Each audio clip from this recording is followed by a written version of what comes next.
Chapter 381 Chu Tian version of cooking wine and discussing heroes.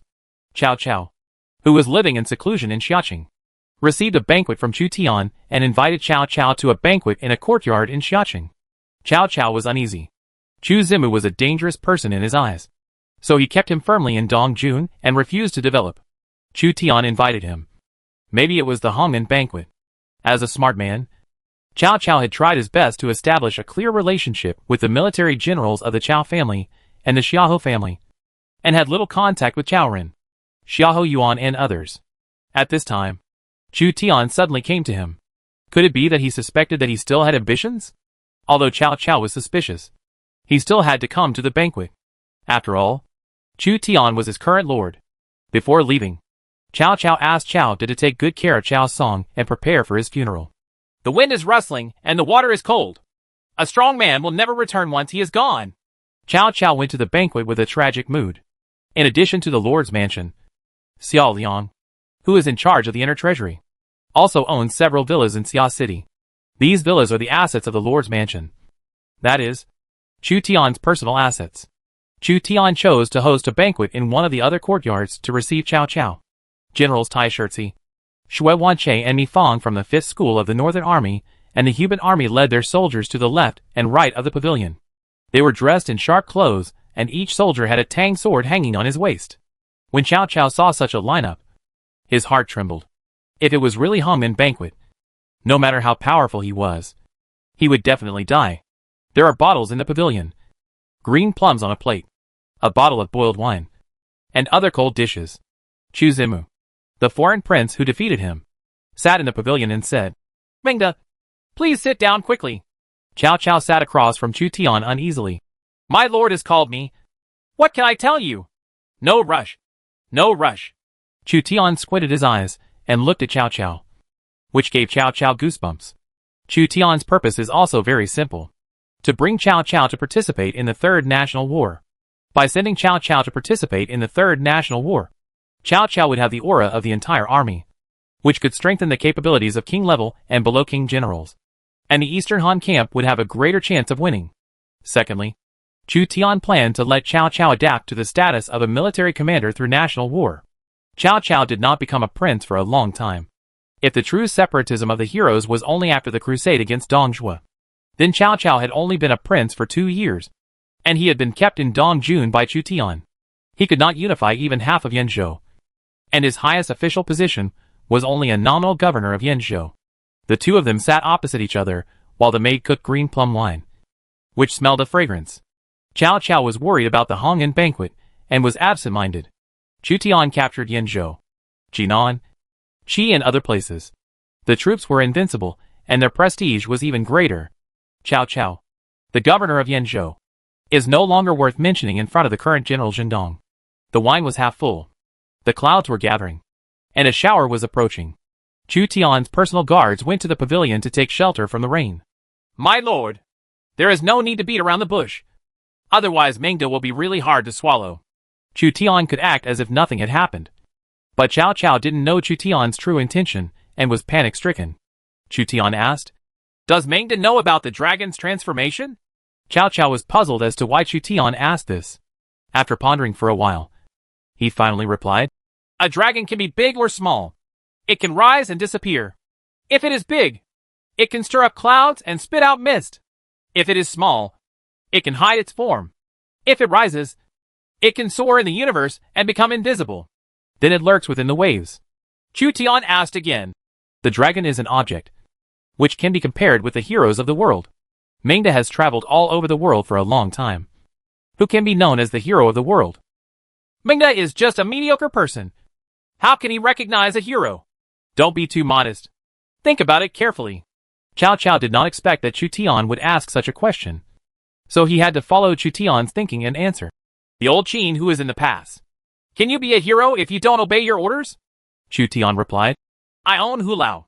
It is difficult for the old Qin dynasty to advance eastward. Moreover, the nobles of Longxi have thorns in their backs. They are not heroes." Cao Cao also said, "Yuan Shao of Hebei province was the 4th generation and the 3rd duke, and he has many old officials. Now the tiger is in Jizhou, and there are many civil servants and generals. In the Battle of Yuzhou, he defeated the troops of Bing Zhou and Liaodong. Can he be called a hero? Chu Tian replied. Yuan Shao's is fierce and cowardly. He is always scheming and has internal troubles. He is not a hero, Cao Cao added. At Mingguan and Liaodong, there are tens of thousands of cavalry. They dominate the outside of the pass and are invincible. Can they be called heroes?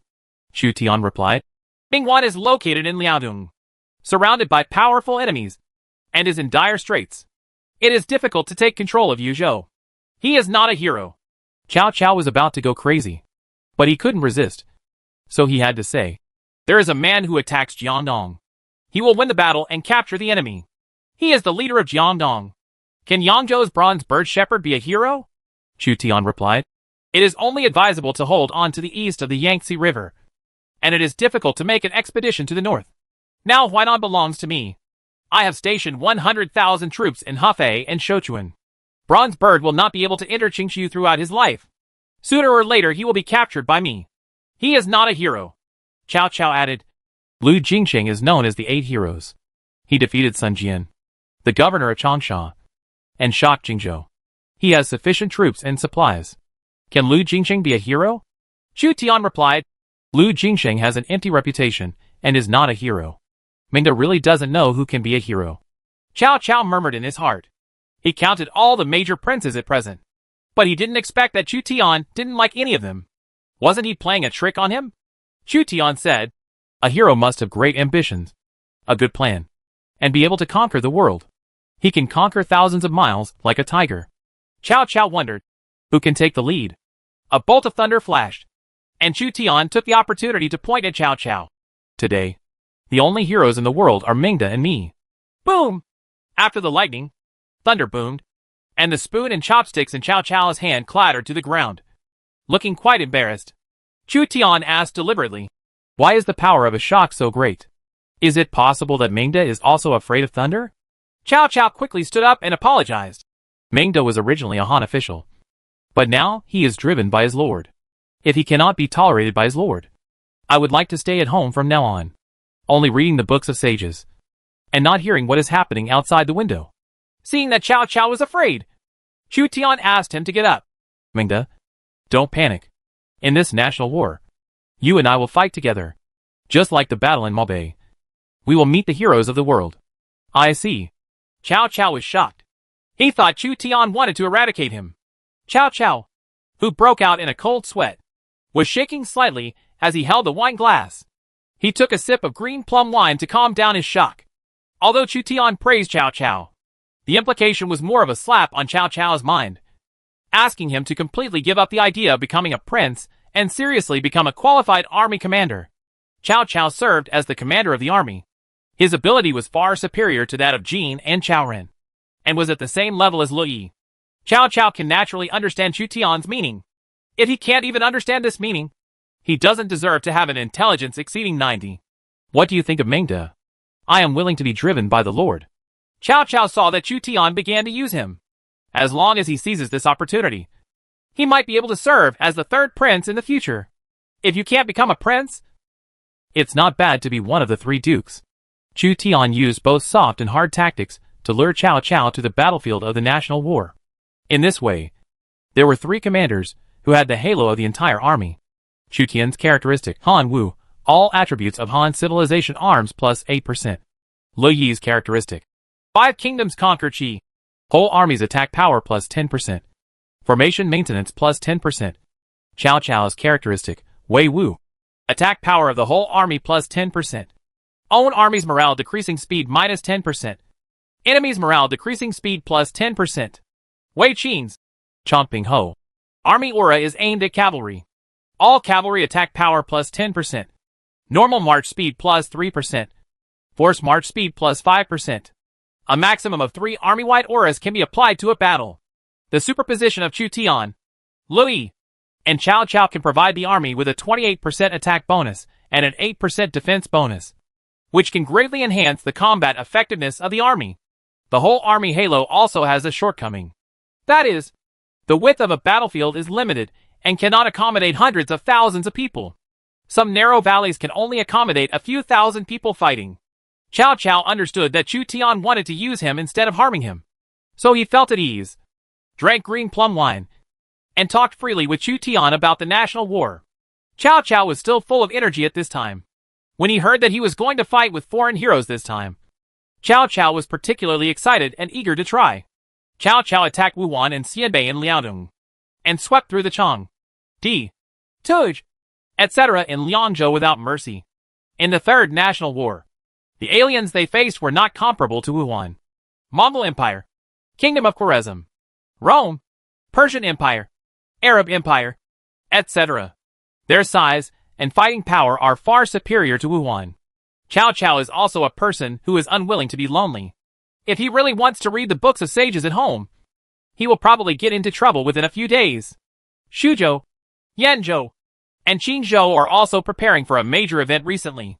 The national war began in August, and June was the time for the imperial examination. Each county held civil and military examinations to select talents for the Lord's Mansion. As the territory expanded, the scale of the imperial examination became larger and larger. Only a few people could enter the palace examination, and thousands of troops crossed the single-plank bridge. Imperial examination, literary examination, and military examination. In the country of Pei, in the martial arts examination room, a group of strong men were sweating profusely and raising stone pillars to show their strength. In addition to men, a few women with higher martial arts can also participate in martial arts. Currently, the Women's Army, one of the 4 Guards Corps, is all women. As a high-level unit, they have considerable strength. In Lord, force has nothing to do with gender. For example, Hua Mulan can beat Chu Tian to the ground, although Hua Mulan only struggled symbolically in front of Chu Tian. Unless you are proficient in the art of war, there is no need to participate in the martial arts examination if your strength is below 60. The martial arts examination selects commanders, generals, and guards, not soldiers. Those whose strength is below 60 should still apply for military examination. The military general responsible for supervising the martial arts competitions in Pei State patrolled the school grounds with a strong back and drove away some people who were cheating. Is there any malleable talent? There is a woman who has some strength. She can easily lift stone blocks that ordinary strong men cannot lift. I didn't expect that there would be such a person in our Pei martial arts school. Her martial arts might be above 80, which is quite rare. Because of the existence of many players, the force value has become the basis for measuring the strength of the generals. The player's data is the most intuitive, but ordinary generals and historical generals need to be loyal before they can see the panel. So martial arts are necessary. The martial arts examination is divided into 2 categories, art of war and martial arts, which respectively screen out the talents of commanders and the brave generals who charge into battle. Theoretically, players can also become a qualified commander, as long as they have a strong mind, a high command value, or some characteristic bonuses. Every county has a martial arts school. At the Xiapi National School ground, a powerful general wanted to break into the martial arts examination room. More than a dozen soldiers were unable to stop him, and several others were beaten to the ground by him. What's the fuss about? The military general who patrolled the school grounds arrived with dozens of soldiers, armed with spears and bows, and surrounded the fierce general. The fierce general shouted, "I want to participate in the martial arts competition." The military general looked this reckless man up and down. The registration time for the martial arts examination has passed. I am brave enough to be worthy of all men. Not long ago, I killed thousands of strong enemies. Am I still not qualified to participate in martial arts? The general hesitated. Strictly according to the regulations, the registration time for the imperial examination has passed. If he is allowed to participate in the military examination, he will be held accountable by his superiors, which will be unbearable for him. But the reckless man in front of him does look like he has some strength. As for him saying that he killed thousands of people with his own hands, he was probably just bragging. The lieutenant general said, "In addition to setting up the imperial examination, my lord also issued a recruitment order. Your Excellency can allow him to participate in the imperial examination. With his force, he can easily pass the military examination. When the time comes, you can explain the reason to the superior. If he fails the military examination, let's humiliate you again." That makes sense. The military general thought that there was no problem. So he asked the military general, "I will report this to the superiors. You can participate in the martial arts." What is your name? The fierce general raised his head and raised his chest. Xia Derong, who can defeat 10,000 people in Lingling, is the most powerful general under the command of Lingling Prefect. Xing Derong reported his name, and countless people around him were shocked. Even the strong men participating in martial arts exercises in the school field all looked at Xing Derong. Xing Derong is different from them. He has been reused and is the #1 general under Lucien, the prefect of Lingling. For the strong men who are participating in martial arts in Xiapi Kingdom, what an honor it is to serve as a general under a powerful governor. Xing Derong enjoys the envy and admiration of everyone. The military general at the school field quickly said, "It is disrespectful to be blind to Mount Tai. I don't know why you appear in Xiapi country. This place should not be close to Lingling County." Xing Derong replied, "Jingzhou Mu and the Nanjun prefect are about to attack Lingling County. I was defeated by them in Changsha and Guiyang successively, so I don't want to surrender to him. They will only bully the few with a large number of people and dare not come out to fight with me. Fighting alone is not a hero. I heard that Shuzhou Mu is famous for his reputation.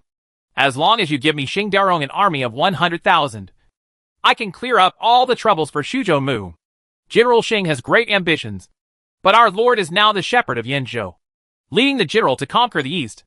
The military general in charge of the Xiapi National School ground was very polite to Xing Derong. After all, Xing Derong is also a fierce general. And maybe he is exactly what he said. An enemy of 10,000 people. Xing Derong scratched his head. "Yanzhou Mu. Shuzhou Mu. Same. Same." Xing Derong entered the school grounds, walking as fast as flying, easily lifting the stone pier, obviously showing his extraordinary strength. A general who can be reused by the Lingling prefect is somewhat capable. If this god general is recommended to the lord, it may be helpful to recommend him. The generals of Xiapi state were complacent. In his opinion, Xing Derong is already a fierce general who can defeat thousands of people. Xing Derong is like a full-level military general entering the novice village, which is intimidating. Chapter 382 Joan of Arc's Thoughts. During the National War, maybe we can take this opportunity to return to France. Joan of Arc, currently serving as one of the 5 commanders of the Northern Army, heard the news of the Third National War. She already felt that there was no hope of returning to France. And suddenly a new idea occurred to her. There is a lot of talk in the market about the Third National War, which cannot be concealed. She paces uneasily. In the Third National War, it is obvious that France will also participate, as long as she finds an opportunity and escapes to the French civilized city. She can return to France safely, and no longer have to be oppressed by the black-hearted Lord Chu Tian. This is the only chance. However, she had to find a way to find out if Chu Tian would take her to participate in the National War. If Chu Tian didn't plan to take her to participate in the National War, then her plan would be meaningless. The uneasy Joan of Arc tentatively inquired about Chu Tian's voice and took the initiative to find the black-hearted lord. "Do you want to join the National War?" Chu Tian looked up and down at this foreign general, and Jean trembled. Joan of Arc was the general he captured in the last National War. It has been nearly 2 years since she was 17 years old. According to the agreement between Chu Tian and her, she had to serve Chu Tian for 5 years. It has only been 2 years now, and there are still 4 years left. It wasn't that Chu Tian had miscalculated, but that Chu Tian often found excuses to extend the time limit for Joan of Arc to return to France. Joan of Arc has the most powerful inspiring ability of the Chu Tian forces. If she is brought to the National War, she can naturally help the Eastern Han dynasty deal with other civilizations. But there is also a consequence. That is, Joan of Arc may use this opportunity to escape back to France. Once she returns to French civilization, the combat power of French civilization will be greatly enhanced during national wars. Chu Tian is considering the list of military generals to go to the National War. In theory, it would be best to bring all the generals with you in the National War. But in practice, this is not the case. A commander with the aura of the whole army is the most practical and must be brought along, followed by a general who is responsible for his own role and a group of fierce generals. Chu Tian also wanted to leave a group of generals to maintain law and order and train soldiers and horses. The National War lasted for half a year. If a king-level commander trained his troops, he could turn a group of new soldiers into veterans in half a year. Chu Tian expanded the main army to 300,000. And there are a large number of local defense armies that need training. So some generals must be left behind. In addition, an army can only use the main general's bonus and certain bonuses that do not conflict with the main general. It would be too wasteful to have a large group of generals for a 30,000-strong army. Chu Tian really couldn't decide whether to let Joan of Arc participate in the Third National War. After all, the enemy this time might be France. Joan of Arc was looked at by Chu Tian's eyes more than a dozen times. And she said bravely, "Please, Lord, let me go to participate in the national war." Chu Tian's eyes were aggressive. "You want to take advantage of the national war to escape back to France?" When Chu Tian saw through it, Joan was shocked and hesitated. "No, that's not the case. Chu Tian has been sitting in the position of Lord for more than 5 years. And he is considered to be scheming." Chu Tian is well aware of Joan of Arc's little thoughts. "I made a contract with you. You will serve me for 5 years, and then I will let you go back to France. Now it's only been 2 years, and you are planning to escape. Is this the contract spirit of the French?" Chu Tian played Joan of Arc in the palm of his hand with ease. When Chu Tian said this, Joan of Arc made circles on the desk with her fingers aggrievedly. "But 5 years and 5 years. And 5 years and 5 years. It was originally agreed to be 5 years. But now added together, the total period has been 6 years. I didn't expect this guy to settle the score. In this national war, you stay and defend the city with Miss Xia. Xia City has a high status and cannot be compromised." After Chu Tian discovered that Joan had grown a bit, he couldn't easily take her to the national war. Otherwise Joan would probably escape. Joan of Arc collapsed a little and her nose was sore. "Take me to the national war. I can do anything." After saying that, she even went to untie her waist. Chu Tian had a dark look on his face. When did Joan of Arc learn this method? "Stop. Who taught you to do this?" Joan of Arc sobbed while wiping her tears. "Sister Xia said that if you want to get something, you have to pay a price." Chu Tian thinks that he needs to use family methods to punish Xiao Liang. It doesn't matter if Xiao Liang brings bad luck to Hua Mulan. Now even Joan of Arc has been taught bad things. "Let me think about it again. You go down first." Chu Tian drives away Joan of Arc, who wants to sacrifice herself in exchange for freedom. The disheveled Jean was kicked out by Chu Tian. Hua Mulan saw Jean's eyes turning red and was surprised. "What did my lord do to you?" Joan of Arc threw herself into Hua Mulan's arms and sobbed. "The Lord wants me! Wants me!" Joan of Arc originally wanted to ask her to defend the city, but her words were only half-spoken, causing Hua Mulan to misunderstand. "Sister, I will help you make the decision." Hua Mulan came to Chu Tian angrily. Chu Tian saw Hua Mulan glaring at him. Just as the trouble came away, another trouble came. "What's wrong with you?" Hua Mulan said plausibly. "Master, I personally believe that if you do something wrong, you must be held responsible." Chu Tian had a headache. What was going on? After sending Hua Mulan away, Chu Tian had enough time to decide on the candidates for the Third National War and the composition of the 30,000-strong army. During this period, the Fourth Imperial Examination was going on. A total of more than 5,000 talents were selected, and only 200 people were qualified to participate in the Imperial Examination. Among them are 100 civil servants and 100 military generals. Chu Tian took the lead in promoting the Imperial Examination in Langya Kingdom, and other lords followed suit. Basically all states and counties were selecting talents, and wars in various places ceased. 5 counties in Xuzhou, 5 counties in Qingzhou, 9.5 counties in Yanzhou, and 1 county each in Yuzhou and Yangzhou selected 100 generals. On average, less than 5 generals per county could stand out and be reused. This group of generals gathered in Xia City, waiting for Chu Tian to summon them. Among the 100 generals, there are historical generals and ordinary generals. The lowest generals are gold-level ordinary generals. And there may even be historical generals. As Chu Tian's sphere of influence expanded, the quality of the generals recruited through martial arts examinations became higher. There are a total of 87 male generals and 13 female generals, including many high-quality generals. Before Chu Tian summoned them, they gathered at the school ground, and Hua Mulan, Jinda, Mi Fang and others came to check. "He is indeed a fierce general." Mi Fang couldn't help but sigh when she saw the generals lined up, most of them tall and tall. His eyes were focused on a majestic and slightly fat general. There was a mountain-breaking axe beside this general. There are many marks on the big axe that opened the mountain. The big axe general and Mi Fang glared at each other. Mi Fang is also accompanied by her sworn brothers Wu Anghua and Lu Kuang. "What's your name?" Mi Fang liked the other person, so she became curious. The fierce general's voice was loud. I am the most powerful general under the command of Lingling Prefect, Xing Durong, who can defeat 10,000 people. Mi Fang commented. A fierce general under the command of Lingling Prefect. You can be a general under a prefect. It seems that you have some strength. Who are you? Shuzhou Wuxuan General Mi Fang is currently serving as the Zhongwang General in the 5th Academy of the Northern Army. Shuzhou Wuxuan General. I have admired him for a long time. Xing Durong made a simple comparison. He was a general in Lingling County, while Mi Fang was a general in Shuzhou. One was a county, and the other was a state. So naturally the generals from one state had higher strength. Hua Mulan and Joan of Arc focused on the few female generals.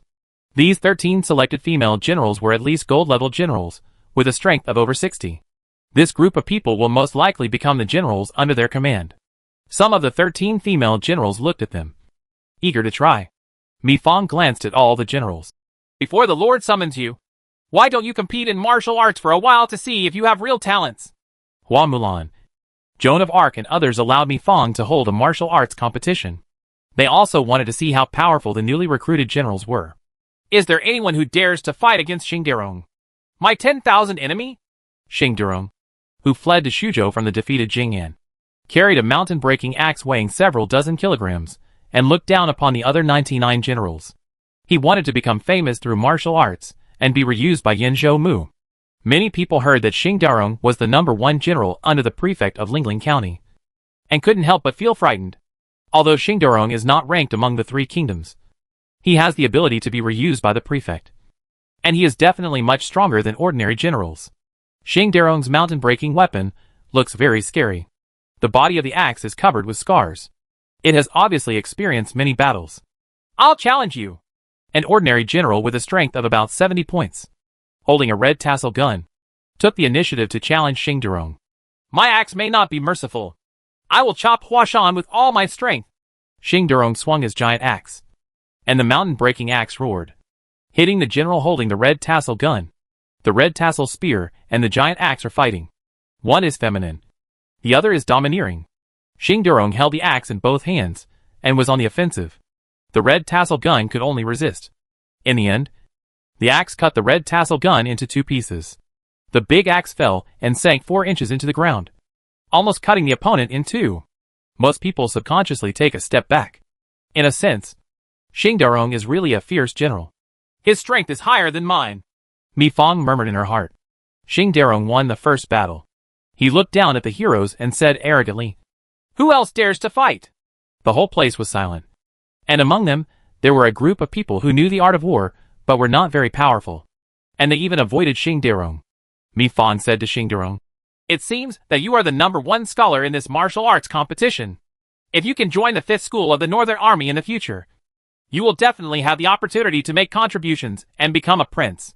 In order to please Mi Fang, Lu Quan said, "Brother, since he is already the top martial artist in this martial arts competition, why don't you go up and give him some advice so that he can have room to grow in the future?" Ahem. Mi Fang's military strength is really not as good as Xing Durong's. There is no need for Big Brother to take action. The Beihai Iron Hammer, will defeat him for Big Brother. Wu Anhua went into battle wielding the hammer. Both of them had heavy weapons, a giant axe, and a North Sea hammer. They collided with each other during the battle, and the sound of metal and stone clashing was extremely harsh. This was a duel between 2 reckless men. The mountain-breaking axe blocked the hammer, and the hammer hit the giant axe. The giant axe was hit, and Xing Durong's hands holding the axe were shocked and painful. The giant axe was slashing, and the hammer was blocking. But Wu Anhua also had some difficulty. We must win. Mi Fang broke into a cold sweat because of Wu Anhua. He is Wu Anhua's eldest brother. If Wu Anhua cannot defeat Xing Durong, then as the eldest brother, he has to do it. Mi Fang thinks that she is not Wu Anhua's opponent, nor is she Xing Durong's opponent. So Mi Fang hopes that Wu Anhua can win. Wu Anhua fought bravely, and kept hitting Xing Durong with a 50-pound hammer, forcing Xing Durong to return to defense. The 2 sides used the most barbaric weapons and methods to fight hand-to-hand. Hammers and giant axes collided, and sparks flew from time to time. After dozens of rounds, both sides were sweating profusely, with bulging veins and trembling muscles. It was obvious that they had lost their strength. "Drink!" Wu Anhua shouted loudly and swung the hammer again. "I surrender!" Xing Daorong saw that Wu Anhua still had strength. But now, he was unable to fight anymore. So he simply gave up. You can't even beat me! And you're still far behind my elder brother. But you are indeed a good player. Wu Anhua was holding a hammer, panting. And he and Xing Daorong cherished each other. It's me, Xing Daorong, who underestimates the heroes of the world. Sure enough, there are people outside the world. And there is a sky outside the world. Xing Daorong was defeated by Beihai Iron Hammer Wu Anhua. And then looked at Mi Fang as his eldest brother. Feeling fearful. Even the second-ranked Wu Anhua defeated him. And Mi Fang's force is probably even higher. It doesn't seem like it's going to work this year. Mi Fang couldn't help but sigh. This is not because he is arrogant. But when compared to Xing Daorong and a truly top-notch warrior, the gap is not small. Of course Mi Fang knew that the most powerful generals in Chutian were Shui and Gui, Zhao Yun, Dian Wei, Li Guang and others. If Xing Daorong is the military commander with the highest force in this martial arts competition, then he is still a little short of it. A female general watched Wu Anhua and Xing Daorong fight indifferently, seemingly not shocked by the sweaty fight between the two. After Xing Daorong took action, another group of generals competed with each other. Among the female generals, who has the most powerful force? A general with a broadsword came to challenge the 13 female generals. With a sonorous sound, a pear blossom spear flew the long knife away. The long knife spun around in the air several times before crashing to the ground. The generals who came to challenge were stunned. The opponent's weapon will be knocked away with one shot. The two are not opponents of the same level at all. To put it bluntly, if the two of them confront each other on the battlefield, the female general can kill him with one shot. Seeing this, Xing Daorong and Wu Anhua, who were resting, swallowed hard. This female general's military strength is far superior to theirs. And the difference is not even the slightest bit worse. This is the top martial artist in this martial arts competition. I didn't expect that I could really recruit ruthless people. Mi Fang was also completely stunned. The female general took the initiative to challenge other generals. But the person competing was not others, but Hua Mulan. Hua Mulan sensed the opponent's fighting spirit and pulled out the Tangdao, intending to use the short weapon against the long weapon. Suddenly, Hua Mulan frowned slightly, and a very uncomfortable feeling came from her abdomen. Got a bad stomach? Hua Mulan had no choice but to say to Joan of Arc, who was following her, Sister Joan of Arc, I am feeling unwell. I will leave her to you to deal with. Joan of Arc was pushed up by Hua Mulan, and she had no choice but to draw her knight's sword and confront the heroine. The sharp knight's sword points at the opponent. The female general shook up her pear flower spear, and saw that the opponent's knight's sword was somewhat different from the swords of the Central Plains. She was somewhat surprised and said, My lord, Mu Guiying, please enlighten me. Chapter 383 Mu Guiying.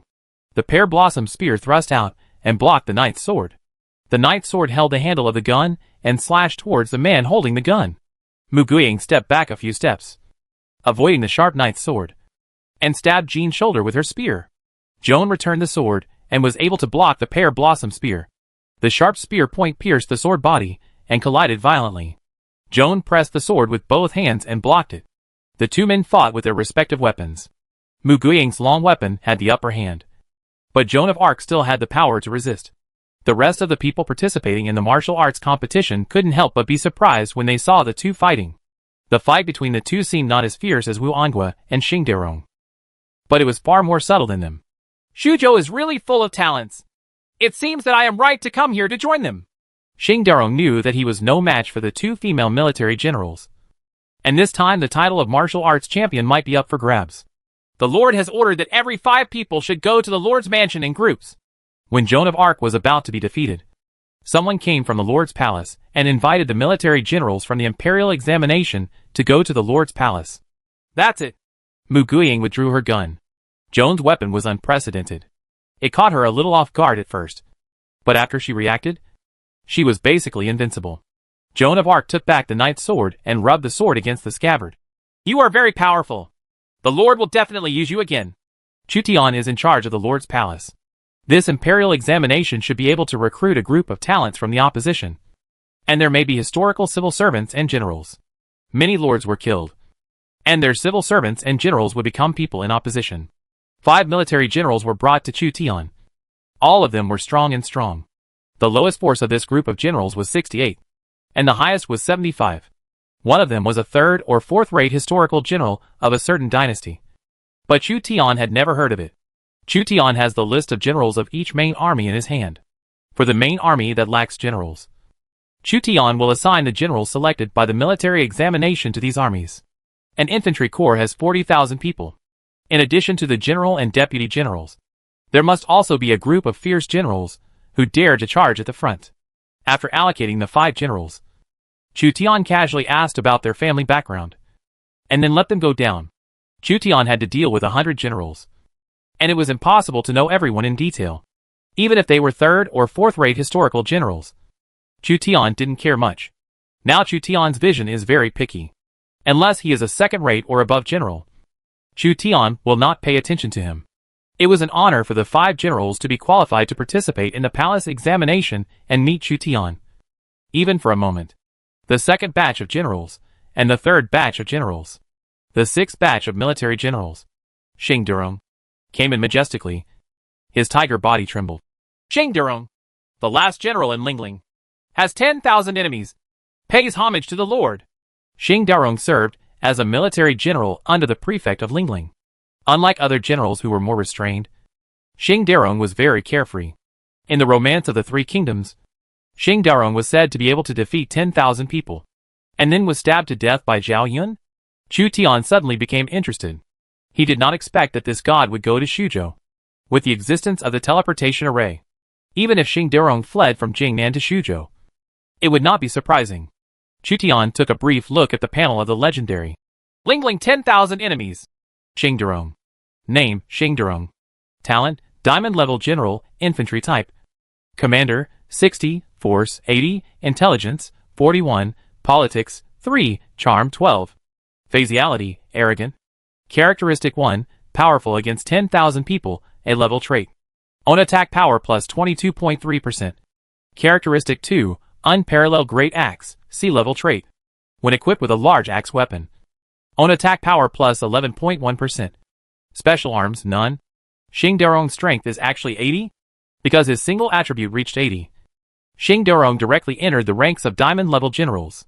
He is worthy of being an enemy of 10,000 people. The name of Xing Durong's characteristics looks very scary. He can defeat 10,000 people, and has an unparalleled axe. However, it only increases his personal attack power, and has no bonus to the army. The actual effect is greatly reduced. Even so, Xing Durong can be a general who charges into battle. Or a general for short. From now on, you will serve me in the 5th school of the Northern Army. Chu Tian thought about it, and found that the 5 schools of the Northern Army already had 3 great generals. Mi Fang, Wu Anhua, and Lu Kuang, plus Xing Durong. They were just one short of one person to form the 5 Tiger Generals of the Northern Army. In order to make up the 5 Tiger Generals of the Northern Army, let's recruit a 3 Kingdoms general in the future. Xing Durong was overjoyed. In the end, the general will definitely conquer Liuhe and sweep away all the wastelands for our lord. He heard from Mi Fang that the 5th School of the Northern Army was an elite division under Yin Zhou Mu's command. He could join the 5th School of the Northern Army because Yin Zhou Mu valued him. Lu Biao, the pastor of Jingzhou, launched a massive attack on Jing'an. So you fled here from Jing'an? Chu Tian was more concerned about the situation in Jing'an than getting Xing Durong's allegiance. If Lu Biao unified Jingzhou, it would pose a certain threat to Chu Tian. Nanyang County is also part of Jingzhou. Lu Biao can send troops to Xiangyang, pass through Nanyang, and attack Yinchuan and Qinlu, directly threatening Chu Tian's territory. If the original progress were to be followed, with Lu Biao's ability, it would actually be difficult to control Jing'an. Several prefects in Jing'an would divide themselves into separate parties and pursue their own affairs. But with the help of the alien lord, the impossible became possible. Lu Biao's power has covered Nanjun, Jiangxia County, Changsha County, Nanyang County, Wuling County, and Lingling County, which is equivalent to the fact that most of Jingzhou was occupied by Lu Biao. The county in Jingzhou is very large, roughly equivalent to the Lianghu area. There are also a very large number of foreign lords, and the initial population is actually quite large. Chu Tian had to admit that Lu Biao had become the overlord of one side and dominated Jianghan. Xing Durong replied, Exactly. Lu Biao had a lieutenant general, Huang Dong, who was superb in Bao's skills. He shot and killed 11 generals and junior officers of the Jingnan army one after another, which was unstoppable. There was also Yang Shirlang, the governor of Nanjun, who had 4 commanders. Han Shizhong supervised the navy and cavalry. Cao Bin and Pan Mei supervised the infantry, and Wu Jie supervised the archers, and they were invincible. There was also the fierce General Yang Yanzhao, who charged into the battle and was unstoppable. He was the last general. The last general was also defeated by him. Yang Zhulang. How did he become the governor of Nanjun? Chu Tian heard that Yang Shirlang was the governor of Nanjun and knew that Yang Shirlang was interested in Jingzhou. Nanjun is the most important to Jingzhou, with 2 important cities, Xiangyang and Jiangling. Controlling Nanjun is equivalent to controlling Jingzhou. As a shepherd of Jingzhou, Liu Biao was simply playing with fire by handing over the most important post of Nanjun prefect to Lord Yiren. He married the daughter of the Kai family in Jingzhou and received support from various Jingzhou aristocratic families. He was ruthless enough. No wonder Yang Shirlang could develop easily, because he had the support of the Jingzhou family. Yang Shirlang is similar to Chu Tian. Chu Tian has the support of the Shuzhou family, while Yang Shirlang has the support of the Jingzhou family. Chu Tian got a lot of interesting information from Xing Durong, who fled from Lingling to Shuzhou. Liu Biao and Yang Shirlang teamed up to sweep Jing'an. The governor of Jing'an, as well as civil servants and generals, died, fled, or surrendered, leaving a mess. Among them, Sun Jian, the most powerful governor of Changsha in southern Jing'an, could not resist the offensive from northern Jingbei. So he chose to return to Jiangnan and join Yang Zhoumu and his sworn brother Tong He. Sun Jian's army is currently stationed at Chaisang in Yuzhong County, close to the Lujiang River, which puts considerable pressure on the Huainan area controlled by Chu Tian. If Tong He mobilizes Sun Jian's army to attack Hefei, Chu Tian will have to increase Hefei's troops. In addition to Sun Jian, Xing Durong and other Jingnan generals also fled. After obtaining the information, Chu Tian asked Xing Durong to find Mi Feng, and then continued to summon the military generals. Xing Durong and a group of gold-level and platinum-level generals can be obtained. Chu Tian is already very satisfied with the result. In addition to generals who focus on force, there are also a group of commander-type heroes with a command value between 60 and 80. It is not a problem to command thousands of troops. Among them are ordinary military officers with a command value of 84. As long as the population base is large enough, ordinary generals can also produce a number of useful talents. There are also 13 female generals. After Chu Tian saw 87 generals, there were still 13 people left. Some women also like to wield swords and guns. Chu Tian's imperial examinations did not stipulate that women could not participate, so a group of female generals were added every year. Chu Tian had no hope for this. Chu Tian basically places the female generals recruited in the military examinations every year into Li Xiaoning's women's army. The detachment of women is exclusively composed of women. Arranging female generals into the detachment of women will help strengthen the strength of the detachment of women and facilitate management. However, the enhancement is ultimately limited. The female generals were divided into 2 groups. The first group consisted of 6 people. One of them looked heroic and had sweat stains on his face, as if he had gone through a competition. Command 67. 470. You can use it. Command 71.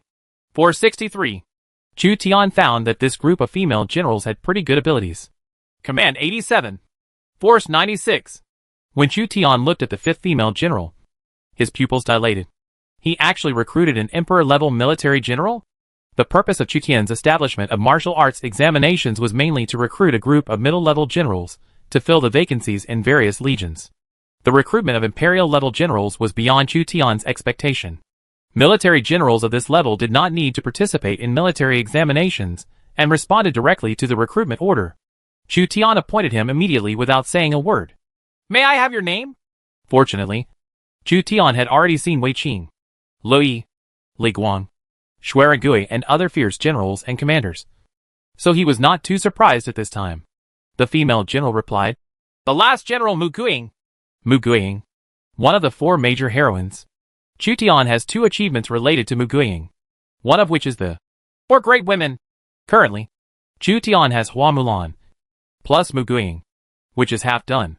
Another achievement related to Mu Guiying is the Yang Family General, currently including Yang Yi and Mu Guiying. If 2 achievements are completed, Mu Guiying's abilities will be stronger. Will you be loyal to me? Unlike dealing with other generals, Mu Guiying can already take charge of his own role. I heard that Mr. Zhou Mu was so powerful in Hunan, so I wanted to work together. If I can be reused by Mr. Zhou Mu, I will be lucky in my next life. Ding! The Imperial General Mu Guiying pledges his allegiance to you. The S-level achievement for heroines has a completion rate of 50%, and the S-level achievement general of the Yang family has a completion rate of 66.7%. Because Chu Tian's prestige was growing, he did not have to use all kinds of means to retain various generals. On the contrary, Mu Guiying felt honored to be loyal to Chu Tian. This is the effect of prestige. Chu Tian also has its own, Han Wu, and 4 generations and 3 dukes, which has a special attraction for talents. Name, Mu Guiying. Talent, Imperial General, 3 series of infantry. Cavalry and Bao. Identity, Yang Clan Female General. One of the 4 major heroines. Commander, 87, Force, 96, Intelligence, 81, Politics, 50, Charm, 95. Physiality, Brave. Favorability, 55. Characteristic 1, Yang Clan Female General, SS level exclusive trait. Own attack power plus 30%. Defense power plus 20%. Unit morale recovery plus 15% after the battle. Characteristic 2, Heroine, S level trait. Unit attack power plus 25%. Morale reduction rate minus 50%. Allied morale reduction rate minus 25%. When having the same characteristics, the friendly morale reduction effect will decrease. Characteristic 3, Take Command, A-level trait. Attributes will not decrease significantly with age. Special Unit, Song Burinjia, 7th level heavy infantry. Numbering 5000. Requires special equipment Song Burinjia. Chu Tian was very satisfied with Mu Guiying's ability, and he actually had heavy infantry from the Song dynasty. Chu Tian's guards corps consisted of light cavalry, heavy cavalry, light infantry, crossbowmen, and scouts, but it lacked a group of heavy infantry. Mu Guiying's infantry soldiers could supplement the lack of troops in the guards corps. However, before the start of the national war, there was no time to recruit heavy infantry for Mu Guiying. Furthermore, Chu Tian did not have the manufacturing blueprints for Song Bu's armor and could not recruit them. This is a problem. In this national war, Chu Tian could only arrange for Mu Guiying to serve as a fierce general who charges into the battle, joining the Huban army or the 5th School of the Northern Army. You are responsible for commanding the Huban army. Taisher Ci will be transferred to the Xisheng camp. Chu Tian considered that Taisher Ci was a sharpshooter and could bring a lot of bonuses to the Xisheng battalion, and Mu Guiying could lead the Tiger army to charge into the battle.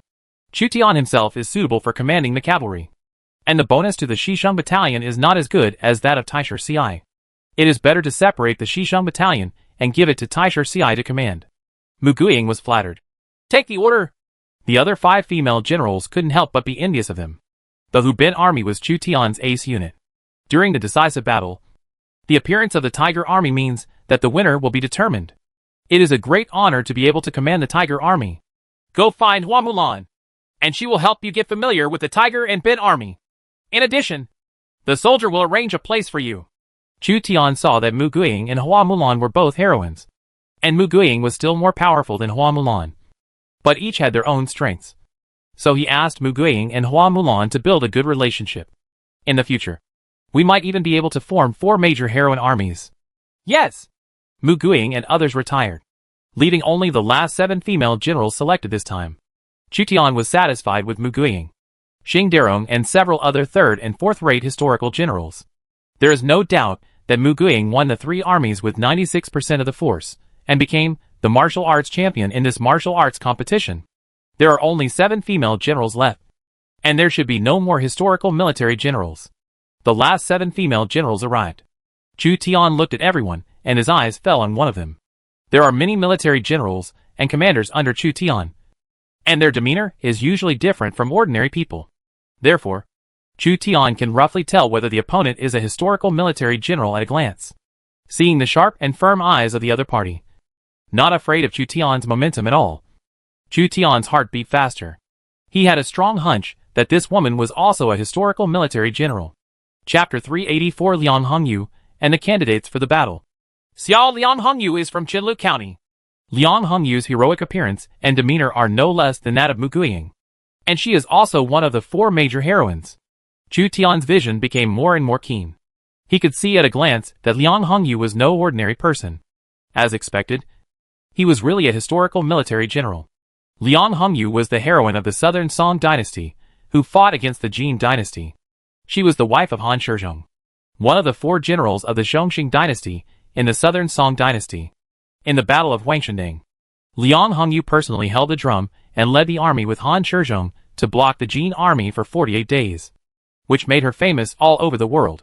Chu Tian knew that Han Shizhong served under Yang Shilang, a prince in Jingzhou, but he did not expect that Han Shizhong's wife Liang Hongyu came to Chu Tian and got involved in the martial arts. Liang Hongyu is proficient in calligraphy and can draw a strong bow, and can be regarded as a hero with both wisdom and courage. Instead of seeking refuge with Yang Zhulong, she came to Chu Tian. Chu Tian believed that Liang Hongyu was not bound to Han Shizhong and was an independent hero. Ding! King-level Commander Liang Hongyu pledges allegiance to you. Ding! The S-level achievement mission for heroines has been completed at 75%. Liang Hongyu easily defected to Chu Tian. If she was unwilling to be loyal, she would not waste her time and life to participate in martial arts competitions. Name, Liang Hongyu.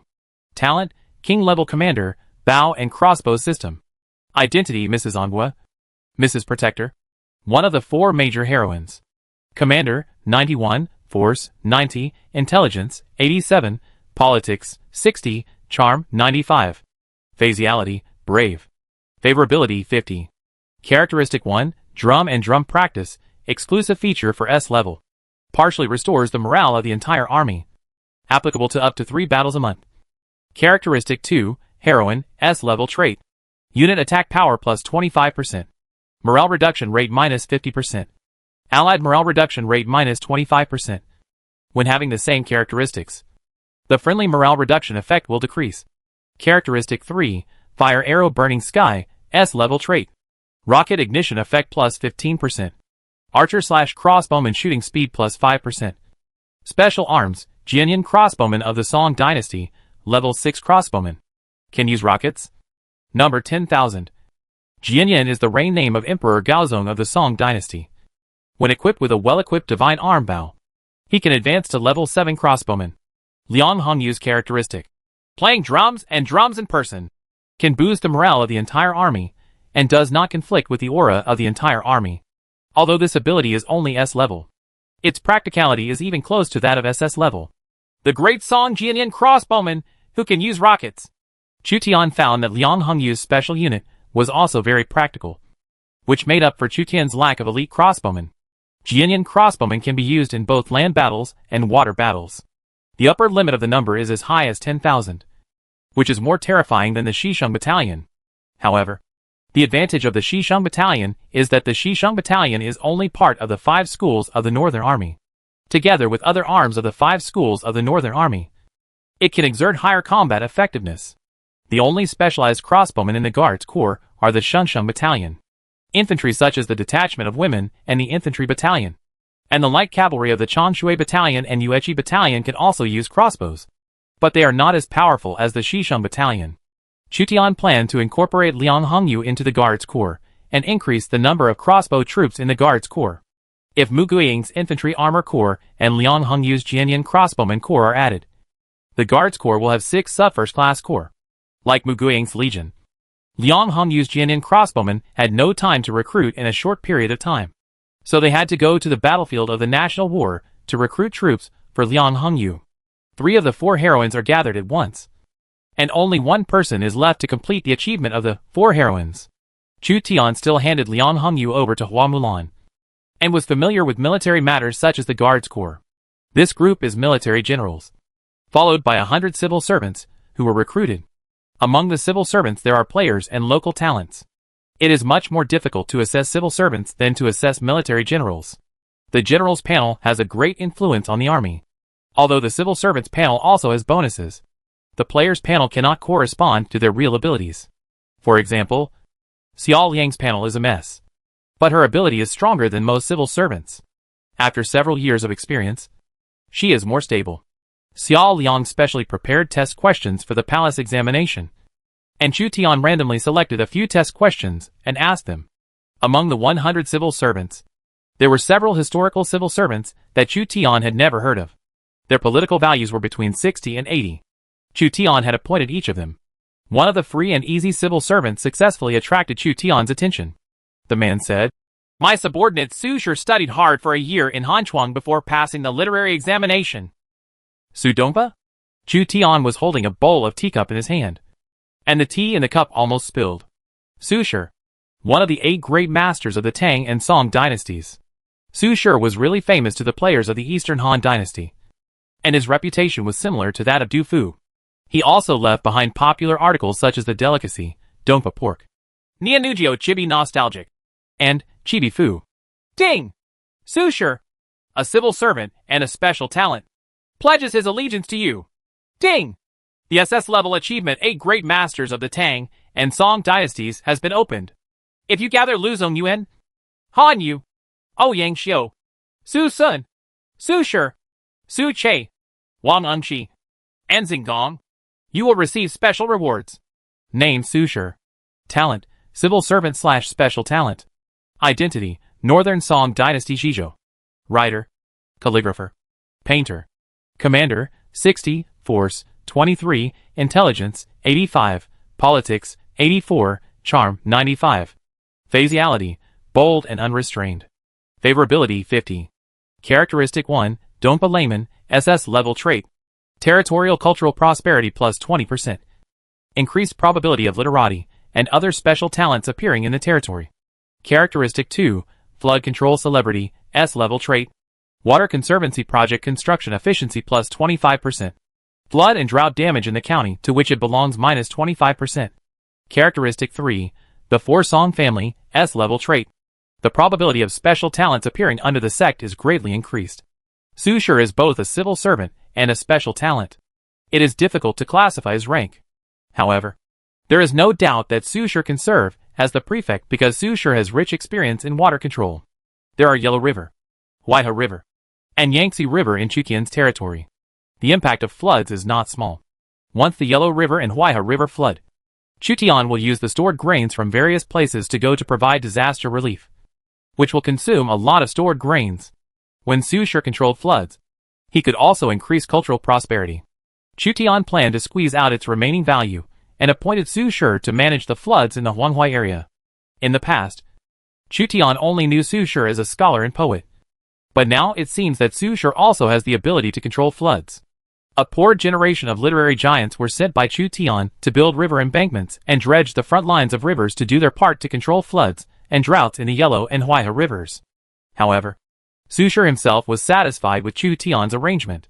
Su Shi even wanted to show his talents in domestic affairs. Serving as the prefect could satisfy his desire to enter politics. Su Shi could also perform dance, writing and ink writing when he was the prefect. After all the 100 generals and 100 civil servants were settled, Chu Tian couldn't help but feel tired. It is very energy-consuming to look at a panel of 200 people at once and arrange their placement. Fortunately, this time he recruited Mu Guiying, Liang Hongyu, Su Shi, Xing Derong and others. So his hard work was not in vain. If he could recruit so many talents by working so hard every day, Chu Tian wouldn't mind holding 300 imperial examinations a year. Mulan, rub your shoulders for me. Chu Tian returned to the backyard with back pain. But this time it was Xiao Liang who rubbed his shoulders. On the contrary, Hua Mulan was taken care of by the maids and protected with care. As a result, Hua Mulan felt a little uncomfortable. This is how the same thing. Chu Tian felt that there was something unusual in the backyard. Although Xiao Liang felt comfortable rubbing his shoulders. Xiao Liang said angrily, Sister Mulan is going to have a child. You still want her to take care of you? Child? Chu Tian's mind went blank. After Xiao Liang gave birth to a child, Hua Mulan was also pregnant. This was his second child. In troubled times, wouldn't it be good to have more children and raise more pigs? I also want Mulan and her cavalry to participate in the national war. When Chu Tian learned that Hua Mulan was pregnant, he naturally could not ask Hua Mulan to go to the national war. Otherwise she would have a miscarriage after a war. Xiao Liang pinched Chu Tian. What are you thinking? You are still squeezing Mulan in this situation. You let Joan of Arc lead the Iron Eagle Scout instead of Mulan. Isn't she a legendary hero in France? Her commanding ability should be good. Take her to participate in the national war, in case she rebels midway, or escapes back to France. Just push her down and make her one of your own. As long as you don't bring back some difficult women, I'll turn a blind eye. Chu Tian found that Xiao Liang didn't mind women like Hua Mulan and Joan of Arc who were not threatening, because she could train Hua Mulan and Joan of Arc as long as she kept her status as the first wife. My husband will be away for half a year this time, and you can't move Mulan. So from today until the time of the national war, you are mine. Xiao Liang's words behind him shocked Chu Tian. It seemed that he would be squeezed dry before the national war. Mu Guiying and Liang Hongyu joined the Guards Corps. Mu Guiying temporarily commanded the Huban army. Liang Hongyu, as a hero of the crossbow system, did not have his own regiment yet. Chu Tian can use the battlefield cities on the national war battlefield to recruit high-level troops for Liang Hongyu and others. High-level soldiers recruited in national wars can be brought back to the main world when they exit the battlefield. The Guards Corps originally had 4 major legions, totaling 45,000 people. If Mu Guiying's Infantry Legion and Liang Hongyu's Jianyan Legion are added, there will be 60,000 people in the future, making it the most terrifying legion under Chu Tian. Once the Guards Corps is fully equipped, it will be a comprehensive regiment with light infantry, heavy infantry, longbowmen, crossbowmen, light cavalry, and heavy cavalry, which can deal with almost any enemy on land. The lords of various civilizations were preparing for national war, and the other princes of the Eastern Han Dynasty also recruited a group of wandering civil servants and generals to raise troops for the national war. Chu Tian arranged the candidates for the national war. In this national war, the initial troops were only 30,000. The 4 major legions of the Guards Corps each selected their elite soldiers to fight. The Huban army is currently the only 8th level heavy cavalry. The Huban army must bring it with them. The current leader is Mu Guiying. Hua Xiong Shiliang cavalry should also be brought along.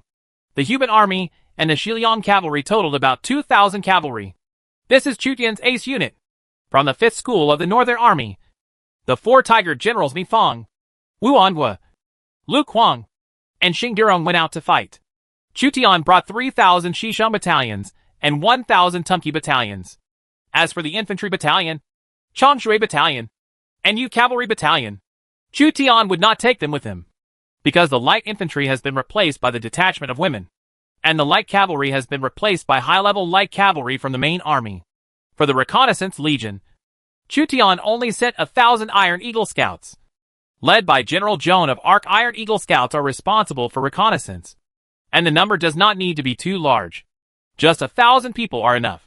The commander-in-chief of the women's army, Li Xiaoning, led the women's army with 3,000 people to participate in the battle.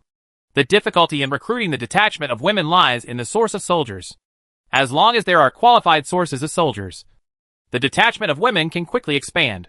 The Guards Corps occupied 10,000 people, leaving only 20,000 people. The 10 main legions also selected elites to form 2 temporary legions, the Infantry Legion and the Cavalry Legion, each with 10,000 people. The Temporary Infantry Corps, consisting of 3,000 Yinjia troops from Luyi and Lujin, and 1,000 Wei soldiers from Pangwan and Li Ling. Li Ling's troops had not yet been recruited, were used to attack the city and defend the enemy. Zhou Yafu's 6,000 Shiliu camp delayed the enemy.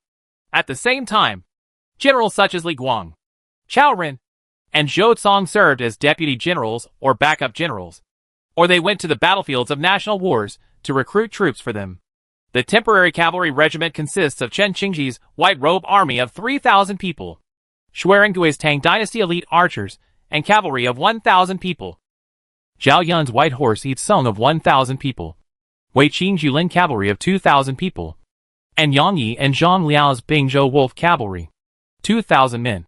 Cao Cao and Cao Chun's tiger and leopard cavalry, 1,000 men.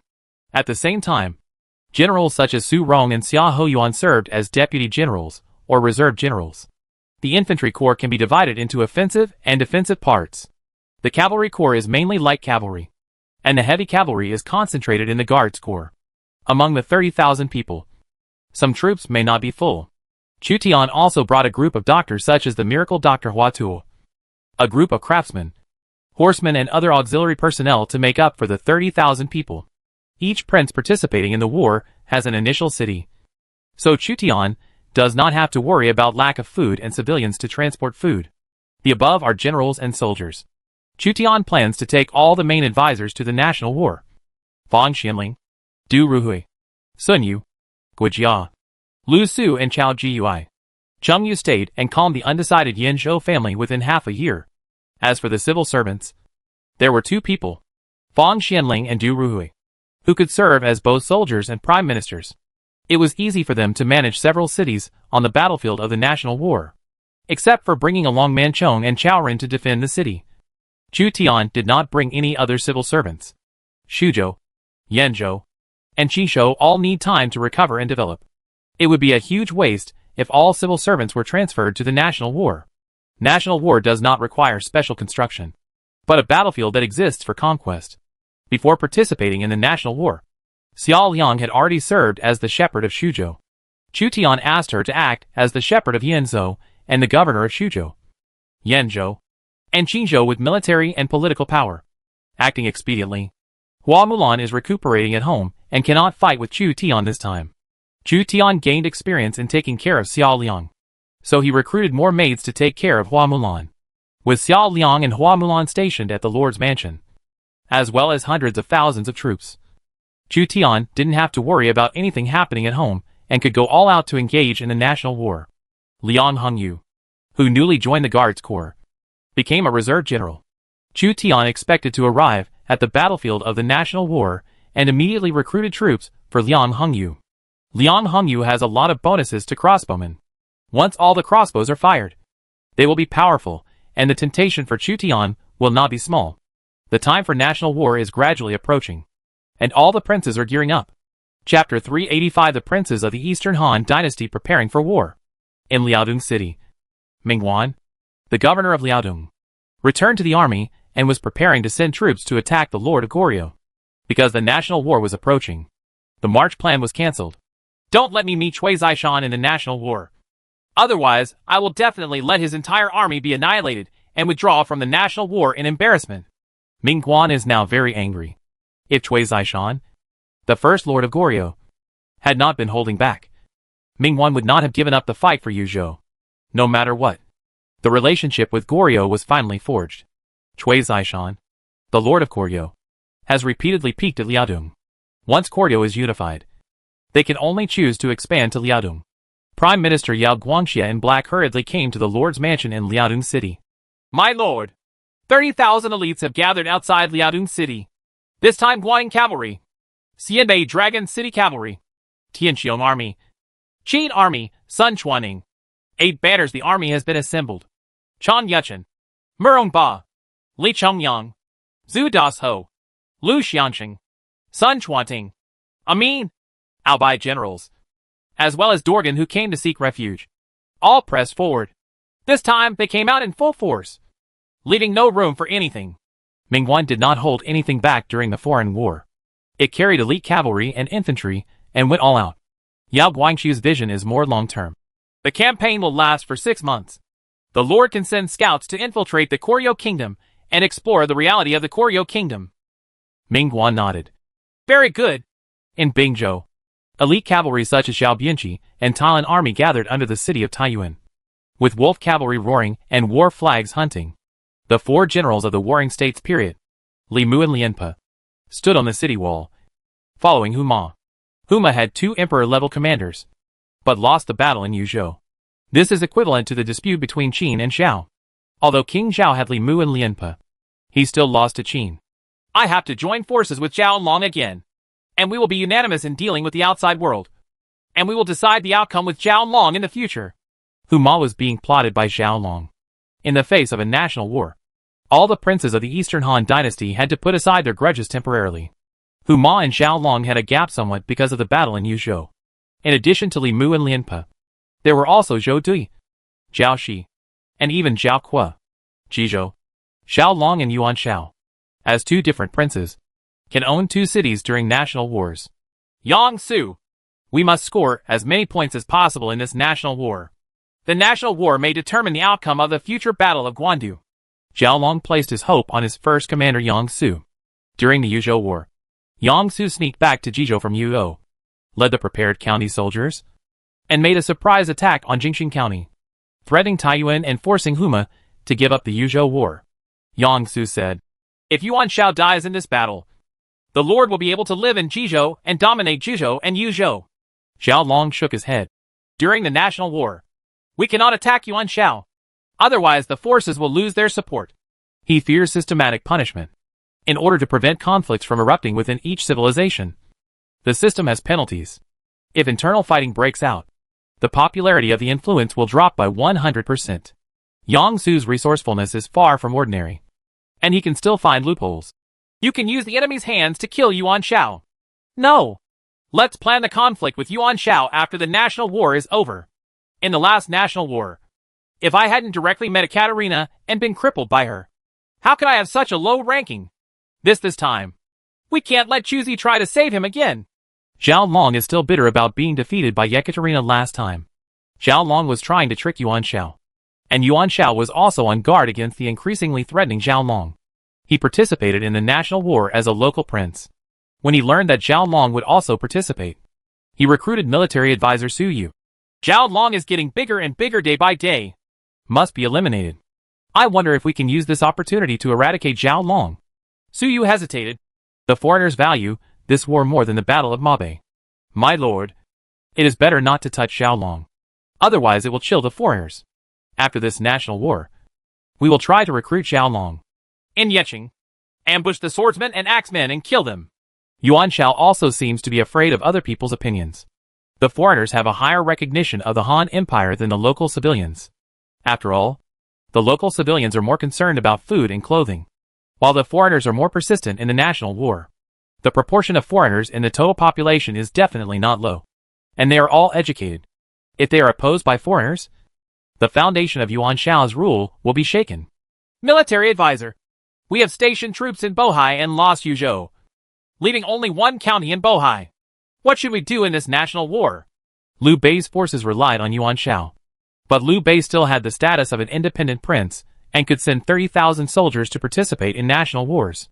At the end of the Yuo War, although Liu Bei's forces avoided destruction, there were only less than 70,000 soldiers left, and he sent 30,000 soldiers at a time, equivalent to half of his strength. If all 30,000 men were wiped out, Liu Bei's power would be in ruins. Although Liu Bei's troops are small, he has a group of loyal people under his command who are willing to follow Liu Bei. Liu Bei had a lot of personality charm. Even if he lost Yuzhou, most of these civil servants and generals still followed Liu Bei to Bohai County. The alien strategist Chen Shi knows what the national war is about. The Lord must bring all the elites to participate in the national war. Perhaps the points obtained in the national war can recruit heroes enough to change the situation for the Lord. Furthermore, if the foreign generals can be captured, maybe it can change the dilemma. Liu Bei agreed with Chen Shi. What the military advisor said is that I was unable to participate in the Battle of Mabe. I will personally lead the team in this national war. Guan Yu and Zhang Fei recruited elites to prepare for national war. This time Guan Yu did not dare to say that he was in the top 3 for Liu Bei. After the last Battle of Mabe, Guan Yu almost committed suicide because he could not fulfill his promise of ranking in the top 3. After being stopped by Liu Bei, Guan Yu did not dare to be too proud. In the 3 kingdoms, the combination of Liu, Guan, and Zhang could defeat most enemies. But it may not be enough for the entire civilization, or even the entire world. There are people outside the world, and there is heaven outside the world. In Guanzhong, Zhejiang Laoqin, as the Eastern Han Dynasty coach in the national war, although he may not be the strongest, is the most stable. After all, he has the most experience among the princes, and is older than Yuan Shao, Cao Cao and others. North of the Yellow River, there are 6 princes: Mingwan, Huma, Xiao Long, Yuan Shao, Liu Bei, and Tianqi.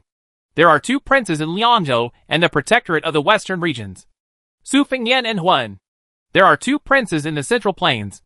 Chu Zizi is seeking peace with Tang Dynasty. There are 10 princes south of the Yangtze River and Sichuan and Shu. In addition to Zhang Dao in Hanzhong and me in Guanzhong, there are a total of 22 princes. In other words, we have 22 initial cities, which gives us an advantage among all civilizations. Zhejiang Laoqin counted all the princes. In the Eastern Han Dynasty, there were many princes with a population of 1 million, and the population of many princes exceeded 10 million. There were 22 initial cities in the Eastern Han Dynasty.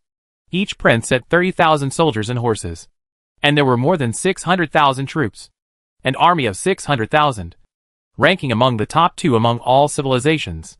When he, You are the mastermind of this national war, and it is your responsibility. Jia Su, the old Qin emperor of Zhejiang, served as the mastermind of the Eastern Han Dynasty coalition. Lu Bu couldn't hold himself back. It's easy for me to defeat foreigners. Don't be careless. Meng Tian stayed awake. The biggest difference between him and Lu Bu was that Meng Tian was more cautious. Therefore, he is a handsome man, while Lu Bu is only a general. In order to participate in the national war, Zhejiang Lao Qin ordered the army that was attacking Liangzhou to withdraw to Yufufeng and temporarily stop the attack on Liangzhou. Gather Lu Bu, Meng Tian, Li Xian, Yang Dian, Zhou Bo, and other generals to prepare for the national war. In Su County, Yuzhou, the princes said that Tang brought various fierce generals. I need a 9th level cavalry battalion. I wonder if I can get the construction drawings of the 9th level cavalry battalion. It is said that Tang realized that if there was no third national war, his Yuzhou would most likely be occupied by Chu Tian. Like Liu Bei, he must take a gamble. Maybe the rewards obtained in the national war can change the pattern of the main world. This is his only chance to make a comeback. Otherwise he will always be suppressed by Chu Tian in the main world. Can warships be brought to the country for war? Yangzhou Mutanke suffered a disadvantage in cavalry because they were located south of the Yangtze River. But their navy was first-rate. He tried to take a group of warships to the battlefield of the national war. Logically speaking, the battlefield of the national war may not be without the ocean. Brother, this is why I need your help. Tonke hosted a banquet in honor of Sun Jian. Similar to how Chu Tian used Cao Cao, Tonke used Sun Jian's power to participate in the national war. Sun Jian has not completely given up his status as a prince. He joins forces with Tonke and will have 2 initial cities on the national war battlefield, giving them an advantage. It can be said that the dependence relationship between Tonke and Sun Jian, Lu Biao and Yang Zhulang has unexpected advantages in this national war, which is equivalent to sending 60,000 people and 2 cities on the battlefield of the national war.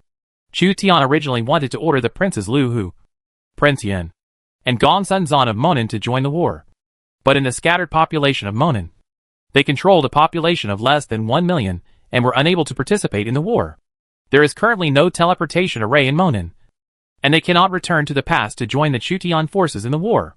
In view of this, Chu Tian had no choice but to order Lu Hu, Prince Yan, and Gong Sun Zan to stay in Monan and develop without worrying about the national war. There are many talented people in the national war. Even without Prince Yan and Gong Sun Zan, they would have little influence on the entire Eastern Han dynasty. Zhang Chunggong, we have enmity with the Dai Viet kingdom of the Annan civilization. If we encounter the lords of the Dai Viet kingdom during this national war, we must destroy them.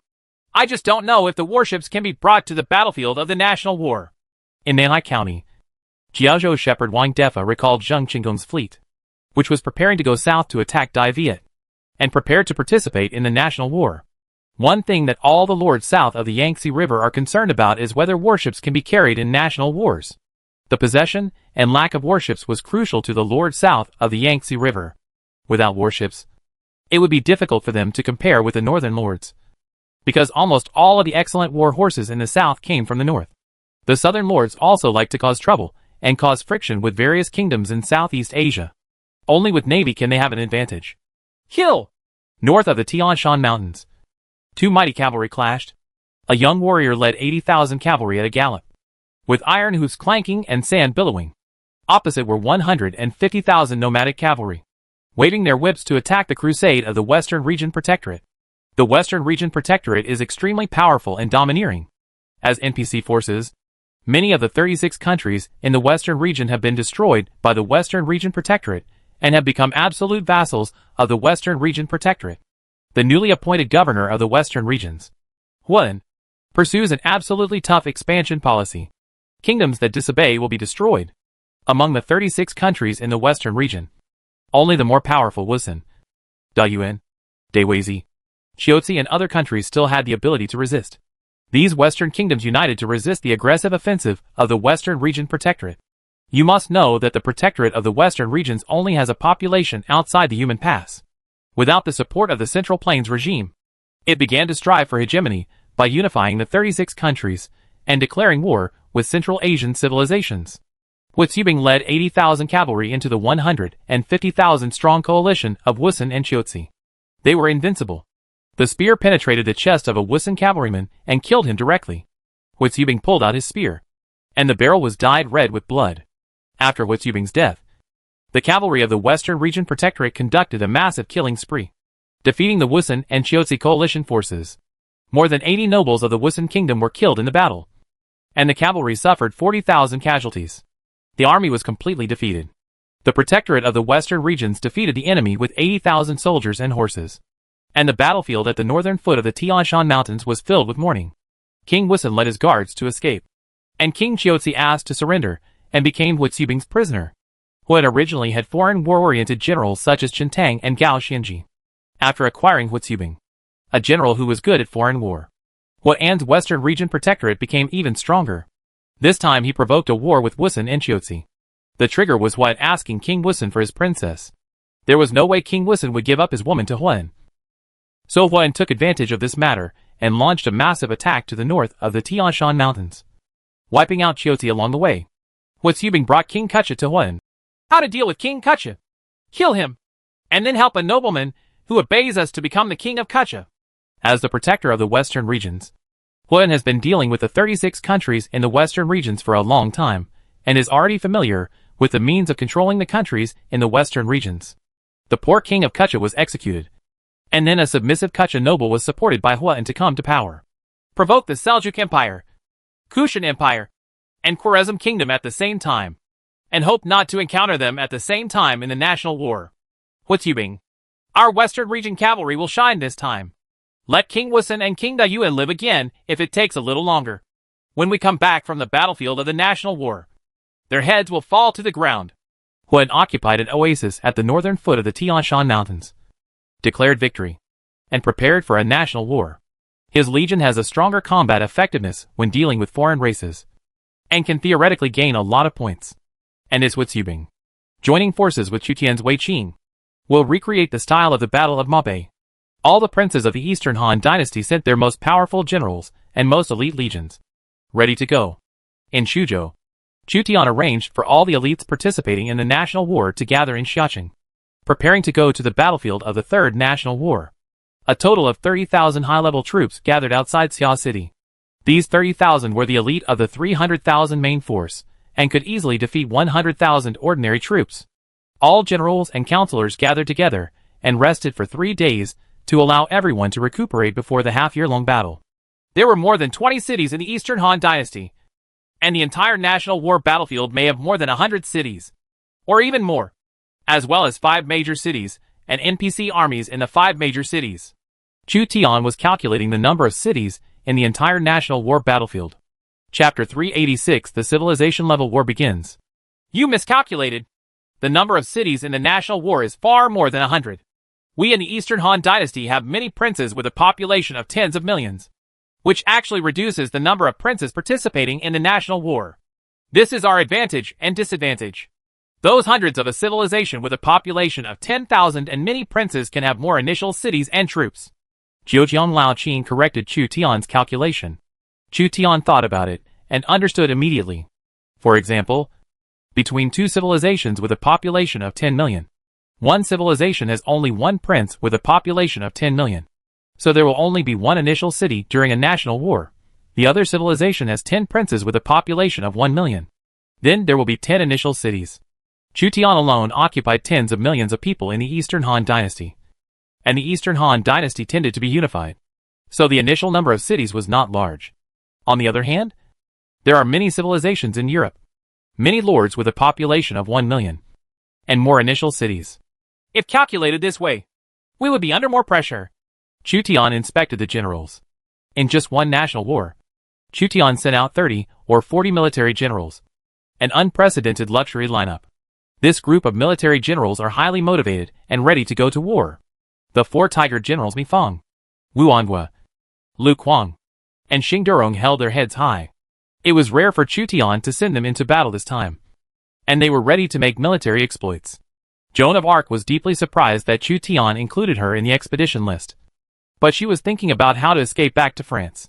Chu Tian arranged for her to participate in the national war, but he also had his own ideas. Joan of Arc wants to return to France, but France may not accept her. Chu Tian has learned that Joan of Arc's reputation in France is very bad. Ever since Joan of Arc was seen working for Chu Tian, French players believe that Joan of Arc had betrayed France and was called a fallen saint by French players. They even believe that Joan of Arc had been given to Chu Tian.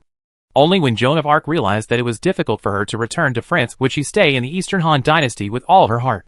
Please be careful, sir. I will take good care of Milan and never let her make any mistakes. Xiao Liang, Hua Mulan and others bid farewell to Chu Tian. In the next 6 months, Chu Tian and a group of civil servants and generals will fight in the largest national war battlefield to date, which means that they will be unable to contact them for half a year. I'll leave the rear affairs to you. Although Chu Tian made Xiao Liang his royal wife, he felt a little ashamed because he spent so little time together and separated a lot. He had to keep Xiao Liang at home for several months every year. Because of the cool summer, Chu Tiankai could go to war with peace of mind. This time the national war territory is protected by the system. But the internal affairs of Shuzhou, Yanzhou, and Qinzhou still need to be handled by someone. A little farewell is better than a wedding. I hope your husband will always remember us. Xiao Ning, Joan of Arc, please protect your lord's safety. Xiao Liang saw that Hua Mulan could not follow Chu Tian to participate in the national war, and Mu Guiying and Liang Hongyu were not familiar with Xiao Liang. So he told Li Xiaoning and Joan of Arc to protect Chu Tian. Li Xiaoning didn't speak much, but he was very reliable. Joan of Arc's heart was shaking violently. If she agreed to Xiao Liang, wouldn't she have to protect Chu Tian until the end of the national war? Then how to escape back to France? Mu Guiying and Liang Hongyu were wearing cloaks and riding the Dewan horses gifted to them by Chu Tian. On the same front as Mu Guiying and Liang Hongyu were generals Wei Qing, Chen Qingji, Lu Yi, Shuaren Gui, Zhao Yun and Dian Wei. In Goryeo, the largest lord, Choi Jae-sun, occupies 4/5 of the land, while the second largest lord, Li Minchul, only occupies 1/5 of the land. Otherwise, there is no room for other lords to survive. In other words, only 2 lords of Goryeo participated in the war, and they only had 2 initial cities on the national war battlefield. As long as I meet other civilizations that have enmity with the Eastern Han dynasty, I will form an alliance with them. Cui Zishan was not afraid of the Eastern Han dynasty, which had 22 initial cities. There were many civilizations around the Eastern Han dynasty that had enmity with the Eastern Han dynasty. All the civilizations surrounding the Eastern Han dynasty had wars with the Eastern Han dynasty. Choi Jae-sun and Li Minchiul are enemies because of the internal war in Goryeo, and Li Minchiul may not cooperate with Choi Jae-sun. Cui Zishan could only turn to the civilized princes such as the Mughal Empire and Dai Viet Kingdom in India for help. Southeast Asian countries such as Dai Viet and Toungoo had deep grievances especially with the Eastern Han dynasty. Japan, Kyoto. After more than 5 years of management, Oda Nobunaga successfully went to Luo and controlled Kyoto. There are almost no daimyo in Japan with a population of tens of millions. But there are quite a few daimyo with a population of 1 million, such as Oda Nobunaga, Takeda Shinjin, Yusuji Kenshin, Date family, Hojo family, Shimazu family, and Miyoshi family. Because of the great influence of samurai groups during Japan's Warring States period, many players chose to become retainers of daimyo, leading to the rise of local daimyo. Daimyos such as Oda Nobunaga, Takeda Shinjin, Yusuji Kenshin, Shimazu Takahisa, and Mori Motonaki can also participate in the national war. Divided into 6 legions. Each legion has a strength of 5,000. Takigawa Ikemesu, Shibata Katsui, Niwa Nagahide, Hashiba Hideyoshi, Akechi Mitsuhide, and Oda Hidetada, Aijin, will respectively lead the expedition. Tokugawa Ieyasu, that guy is not going to surrender to me yet. He is going to fight alone in the national war. One day, I will wipe him off the map. At present, Oda Nobunaga, the most famous figure in Japan, is divided into 6 armies to participate in the national war. Let all civilizations see the power of Feng Lin Huishan's art of war. Shan Xian. Last time you led the Red Bay Cavalry and Takeda Tadayoshi, and lost to the princes of the Han Empire. This time you want to wash away your shame.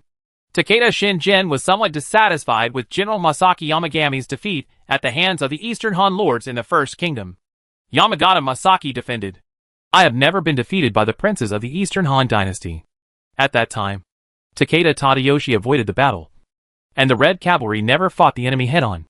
If there was a head-on confrontation, the final victory would be the Red Cavalry. Takeda Shinjin said coldly. No matter what happened at the time, I hope you can prove your bravery to me during this crusade. In Japan's Ekigo Kingdom, behind the shoji paper door, Japan's military god and dragon of Ekigo Yusuji Kenshin gently waved his military fan, and the guards presented the letters from the retainers. After reading them, a clear voice came from behind the door. Tell Kakazaki the Jing family, Naoki Zuna, Hojo Kahiro, and others came to see me. Kyushu Island. The Shimadzu family that unified the island has a population of millions and is qualified to participate in the national war. All the retainers of the Shimadzu family, as well as the defeated lord of Hirado Castle, Tera Yashimori, the head of the Otomo family, Soren Otomo, and the head of the Tachibana family, Michizuki Tachibana, were all summoned to Satsuma country by the head of the Shimazu family, Shimazu Takahisa. Shimazu Yahisa, who was confronting Niju that day, was the fourth son of the Shimazu family head, and he was also here. The Shimazu family has many talents and many strangers to support them, so they can unify Kyushu Island. Let the world know the power of Gyaoyefu and the Tanegashima fire gun team. It would be great if we could use this opportunity to eradicate Oda Nobunaga. When the national war is over, we will attack the Maori family and Shikoku Island. Oda Nobunaga, who has already gone to Luo, will become our biggest enemy. After the Shimazu family unified Kyushu Island, their ambitions began to expand. As a retainer of the Shimazu family, Tera Yashimori, the lord of Hirado Castle, participated in the secret meetings of the Shimazu family, but felt a little uneasy in his heart. The Shimazu family provoked the lords of the Eastern Han dynasty because of the Shimazu family. During this national war, there is a certain probability that the Japanese civilization will be born near the Eastern Han civilization. The Satsuma warriors of the Shimazu family are very aggressive and may very well bring disaster to the Shimazu family. However, the Shimadzu family also has the high-level unit Tanegashima fire guns as their trump card. Everyone focuses on East Asia and Europe. But in West Asia, there are also three very terrifying civilizations: the Ottoman Turkish Empire, the Persian Empire, and the Arab Empire. The Undead Army, the Sasanian Guards Cavalry. The world should not forget the King of Kings in Western Asia, the Persian Empire.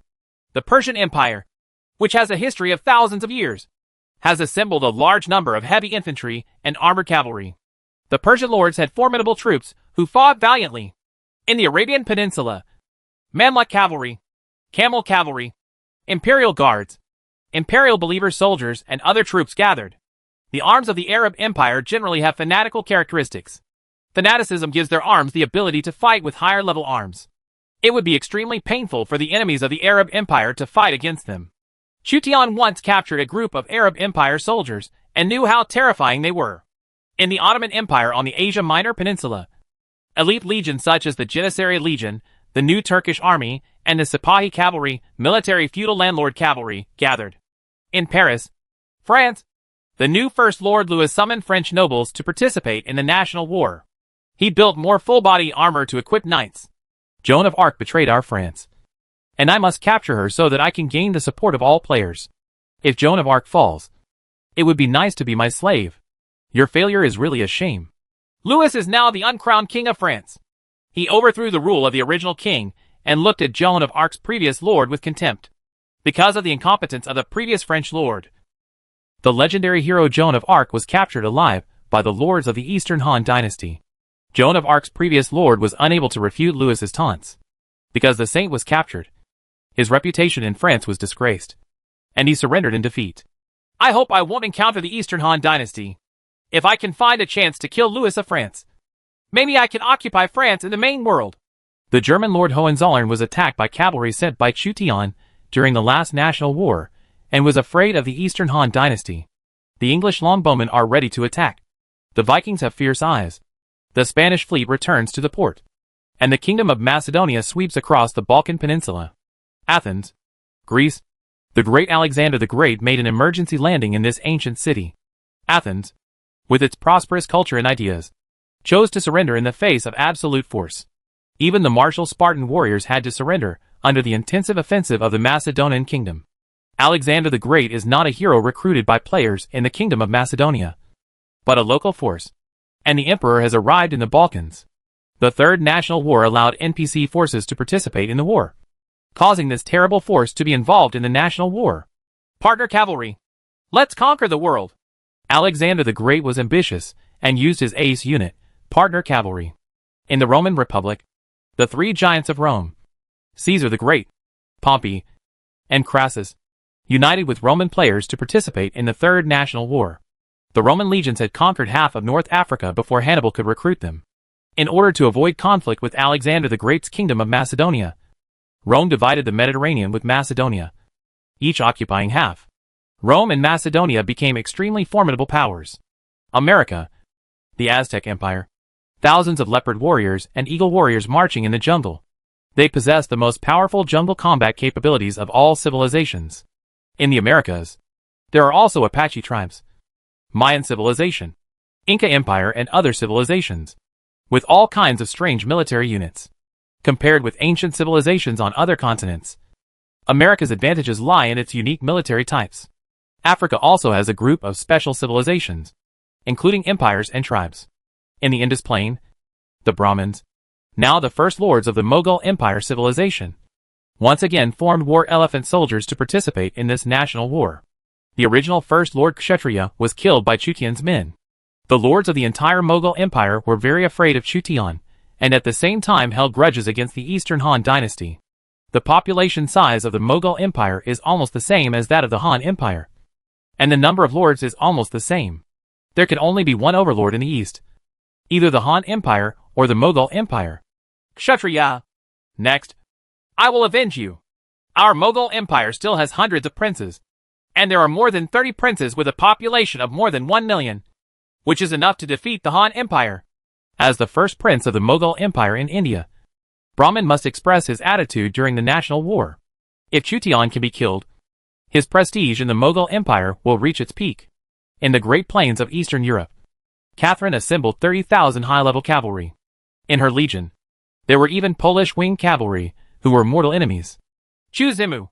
This time we are allies again, not enemies. But I will never let you go. Ekaterina gritted her teeth. Adjutant Sophia followed Ekaterina calmly. Recently, when she heard the name of this Eastern Han lord, her ears had become calluses. In Shuzhou, Chutian didn't know that he was being targeted by Ekaterina again.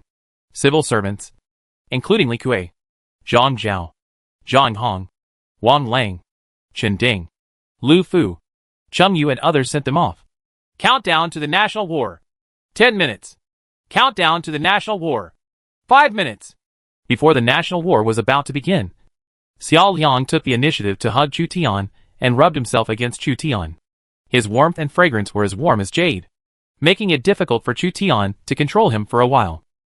Xiao Liang seemed to want to remember Chutian's scent, and finally separated. Come back alive! Hua Mulan couldn't be as open-minded as Xiao Liang, so she could only whisper. Mulan is waiting for the master at home. Of course I'm coming back. You and your sister Xia will wait patiently. Chutian held Hua Mulan's hand, and Hua Mulan couldn't help but blush. This was a show of affection in front of everyone. Commanders, follow me on the expedition. Chutian only delayed for a while, and then resolutely led the army to fight. The love between children is put aside for the time being. The Huns are not destroyed. How can we call home?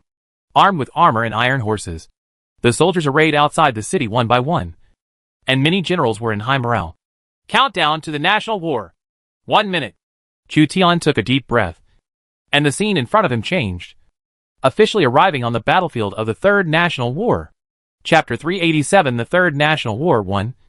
Over the battlefield of the National War. The sky was gloomy, and the wind was howling, which was depressing. A city stood on the Gobi Desert. The city wall was damaged. The outer bricks of the rammed earth wall fell off, and cracks appeared in the rammed earth wall, spreading like a spider web. 30,000 Han troops appeared in the city, and the civilians in the city looked at the incoming legions in panic. The neatly armored Yanjia and Wei Wu soldiers were holding halberds and shields, staring eagerly. The Huban army and the Shiliang iron cavalry, with their men and horses, covered with iron armor, commanding the mountains and rivers, are majestic. The soldiers of the Shiliao camp were light infantry, equipped with iron armor, but their armor was lighter than that of the Wei Wu soldiers with 3 layers of armor. This is the Gobi? Chutian looked around. The buildings in the city were mainly rammed earth houses. The sky was gloomy. Visibility was not high, and the entire battlefield was dark. If the place of birth is random, and Chu Tian was born in the Gobi terrain, his luck is bad. Count the population and resources immediately. Zhou Yafu, lead your soldiers to climb the city wall to prevent the enemy from sneak attacks. The Han army occupied the entire city. This city is their initial resource. Only with resources can they supply supplies on the national war battlefield. Shiliu camp defended the city, and Chu Tian entered the somewhat dilapidated city lord's mansion. Ding! The Third National War has begun and will last for 6 months. All civilizations are requested to compete for the 5 major cities as much as possible within 6 months. Ding! In order to protect weak civilizations, the cities of large civilizations with more than 10 initial cities are in a dilapidated state. Ding! The National War battlefield is surrounded by the ocean. The birthplace of a civilization with a navy is close to the sea, so naval battles can be conducted. Ding!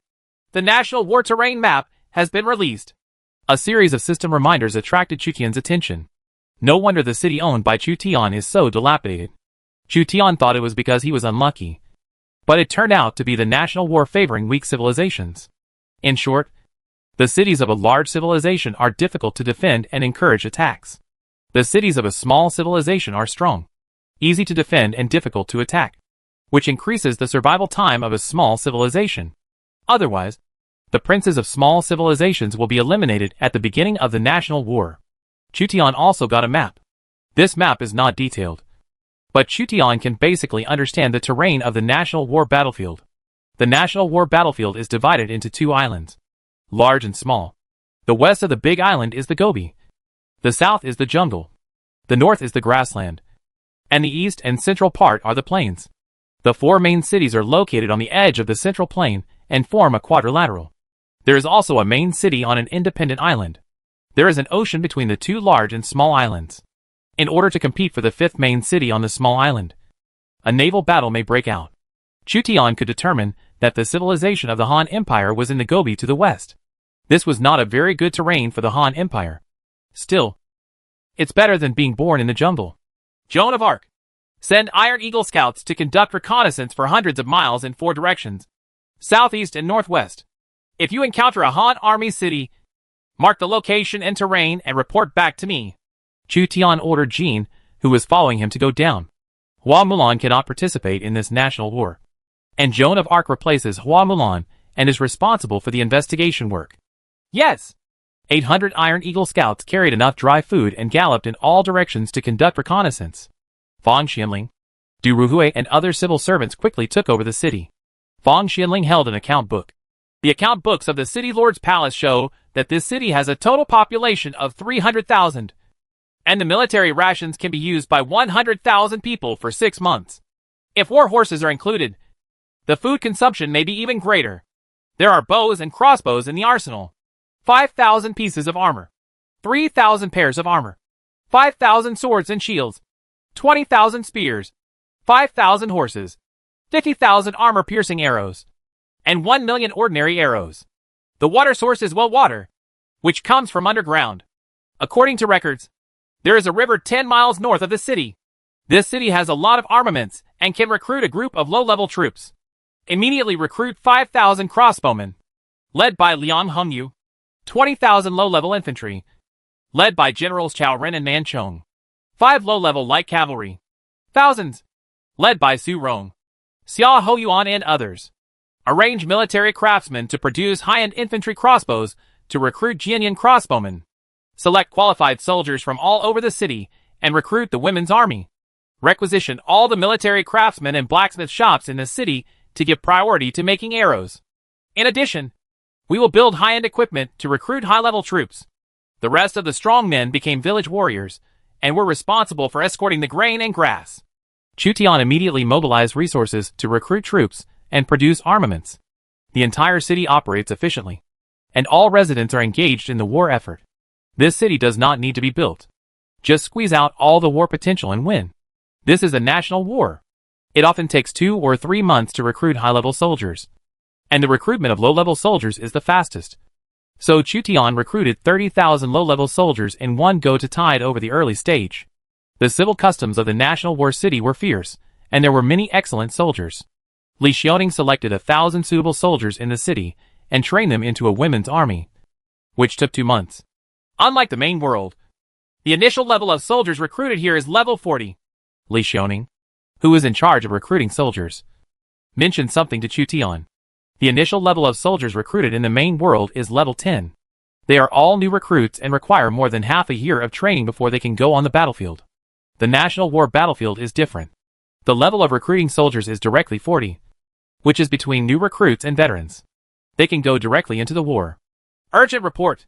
The Iron Eagle scouts sent to the north for reconnaissance returned first and broke in through the city gate without stopping. Chu Tian thought he would have to wait until the next day for Iron Eagle scout to obtain complete information. Unexpectedly, less than 2 hours later, Iron Eagle scout had already returned to report. There is indeed a river 10 miles north, and on the other side of the river is a city. I waded across the river and found that it was not the city of our Han Empire. Do you know which civilization it is? I don't know.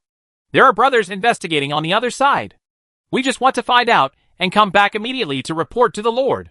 However, the other party also discovered our traces. The news brought by Iron Eagle Scout was very shocking. The cities of other civilizations were only 10 miles away from Chutian City, separated by a river. In this way, my city is located on the edge of the civilization of the Han Empire. Chu Tian had a vague understanding of his position. All the vassal cities of the Han Empire civilization are located adjacent to each other. There are 22 cities in total. Together with the soldiers and horses brought by each vassal, the population exceeds 7 million. There are many cities, and there must be cities adjacent to other civilizations. Chutian City is close to an unknown civilization. Macedonia, Persia, Germany, Mughal India, Ottomans, Arabia, North America. These are not civilizations to be trifled with. Before Chu Tian participated in the national war, he had a rough understanding of various civilizations, and knew that some civilizations were not easy to provoke. For example, in the Arab Empire, their imperial believers looked down upon death. Even if they were defeated, they would suffer heavy losses. There is also North America. Although North America does not have any decent historical heroes, North America has very special soldiers and a large population, which is equivalent to a powerful barbarian. The lords of each civilization carry reconnaissance units comparable to the Iron Eagle Scouts. When the Iron Eagle Scouts discovered the other side also discovered the Iron Eagle Scouts, and the two sides carefully spied on each other. Their armor style should be that of the Han Empire's cavalry. Damn it! Why is the Han Empire to our south? Cui Zishan, the Lord of Goryeo, was familiar with the armor of the Han Empire, but when he saw the armor of the Eastern Han cavalry, his face turned pale.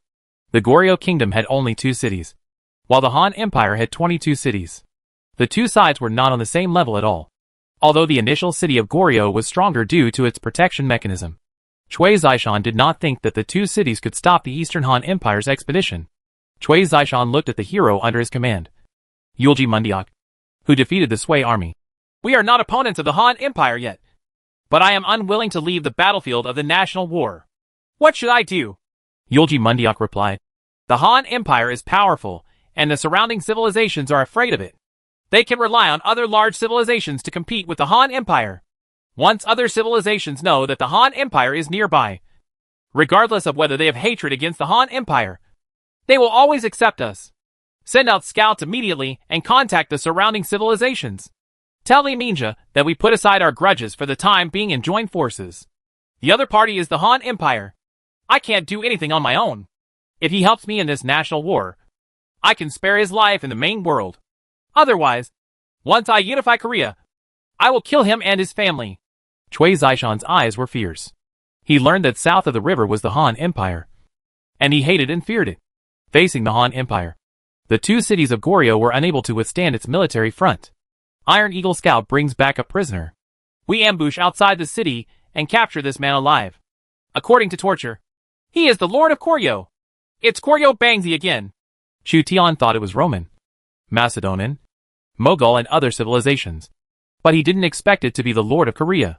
The Han Empire had already discovered before the start of the national war that Goryeo had only 2 lords, so there was nothing to fear. At the beginning of the Second National War, Chu Tian crushed the second Lord of Korea, Li Minja. This time the enemy met on a narrow road, and Chu Tian encountered the Lord of Korea again. The other party is already on guard. Should I attack the city of Goryeo alone? Or should I join forces with other princes? Chu Tian faces an important choice. There may be 2 Goryeo cities to the north of the river. And there may be other civilizations. If Chu Tian goes to attack the city alone, he must leave some troops to defend the city. It will take some time to recruit low-level troops. And Chu Tian only has 30,000 troops available. If 10,000 people are left to defend the city, only 20,000 are available. The 2 Goryeo cities had an initial army of 60,000 soldiers and horses. And the cities were strong. 20,000 people versus Goryeo's 60,000 people, and 2 fortified cities could become a meat grinder. It would be very simple if we united with other Eastern Han princes and sent more than 100,000 troops to capture the city of Goryeo. Go it alone or join forces with other princes. Chu Tian summoned his counselors to analyze the pros and cons. Sun Yu thought for a while. My lord does not want to attack a strong city and suffer too much loss. So we can use the strategy of luring the snake out of its hole. How to lure a snake out of its hole? So and so. Sun Yu laid out his plan. And Chu Tian's eyes lit up. All armies rest and recuperate. We will go out of the city tonight and severely injure the lord of Goryeo. Chu Tian learned that the other party was a prince of the Goryeo kingdom. And Sun Yu offered advice. So he grew evil and courageous.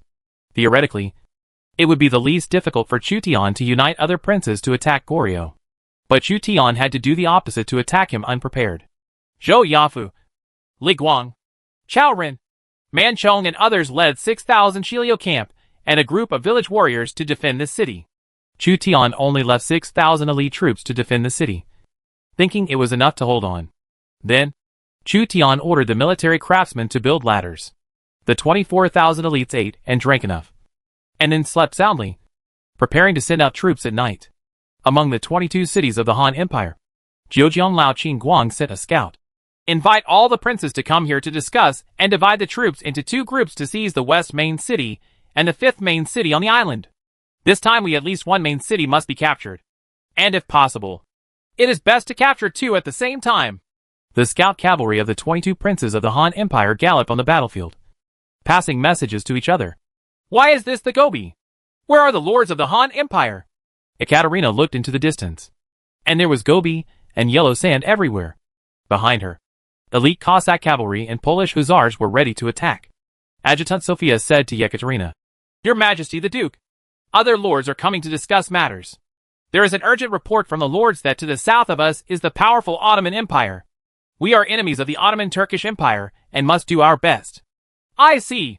As night falls, it is a good opportunity for a sneak attack. The Huban army, the Shiliang Iron Cavalry, the Tun Cavalry camp, and the heavy cavalry with complete armor and horses were the first to leave the city. Mu Guiying held a pear blossom gun and walked at the front of the Huban army. Hua Xiong dragged a big knife, held his head high, and looked majestic, because there was a dedicated crossbow hero Liang Hongyu. Chu Tian thought twice and asked Liang Hongyu to temporarily command the Shisheng camp, while Tai Shirzi went to command the Tunki camp. Tai Shirzi held a long bow in his hand and carried a quiver on his back, which contained well-cast armor-piercing arrows. Li Yi's Yanjia and Pang Wan's Wei Wu soldiers followed closely behind the heavy cavalry. The 2 steel torrents were both Chu Tian's trump cards. Liang Hongyu led the Shisheng battalion and prepared rockets to burn down the city defense facilities. Cao Cao and Cao Chun led 1,000 tiger and leopard cavalry. And Cao Cao went on an expedition as a general for the first time. We, the 4 tiger generals of the Northern Army, will definitely kill the generals and seize the flag in this battle, and shock the world. Mi Fang summoned Wuanhua, Lu Kuang, and Xing Darong to mobilize their morale. Wuanhua, Lu Kuang, and Xing Darong were so excited that they wanted to attack the enemy city immediately and make great military exploits. It's great that young people have energy. When commanders Chen Qingji, Wei Qing, Lu Yi and other commanders saw the 4 tiger generals of the Northern Army howling, they couldn't help but envy their energy. Among them, Chen Qingji was already in his 40s, and his military strength was not as good as Mi Fang and Lu Kuang among the 4 tiger generals. Chu Tian rode a war horse, followed by Dian Wei and Joan of Arc. Where is France? Joan of Arc whispered in a low voice that she only wanted to escape back to France. But when she arrived at the battlefield of the national war, this was not the case at all. I don't know where French civilization is. She could only follow Chu Tian's army to fight. Do you still want to go back to France? Chu Tian seemed to understand her thoughts. Nothing. Jean's eyes dodge, but her expression can't hide what's in her heart. Chu Tian thought about it for a while, and he even considered using Xiao Liang's suggestion. The two lords of Goryeo did not expect that a Han army would rush to attack them as soon as the national war began. Chapter 388, the Third National War 2. The Lord of the Eastern Han Dynasty is also the Lord of the Eastern Han Dynasty. Li Minqiu, the Lord of Goryeo, fell into despair. He was crippled by Chu Tian at the beginning of the last national war. This time his city was attacked by Chu Tian again. A large number of Han soldiers climbed to the city, shouting and killing. Lo Jin personally led Yin Jia and Wei Wu soldiers as the first team to attack the Goryeo city with many fierce generals. Chu Tian ordered the soldiers to light torches under the city, and the battlefield was as bright as day. The Lord of Goryeo had obviously prepared a large number of defensive equipment. Stones rolled down, and Yin Jia, who was attacking the city, was attacked and fell from the ladder. Sound camp! Use fire arrows! Liang Hongyu directed the Shisheng battalion to use rockets. Thousands of fire arrows pierced the sky and landed on the city gate tower and arrow tower. The fire arrows were nailed to the wooden boards and ignited the wooden arrow tower. Round after round of fire arrows fell, and the fire spread on the city wall. The fire reflected in Chu Tian's eyes, and the battle was bound to involve casualties. The defenders were the high-level troops of the Goryeo kingdom. They fired their bows and crossbows. Many longbowmen in the Shisheng camp were killed by stray arrows. Several arrows passed by Liang Hongyu, but were blocked by Liang Hongyu's soldiers holding shields. The armor-piercing arrow penetrated half of the shield and almost completely penetrated it. Liang Hongyu did not frown. She was not afraid of Luya and was still supervising the battle on the front line. Le Jin holds the Huanchou sword, holds up the shield, and climbs the city wall. Zhou Tsang, you assist Lu in attacking the city. Le Yi ordered Zhou Tsang, the general sent to him by Chu Tian, to join the battle. As you command? Zhou Tsang is a tall man with a curly beard. He wears heavy armor. Following Li Yi's orders, he personally leads a team of Yin Jia and Lu Yi to attack the city. Don't hold on to the martial arts class. There are not many of them. The Goryeo General Yi Guan led the special force, Biwu Band, to defend the city. Two high-level crossbow teams, namely the Gong Gong and the Jing crossbow, were shooting arrows.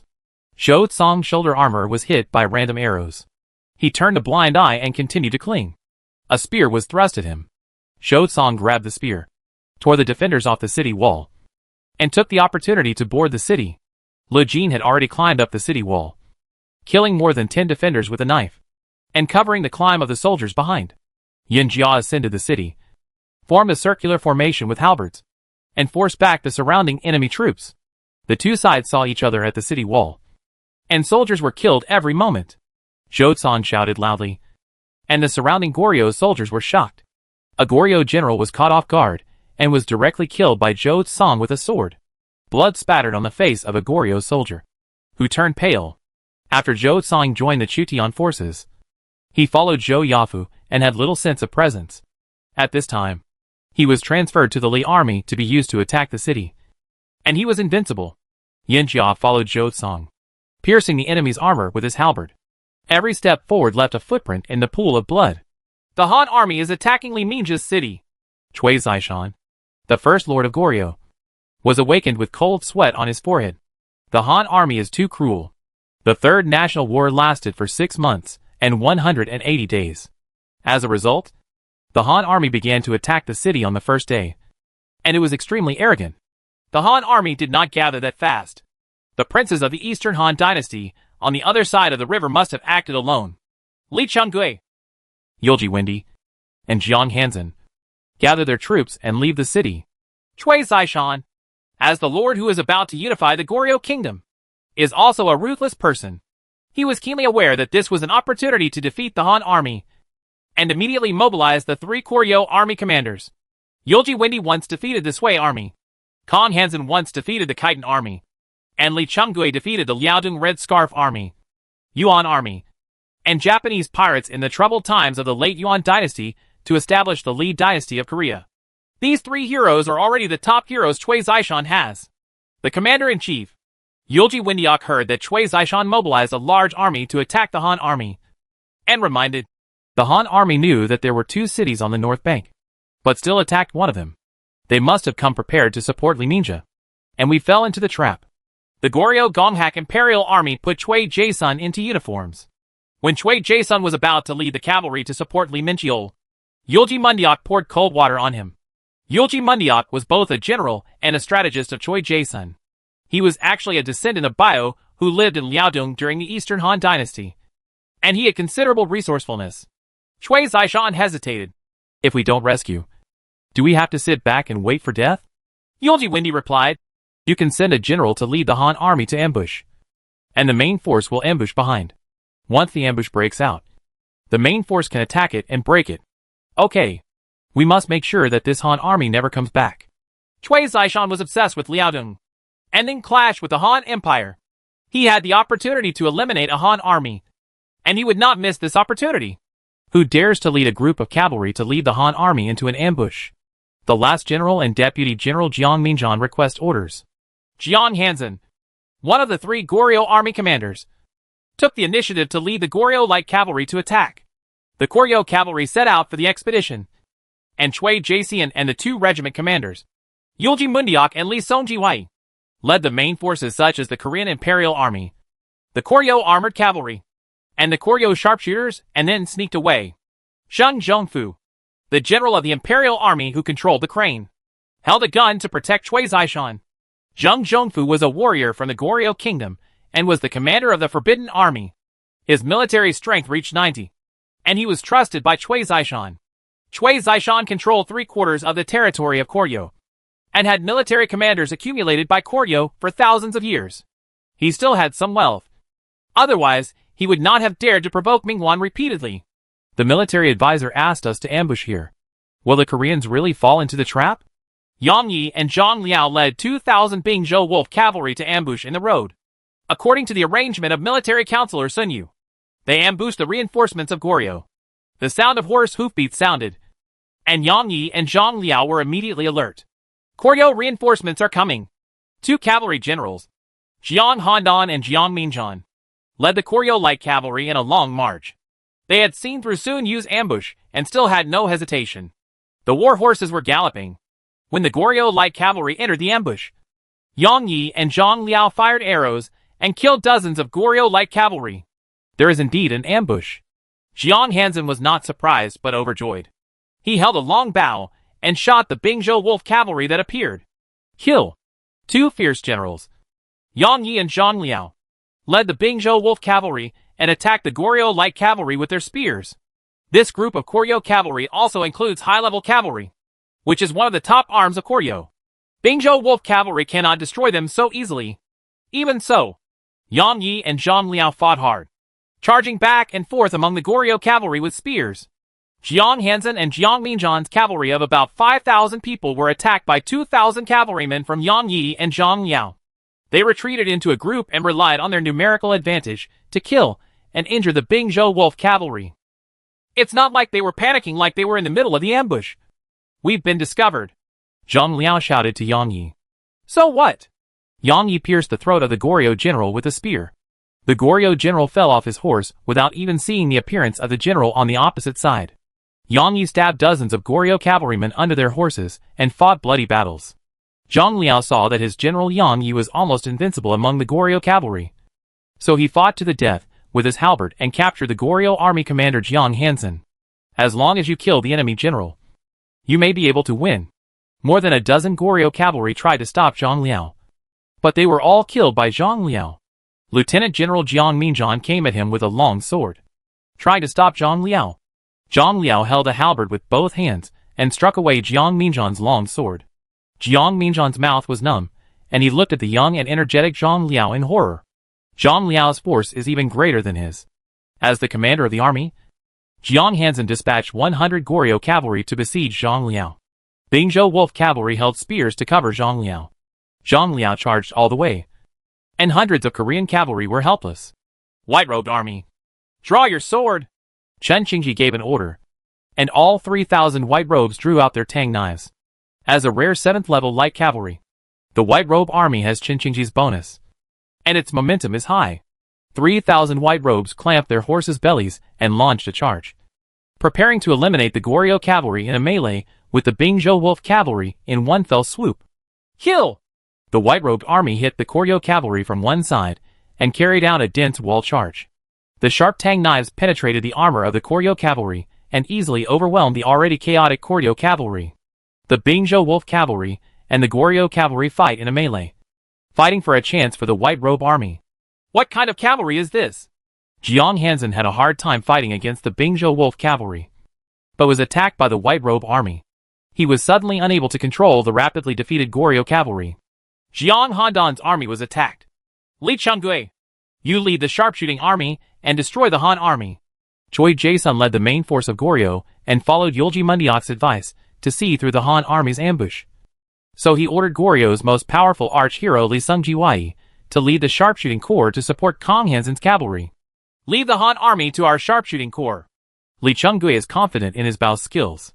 Jiang Hansen and his deputy Jiang Minzhong were attacked by Yang Yi, Zhang Liao, Qin Qingji and others. The cavalry was defeated and retreated. Zhang Liao defeated Jiang Minzhong and almost killed him. Jiang Minzhong's soldiers tried their best to stop Zhang Liao, and Jiang Minzhong fled. The Han army is in hot pursuit, and they have been ambushed. Although Jiang Hansen was shocked by the power of the white-robe army, he could easily kill the white-robe army as long as he lured the white-robe army into an ambush by the Goryeo army. There was the sound of sharp arrows piercing the sky in the darkness. The Korean sharpshooter fired thousands of arrows, and hundreds of Bingzhou Wolf cavalry were killed by random arrows. Zhang Liao pushed away the random arrows, and the power of the arrows surprised Zhang Liao. This is the top archer of Goryeo. Yulji Mundiok led the Koryo infantry regiment to form a spear phalanx, covering Li Chunggui's sharpshooting regiment to fire arrows. If the Bingzhou Wolf cavalry and the white-robe army want to defeat the marksman legion, they must break through Ichi Windy's spear phalanx. If the light cavalry hits the pike phalanx head-on, there will undoubtedly be heavy losses. Goryeo's infantry regiment has the bonus of Yulji Windy, and its attributes are not bad. In the Battle of Ungchi City, Yulji Windy caused a lot of trouble for the Tang army. Retreat. Qin Qingji was unable to charge with sufficient force, so he ordered the white robes to retreat. The white robe army was attacked by the sharpshooting corps, killing and wounding hundreds of cavalry. Bingzhou Wolf cavalry rushed to the front, suffering more casualties. Hundreds of casualties. Zhang Liao and Yang Yi faced the high-level long archers of Goryeo. The light cavalry were restrained and could only retreat. If they were heavily armored cavalry, they might be able to attack the opponent's phalanx head-on. Jiang Hansen and Li Chunggui, pursue the Han army.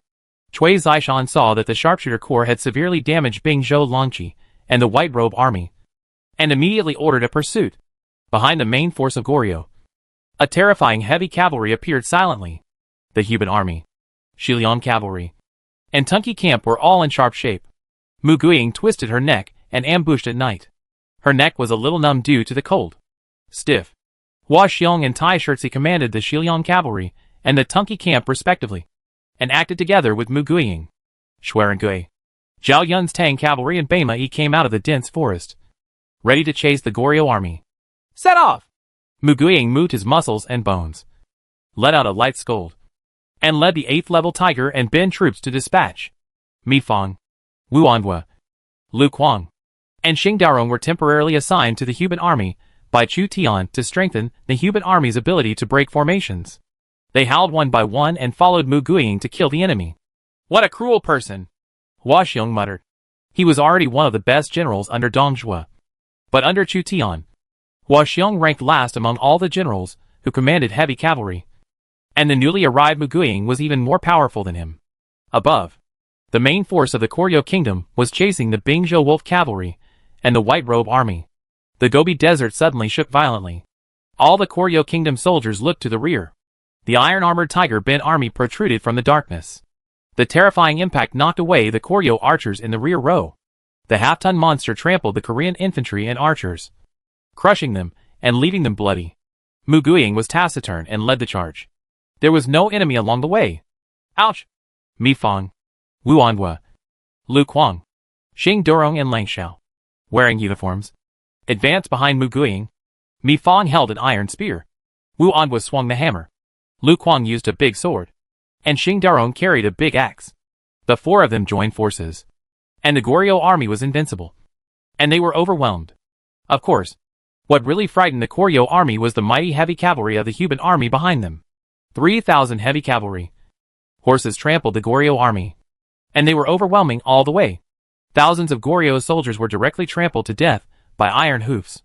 Mu Guiying caught a glimpse of Cui Zishan's elite crane-controlling army, which had many torches. So he led the Hu Bin army to kill Cui Zishan. The crane-controlling army protected Cui Zishan in his escape, but was delayed by the defeated troops. The Hu Bin army caught up and crushed the crane-controlling Forbidden army. Mu Guiying broke into the Forbidden army that controlled cranes, used his spear to deflect the spears of the Forbidden army, and killed more than 10 Forbidden army soldiers in a row. The Imperial Guards of Korea are the main force and trump card of Cui Zishan. It was a little difficult for Mu Guiying to kill the Imperial Guards of Korea, but she had the Tiger Guards. Under the surprise attack, the Imperial Guards were completely defeated. In order to protect Cui Zishan from leaving, General Zheng Zhongfu of the Korean Forbidden Army intercepted Mu Guiying with a gun. Mu Guiying bravely attacked and confronted Zheng Zhongfu with a gun. The two fought fiercely, and Mu Guiying stabbed out the pear blossom spear one after another. Stabbing, beating, and attacking. The combination of virtual and real. Strange and positive. Advanced sharply and retreated quickly. Motionless like a mountain, and moving like thunder. Zheng Zhongfu struggled to resist, but he was no match for Mu Guiying. So he simply abandoned the crane-controlling army and fled on horseback. The Imperial Guards holding long axes, spears and other weapons attacked Mu Guiying. Mu Guiying swept them with his spears and defeated them. Seeing that Zheng Zhongfu was about to escape, he threw the pear blossom gun in his hand. The pear blossom gun shot through the air and penetrated Zheng Zhongfu's armor. The Imperial Guard General of the Goryeo Kingdom was torn off his horse by a pear-shaped spear and died in the rebellion. The nearby Hakong Imperial Army looked at this terrifying female general in horror, and for a moment they did not dare to step forward and attack Mu Guiying, who had no weapons in her hands. Mu Guiying unhurriedly pulled out the Yenling saber. When all the crane-controlling Forbidden forces reacted, Mu Guiying's Yenling saber had already struck. Mu Guiying pursued him non-stop, killing 5 Goryeo generals and 130 Goryeo soldiers in one battle. Chapter 389, the Third National War 3. Cui Zishan, the first lord of the Goryeo Kingdom, fled in despair. The Goryeo army was trampled by the Hu Bin army, Shiliang cavalry, and the Tunki camp, and returned in defeat. Xuerengui and Zhao Yun led the Tang dynasty archers and Bema Yitsong to pursue and intercept the defeated Goryeo army, killing more than 10 gold-level generals and killing 2,000 enemies.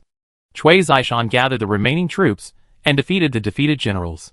He dispatched more than 20,000 troops. After being ambushed, only more than 10,000 were left. His heart felt like a knife. The people he brought to the national war were all the elites of Goryeo. Elites made with real money and silver. In a big battle, Chu Tian's heavy cavalry made Cui Zishan know what a real elite is. There was an arrow mark on the cheek of Li Chunggui, the first archery hero of the Goryeo Kingdom, and it was dripping with blood. After being defeated by the heavy cavalry of the Han army, Li Chunggui was intercepted by Xuerengui. The two sides dueled with archery. Li Chunggui shot 3 arrows in a row, but Xuerengui stopped them all with archery. With the 4th arrow, Li Chunggui was shot by Xuerengui. If Li Chunggui was not good at arching, Xuerengui would probably kill him with 1 arrow. That general's archery skills are still better than mine. I must kill him in the future. Li Chunggui felt severe pain in his cheek, and Xuerengui's revenge made him hold a grudge. Not only Li Chunggui, the other 2 regiment commanders, Yulji Mundiok and Kong Hansen, were all disgraced. Zheng Zhongfu, the general of the Imperial Army who controlled the crane, was killed in battle, and the Imperial Army suffered heavy casualties. They were indeed defeated. In the dense forest, Cao Cao squinted his small eyes and looked at the defeated Goryeo troops passing by. Beside him, Cao Chun, a young general from the Cao clan, followed. Generals such as Xia Hoyuan and Cao Ren were transferred to other legions by Chu Tian. Currently, the only general that Cao Cao can directly command is Cao Chun. Cui Zishan got rid of Xuerengui and Zhao Yun, thinking that there were no more pursuers. But an extremely dangerous feeling arose spontaneously. Suddenly, 1,000 tiger and leopard cavalry rushed out of the dense forest.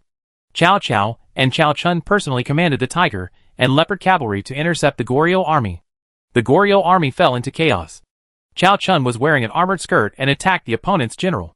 Jiang Hansen's deputy general Jiang Minzhang was unable to react in time, and was shot through by a general covered in iron armor.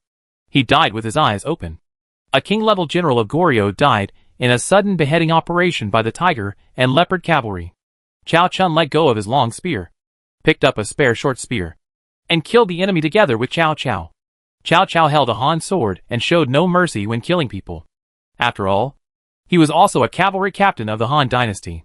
When he attacked the Yellow Turban army, he personally went into battle to kill the enemy. At this time, he went into battle again to kill the generals. Cao Cao seemed to have regained his original enthusiasm. The morale of the Goryeo army was completely lost, and they were defeated by 1,000 tiger and leopard cavalry. The Goryeo army was defeated again. Cao Chun killed 3 generals in the Goryeo army: Li Sungjiwei, Yulji Mundiak, and Kong Han-chan. Reorganized the army. Cui Zishan was so worried that he discovered that Cao Cao only had 1,000 men. He was furious and ordered his 3 army commanders to summon their troops to fight back against Cao Cao. Don't fight! Cao Cao noticed that the Goryeo army was tending to restore order under the command of the 3 army commanders. So he ordered Cao Chun to retreat. Cao Chun had heavy cavalry equipment and attacked the enemy formation without being injured. He obeyed Cao Cao's words and followed Cao Cao out of the battlefield. The tiger and leopard cavalry fiercely attacked the Korean army, and after completing the beheading operation, they quickly retreated. Cui Zishan was unable to catch up and stamped his feet repeatedly. His losses were not small, but Cao Cao ambushed him, and a king-level general was killed like this. As Jiang Hansen's lieutenant, Jiang Minzhan was a king-level general who defeated the Khitans and prevented the destruction of the Goryeo kingdom. He was also one of the few first-rate generals in the Goryeo kingdom. However, he was attacked by Cao Chun and taken away in a wave.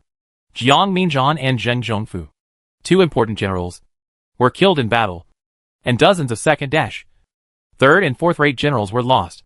No matter how good the national war rewards are, it will be difficult to make up for such losses. Cui Zishan counted the losses. Dozens of Goryeo generals were killed, including 2 king-level generals. The military generals of the Goryeo kingdom were far inferior to those of the Eastern Han dynasty. So getting a king-level general was just like an Eastern Han player getting an emperor-level general. As a result, 2 died in one battle. Cui Zishan couldn't bear such a loss. In addition to dozens of generals, Cui Zishan lost nearly 10,000 high-level troops.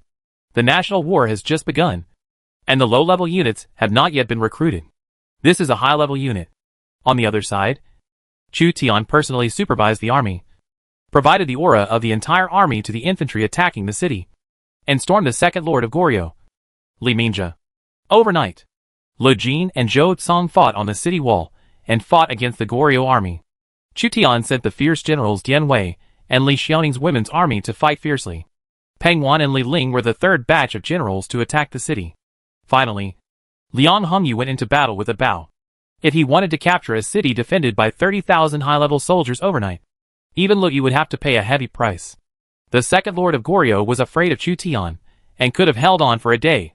However, seeing that the city was about to be breached, he simply gave up resistance and chose to withdraw from the national war. The only remaining Goryeo regiment in the city and Li Mingzha left the battlefield of the national war, and Chu Tian easily occupied the city. I didn't expect that Li Minqiu was beaten to the point where his mentality collapsed. Is this the second lord of Goryeo? The opponent's will to resist is weak. After all, Li Mingzha is about to be destroyed by Cui Zishan in the main world, and he is unwilling to lose too many elites. Chu Tian glanced at the standings. After a night of hard fighting, he killed and captured tens of thousands of high-ranking soldiers from Goryeo, conquered a fortified city, and earned more than 30,000 points. Ranking first. It is currently the second day of the national war. There are not many civilizations in the world at war, and there are even fewer princes with points. Second place is Alexander of the Kingdom of Macedonia, with 14,444 points. Chu Tian noticed that the second place was Alexander the Great, an NPC prince from the Kingdom of Macedonia. Alexander obviously experienced a large-scale battle, and only then gained more than 10,000 points. You must know that Chu Tian was attacking 2 Goryeo lords at the same time, and gained more than 30,000 points. Points are related to the level of the soldiers killed, and the quality of the generals. Chu Tian entered the city, took control of the city, and then used the city's resources to explode troops to make up for the losses. After attacking the city overnight, the losses were difficult for Chu Tian to accept. The more rapid the siege, the more soldiers died. The generals who ambushed Cui Zishan's army came back to join Chu Tian and report their military exploits. Mu Guiying made the greatest contribution in this battle. The human army she commanded destroyed the will of the Goryeo army. She personally killed hundreds of people in one battle, and was the bravest of the three armies. Military generals such as Mi Fang, Wu Anhua, Lu Kuang, Xing Durong, Hua Xiong, and Tai Shicai also made many military exploits. Goryeo is vulnerable. Barbarians will be barbarians after all. Give me 1,000 people, and I can wipe them out. Perhaps victory was too easy. Wu Anhua, Xing Durong, and others thought that Goryeo was nothing more than this. The 4 tigers of the northern army killed more than 100 enemies together. The White Robes lost 325 people. 783 people were killed in the Bingzhou Wolf cavalry battle. When Qinqingji, Yang Yi, Zhang Liao and other generals mentioned the losses, Chu Tian couldn't help but be surprised at the magnitude of the losses. The opponent has a legion of sharpshooters. They attack fiercely, and their arrows break through the air, causing huge casualties to the light cavalry. Chen Qingji talked about Li Chonggui, the military commander of the Lord of the Goryeo Kingdom, the #1 arch-hero in the Goryeo Kingdom. Chu Tian had no interaction with the Goryeo Kingdom in the main world, so he was not familiar with the generals and legions of the First Lord of the Goryeo Kingdom. As the #1 archer in Goryeo, Li Chonggui's troops were high-level archers. The White Robe Army and Bingzhou Wolf Cavalry, which lacked heavy armor, suffered greatly when encountering this army. Xuerengui and Zhao Yun were driving a group of Goryeo prisoners. They heard that Goryeo's first bowman Li Chonggui had caused heavy casualties to the troops of Qinqingji, Yang Yi, and Zhang Liao. Xuerengui said to Chu Tian, "There does seem to be a god in the Goryeo army." The shooter was wounded by the general. If he had not escaped in time, he would have been killed by the general. That person is probably Li Chonggui. Chu Tian knew that Li Chonggui was one of the best heroes in the Korean civilization.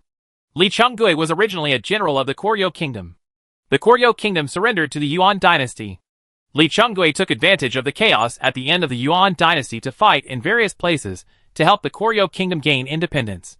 Later, he achieved great success, usurped the throne and established himself, creating the Li dynasty's Joseon that lasted for hundreds of years. However, if Li Chonggui wanted to compete with Xuerengui of 3 Arrows Dingtian Mountain in archery, he would have to do his best. Chu Tian couldn't help but regret that if Li Chonggui escaped later and was killed by Xuerengui, Cui Zishan would lose a candidate for the army commander, and the loss would be even more heavy. What he didn't know was that Cui Zishan had killed 2 king-level generals and many 3rd and 4th-rate generals in one night, and he was filled with grief. If Li Chonggui, one of the 3 army commanders under his command, was killed, Cui Zishan would be even more desperate. Chu Tian counted the losses and found that he had lost 3,000 to 4,000 men, and he had suffered a lot in the siege. Regarding the captured Goryeo soldiers, Chu Tian used the characteristics of Tian Khan to recruit and surrender them. A total of more than 2,000 high-level Goryeo soldiers were recruited and surrendered. If they were just ordinary Goryeo soldiers, Chu Tian wouldn't care much. But the Goryeo soldiers captured during the war were high-level soldiers with pretty good attributes. Although they are a bit inferior to the troops brought by Chu Tian, they are quite easy to use. They are equivalent to high-level cannon fodder, and they don't feel bad at all. Cao Cao and Cao Chun led the Tiger and Leopard cavalry back. This time he attacked, beheading 1,000 people and beheading the enemy general Jiang Minzhan. He had great military exploits and suffered only 100 cavalry casualties. Cao Cao is indeed a qualified general in a sense. Let's get another city. Chu Tian took advantage of the sharp decline in the morale of Cui Zishan's army and planned to capture Cui Zishan city. In Chu Tian's principles, there is no such thing as chasing the enemy when you are in trouble. When it is time to pursue, you must pursue and push the opponent to death. After Chu Tian captured a city, he went to attack Cui Zishan city. I am not willing to abandon this city and flee to the north. I must take revenge. Cui Zishan fled back to his city and obtained supplies. He can choose to lead the remaining soldiers to withdraw from the national war, just like the second Lord Li Minjia. But Cui Zishan was unwilling to give in. He was severely injured and humiliated by Chu Tian. If he fled back to the main world a day after the national war started, he would not be able to raise his head in the Goryeo kingdom. Although Goryeo was not a big civilization, Cui Zishan was after all a big lord with a population of tens of millions. He could not give up in a hurry like some civilizations, with a population of only 1 million. Moreover, Chu Tian caused heavy losses to him, making Cui Zishan feel resentful. and he must find a way to take revenge. He may not have a chance. Other civilizations have conflicts with the Eastern Han dynasty, such as the Mughal Empire in India, Japan, Southeast Asian countries, France, and the recently angered Central Asian countries. According to the scouts we sent yesterday, in the north is the Persian Empire. It is a civilization with an ancient history. In addition to having a disadvantaged population, they have high-level troops and ancient heroes. Cui Zishan sent scouts, who contacted other civilizations to return and brought back information that Cui Zishan was interested in. It's just that this information arrived a little late. After careful consideration, Cui Zishan decided to join the civilization of the Persian Empire. If the other party is unwilling to accept him, he can choose to withdraw from the national war battlefield and give up the opportunity to continue to gain points. He believed that the nobles of the Persian Empire would consider accepting him when they heard that the Eastern Han civilization, the largest in lords, was to the south. If the Persian civilization and the Eastern Han civilization want to compete for the same main city, there will probably be a battle. After deciding to surrender to the Persian Empire, which was larger than the Goryeo kingdom, Cui Zishan immediately organized his troops, gathered a large number of weapons and arrows, and fled to the north of the Gobi. When Chu Tian led the army to attack Cui Zishan's city, Cui Zishan had already escaped. As expected of the first lord of Goryeo, he retreated so resolutely. When Chu Tian saw Cui Zishan's brave man cut off his wrist, he couldn't help but admire Cui Zishan's decisiveness. Facts have proved that every lord who has survived to the present and has a good development momentum, none of them is a good person. Cui Zishan left as soon as he said it, without hesitation, saving part of his strength for himself. Otherwise, if Chu Tian has famous siege generals like Lu Yi and Lu Jin, the city will be captured sooner or later. A city without reinforcements has basically no defensive value. Report: Silly Colonel Jiang and Lao Qin have invited the lord and other princes to go to his city to discuss the matter of joining forces. After Chu Tian captured 2 cities, he received a notice from Jiao Lao Qin to summon 22 princes. Clean up the battlefield and go to meet with Jiao Lao Qin. As one of the princes of the Eastern Han dynasty, Chu Tian must respond to this call. In order to defeat the 2 lords of the Goryeo kingdom, Chu Tian suffered a lot. After all, the Goryeo kingdom also had all high-level military units. Chu Tian participated in the war as a prince of the Eastern Han dynasty, which destined him to be a lone wolf in this national war. If it weren't for the surprise victory, Chu Tian wouldn't want to attack the city of Goryeo alone. This is a map drawn by Iron Eagle Scout based on the intelligence from yesterday's reconnaissance of all directions. Further to the north is the Persian Empire, and further to the south is the sea. After Joan of Arc replaced Hua Mulan in charge of intelligence work, the Iron Eagle Scouts said yesterday have basically returned and drawn more detailed maps based on the intelligence obtained. Based on the intelligence provided by Iron Eagle Scout and the system's simplified battlefield map, Chu Tian could already deduce his location. The princes of the Eastern Han dynasty civilization were located in the southwest corner of the battlefield, because some princes had large naval forces and were close to the sea. Persian Empire. Maybe we will compete with the nobles of the Persian Empire for a main city. The north is an ancient, powerful civilization in ancient times. The Persian Empire was much more powerful than the Goryeo kingdom. When Chu Tian suddenly broke out into a war with the Goryeo kingdom, other Eastern Han princes had already arrived at the city of Jiao Lao Qin one after another to discuss the matter of fighting for the main city. Chapter 390 Provisional National War Meeting. That pervert Chu Zimu. It's only the second day of the national war, and his points have already exceeded 30,000. What on earth is he doing? Maybe he's already at war with other civilizations. He hurriedly started a war with other civilizations before we could wait. It is estimated that not many people are as crazy as him, suppressing the other's entire civilization with the power of one person. Guess which civilization he went to war with? The 2 lords of the Goryeo kingdom, Cui Zishan and Li Minjia. Have points? And there are still a lot of points. Chu Zimu is very likely to go to war with the Goryeo kingdom. After all, only when he encounters several civilizations that have hatred against our Eastern Han dynasty will Chu Zimu try to kill him at all costs. The remaining 21 Eastern Han dynasty princes have already gathered. They noticed that Chu Tian ranked first in the global rankings. It was obvious that Chu Tian's legion was in a fierce battle with other civilizations. Each of these princes is very shrewd, and they can even guess which civilization Chu Tian is at war with through the ranking list. Chu Zimu helped you solve 2 troubles this time when he fought against Korea. The princes present all looked at Mingwan. Everyone knew that Mingwan as the governor of Liaodong, had a deep hatred for the Goryeo kingdom and hated the Goryeo kingdom more than any other princes. Regardless of whether Chu Tian can kill Cui Zishan in this battle, at least the national power of Goryeo will be damaged as a result, and the pressure on Mingwan will be reduced a lot, and it may even pave the way for Mingwan to conquer Goryeo. Mingwan didn't care much. So what? Even if Chu Zimu doesn't take action, I will destroy Korea sooner or later. It's better to say that Chu Zimu doesn't take action, because I want to deal with Cui Zishan personally. Everyone present seemed to feel Mingwan's firm determination. Mingwan was not worried about whether he could defeat Goryeo at all. For Mingwan, defeating the main force of Goryeo is not the biggest problem. The biggest trouble was the huge cost of ruling Goryeo and the constant uprisings. If Chu Zimu is still fighting, he will not be able to come for a while. No, the speed at which he is gaining points has stopped, which means the war is over.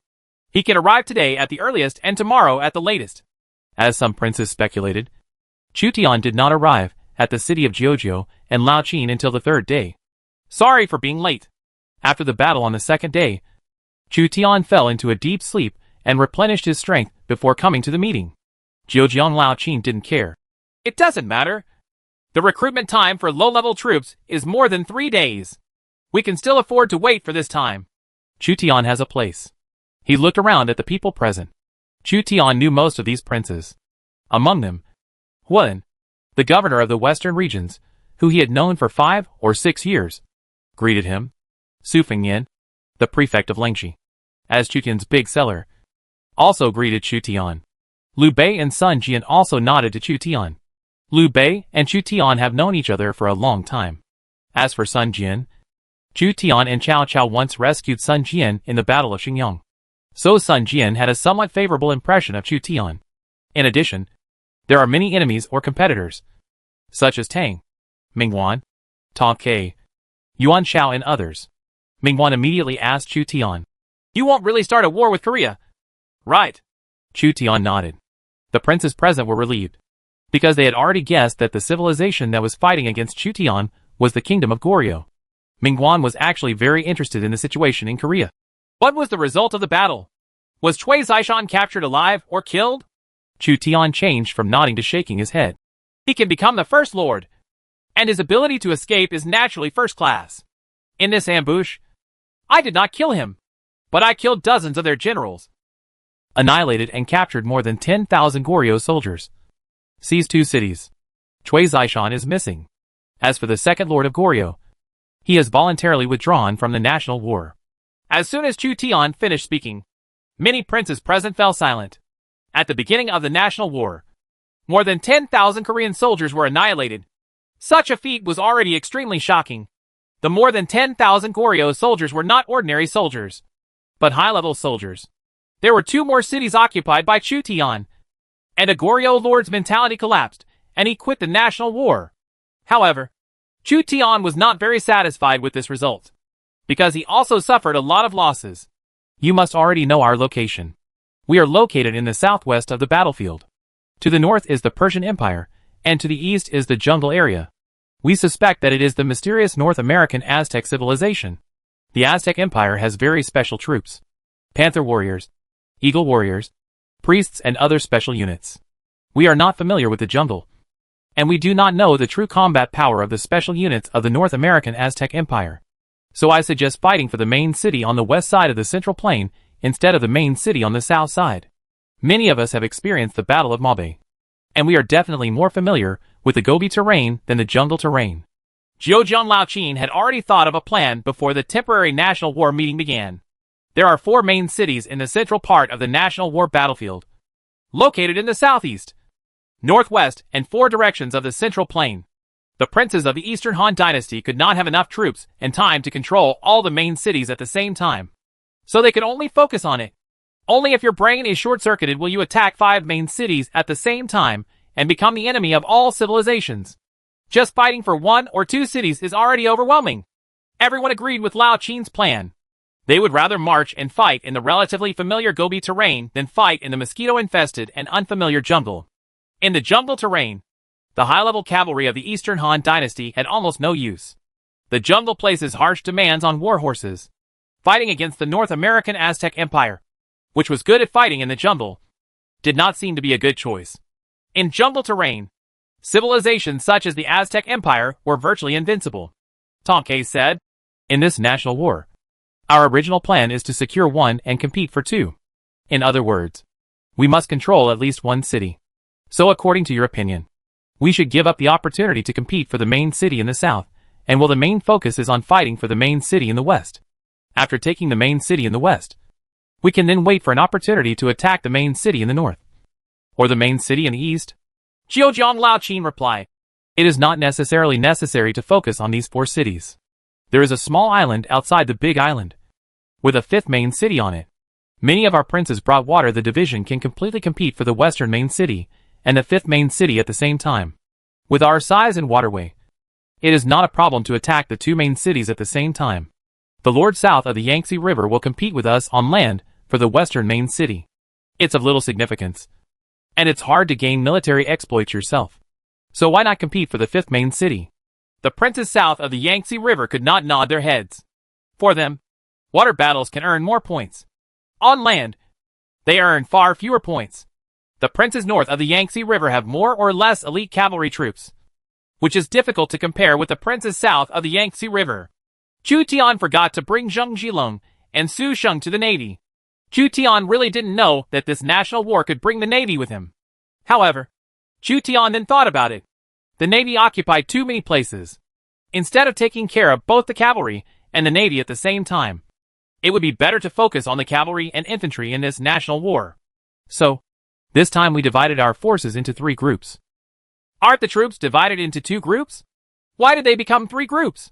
In addition to attacking the main city on the west side and the 5th main city all the way, we also need to have soldiers and horses to defend the city. Everyone present should be recruiting soldiers and horses in their own city, and also hoarding food and grass in the city. If there is no one to guard the home, once during the entire Eastern Han Dynasty, when we were fighting for the main city, our home was suddenly stolen by other civilizations. We would be attacked from both sides and would be extremely uncomfortable. Failure to compete for the main city and having our home stolen almost meant complete failure in this national war. I don't think anyone would. I'd love to see that happen. Yes. Then it's settled. There are 10 princes south of the Yangtze River. Sichuan, Shu, and Izhou. 7 of them have navy or navy. You form a group of troops and wait for the opportunity to fight for the 5th main city on the island. You belong to the partial division, and you are guaranteed to compete with each other. Even if you cannot capture the city because the number of warships is not as good as some marine civilizations, there is no need to force it. Just increase your points. The remaining 15 princes will each leave a part of their troops to guard their homes. Determine the commanders and military advisors who will guard their homes. And coordinate 22. No, 24 cities now, to guard against possible sneak attacks from other civilizations, especially to the east. Jungle civilization. Who wants to stay and guard the house? Zhejiang Laoqin glanced at everyone. Staying at home means missing out on frontline exploits. Chu Tian suggested. Everyone basically has to leave a group of soldiers to guard the city. Then whoever leaves behind a reliable general will be asked to coordinate the guards of the 24 cities. Can! None of the princes objected, since they all want to leave military officers to defend the city. It depends on whose military commander is more capable and can be assigned a strategist as the commander-in-chief. I plan to leave Chao Ren and Man Chong to guard the city. As soon as Chu Tian finished speaking, he attracted the envy of many princes. They all knew that after Chu Tian annexed Cao Cao's forces, he gained the loyalty of a large number of Cao Cao's civil servants and generals. The number of talents available in Chu Tian has undoubtedly increased significantly. In the past, the candidate to defend the city of Chu Tian was most likely Zhou Yafu. But now it may be Chao Ren, Man Chong, Cheng Yu, Xiahou Dun and others. Shui Tang replied, I plan to keep Feng Yi, one of Yuntai's 20 generals, to guard the city. Yuan Shao said, I will leave Chun Yu Qiong to guard the city. Tian Yu, Zhang Bao, Lu Renjian. When Yangzhou Mutanke said Lu Renjian's name, the princes who knew Lu Renjian were slightly moved. Yang Shilang said, the famous general of the southern Tang dynasty. Zhou Shizong Chiron mobilized hundreds of thousands of men from various states to besiege Sichuan, and held on for more than a year. Lu Renjian would rather die than surrender? Tonke said. Exactly. Lu Renjian can be used as a guard general to coordinate defense. Li Ru can assist Lu Renjian in defending the city. Zhejiang Laoqin temporarily lent his counselor Li Ru to Tongke to serve as Lu Renjian's military advisor. Guard Lu Renjian. When Chu Tian heard that Tongke had a top guard, he couldn't help but feel scared. Fortunately, he captured Hefei and Shouchuan in the Huainan region in advance. Otherwise, if Tongke captures Shouchuan, with Lu Renjian as the defender, and hoards grain and grass, Chu Tian may not be able to capture Shouchuan and Hefei in 2 or 3 years. With the generals and military advisors guarding their homes, the princes of the Eastern Han dynasty could freely attack. We gathered towards Chuzimu city, transported our respective grain and grass to the city, and then marched northeast to occupy the main city in the west. In the end, Zhejiang Laoqin made the decision.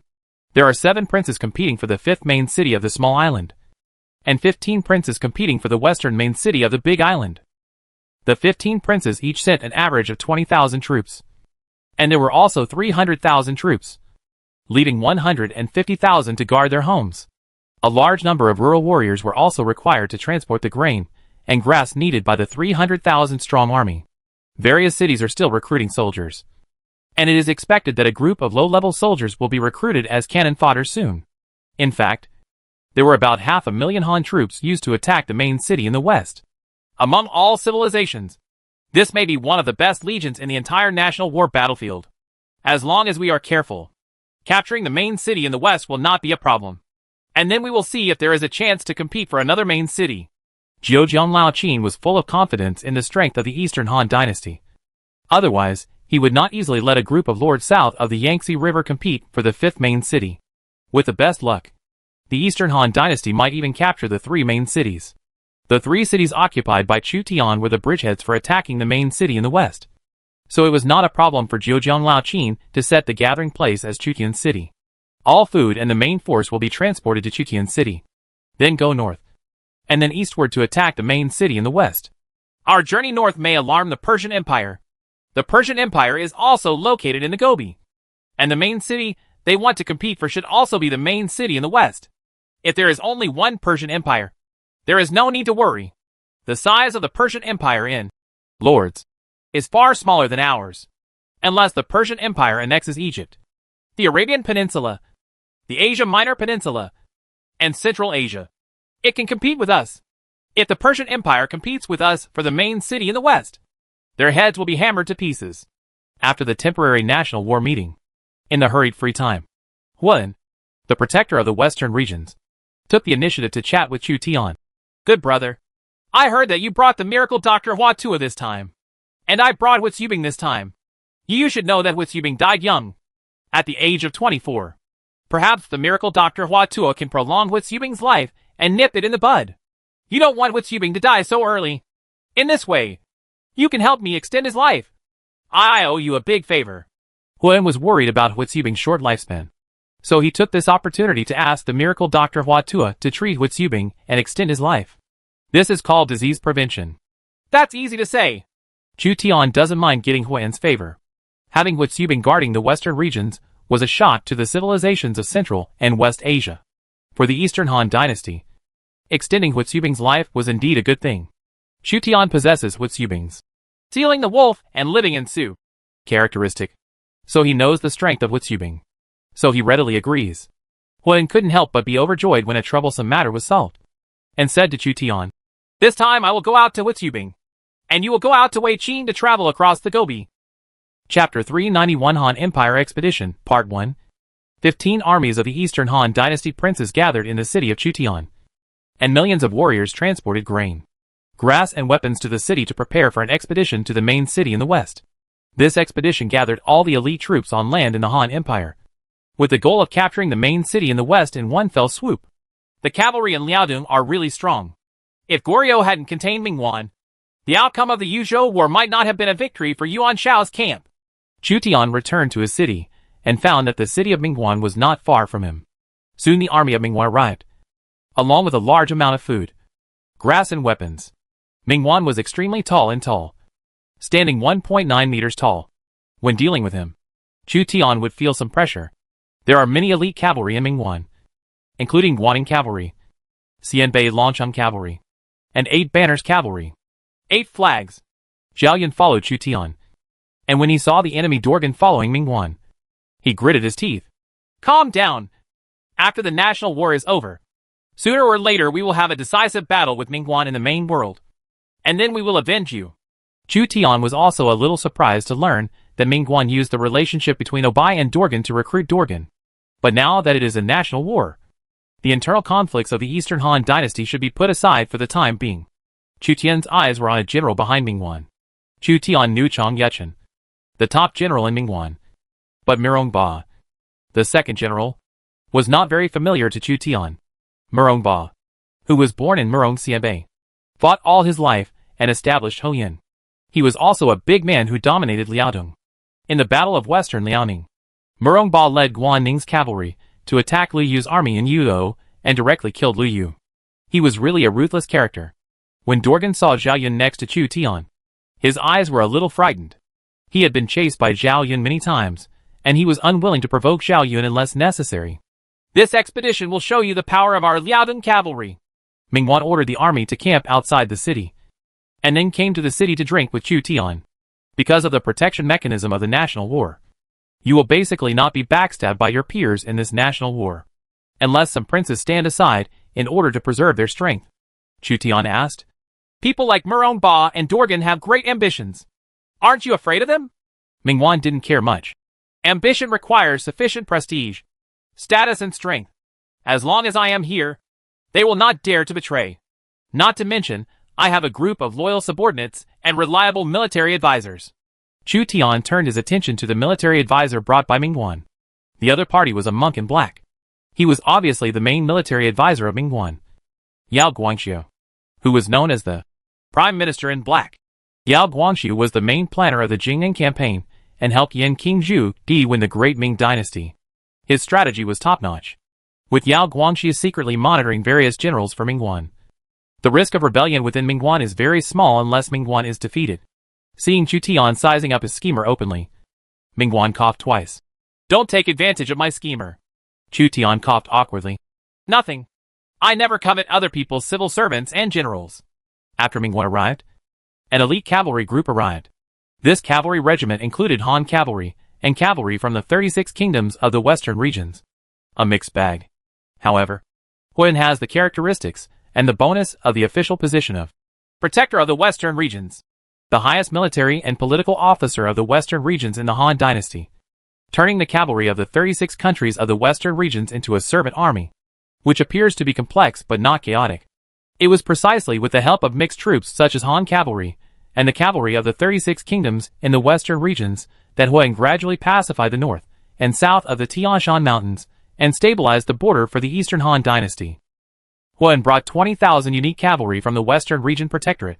When dealing with foreigners, the performance of the Western Region Protectorate cavalry was no less than any elite cavalry in the past. As the core military commander of the Western Region Protectorate, Hua Zubing stopped his horse and followed Huan into the city. Huan wanted to take advantage of this opportunity to ask the miracle doctor Hua Tuo to treat Hua Zubing. Hua Zubing's name was originally intended to get rid of disease, but he died young because of the disease. It seems that the name has little to do with personal destiny, and even goes against expectations. Wei Qin was on the city wall. When he saw Hua Zubing entering the city, he always felt a sense of intimacy. Hua Zubing felt something in his heart and raised his head to look at the city wall. There was a historic meeting between the two walls of the Han Empire. After the Battle of Maobei, they appeared on the same battlefield again, although they belonged to two different lords. The two lords have a good relationship and face the same enemy. Chu Tian greeted Hua Tu in advance.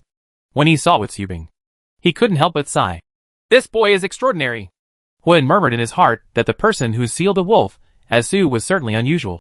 A miracle doctor. I wonder if he can prolong his life. Hua Tu pondered, and Huan felt uneasy. If Hua Zubing cannot survive the difficulties, then Hua Zubing can only fight for 7 years. 7 years is far from enough time to conquer Central Asia and West Asia. Hua Tu finally said slowly. If you can gather a batch of precious medicinal materials, maybe we can be saved. After you gather the medicinal materials, just come to Pegwa to find me.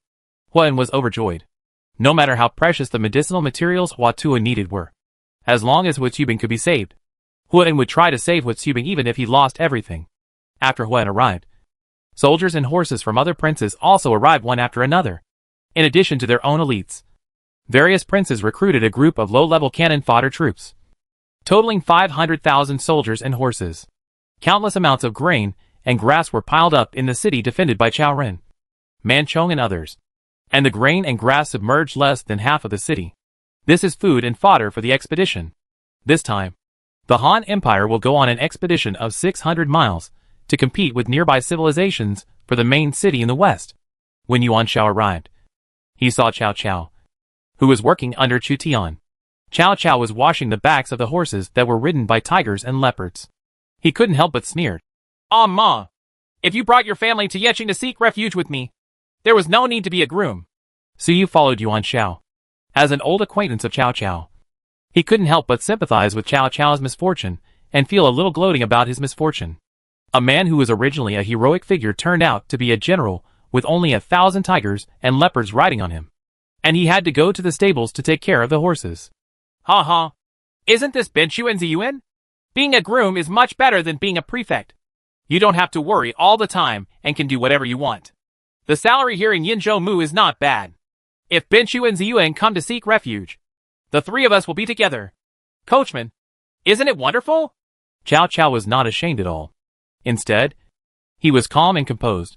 Yuan Shao and Suyu didn't know how to mock Cao Cao. Suyu whispered to Yuan Shao. "Cao Man must have been so shocked that he went crazy. It's better not to provoke him." Yuan Shao nodded. "Most likely." Yuan Shao and Suyu briefly exchanged greetings with Cao Cao and then went to the meeting. Cao Cao watched Yuan Shao and Suyu leave and continued to wash the horse's back. "Sooner or later, Yuan Benchu and Su Ziyuan will be killed by strangers. The Han Empire is about to go on an expedition, and all the princes are swearing an oath in the city." Chu Tian and other princes rewarded the whole army and ordered the whole army to recharge their batteries. This time, they may be in a hard battle. Hundreds of famous generals gathered in the city. A gathering of heroes and talents. These famous generals have more or less conflicts with each other because of the war in the main world. Zhoujiang Laoqin brought a group of generals such as Lu Bu, Yang Dian, Meng Tian, and Li Xian to the banquet. Lu Bu glared at Shui Rengui, who was behind Chu Tian. Shui Rengui still holds Lu Bu's exclusive Feng Tian painted halberd in his hand, so that Lu Bu still uses a fake one. After many years of experience and reaching the peak of his martial arts, Shui Rengui was not afraid of Lu Bu. He even dared to fight Lu Bu alone. Although Yang Big Eyes is named Big Eyes, his eyes are actually not big. He is a fierce general at the level of the 5 tiger generals. And Dian Wei, another fierce general behind Chu Tian, has big eyes and small eyes. Zhoujiang Laoqin also brought a general named Zhou Bo from the Han dynasty. That was Zhou Yafa's father. And Chu Tian always felt a little weird if he goes to war with Zhoujiang Laoqin in the future. Once Zhou Yafu confronts Zhou Bo, won't he be a kind father and a filial son?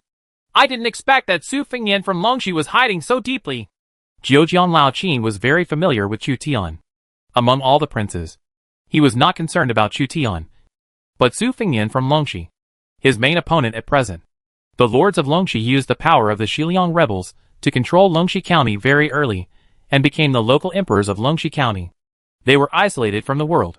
It was difficult for the spies of the old Qin dynasty to penetrate into Longxi County, and Longxi County was watertight. This time, in order to cope with the national war, Su Fingyan brought his generals out of Longxi. Among them were many generals, and even Zhoujiang Laoqin, his opponent, did not know. It seems that it is not easy to annex Liang'o, Zhoujiang Laoqin thought to himself. Next to Su Fingyan, there is also a 15-year-old boy with a face like a crowned jade, a fat belly and a wolf waist, white clothes and white armor. If he grows up, he will definitely be a fierce general. That should be Ma Chao and Genie. Ma Chao? How can he have Ma Chao? I heard that the lords of Longxi formed an alliance from the beginning, with Ma Tang as the main leader and Ma Tung as a sideline. Ma Chao Shou also became Su Fingyan's thug.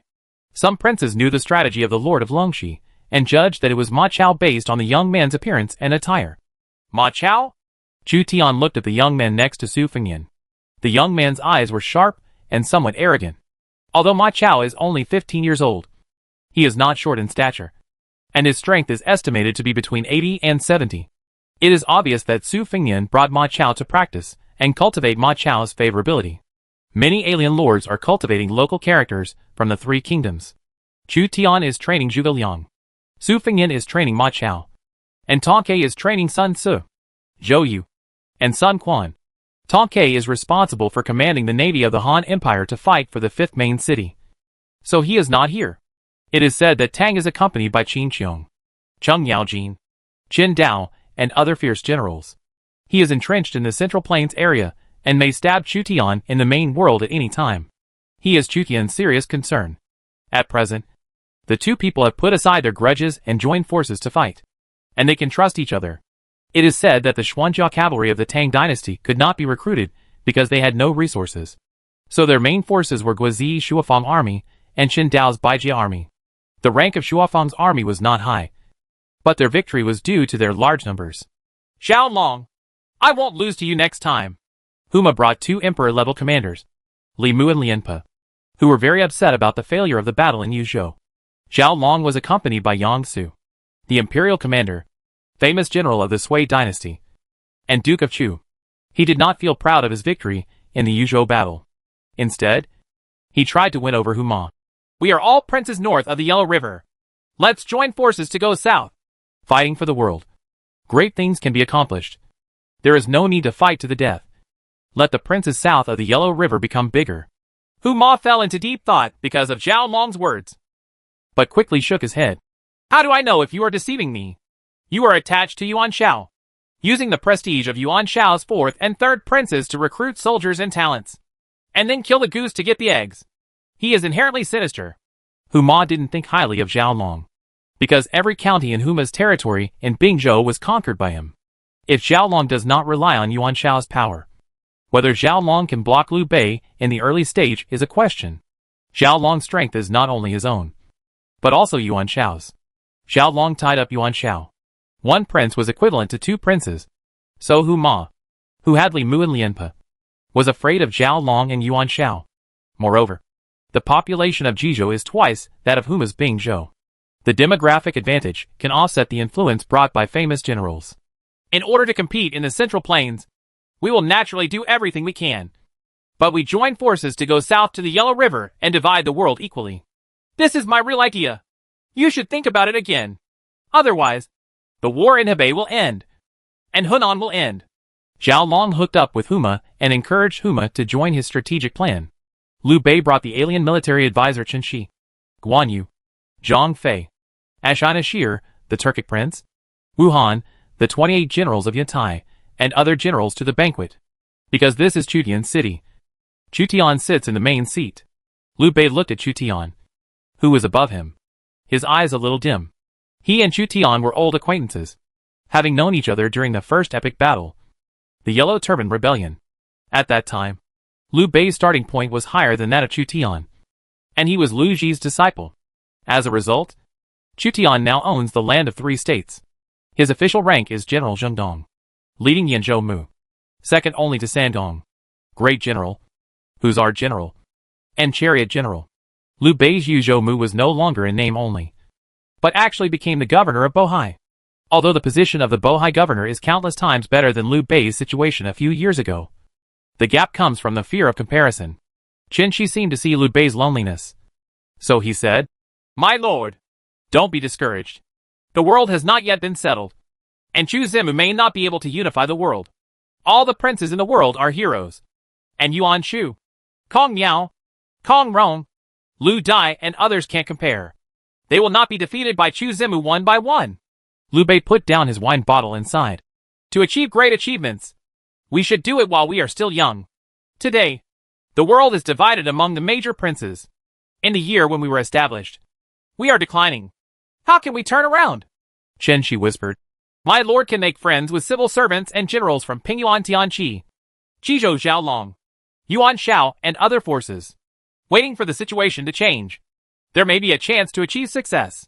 Liu Bei listened to Chen Shi's advice, and his fighting spirit recovered slightly. Perhaps in the entire 3 kingdoms, no prince was as strong-willed as Liu Bei.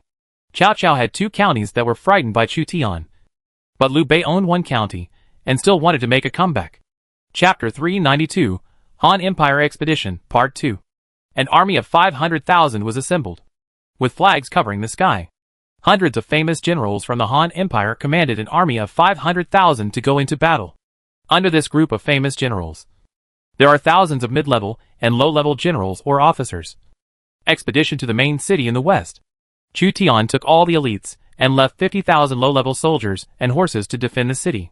Chu Tian's own legion has more than 20,000 high-level soldiers, more than 2,000 Korean servants, and 30,000 low-level soldiers serving as cannon fodder and baggage trains. Among the 500,000 expeditionary troops of the Han Empire, there are 300,000 elites and 200,000 low-level soldiers. The significance of the existence of low-level troops is to transport food, siege cannon fodder, build fortifications, and ride horses in front and behind. There were thousands of doctors and military craftsmen in the expeditionary force. Chu Tian also brought Zhu Chongji and the compass to make sure there was no deviation in the direction of the expedition. Otherwise, if 500,000 expeditionary troops penetrate the hinterland of other civilizations, it is estimated that other civilizations will explode directly. Not many civilizations could withstand the 500,000 expeditionary troops of the Han Empire. Chu Tian had a map in his hand, which was a rough map provided by the system. Theoretically, as long as the direction is correct, the 500,000 expeditionary force can reach the main city in the west in a timely manner. Human wisdom is sometimes infinite. In the age of discovery, maps were simpler than this. But navigators relied on theory and experience to explore a waterway between the eastern and western hemispheres. If you encounter a city of another civilization on the way, if it is a hostile civilization, capture it directly. If it is a powerful neutral civilization, let them cede the city to us as a supply depot for us to march into the main city in the west. We will use a friendly method to solve the problem. If it is a weak neutral civilization, destroy them directly.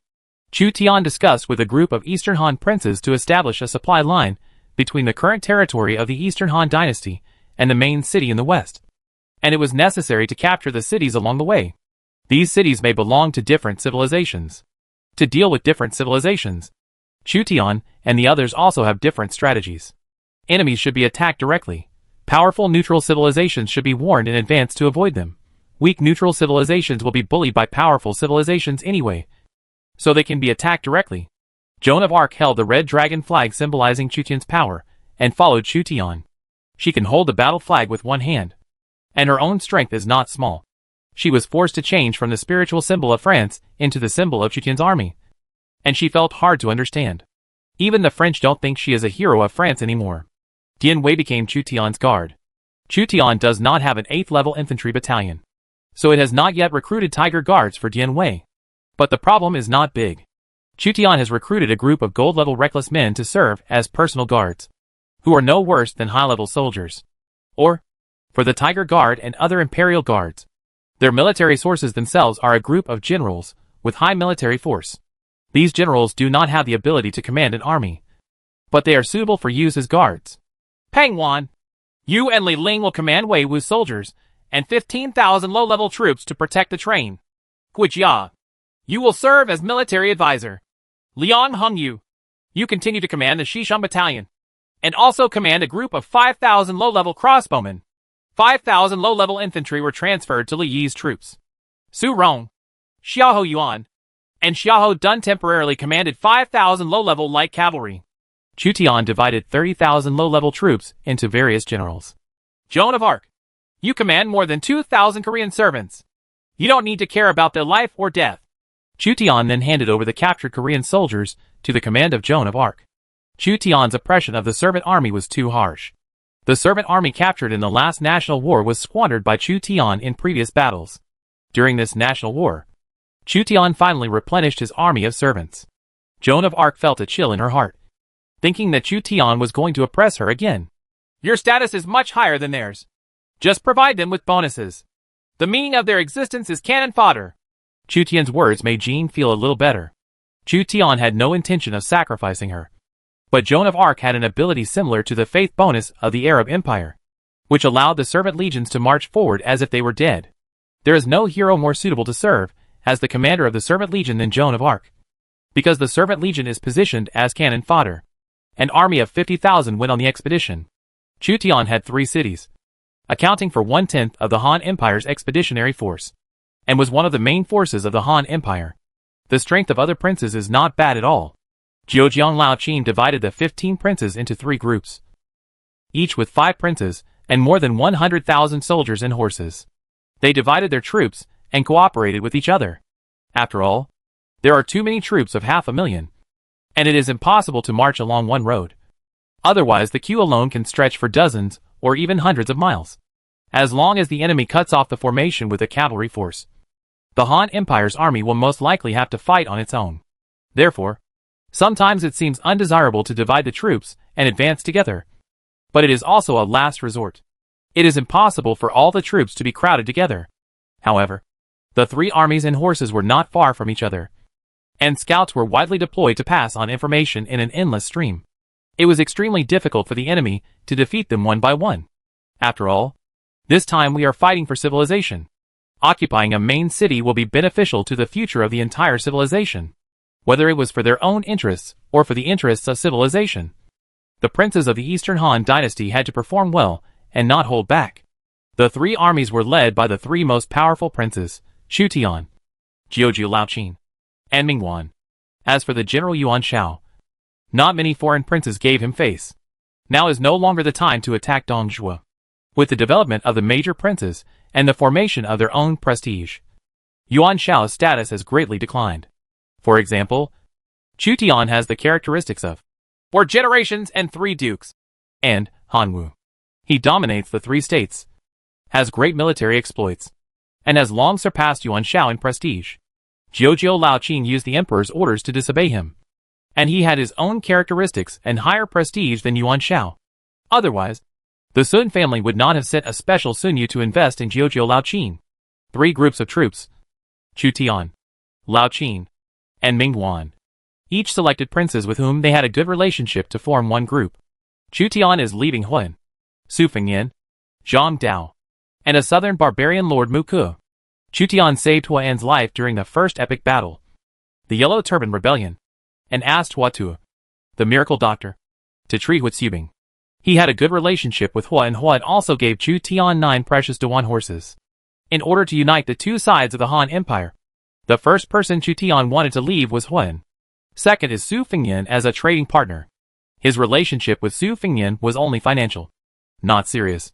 But Su Fengyan, who provided Chu Tian with a large number of excellent war horses every year, was of great help to Chu Tian. Similarly, Chu Tian provided Su Fengyan with salt, iron, and grain, which was also crucial for Su Fengyan to dominate Xiliang. It can be said that both people cannot live without each other. Chu Tian wanted to leave Su Fengyan second. The third person to leave was the leader of Hanzhong. Even Lao Qin and Ming Huan were a little surprised by this choice. They thought Chu Tian would choose Hebei overlords like Xiao Long or Hu Ma, but they didn't expect to choose Zhang Dao. But Lao Qin soon came to his senses. Zhang Dao preached extensively in Hanzhong, and the people's support was very high. If Chu Tian and Zhang Dao established a good relationship, Zhang Dao would harass Lao Qin from time to time, and Lao Qin would be the one who suffered the most. During the Second National War, Zhang Dao was besieged by 3 major European lords, but it was Chu Tian who rescued him. 2 people had the emotional foundation to establish a cooperative relationship. Chu Tian has gradually gotten rid of his youthful and energetic state, under the influence of Xiao Liang. Especially after the birth of his eldest son, Chu Tian has become more experienced in dealing with things. He teamed up with Xiliang Su Fengyan and Hanzhong Zhang Dao to form an encirclement of Guanzhong. Jiujiang Lao Qin felt miserable in his heart. In order to make Chu Tian feel uncomfortable, he chose to bring Tang and Zhao Long with him. The 2 people formed a network surrounding each other. Jiujiang, Lao Qin and Ming Wan divided the princes among themselves. There were not many choices left for Chu Tian. The 4th prince chosen by Chu Tian was the southern barbarian Lord Nyuk. This is a female prince. Yes, 100% female prince. Not a prince dressed as a woman. In the Eastern Han dynasty, due to cultural problems, female princes were as rare as a feather. Unlike Europe, women also have the right to inherit titles.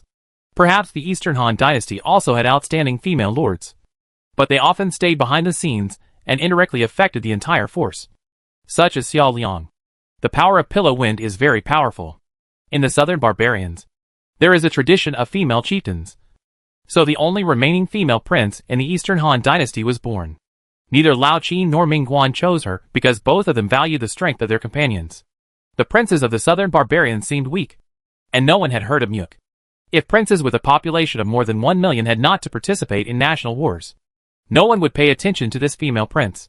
But Chu Tian believed that the princes who could dominate the southern barbarians were not good people, and their strength may not be as weak as imagined. Muk brought 50 war elephants. Although the number of war elephants is not large, if used well, it can have miraculous effects. I will not betray your trust. You are the #1 prince in the Eastern Han dynasty. I cannot compare with you, but I will do my best in the national war. Muk is not a beauty, and she has a few freckles on her face, but she has the air of a woman. Both Lao Qin and Ming Guan looked down upon her strength, but Chu Tian chose her, so they were very grateful to Chu Tian. A scholar dies for a confidant. Do your best. Chu Tian murmured in his heart that Lao Qin chose Tang, Xiao Long, Yuan Xiao, and Liu Bei. Ming Guan selected Hu Ma, Luan, and Tian Qi, leaving only one Nan Man and one Tubo prince. Chu Tian didn't know any of them, so he chose the southern barbarian princes. Since you don't know anyone, it's better to choose one from the Nan Man and Tubo princes.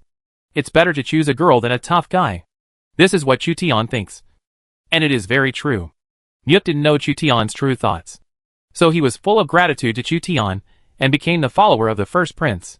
Chu Tian did not consider Muk's feelings. The main forces in his army were himself, Huan, and Su Fengyan. Su Fengyan's Longxi County hid many generals. Chu Tian believed that Su Fengyan's courage to confront Lao Qin was not as simple as it seemed. After all, Longxi County had been occupied by the Longxi lords a long time ago. Zhang Dao also has his own special ability, which is to quickly explode troops. In the entire Eastern Han dynasty, no prince's ability to explode troops could match Zhang Dao's. As long as Zhang Dao is willing, he can transform the entire city into a peasant rebel army. As for combat effectiveness, at least the number of people can scare the enemy. The incense formation soaring into the sky penetrates Chang'an, and the city is filled with golden armor. Any civilization would be frightened when seeing the peasant uprisings all over the mountains and plains. In addition to elephant soldiers, Muk's southern barbarian army also has special units, such as vine armor soldiers and chieftain wolf soldiers. In fact, they may not be weak. If he were really weak, Muk would not be qualified to participate in this national war. Set off! 500,000 Han troops broke out of their camps in batches and marched to the Gobi in the north. They were expected to march 100 miles, and then march 500 miles east to reach the main city in the west. The 500,000-strong army is extremely huge, with no end in sight. With stern armor and hunting flags, Chu Tian personally commanded the 4 princes, including himself, a total of 5 princes, and became the commander-in-chief of the Eastern Route Army. Lao Qin served as the commander-in-chief of the Central Route Army. Ming Guan served as commander-in-chief of the West Route Army. 3 Han armies look after each other. The Black War Eagle landed on Joan of Arc's shoulder. She seemed to like Mulan's War Eagle very much. War Eagle, who usually ignored Chu Tian, also felt the affinity of Joan of Arc. If these war eagles could not be used for reconnaissance, Chu Tian vowed to roast these war hawks and add a little cumin. Fang Xianling, Du Ruhui, and Sun Yu served as Chu Tian's masterminds, and Lu Su and Chao Jiui also followed Chu Tian for training. Ouch! Mi Fang, Wu Anhua, Lu Kuang, and Xing Durong galloped across the Gobi, their blood boiling, and they wanted to kill all the enemies in front of them. Chu Tian frowned. He didn't know from which stranger Mi Fang learned the bad habit. He howled endlessly, and even led other generals to bad habits. The torrent formed by the 3 Han armies came towards the north. To the north is the sphere of influence of the Persian Empire, a large and neutral civilization. The main Persian army of more than 100,000 people began to gather. When they heard that the largest Han Empire was to the south, they all turned pale. The Persian Empire was a powerful civilization, but because it did not reach its peak territory, it was powerless in front of the Eastern Han dynasty's 500,000 expeditionary army. My words have made it very clear. With your own strength, you Persians are no match for the Eastern Han dynasty. You must unite with the surrounding civilizations to increase your winning rate in the fight for the main city. Otherwise, you will be attacking the stone with an egg. Choi Jaesian, the Lord of Goryeo, defected to Persian civilization.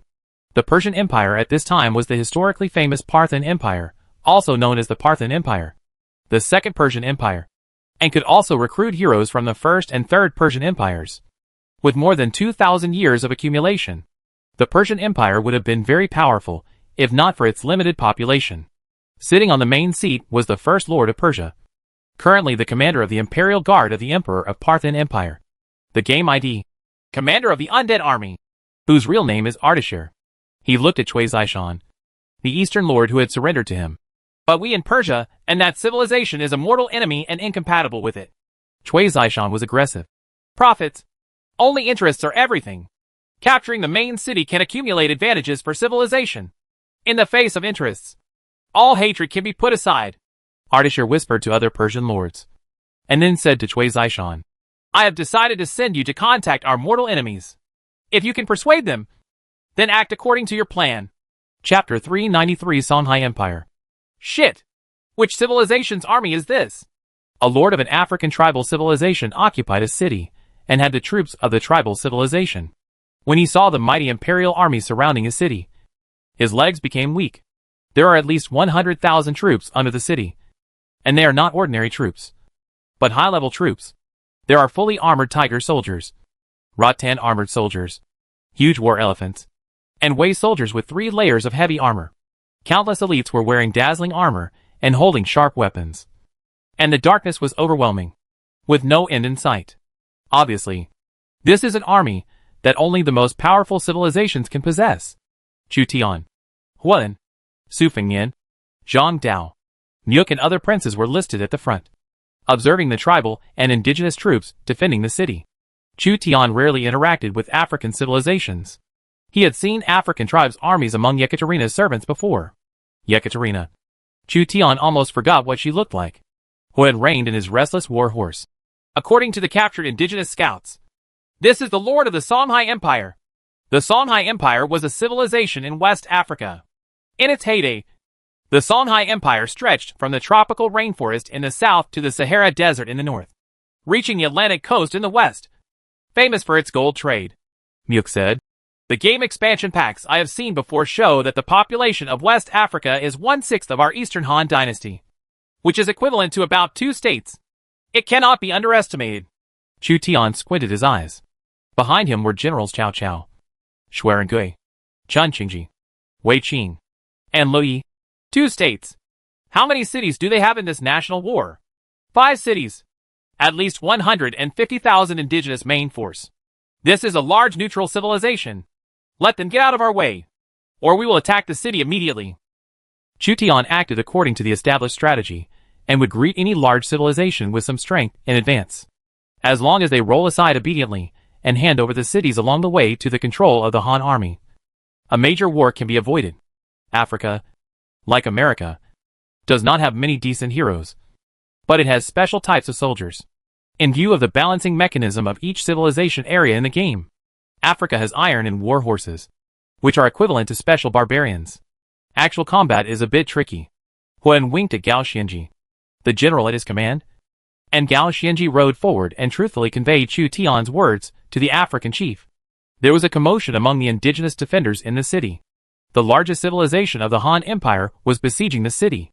The Eastern Root Army of the Han Empire demanded that the defenders of the city immediately abandon the city and allow their troops to leave.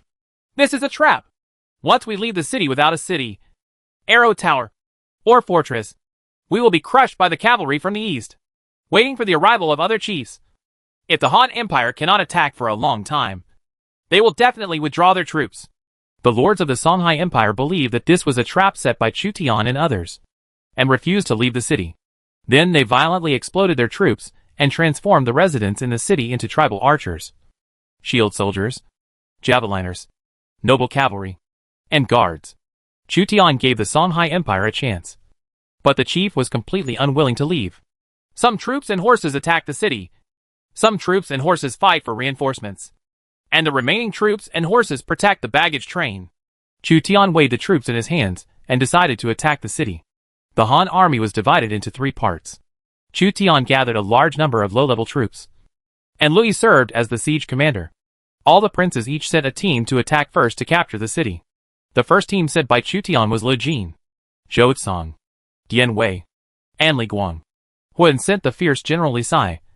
Su Fengyan sent Wang Taijian. Zhang Dao sent Zhang Liang. And Muka sent a Nanman general with a height of over 2 meters tall. His physique is astonishing. Muk explained. This is Wutugu's father, who surrenders to my army. His unit is the Tingjia army. Wutugu is an unlucky character who was burned down by Zhuge Liang in the novel, and the whole army was annihilated. However, he is tall and has a strong figure, and his strength is not low. 100,000 troops were preparing to attack the city. The military craftsmen skillfully commanded the soldiers to build trebuchets, siege towers, ladders, carriages and other siege equipment. Various high-level cavalry and war elephants were on guard all around. As long as other lords of the Songhai Empire dared to, if you come to reinforce the city, you will be attacked by a large number of heavy cavalry. No matter how special the arms of the African indigenous empire were, they could not stop the heavy cavalry assault in the Gobi. Heavy cavalry was too destructive in the cold weapon era. While preparing to attack the city, Chu Tian contacted the other two armies and asked for cooperation in bulldozing the city blocked by the Songhai Empire.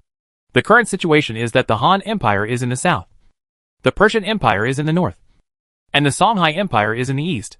The Han army marched 100 miles north, but the Persian Empire lords avoided its edge. Then the Han army turned east, marched towards one of the main cities, and ran into the Songhai Empire civilization, which did not know whether to live or die.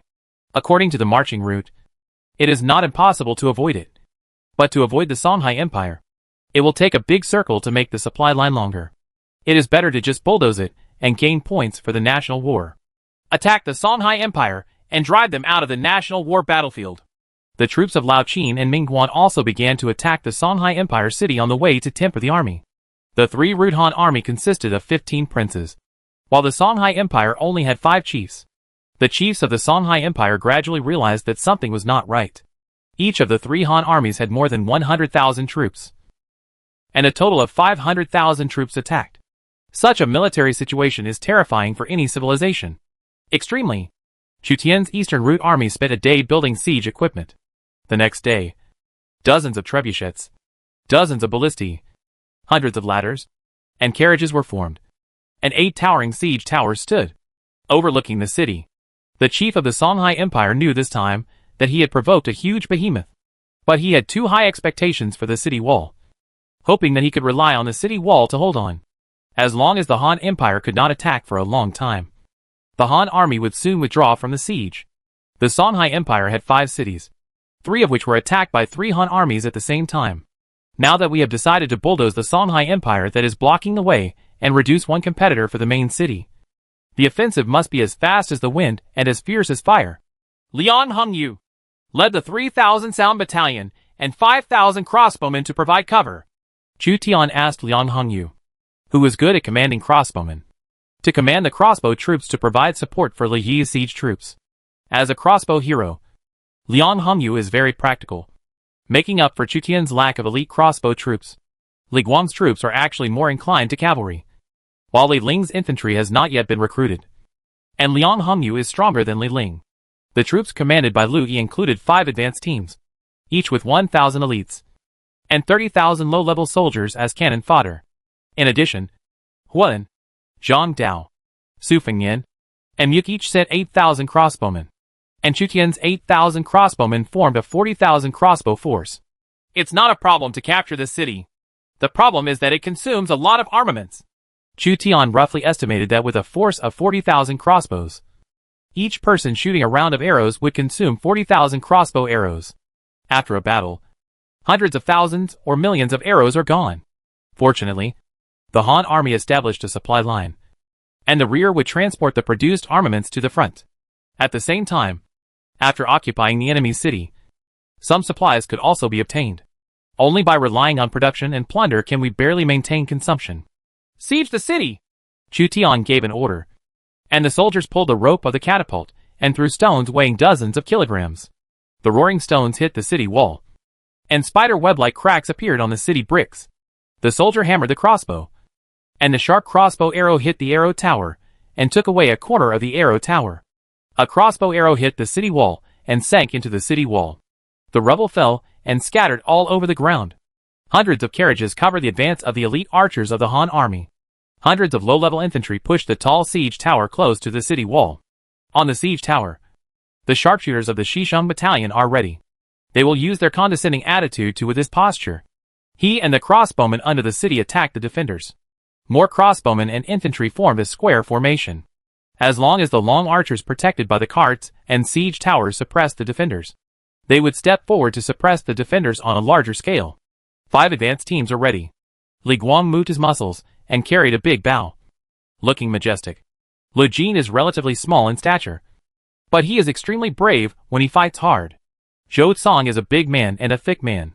He is not good at marching and fighting, but he is pretty good with force. Chu Tian glanced at Huan's camp and saw that there was a fierce general named Li Sai. Li Sai owned an elite Tang Modeo team of infantry. However, Huan was not so luxurious as to use the expensive Modeo troops to attack the city. Instead, he selected elite infantry from the 36 countries in the western regions, commanded by Li Sai. Su Fengnian directly sent Wang Taijian, the most powerful general under his command, to sweep through thousands of troops with one iron spear. Zhang Dao sent Zhang Liang and Huang Jin Zhang. The yellow turbans are similar to the religious infantry of the Arab Empire and can be considered elite. Nyuk sent Wu Tugu's father and the Tingjiao army. This time he attacked the Songhai Empire city. In addition to the other party's lack of appreciation, Chu Tian also wanted to harmonize with several princes. The Songhai Empire is not yet a powerful civilization, so it is most suitable for practicing. The Black Siege troops advanced, and the natives defending the city began to panic. Facing the powerful offensive of the Han army, they gradually lost confidence in whether they could hold on to the city. Generals Xuerengui, Zhao Yun, Xia Hoyuan, Zhang Liao, Li Hu, and Lu Zongmin each selected a siege tower. The force of these generals is also useful in siege warfare. They can use their superb archery skills to snipe the African tribal heroes on the city walls. The role of the siege tower is not only to use crossbows to suppress the defenders, but also to lower the drawbridge. And the infantry can follow the wooden ladder inside the siege tower to continuously attack the city wall. The indigenous archers on the city wall began to throw rain of arrows and shoot at the carts. A round of arrow rain fell, and most of the carts were covered by the arrow rain, but they were all blocked by the carts. The longbowmen hiding behind suffered very few losses. Use rockets! The chief of the Songhai Empire scolded the indigenous archers under his command, so the indigenous archers replaced them with more destructive rockets. A round of rockets filled the sky and turned sharply downwards. The arrows rubbed violently with the air and collided with the carriages and siege towers. Did it work? The chief of the Songhai Empire and a group of tribal heroes hoped to use rockets to burn down the siege equipment that threatened the city, especially the 12-meter-high siege tower. Thousands of rockets struck, but they were blocked by the cowhide or iron sheets of the carriages and siege towers. Even fire arrows could not ignite these siege equipment.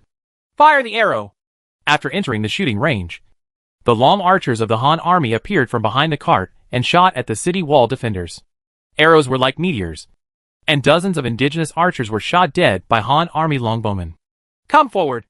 Divide into 3 columns, and take turns shooting! Lui ordered the 30,000 Han crossbowmen prepared in the rear to line up in 3 columns, with 10,000 Han crossbowmen in each column. The Han army's crossbowmen had already loaded their crossbows, compared with the high rate of fire of the longbow. The advantage of the infantry crossbow is that it can be loaded in advance without the need to maintain strength. 30,000 Han army crossbowmen moved forward step by step. The 10,000 Han army crossbowmen in the first row aimed at the city wall and fired 10,000 crossbow arrows. The second row of Han crossbowmen stepped forward and fired another 10,000 crossbow arrows. The third row of Han army crossbowmen fired crossbow arrows. When the third row of crossbowmen finished shooting, the first row of crossbowmen had reloaded their crossbows. Continuous high-intensity crossbow fire resulted in hundreds of tribal archers and infantry being killed. The indigenous soldiers of the Songhai Empire did not even dare to show their heads. Otherwise, they would be immediately shot to death by dense crossbow arrows. The Han army seemed to have a fear of insufficient firepower. The continuous rain of arrows washed away the defenders. The wooden arrow tower was shot into a sieve by thousands of arrows. All the tribal marksmen on the arrow tower were killed. Boom! Boom! Boom! The sound of war drums echoed in the air. After the Han army's crossbowmen suppressed the defenders, Lui commanded a large number of low-level infantry to attack the city wall. Team after team of cloud echelons attacked the city, climbing up like ants. Go ahead and attack the city! Unexpectedly, Chu Tian originally thought that Li was going to use cannon fodder troops to consume the defenders. But Li pressed all the troops at once, and wanted to use Chao Gui's effect to seize the city in one go. Soon Chu Tian understood Li Yi's intention. The capture of the city was just a small-scale battle during the Han army's expedition. The number of arrows was limited, and the Han army's arrow rain could not last long. Use arrow rain to suppress the defenders, and then seize the city in one fell swoop with minimal losses. The 5 advanced teams followed Li Yi's orders and rushed to attack the city wall. Li Guang, Li Jin, and Zhou Tsong led Yin Jia and marched straight in. The first troops such as the Tingjia army, Yellow Turban Chief, and heavy infantry entered the siege one after another. The latter hooked the city wall, and groups of Han troops climbed up. Li Guang, holding a long bow, shot and killed the emerging defenders one after another. The bulky siege tower was pushed by thousands of low-level infantry, gradually approaching the city wall. The huge siege tower casts a shadow and strikes fear into the native soldiers. Xuerengui, Zhao Yun, Xia Hoyuan, Zhang Liao, and other generals on the siege tower looked down upon the defenders on the city wall, holding a long bow in their hands. The mighty army is like waves crashing on the rocks, and the city of Songhai Empire is in danger. Ask the wizard to cast a spell. Seeing that the situation was critical, the chiefs of the Songhai Empire asked their heroes to use their abilities. The wizard with mud paint on his face held a wooden staff and muttered words. The defenders on the city wall began to fall into a frenzy. The indigenous archers braved the suppression of the Han army's arrows and began to fight back. Chapter 394 Storm gathers in the main city in the west. Under the influence of the tribal wizard heroes, the soldiers of the Songhai Empire fell into madness and braved the rain of arrows from the Han army to throw stones. Dozens of Han soldiers fell from the ladder. Li Jin held up his shield, and rocks rolled down from the city wall. If he was hit by the rocks, he might be killed even if he was equipped with a shield. The fanatical native soldiers fought back violently. They held large shields wrapped in cowhide and formed a second wall on the city wall to resist the rain of arrows from the Han army. The tribal spearmen raised their sharp spears and stabbed the Han soldiers who tried to board the city to death. The existence of tribal wizard heroes greatly enhances the fighting will of tribal soldiers. Although the equipment of this group of tribal soldiers is of inferior quality, their bodies are strong. After falling into a state of fanaticism, their bodies become stronger, and they explode with powerful combat power. This is the unique ability of barbarian civilization. It seems that the heroes of the Songhai Empire have had an effect. Their heroes are basically fictional heroes, but they have special abilities. This ability is somewhat similar to the generals of the Yellow Turban Army, but somewhat different. The heroes can also strengthen the physical strength of the troops. As a prince who followed the route of the peasant rebel army, Zhang Dao knew the effects of fanaticism best. He could see at a glance that the Songhai Empire's army had entered a state of fanaticism, and then relied on the solid city walls to temporarily block the Han army's offensive. We know too little about the American and African civilizations. As barbarian civilizations, their capabilities have surpassed history. Chu Tian believed that in history, when the Han Empire encountered the Songhai Empire, unless the other party had a harsh natural environment, it would be a one-sided massacre. But in Lord, the special heroes of the Songhai Empire strengthen the combat effectiveness of the Songhai Empire's legions and provide balance. However, the lords of the Songhai Empire face 5 powerful princes of the Han Empire. The key to breaking the situation lies in the siege tower.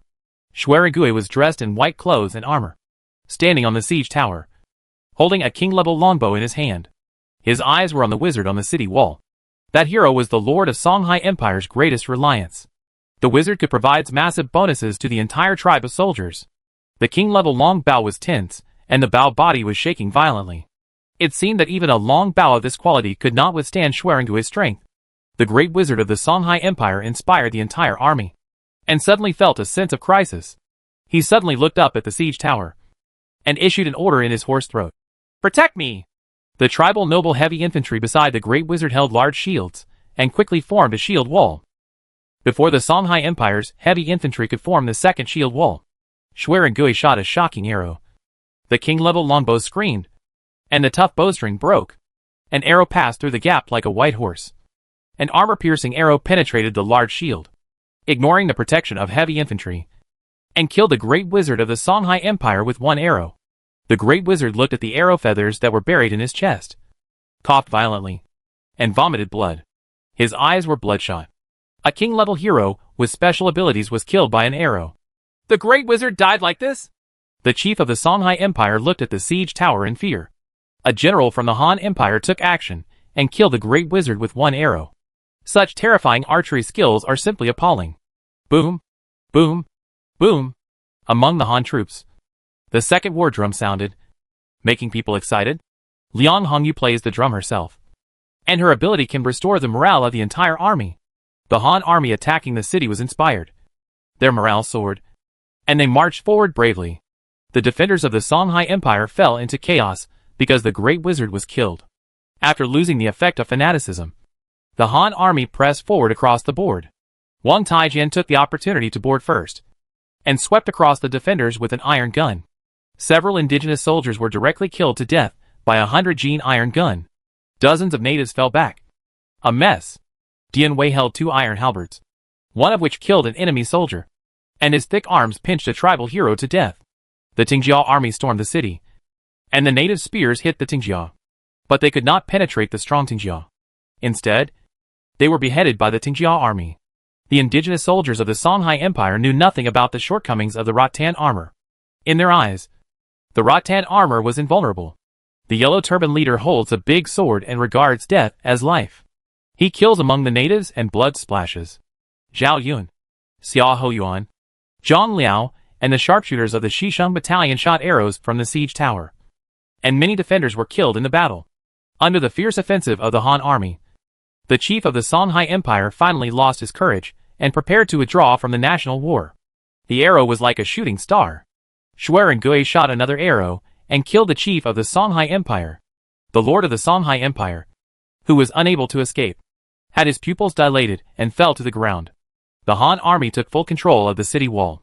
The heroes of the Songhai Empire, who had lost their lord, led the defenders to resist. The Han army killed more than 10,000 natives and captured tens of thousands. Is this Liang Hongyu? Zhang Dao, Su Fengyan, Huan, and Muka noticed the woman who beat the drum during the siege. Her ability to inspire the morale of the entire army reminded people of the heroine Liang Hongyu, who blocked the Jin army in Huangshending.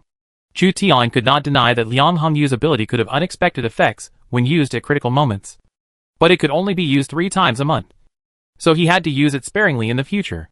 This siege was just a training exercise. Facing the powerful combat power of the Han army, the Songhai Empire city could not hold on for even a day. Chu Tian captured tens of thousands of natives of the Songhai Empire and incorporated them all into the servant army to serve as cannon fodder for this national war. In addition, Chu Tian also captured dozens of heroes from the Songhai Empire.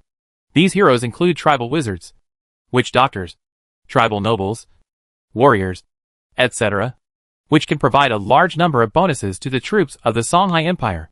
But the disadvantage of barbarian heroes is that they only have a small bonus to the arms of other civilizations, which is far less than the heroes of the Han Empire civilization itself. For the heroes of the Songhai Empire, Chu Tian asked them to command the captured Songhai Empire army and put them under the command of Joan of Arc.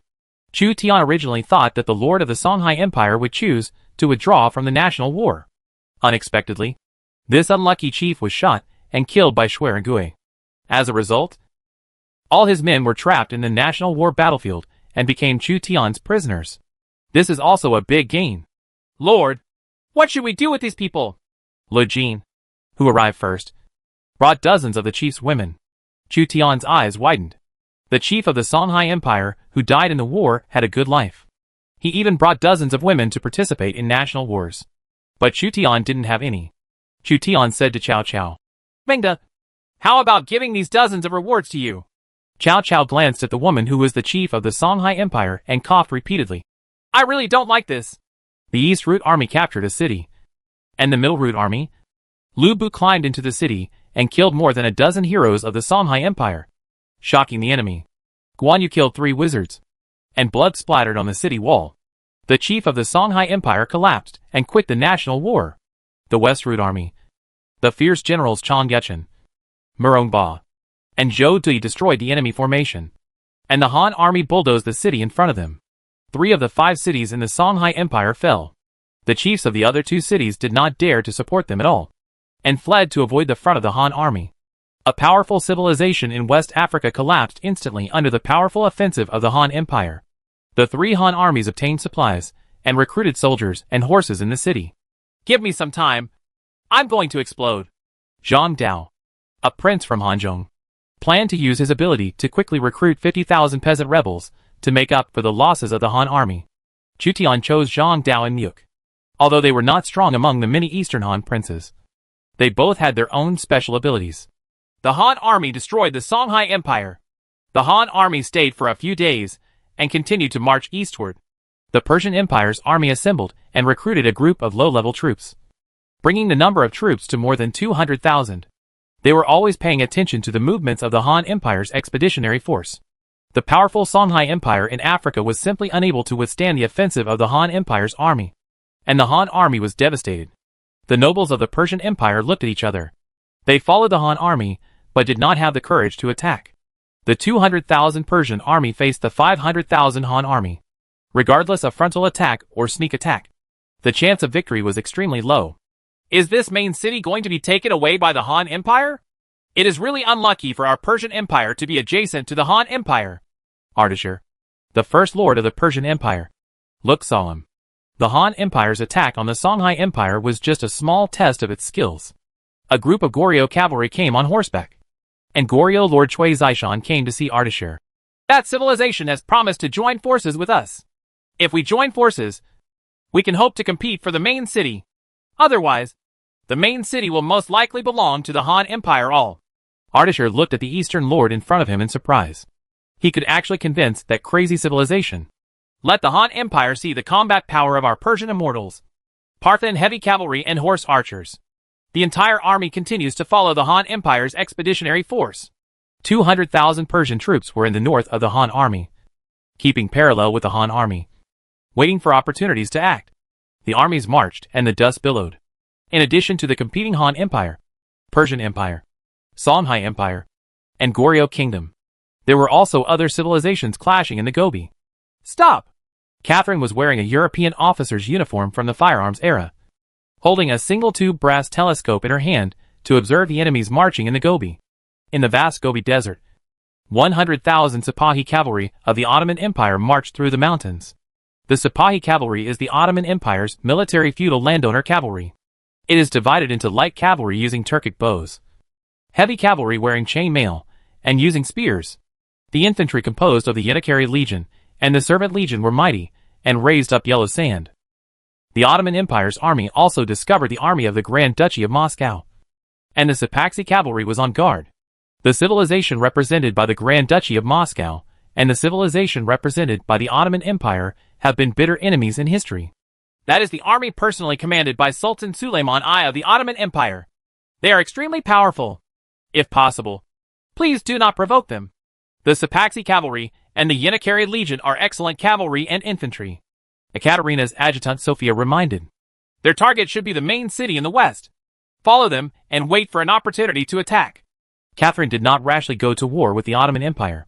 Suleiman I was not only the Sultan, Emperor of the Ottoman Empire, but also an imperial hero with 2 elite standing legions, which was extremely terrifying.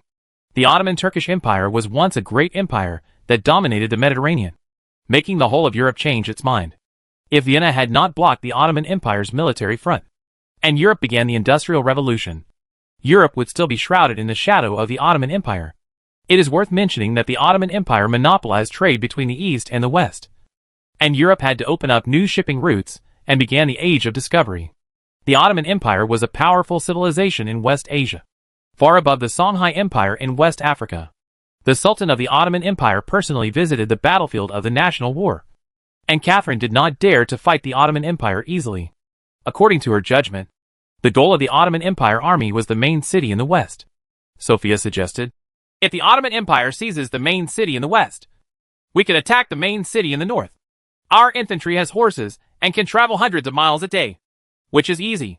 Even if we attack the main city in the north, we will not waste time. No, we are going to seize the main city in the west.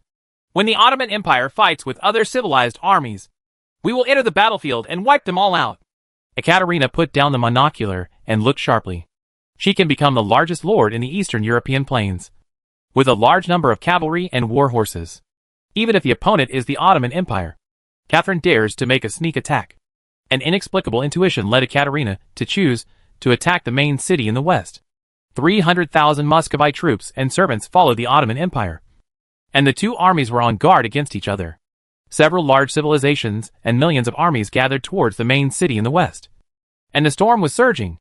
On the sea of the battlefield of the national war, the 7 Eastern Han princes with naval forces south of the Yangtze River formed an expeditionary force of 200,000 people with thousands of warships to expedition to the 5th main city.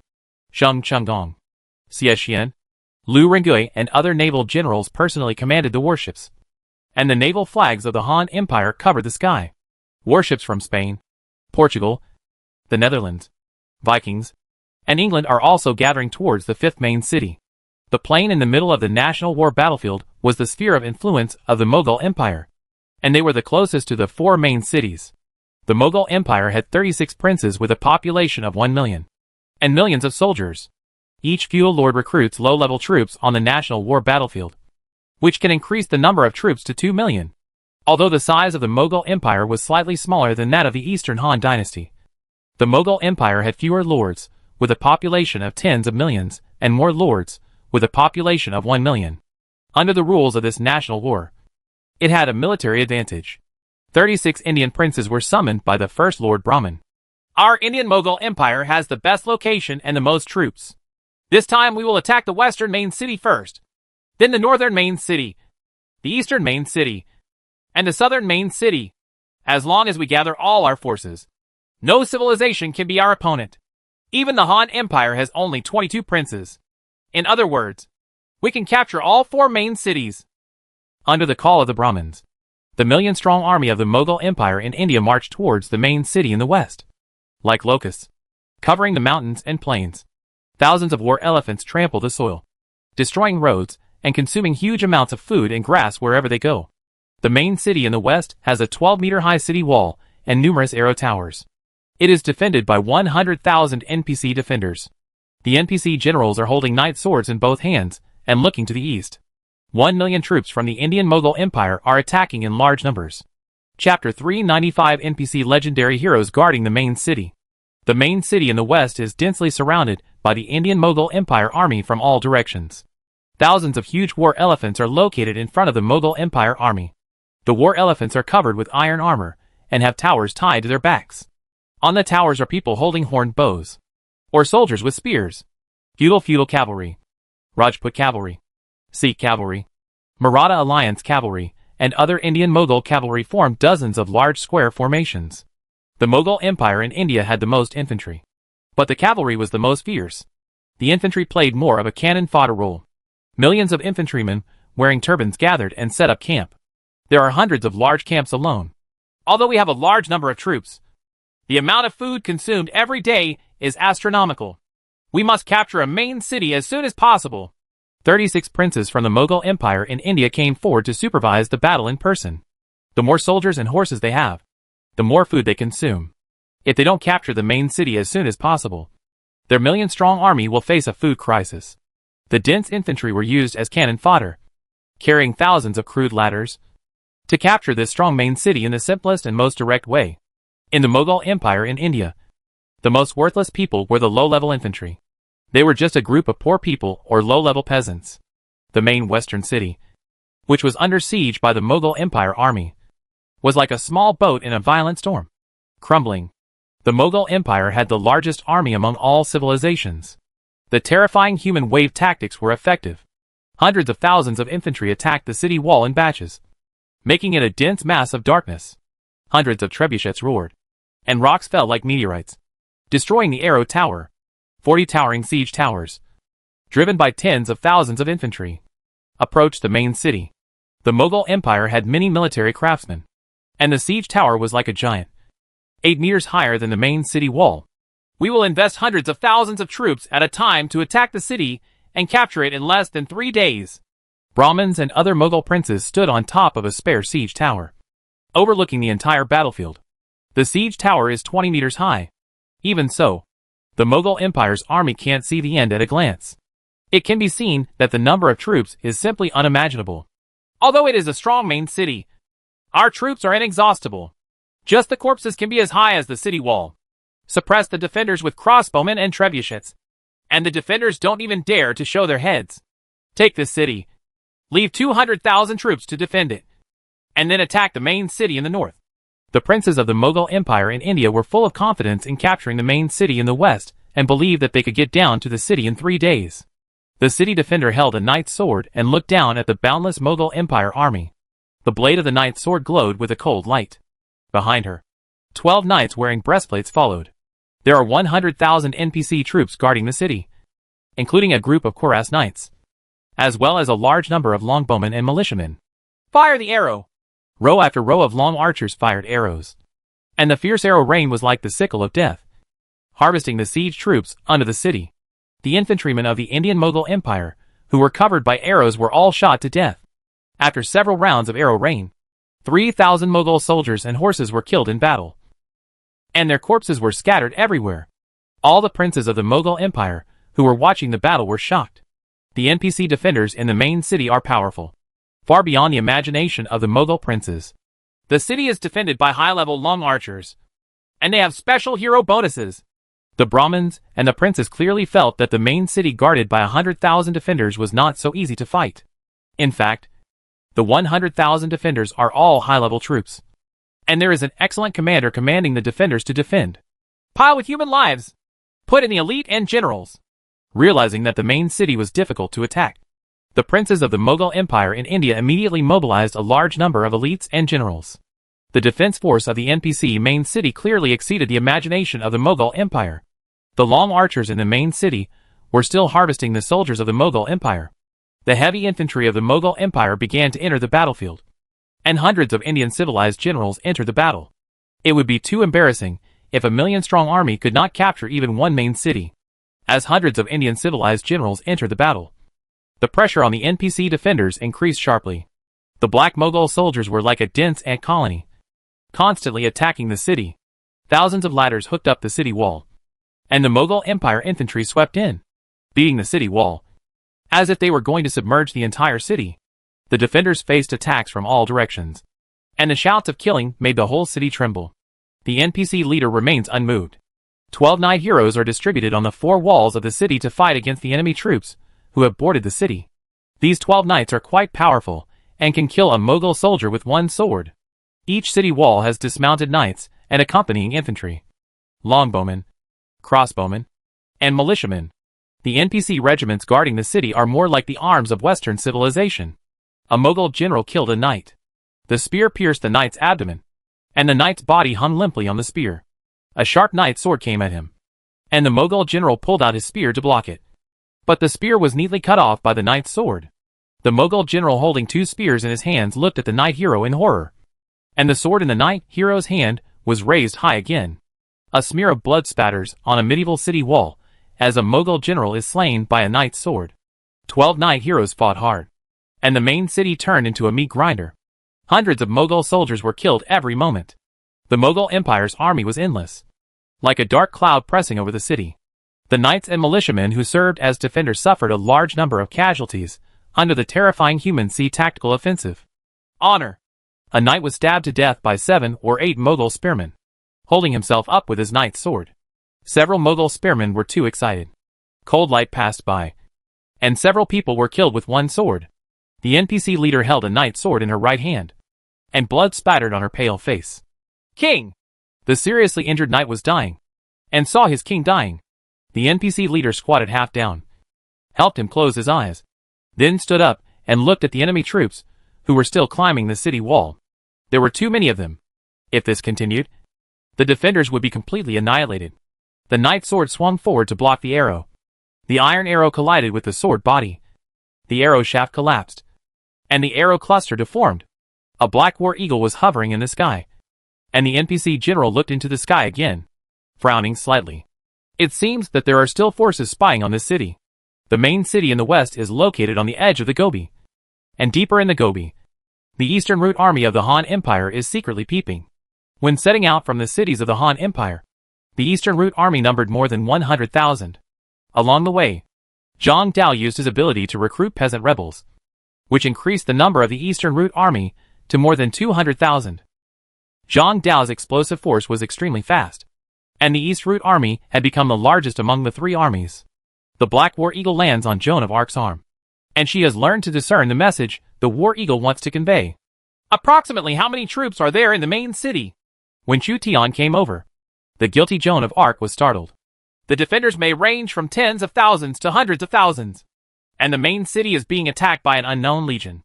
There is already a civilization attacking the main city? How many troops are there? Chu Tian was not surprised. All civilizations want to take advantage of other civilizations to take over the main city in time. As long as you capture the main city in advance and then hold on, you can block several times the enemy forces. There was something wrong with Joan of Arc's face. More than 1 million. Oh! 1 million! 1 million? Chu Tian's mind went blank. What is the concept of 1 million? Even if there are 1 million pigs, an army of 100,000 people will have to avoid it once the pigs attack. Except for our Eastern Han dynasty. Only the Mughal Empire in India can devote so many troops. 1 million people. That's 1 million. Do we have a chance? Chu Tian summoned 4 princes to consider whether to act recklessly. If the opponent's troops numbered 3 to 400,000, Chu Tian would not hesitate to attack. Directly attack the opposite civilization, and penetrate the opponent's army. But this time, they faced an army of more than 1 million people. Not only the Mughal Empire army on the opposite side, but according to Ming, one of the Western Route army, he has discovered traces of the Persian army. Once we attack the Mughal Empire in India head-on, the Persian Empire may stab us. Unless we can divide part of our troops to destroy the Mughal Empire and part of our troops to stop the Persian Empire. Chu Tian encountered a dilemma. If you attack the Mughal Empire, the Persian Empire will benefit. If you go to fight the Persian Empire, then the main city will be captured by the Mughal Empire. There is one most advantageous choice, which is to divide the troops, destroy the Mughal Empire along the way, and block the Persian Empire along the way. The premise is that the 3 armies of the Han Empire can deal with 2 civilizations at the same time and capture the main city. Chu Tian had the right to decide the actions of the East Route army, but he could not bear the consequences of failure. If it fails, the 3 expeditionary armies of the Han Empire will be defeated by 2 armies at the same time, resulting in the complete annihilation of the Han army. So Chu Tian ordered the Eastern Route army to camp on the spot and sent cavalry to inform Jiujiao Laoqin and Mingwan so that they could make a decision as soon as possible. At the same time, Chu Tian arranged for Iron Eagle scouts to continue to monitor the Mughal Empire army. Once the Mughal Empire showed a tendency to attack the city, he would respond immediately. The Mughal Empire has more princes with a population of 1 million than us. The rules of this national war are in their favor. 1 million troops. Maybe more. Jiujiao Laoqin couldn't help but smile bitterly when he received the information about the fastest-moving Eastern Route army. 36 princes in the Mughal Empire participated in the national war. Each prince carried 30,000 elites, which added up to more than 1 million. Even though they left some elites to defend the city, they recruited a group of low-level elites from the national war battlefield. The number of soldiers, combined with their elite siege troops, must have exceeded 1 million. The 3 armies of the Eastern Han dynasty currently number 6 to 700,000 people, facing the Mughal Empire's army of more than 1 million. The bold old Qin will not give in. What is scary is not necessarily the million-strong army of the Mughal Empire, but also a large army of the Persian Empire not far to the north, peeping in the dark. This will be a large-scale melee between the 3 major civilizations, the Han Empire, the Indian Mughal Empire, and the Persian Empire. The 3 major civilizations represent East Asia, South Asia, and West Asia respectively. The Eastern Han dynasty was caught in the middle and did not feel comfortable. The Mughal Empire wanted to capture the main city as soon as possible. The Persian Empire wanted to take advantage of the war between the Eastern Han Empire and the Mughal Empire, and after both sides suffered losses, they could capture the main city. The Eastern Han Empire not only wanted to prevent the Mughal Empire, which had a large number of troops, from capturing the main city, but also guarded against the Persian Empire stabbing it in the back. As for negotiating with the Persian Empire, there was no time. The Mughal Empire's military strength was 10 times that of the NPC defenders in the main city. Under the desperate offensive of the Mughal Empire, by the time the Eastern Han dynasty completed negotiations with Persia, the Mughal Empire had already occupied the city. Let the Mughal Empire, which has an army of millions, enter the main city, and the Han Empire will really not be able to defeat it. The 5 main cities are the strongest cities on the battlefield of national wars. The Han Empire used inferior troops to attack a city garrisoned by 1 million troops. If not all the troops were handed over here, more than half of the generals would be killed or injured. Therefore, The ambitions of the Mughal Empire must be thwarted before they capture the main city. There are 1 million people in the front and 300,000 people in the rear. How will you choose between Lao Qin and Zimu? Mingguan received the information from Chu Tian, and his face was gloomy. It's a little crazy to think about 600,000 to 700,000 people fighting against 1.3 million, or even more enemies. There must be many king-level and emperor-level heroes on the opposite side. All the princes are waiting for the three commanders to make a decision. Their decision will determine whether the Han Empire can capture this main city, or whether the entire army will be annihilated. The first person who needs to make a decision is Mingguan. He is the commander-in-chief of the Western Route Army, and is responsible for monitoring the Persian Empire. If we want to fight, then the strategic task of the West Route Army and Mingguan is to delay the Persian Empire, and buy time for the Central Route Army and the East Route Army to defeat the Mughal Empire. Delay the enemy's mission and narrowly escape death. More importantly, in order to protect their teammates, they cannot withdraw from the national war midway. They must use up all their main forces before they can retreat. The four princes under Mingguan, Huma, Luan, Tianqi, and Tashi, two princes, are all waiting for Mingguan's decision. Mingguan glanced at Chang Yechen, Murong Ba and others under his command, and finally said to the scout cavalry who contacted him, "Tell the other two that if they want to make a bold move, as the commander-in-chief of the West Route Army, I will fight to the death. Block the Persian Empire. Even if others withdraw from the national war, I will never retreat." But they ended the fight as quickly as possible. Mingguan added before the scout cavalry left. He was also a little frightened. After all, the Persian Empire had 2,000 years of talent accumulation, but it was not as big as the Eastern Han dynasty. It was a bit of a disadvantage to block the Persian Empire with an army of soldiers and horses. What's more, the Persian Empire was better at fighting in the Gobi. Mingguan did not dare to say that he could definitely defeat the Persian Empire with less than 200,000 troops, but he tried his best. Mingguan's decision was quickly conveyed to Lao Qin and Chu Tian through the cavalry, and his promise gave Lao Qin and Chu Tian confidence. Chu Tian and Lao Qin are both princes who tend to take the initiative, but they need a reliable teammate to stop the Persian Empire and prevent them from being stabbed by the Persian Empire. Once both the Han Empire and the Mughal Empire were defeated and the Persians were allowed to take all, the two largest civilizations would lose face. Chu Tian was waiting for Mingguan's promise, since it was decided to attack the Mughal Empire. Zheojiang Lao Qin's Middle Route Army quickly joined Chu Tian's East Route Army. There were 400,000 troops on both sides, waiting for the opportunity. Chapter 396, The Six Nation War 1. Woo! The loud sound of horns echoed on the battlefield, and the millions of Indian Mughal Empire troops all over the mountains and plains once again launched a massive offensive against the main city in the west.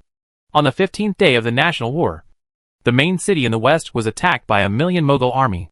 The elite NPC City Defense Army, led by a team of elite knights, killed 80,000 Mughals on the first day alone. Imperial infantry and archers destroyed more than 20 siege towers and thousands of ladders. The strength of the NPC City Defense Army far exceeded the imagination of the princes of the Mughal Empire. In one day, 80,000 people and dozens of generals died. Even though the infantry was cannon fodder to the Mughal lords, 80,000 men were consumed at one time, and their hearts were bleeding. The next day, another 80,000 people may die. But in order to capture this main city, the 36 princes of the Mughal Empire thought it was worth it. Not to mention 80,000 people dying. Even 180,000 people were worth it. Not only the main city, but also points can be obtained by killing NPC city defenders. Points were also a form of compensation for the lords of the Mughal Empire. The current state of the princes of the Mughal Empire is that even though their hearts are bleeding, they must bite the bullet and take down this main city. The Mughal Empire's army suffered 80,000 casualties, and the situation of the defenders in the city was not much better. Their enemies were 10 times more numerous than them, and more trebuchets, siege towers, and almost all arrow towers were used. They were all destroyed by catapults, and the breastworks collapsed. The defenders suffered 30,000 casualties, and only 70,000 were left. The smaller the number of defenders, the more difficult it is to defend the city exponentially. We must capture this main city at all costs. The Brahmins, the great princes of the Mughal Empire, spoke coldly. After the death of 80,000 soldiers yesterday, he had become numb, and it seemed that he could accept the death of another 80,000 soldiers. The army of the Mughal Empire was like swarms of locusts during a locust plague, densely covering the entire battlefield and attacking the main city in the middle of the battlefield. The main city is surrounded by terrain bordering Gobian plains. It was originally extremely open, but it was filled with millions of troops from the Mughal Empire. As far as the eye can see, there are all the battle flags of the Mughal Empire. 80,000 people died, but the Mughal Empire still had an army of 1 million. Group after group of low-level infantry serving as cannon fodder, driven by feudal fief cavalry, attacked the city. Emission! Thousands of trebuchets threw stones, and thousands of stones bombarded the main city. The high-speed spinning stones left dents in the city wall, many of which hit the tower of the castle, and a large piece of the wall fell off due to being destroyed by the stones. The Mughal Empire in India used rockets to launch rockets into the main city. Houses in the city were set on fire, and black smoke billowed. The defenders extinguished the fire, and used longbows to fight back. For the princes of the Mughal Empire in India, it was worth using 3 or even 5 cannon fodder for one defender. And the more casualties the defenders have, the easier it will be to capture the city. Tens of thousands of Mughal infantry fell under the strong city wall again. Some Mughal generals took the lead in scaling the city wall, and were killed by knight heroes. Elite NPC knights defend the city and their honor with blood and swords. Dozens of giant siege towers once again appeared on the battlefield. The sharpshooters located on the siege towers violently shot at the defending archers, suppressing the defenders on the city walls and buying time for the siege troops. At the same time, the giant siege tower is slowly advancing towards the city wall.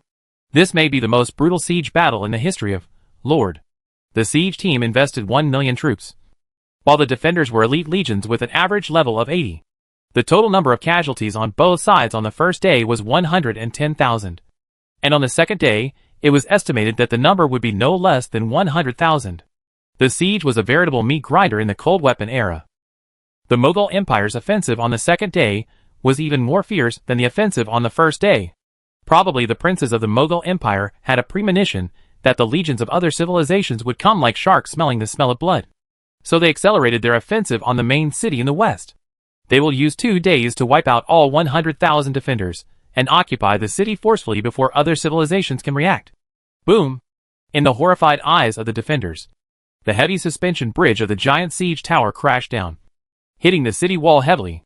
Once the drawbridge of the siege tower is connected to the city wall, Mughal soldiers will continue to climb the city wall along the wooden ladder inside the siege tower. Come on! Kill all the defenders!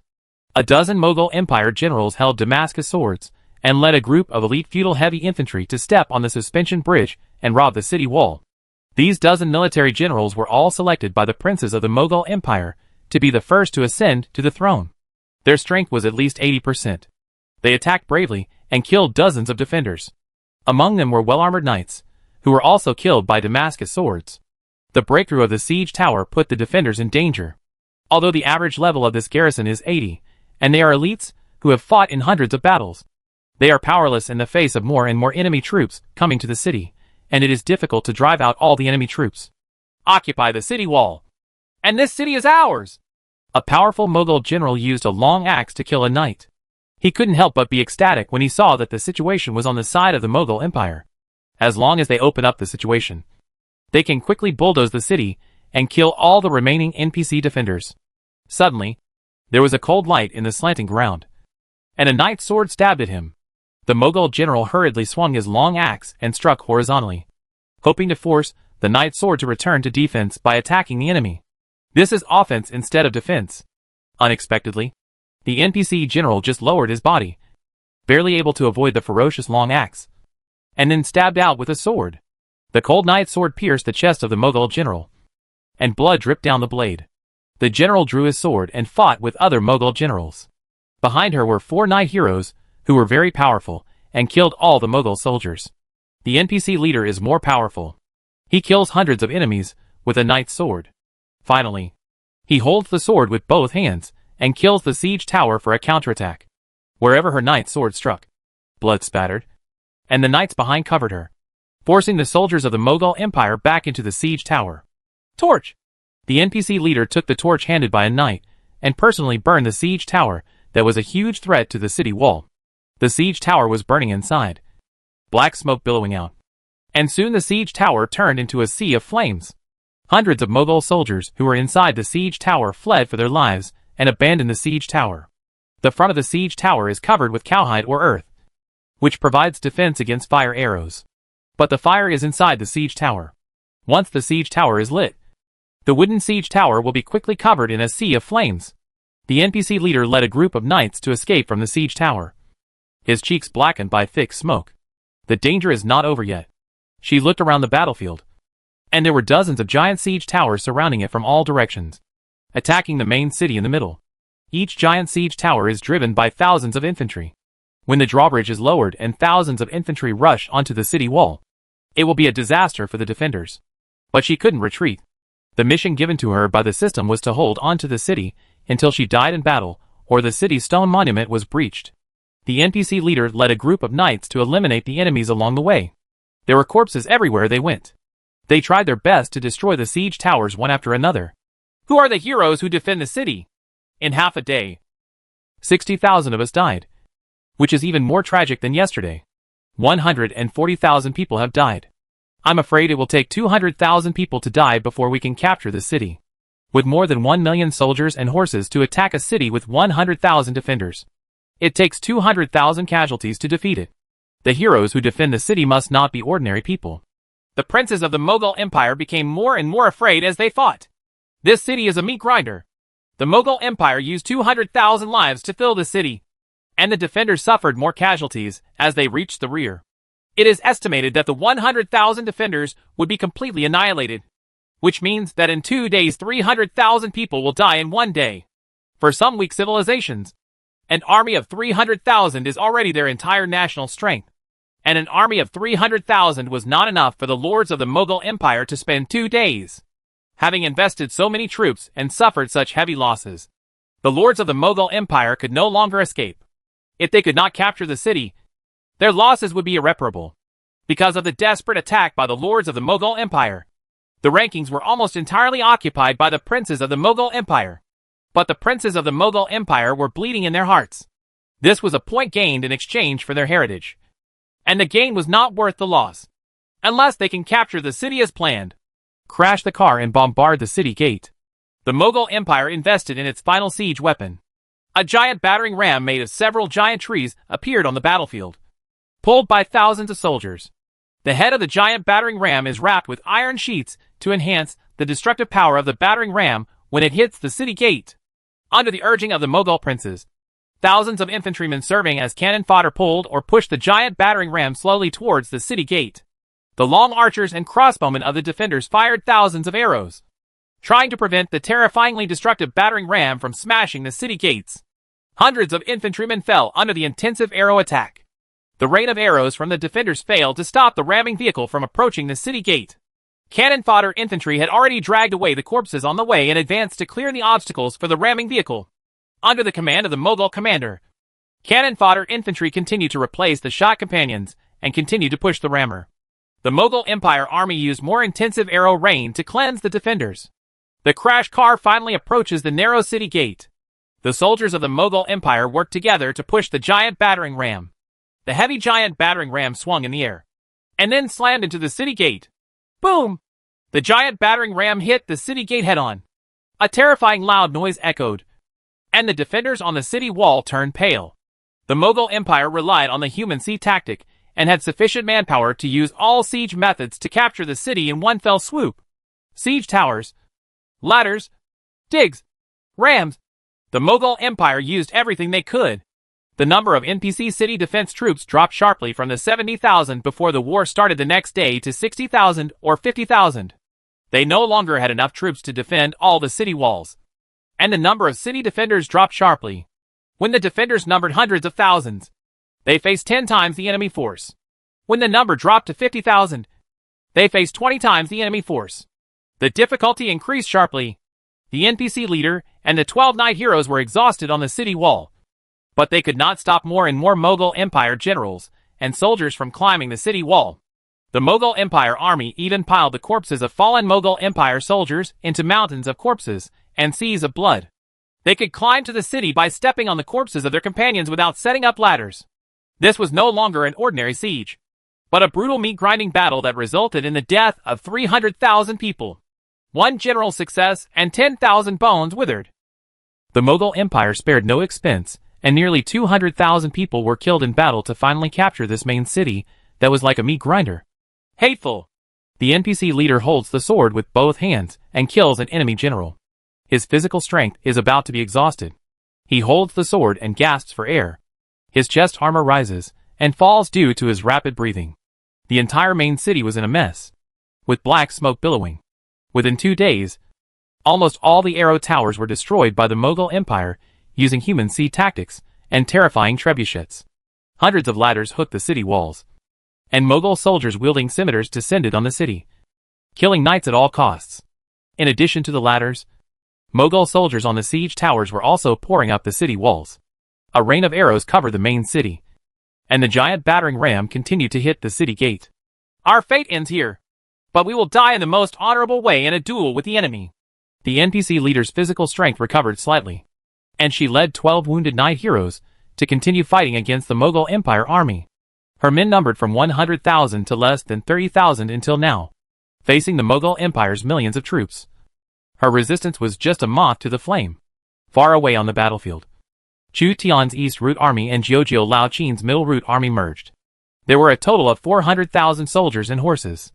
After a night's rest, they were recharged and full of physical strength. Joan of Arc, who was in charge of the investigation, said to Chu Tian, "The city defense army has failed, and the Mughal Empire army will soon break the city. It seems that the Mughal Empire should not be underestimated. When they are really ruthless, they are also very scary." Chu Tian could not tell how many people the Mughal Empire had lost in this tragic battle, but his intuition told him that the Mughal Empire must have paid a heavy price in order to capture this main city. This was a surprise attack. Opportunity. Are you confident? 400,000 versus 1 million. If we win, we will become famous in this national war and become a legend. If we lose, our entire army will be wiped out, and we will have to withdraw from the battlefield of the national war and be completely defeated. Jiujiu Lao Qin is already in his 50s, but he still wears iron armor and is ready to go to danger himself. No one can stay out of this battle. Chu Tian chuckled. Ming-Wan is preparing to stop the Persian Empire. If we fail and return to the main world, he will definitely not let us go.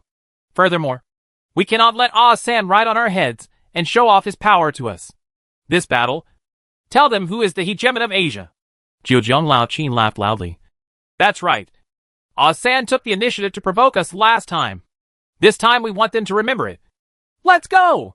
Chu Tian and Lao Qin joined forces to form a mighty army of 400,000 from the 10 major princes of the Eastern Han dynasty, with heavy cavalry as the vanguard, intending to penetrate the million-strong army of the Mughal Empire in one fell swoop. Chapter 397 The Six Nation War 2. Do not let me down. Ming-Wan led nearly 200,000 Han troops, and was responsible for monitoring and intercepting the Persian Empire's army.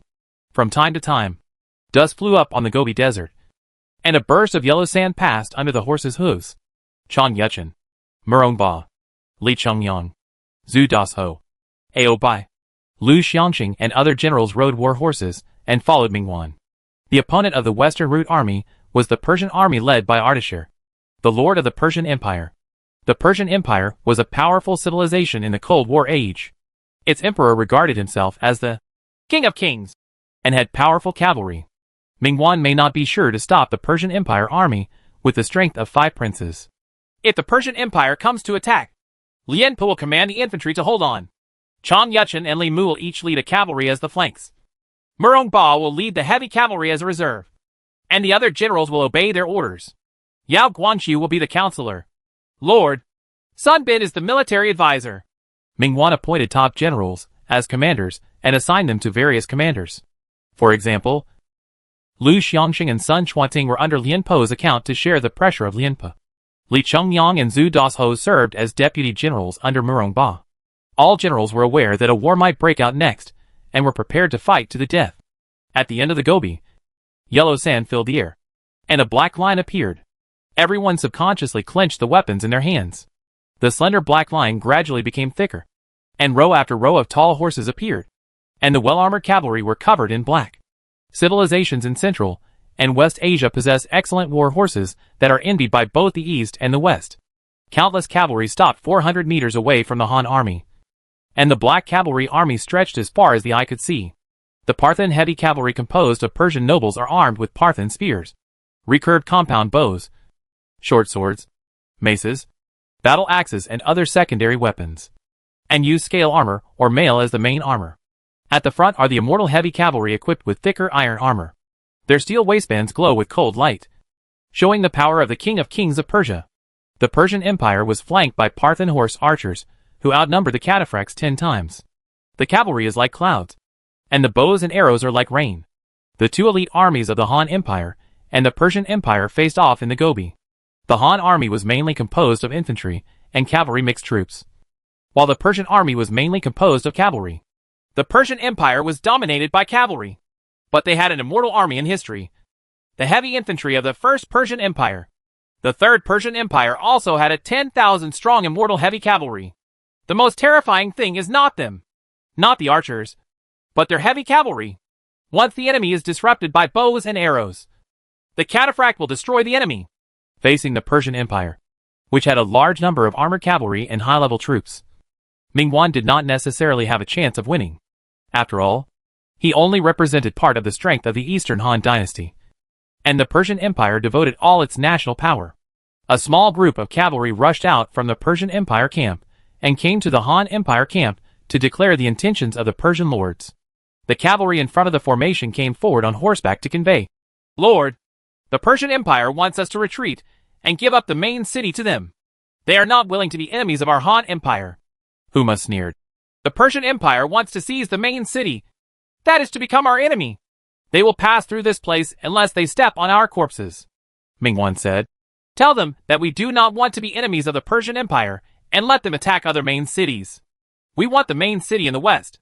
The Han cavalry came to the Persian Empire's formation and conveyed the wishes of Mingwan and other princes to the Persian Empire's army.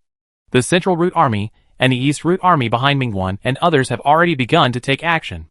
If they give up a passage to the Persian Empire, it will directly lead to the complete annihilation of the Central Route Army and the East Route Army. The Han cavalry announcement made the lords of the Persian Empire whisper among themselves. This Han army, which was only half the size of the Persian Empire army, actually dared to intercept them. "Ardashir, do we want to destroy this Han army? Or should we wait for reinforcements to arrive?"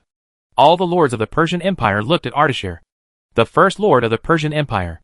"If we wait any longer, the main city has been breached. In order to seize the main city, we can only take risks." Ardashir looked at the Han army in front. The opponent's determination was stronger than he thought, but he had confidence in the Persian Empire's armored cavalry. The Persian army, with cavalry as the main force, would teach the opponent a hard lesson. Boom! The giant battering ram violently hit the city gate. The giant ironclad wood, driven by the combined efforts of countless Mughal infantry, completely shattered the heavy city gate. All the defenders' hearts sank. The ant-like Mughal infantry invaded the narrow castle passage. At the end, a group of militiamen set up a fence, holding spears and bows, trying their best to resist the impact of the Mughal soldiers. "The main city is within reach." 36 Mughal princes were overjoyed when they saw that the city gate was breached and Mughal soldiers were everywhere on the city wall. As long as the Mughal Empire captured this strong fortress, with a huge army of millions, no civilization could consume them. Duh.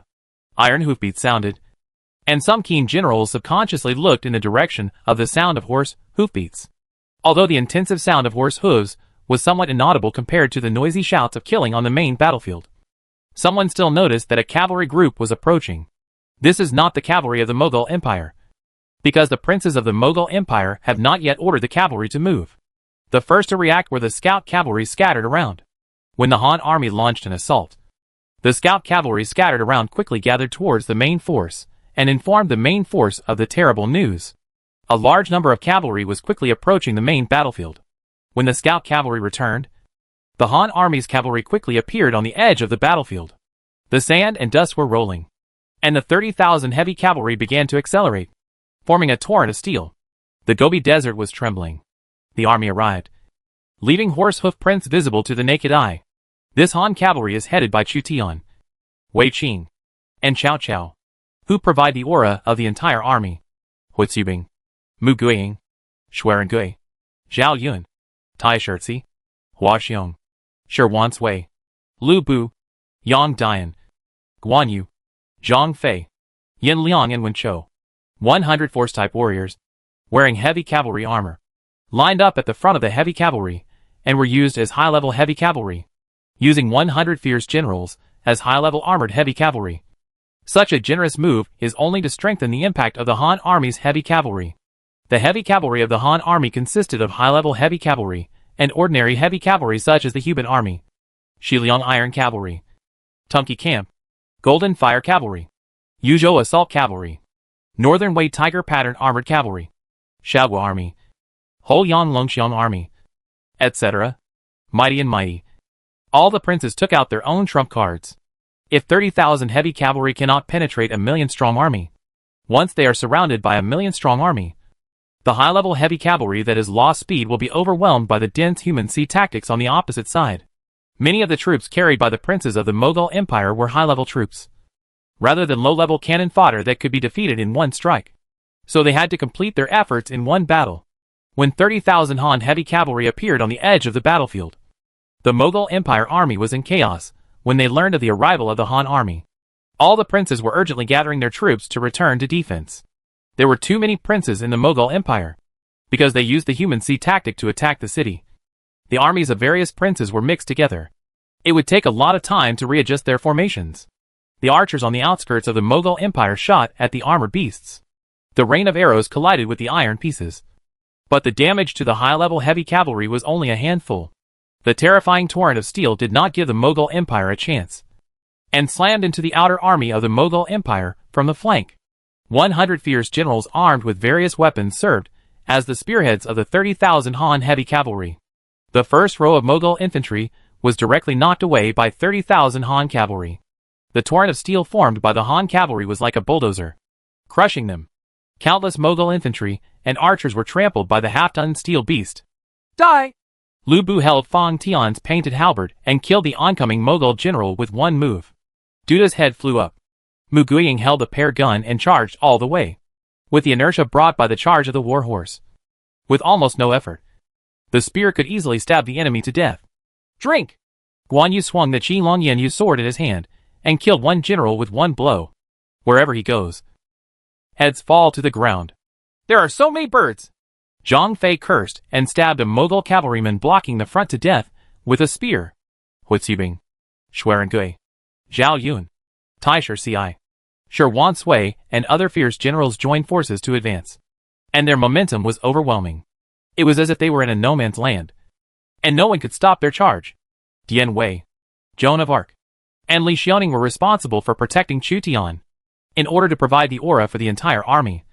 Chu Tian had to advance with the Han army's heavy cavalry. Not only Han Wu, Chu Tian also has another characteristic that is not the halo of the entire army, but can also play a huge role in this battle. And that is Tian Khan. Sky Khan has a suppressive effect on the Mughal Empire army, easily causing fear and confusion in the opponent. Zhejiang Lao Qin also had fierce generals guarding Yang Dian, a fierce general from the Northern Wei dynasty, who was in the same era as Hua Mulan.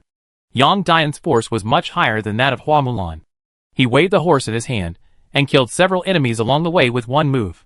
He followed Zhejiao Lao Qin and served as Zhejiao Lao Qin's bodyguard. It was precisely because Yang Dian served as a guard that Zhejiao Lao Qin dared to use Lu Bu with confidence. 100 Eastern Han Dynasty warriors slaughtered the Mughal Empire army along the way, and tore open a hole. The 30,000 heavy cavalry at the rear formed a cone formation, and tore open the wounds of the Mughal Empire army. The great soldiers of the Mughal Empire fell on their backs, and tens of thousands of Mughal soldiers were killed on the spot in one attack. The Mughal Empire's Rajput cavalry, known as the Indian warriors, were the first to react. Tens of thousands of Rajput cavalry tried to block the Han Empire's cavalry. This group of Rajput cavalry didn't know that Chu Tian was so crazy that he used 100 fierce generals as vanguards. The fierce generals were as cheap as cabbage in Chu Tian's eyes.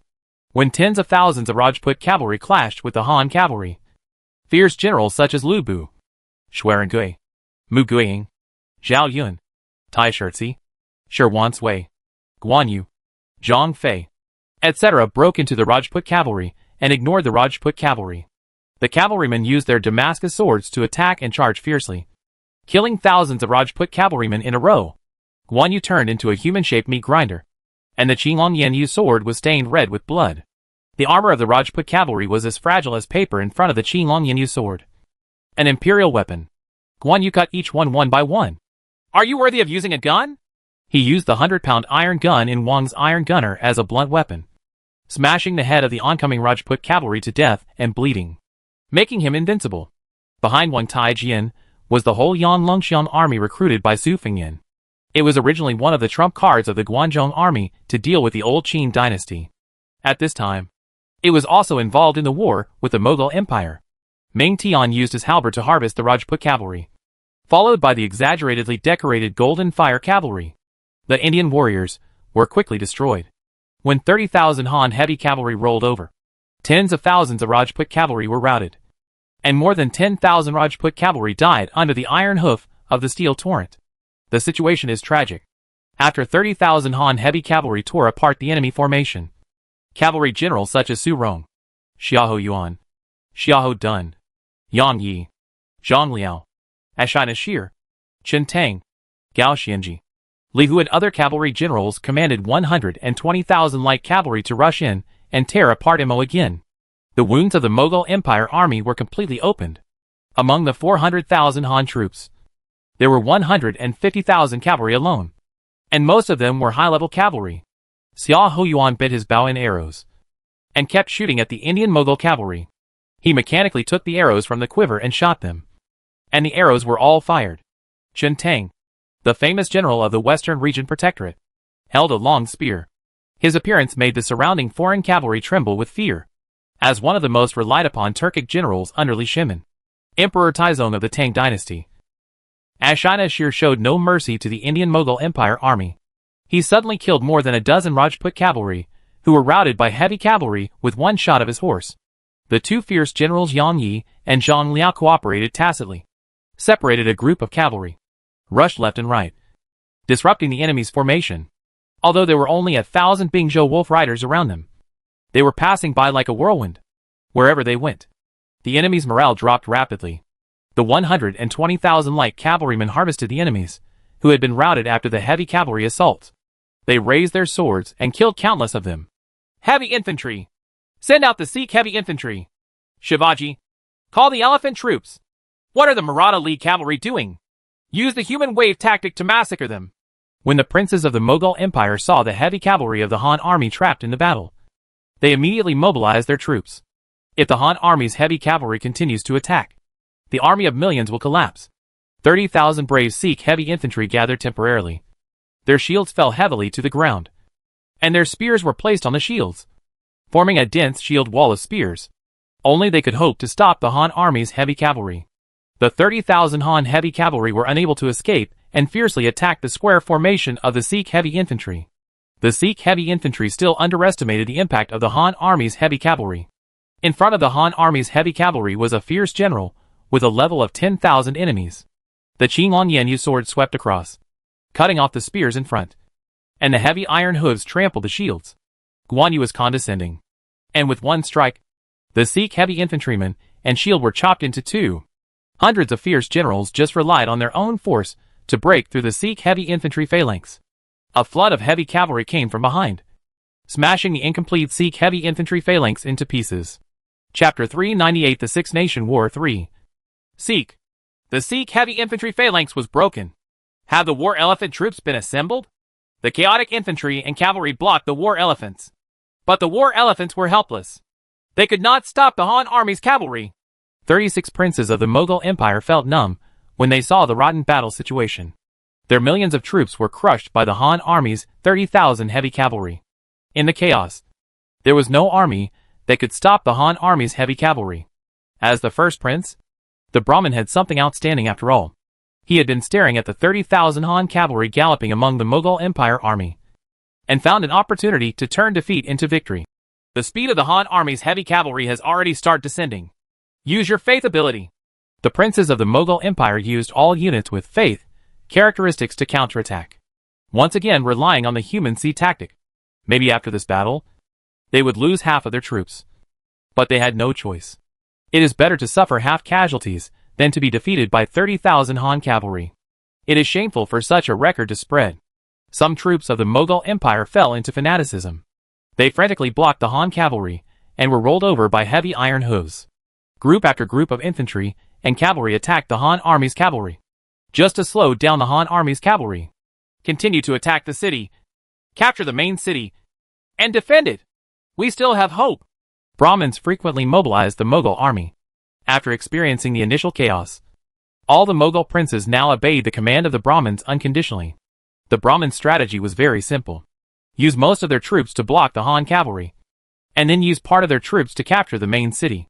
Once the Mughal Empire takes the main city, there is still a way out. Chu Tian, who was among the 30,000 Han cavalry, had been observing the surroundings. There were armored cavalry everywhere. The Han cavalry killed at least 60,000 to 70,000 enemies, but their speed and morale had obviously declined. The Mughal Empire's religious units began to counterattack. There were densely packed Mughal armies in all directions. They were like locusts, covering the mountains and plains. If this continues, the heavy cavalry will be in a tough fight. The Mughal Empire army is still attacking the main city, trying to capture the main city and then use the city walls to defend it. Realizing this, Chu Tian suddenly became anxious. The Mughal Empire had sufficient troops and allowed them to capture the main city. If they relied on the main city to defend it, the Han army would fall into an endless meat-crushing battle. We must capture the city. Chu Tian brought Joan of Arc and Li Xiaoning. They are very useful to boost morale. Joan of Arc followed Chu Tian's instructions and waved the battle flag. The 30,000 Han cavalry, whose morale had dropped, regained their strength, fell into a state of fanaticism, and violently attacked the enemy formation. 30,000 Han cavalry suddenly rose up again and rampaged through the Mughal Empire army. Their momentum was no less powerful than the troops of the Indian Mughal Empire with religious characteristics. Another 10,000 Indian Mughal Empire soldiers were killed by the torrent of steel. Split one army into the city, and don't let the Mughal Empire seize the main city. Chu Tian personally took a group of military generals and thousands of Han army cavalry, broke in from the city gate, and killed the Mughal Empire infantry crowded at the city gate. A large number of Mughal Empire infantry, archers, and cavalry have entered the city, and the NPC heroes defending the city are trapped in the inner city. The main city stone monument is in the inner city. Once the stone monument is broken, the main city will be occupied. Tens of thousands of Mughal troops were engaged in street fighting with the remaining defenders. The number of defenders was getting smaller and smaller, and Mughal soldiers were also killed in large numbers. Chu Tian led thousands of heavy cavalry into the city, trampling the Mughal infantry along the way with iron hooves. Thousands of Mughal infantrymen were killed. It's the Han army. Kill them! Tens of thousands of Mughal soldiers in the city discovered that Chu Tian's heavy cavalry had broken into the city, and they came to kill them like crazy. Thousands of heavy cavalry are locked in a bitter battle, and the Mughal Empire troops are everywhere. The number of Mughal Empire troops that have entered the city is far greater than Chu Tian imagined. Xuerengui and Zhao Yun served as the vanguard. Their armors were stained red with blood. Each of them had killed at least hundreds of enemies in this battle, and still had the physical strength to kill them. Don't hurt my lord! Dian Wei noticed that a Mughal cavalryman was charging towards Chu Tian with a spear. He shouted loudly, making the opponent frightened, and then stabbed the Mughal cavalryman to death with a halberd. Thousands of heavy cavalry fought against the Mughal cavalry, infantry, and archers, and hundreds of people were killed every moment. Chu Tian looked towards the direction of the inner city, and found that the siege ram pushed by the Mughal infantry had broken through the gate of the inner city, and a large number of Mughal infantry poured into the inner city. No one knows what will happen after the stone monument in the main city is destroyed. It seems to be a bit troublesome. I will command some cavalry to intercept the enemy. My lord can lead a group of cavalry to seize the inner city. Cao Cao also discovered the intentions of the Mughal Empire army, so he volunteered to stop the Mughal Empire army. Then I'll leave it to you. This is not the time to be indecisive.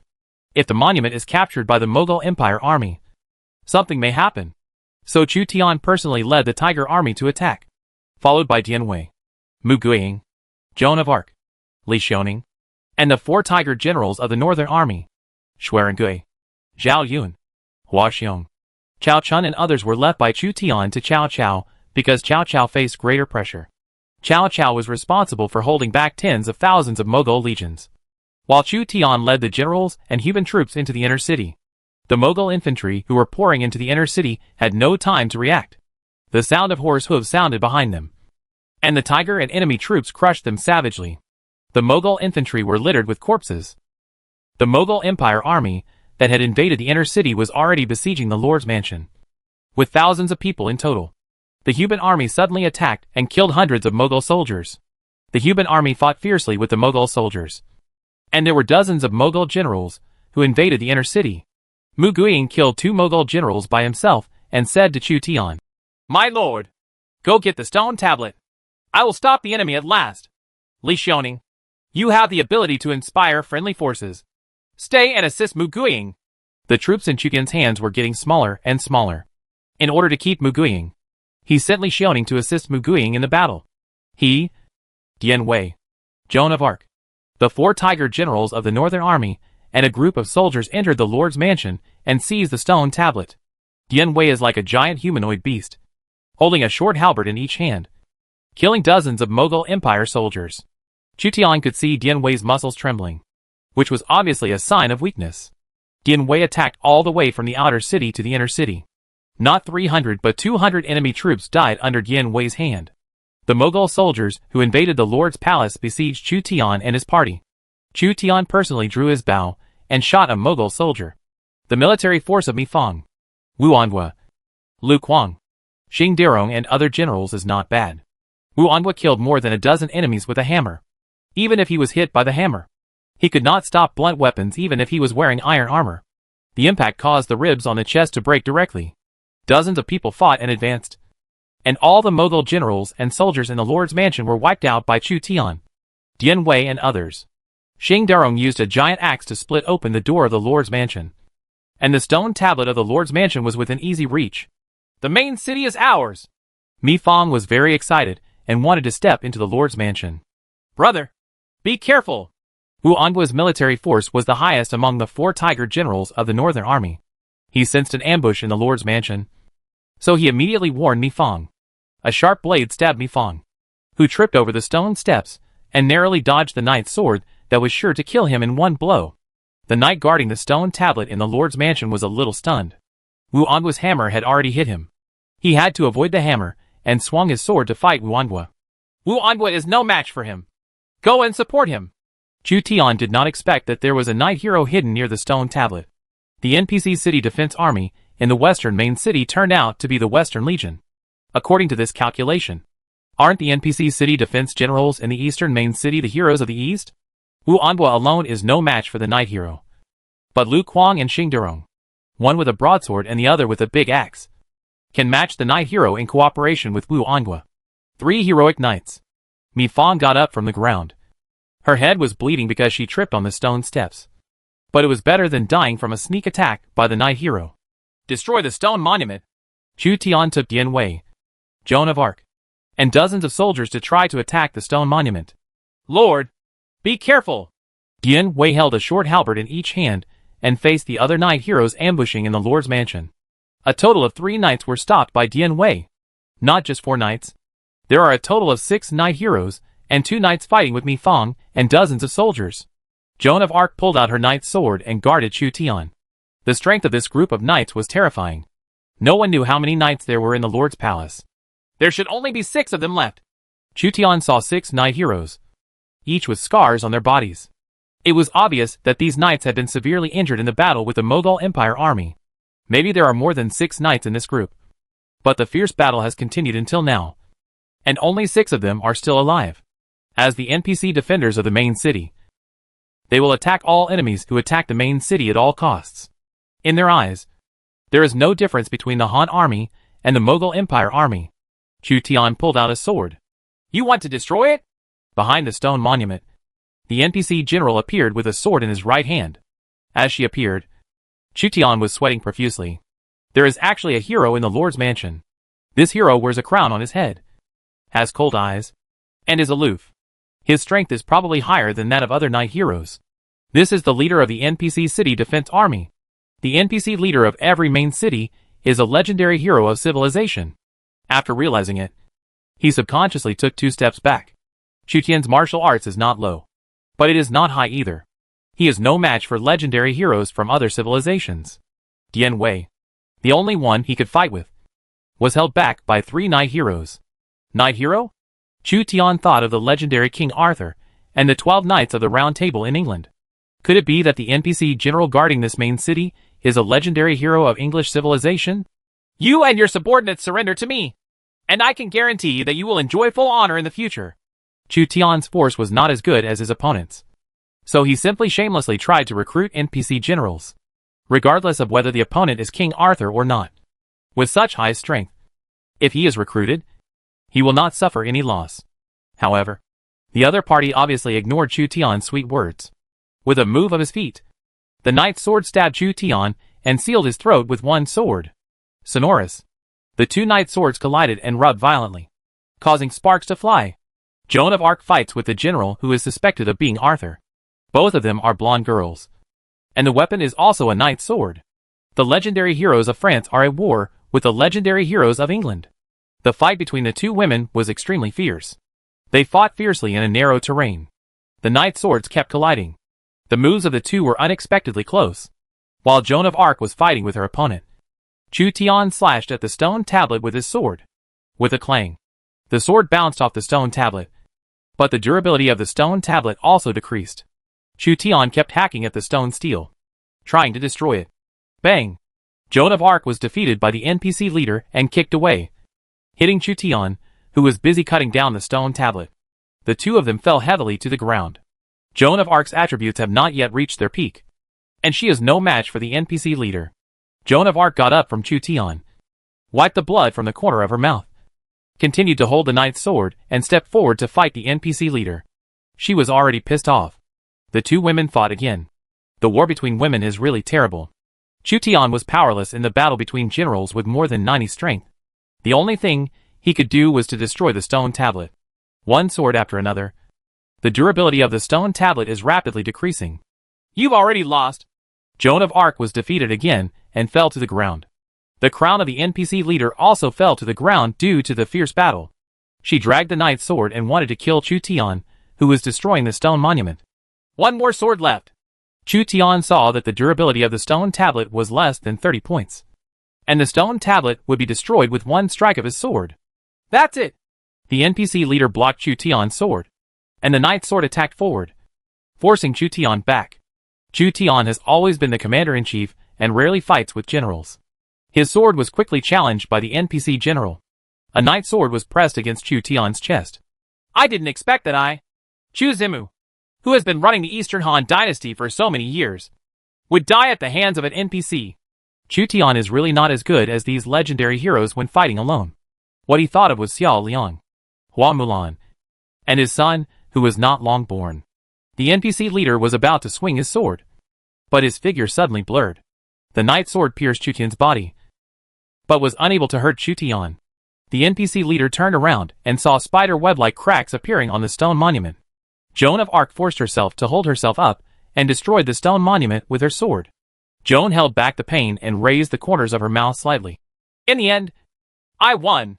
The steel was completely broken, and the NPC leader and all knight heroes disappeared. Everyone who was fighting the knight hero finally breathed a sigh of relief. Joan of Arc fell to the ground and was severely wounded by the NCP general.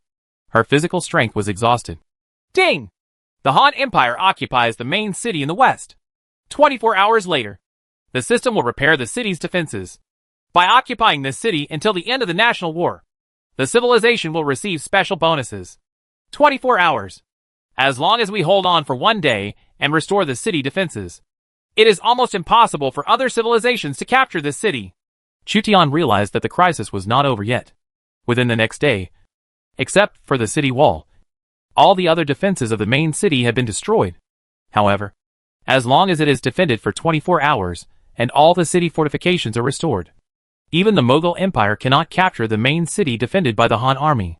When Chu Tian attacked the Lord's mansion, the Han infantry commanded by generals such as Lu Yi, Zhou Yafu, Zhou Bo, Li Xian, Li Guang, Peng Wan, Li Ling, Liu Bei, Zhang He, Zhu Yi and other generals arrived on the battlefield and stormed the flank of the Mughal army. As a result, the Mughal Empire army, which was fully engaged in dealing with the Han cavalry, collapsed again. Yin Jia and Wei soldiers charged into the battle, and the Euphorbia soldiers advanced on the corpses of the enemy soldiers. The soldiers who climbed up first used powerful crossbows to fire. and tens of thousands of Mughal soldiers were killed. During the fierce battle between the Han Empire and the Mughal Empire, a large army quietly arrived on the battlefield in the north of the battlefield. The Kurdish cavalry came to report to their great Sultan Suleiman I. Your Majesty, the Han Empire is at war with the Mughal Empire. This is a good opportunity for us to intervene. Suleiman asked the lord who was monitoring Muscovy. Where are the Cossack cavalry? After the Cossack cavalry was defeated by us, they gave up attacking the main city in the west and marched north. Very good. Let the Han Empire completely defeat the Mughal Empire. After both sides suffer, we will end. Emperor Suleiman closed his eyes and rested, while the Yenikari Corps, Sipahi cavalry, and Kurdish cavalry wiped their sabers. Suleiman the Magnificent was accompanied by a small group of extremely rare arquebusiers.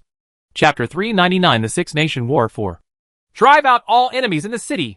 Chu Tian came out of the Lord's mansion without getting any benefits, but he took the initiative in his own hands. The Mughal Empire army that invaded the inner city saw that the main city had changed hands, and its own army outside the city collapsed, and its morale dropped significantly. Cao Cao led thousands of heavy cavalry to chase down the soldiers of the Mughal Empire in the city, and personally killed several enemy soldiers. Xuerengui and Zhao Yun blocked the gap so that the enemies in the city could not escape through this door. Some Indus farmers, slaves, and refugees who were not very loyal to their lords were caught in a trap and had no choice but to surrender to the Han army. Feudal knights, Rajput cavalry, Sikh cavalry, Maratha alliance cavalry, and other higher status nobles escaped from another city gate. The Mughal Empire army outside the city had collapsed. The Han cavalry penetrated the Mughal Empire army 3 times outside the city. More than 100,000 Mughal soldiers were killed. The war elephant troops that the Mughal lords were proud of were completely useless on the chaotic battlefield. The frightened elephants trampled their own people instead. Retreat in batches. When the princes of the Mughal Empire saw that the army that had entered the city was driven away, they knew that they had failed to seize the main city. The Han army was attacked by infantry and cavalry, and the Mughal Empire was defeated. They could only try to save some of their troops. The legendary Mughal hero Shivaji personally went to the battlefield to comfort the war elephants and tried to save the war elephant troops. As long as most of the million-strong army escapes, it won't be considered a serious loss of vitality. Even if all the Han army's weapons were sharpened, they might not be able to stop the fleeing Mughal Empire army. Try to kill their main force as much as possible. Now that he had offended the Mughal Empire, Zhejiang Laoqin tried his best to kill and injure the Mughal Empire's army, defeating its main force, leaving them unable to fight back. The armies of both sides saw each other, and the Han army suffered many casualties in the Mughal Empire's human wave tactics. Even generals such as Lu Bu, Guan Yu, and Shirwan Cui were injured. At least 10,000 Mughal soldiers died at the hands of 100 fierce generals. There were also strong generals who were swallowed up by the sea of Mughals and died in the battle. The ants will bite the elephant to death, and once the general falls off his horse, he will be killed by the locust-like Mughal soldiers. The armies of the two civilizations fought fiercely, with more than 100,000 and 200,000 casualties on both sides, and the generals also suffered heavy casualties. The Mughal Empire's army collapsed, and they wanted to escape and preserve their strength. The Han army pursued them and tried to maximize their victory. Chu Tian came out to recruit the cannon fodder infantry of the Mughal Empire as consumables for future wars. The Han army is still fighting fiercely with the Mughal Empire army in the main city. In the Gobi, the Persian Empire and the Western Route army of the Han Empire are already fighting. The three-eyed fire blunderbuss in Guan Ning's iron cavalry fired a volley, and the smoke filled the air. The Parthian heavy cavalry fell on their backs. 2 heavy cavalry collided, spears like a forest. The spear penetrated the iron armor of Guan Ning's cavalry. The Parthian heavy cavalry took out the spare mace and hammered Guan Ning's cavalry. It collided with Guan Ning's three-eyed fire blunderbuss. The three-eyed fire blunderbuss deformed in an instant. The heavy cavalry on both sides fought with sharp spears and heavy blunt weapons, and the sound of the collision of iron pieces and weapons was endless. Murong Ba's horse spear pierced the armor of an immortal heavy cavalryman, causing the tiger's mouth to go numb. If you want to kill a high-level heavy cavalry, even a general like Murong Ba, with a strength of over 90 will have trouble. Tens of thousands of high-level heavy cavalry attacked back and forth twice, and separated again. Both sides suffered casualties of more than 2,000 cavalry. Mingwan saw a lot of casualties among high-level heavy cavalry such as Guan Ning's cavalry and Longqing's cavalry, and his heart was bleeding. The high-level heavy cavalry is indeed terrifying when launching an assault. But the cost behind it is extremely high. Even if Mingwan occupies the horse-producing areas and Liaodong iron mines, it will not be able to support many high-level heavy cavalry. The Roman legions were also unwilling to be attacked by the Parthian heavy cavalry of the Persian Empire, which shows how terrifying the Parthian heavy cavalry was. The cavalry on both sides are representative arms of their respective civilizations. The advantage of the Han army in the west lies in its infantry. The Han army on the west route consisted of half infantry and half cavalry. When the Persian Empire's cavalry rushed to attack, the Han cavalry huddled near the infantry phalanx, relying on powerful infantry crossbows, chariots, bed crossbows, and other weapons to kill and injure the Persian cavalry in large numbers, and force the Persian cavalry back. Sun Bin, the divine strategist, assisted Lian Pa in setting up a square formation, then in the middle and thickened square, capable of both offense and defense. Qi martial arts equipped Jizhou's strong crossbows, and joined forces with other crossbowmen to fire a volley at the Persian cavalry. The chariot blocked the attack of the Persian cavalry, and tens of thousands of crossbows were fired. The Persian cavalry was shot by the infantry crossbow before they entered the range of the cavalry. They fell to the ground with both men and horses. The unwilling Persian army, packed with infantry and archers, pressed forward again. The two sides used their chariots as a battle line. Infantry and cavalry were constantly killed, and corpses were everywhere. The bloody battle between the two sides lasted for 4 hours, with tens of thousands of casualties. The Persian army was unable to make a breakthrough, and withdrew like a tide, facing the mixed phalanx of infantry and chariots that looked like an iron wall. The Persian cavalry was helpless for a while. If it was just a mixed phalanx of infantry and vehicles, that would be enough. The Han army also had a large number of elite cavalry to cooperate. The Persian Empire army, which was mainly cavalry, could not defeat the Han army with multiple arms. The Persians should be getting anxious. Their goal is to defeat us and then fight for the main city, but they can't get any benefits from our defense. If the Central Route Army and the East Route Army successfully defeat the Mughal Empire army, they can already win main city. Huma saw that the already gloomy sky was getting darker, and he knew that night was coming, and the battle would be even more dangerous. Chu Tian left a small group of Iron Eagle scouts in the West Route Army. The role of the War Eagle has been noticed by Sun Bin. Other princes have seen the War Eagle following Chu Tian's army many times, and roughly guessed the role of the War Eagle. So there is no value in hiding the War Eagle. A War Eagle flew from the direction of the main city, and landed on the Iron Eagle scout's arm. The Iron Eagle scout quickly took off the note. The main city has been captured, and the Mughal Empire army has been defeated. Sir, please try to lead your troops to join us. Scout Iron Eagle quickly informed the 5 princes of the West Route Army, and the 5 princes finally breathed a sigh of relief. They did not pay the price in vain. Mingwan's expression did not soften. Almost all the elites of the Persian Empire are cavalry. It is still difficult for us to leave. Mingwan's words made the other 4 princes feel tight in their hearts. The opponent is a mighty Persian cavalry, and the formation of chariots and infantry can block them. But if the Han army breaks camp, it will give the Persian army a chance. Infantry on the march would be easily routed by cavalry. Night is approaching, and marching at night is extremely dangerous. It is better to camp temporarily, recuperate, and march again tomorrow. After a brief discussion, the 5 princes of the Western Route Army decided that marching at night was too risky, so they could only use chariots to hold on, confront the Persian army, and march again tomorrow. Since the main city has been captured by the West Route Army and the Middle Route Army, it should not be a big problem for the 2 armies to hold on to the main city. In the Persian Empire's military camp, all the Persian Empire nobles looked a little tired. They caused a lot of casualties to the cavalry of the Han army on the western route, and many Han generals were killed as a result. But they were unable to defeat the mixed infantry and chariot phalanx of Sun Bin and Lian Pa of the Han army. In the Battle of Mabe, Wei Qing also used chariots and infantry to gain a foothold and attract the attention of the Hun's cavalry. Cui Zishan, the Lord of Goryeo, was in the military camp of the Persian Empire at this time. He was a little disappointed with the Persian Empire. The ancient Persian Empire civilization could not even be destroyed by 5 Han princes. Cui Zishan provided suggestions. You can gather all the camels and war elephants and use them to attack the Western Route Army camp. Then use the undead army and tens of thousands of infantry as the vanguard, followed by the heavy cavalry, to break through the Han army camp. When they heard that the undead army was going to be used, The Persian princes present had strange expressions on their faces. All elite troops were thrown into the battle. At the end of the battle, the Persian Empire lost at least half. Ardashir's eyes flickered, hesitating whether to join the undead army.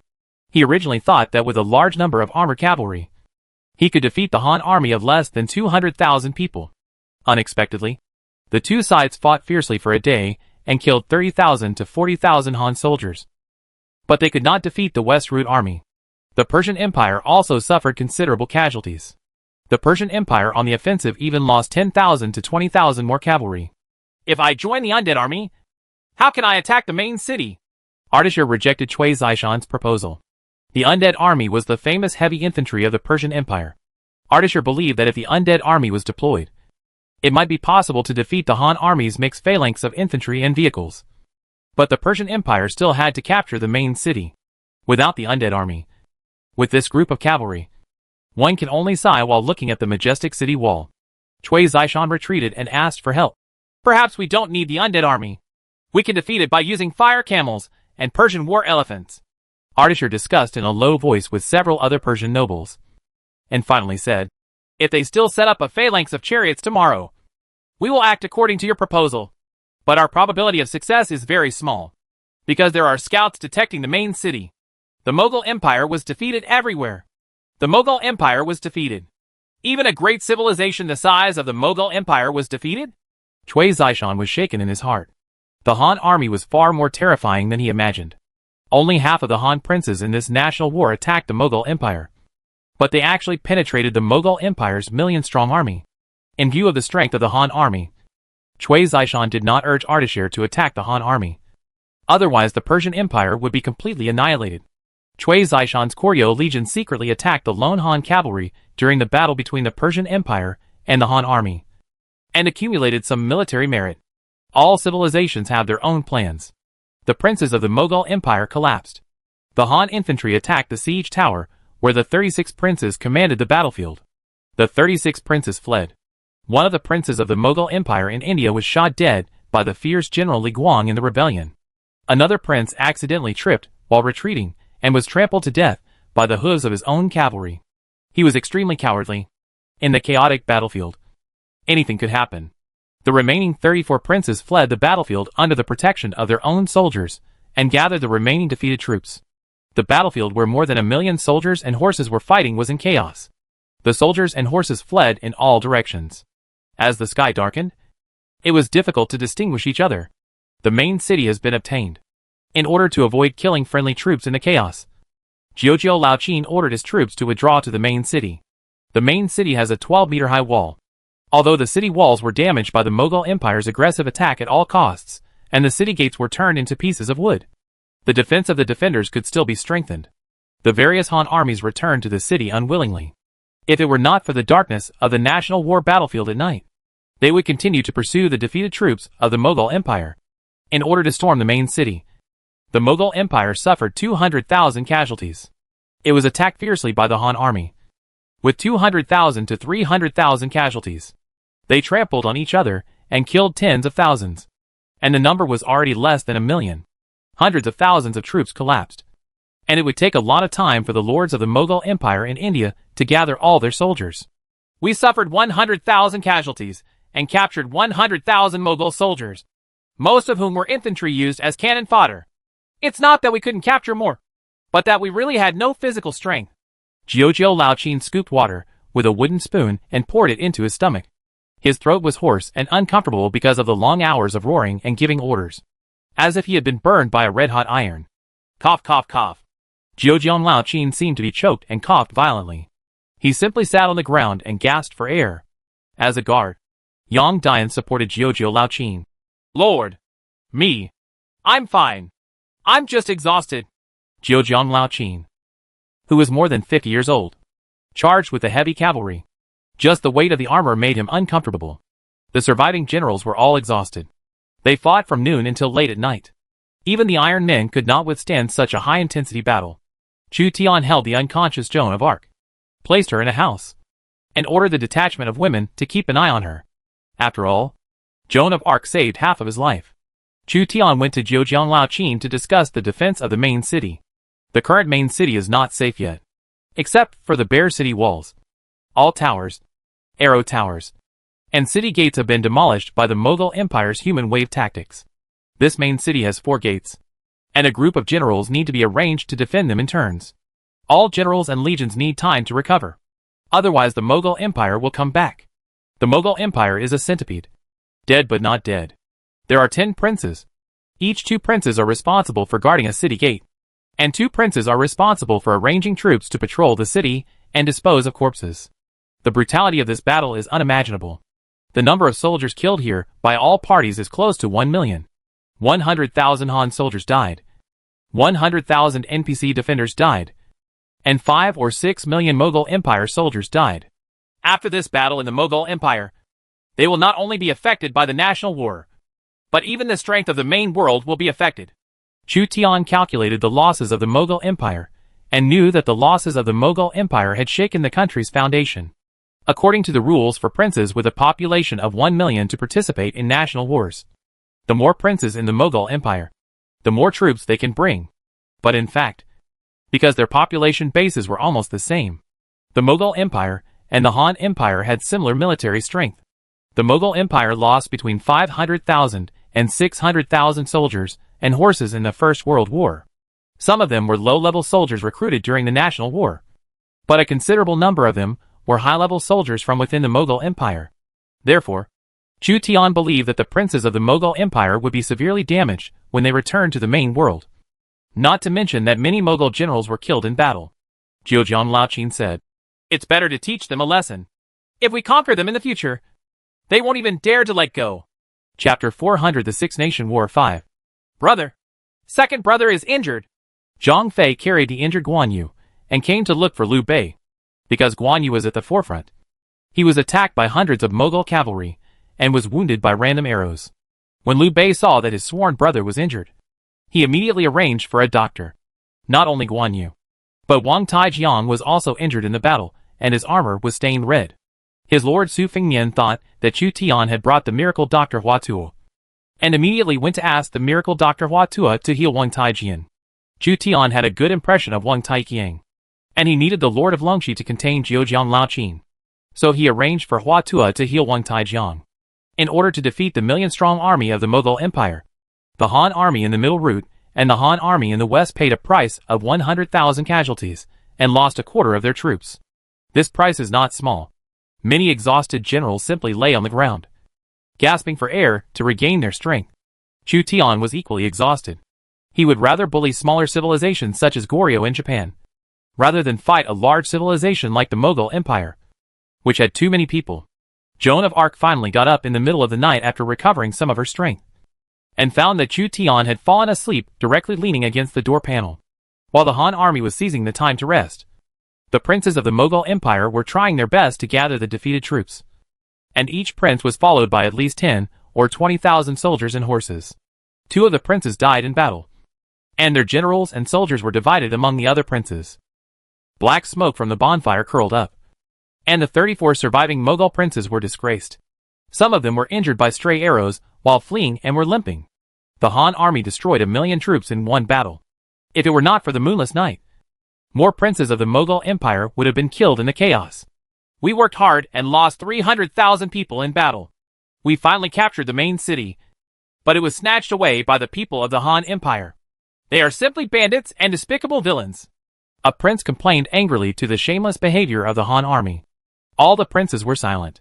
Although morally speaking, the Han army's sneak attack is indeed a bit immoral. But soldiers never tire of deceit. This is war. If the Mughal Empire had not consumed 300,000 people to kill 100,000 elite NPC legions, Chu Tian would not have captured the city so easily. If the 400,000 Han troops want to capture the main city, where 100,000 level 80 NPC city defense troops are stationed, hundreds of thousands of them will die. This is what made the princes of the Mughal Empire the most sad and angry. It was obvious that they were the first, but in the end, they became other people's clothes. The Brahmin said, "No matter how much we blame ourselves, it will not help. Maybe we still have a chance to recapture the main city. The Han army has already occupied the city. They are no weaker than the 100,000 NPC defenders. Do we have to sacrifice another 300,000 people?" The princes of the Mughal Empire turned pale. If the fighting continues like this, all the elites of the entire Mughal Empire will be consumed on the national war battlefield. If the Mughal Empire in India wants to recover, it will sacrifice 2 or 3 years of development time and even lose more long-term interests. A hint of ferocity flashed in the Brahmin's eyes. We are waiting for the opportunity. This time the battle in the main city was so loud. I don't believe that no other civilization noticed the battle here. Although the Han army barely won, their own loss is not small. Except for the city wall, all the defenses have been demolished by us. How difficult it is for them to defend the main city.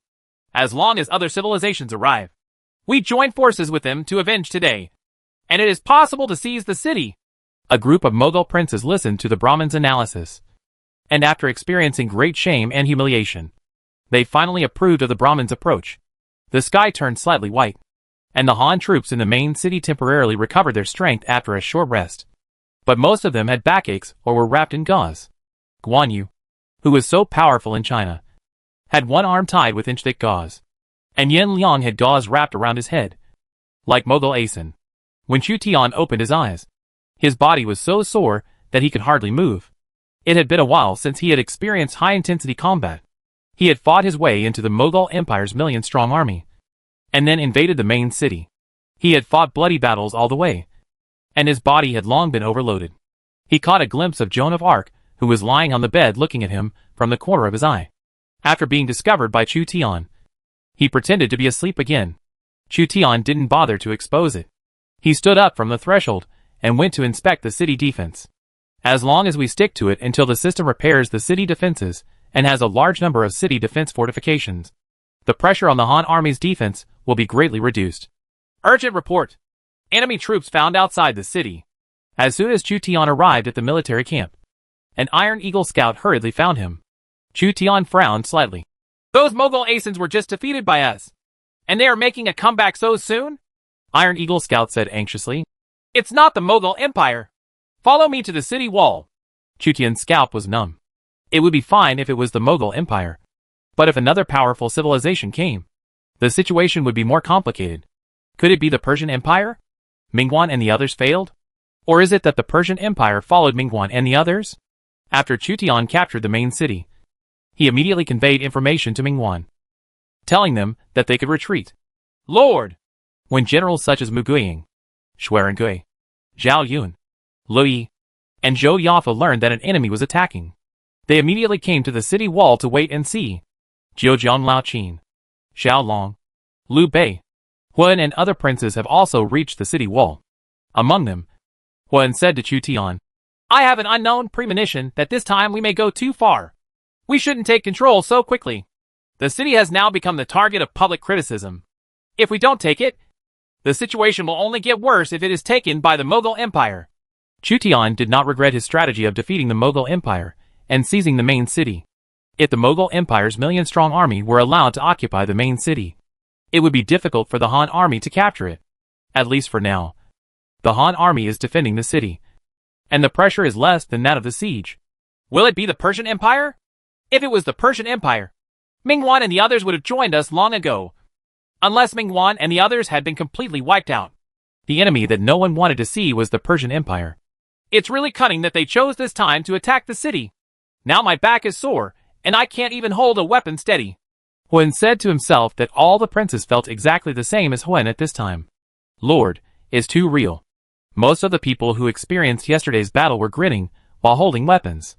A large number of Han generals were injured. The injured hero's various abilities will decrease. For example, Guan Yu's current strength is estimated to be only about 90. The opponent chose to start the war at this time, taking advantage of the Han army's weakness. I'm afraid the other party is worried about the variables of a night attack. Otherwise they would have already attacked the city last night. Chu Tian felt uneasy in his heart. He could not imagine which civilization would dare to take advantage of the Han Empire. East Asia, South Asia, West Asia, Central Asia, and Europe all have ancient civilizations.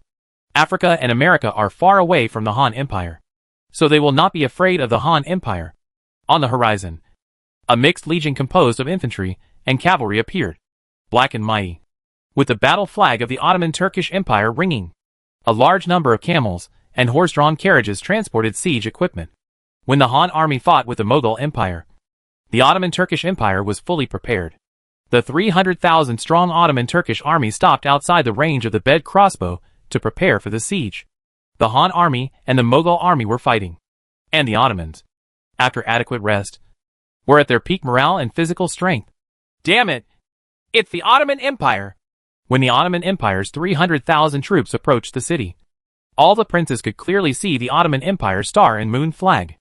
As one of the three major civilizations in West Asia, the Ottoman Empire was very warlike. It was once a large civilization with tens of millions of people, occupying more than half of the Mediterranean, and spanning 3 continents. In lords, the size of the Ottoman Empire is far smaller than that of the Han Empire. If it were the Han Empire at its peak, it would naturally not be afraid. However, this time Chu Tian and other 10 princes were only half the strength of the Eastern Han dynasty. In the battle with the Mughal Empire many troops were lost and their physical strength was exhausted. The outcome is hard to say. The largest lord of the Ottoman Empire is the NPC force. That is, their sultan. During the national war, the lords of the Ottoman Empire all obeyed the orders of their sultan, and their cohesion was not weak. The Ottoman Empire's Yenikari Legion is elite infantry and archers, as well as Sipahi cavalry, which is the feudal cavalry of the Ottoman Empire. In addition, there may be servant armies such as Kurdish cavalry. This time we are in trouble. Zhejiang Lao Qin knew the strength of the Ottoman Empire from the Asia Minor Peninsula. Urgent report. The Mughal Empire is back. The defenders in the other direction immediately notified all the princes. Chu Tian, Lao Qin, Huan and other princes looked at each other. This time it was not as simple as trouble, but big trouble. The 34 princes of the Mughal Empire in India did not give up and gathered about 500,000 defeated troops and once again approached the outskirts of the main city. When the princes of the Mughal Empire saw the Ottoman Empire joining the battlefield, not only were they not worried, but they were overjoyed and immediately sent cavalry to contact the Sultan of the Ottoman Empire. 300,000 Ottoman troops were arranged in a square formation nervously and orderly, preparing to attack the city. Emperor Suleiman squinted his eyes and looked at the envoys from the Mughal Empire. How should I trust your sincerity? The Mughal envoy replied. We only want revenge. The Han Empire has humiliated us. The main city will belong to you, the great Suleiman the Magnificent. Your light shines in the sky and can be witnessed even in the Deccan Plateau.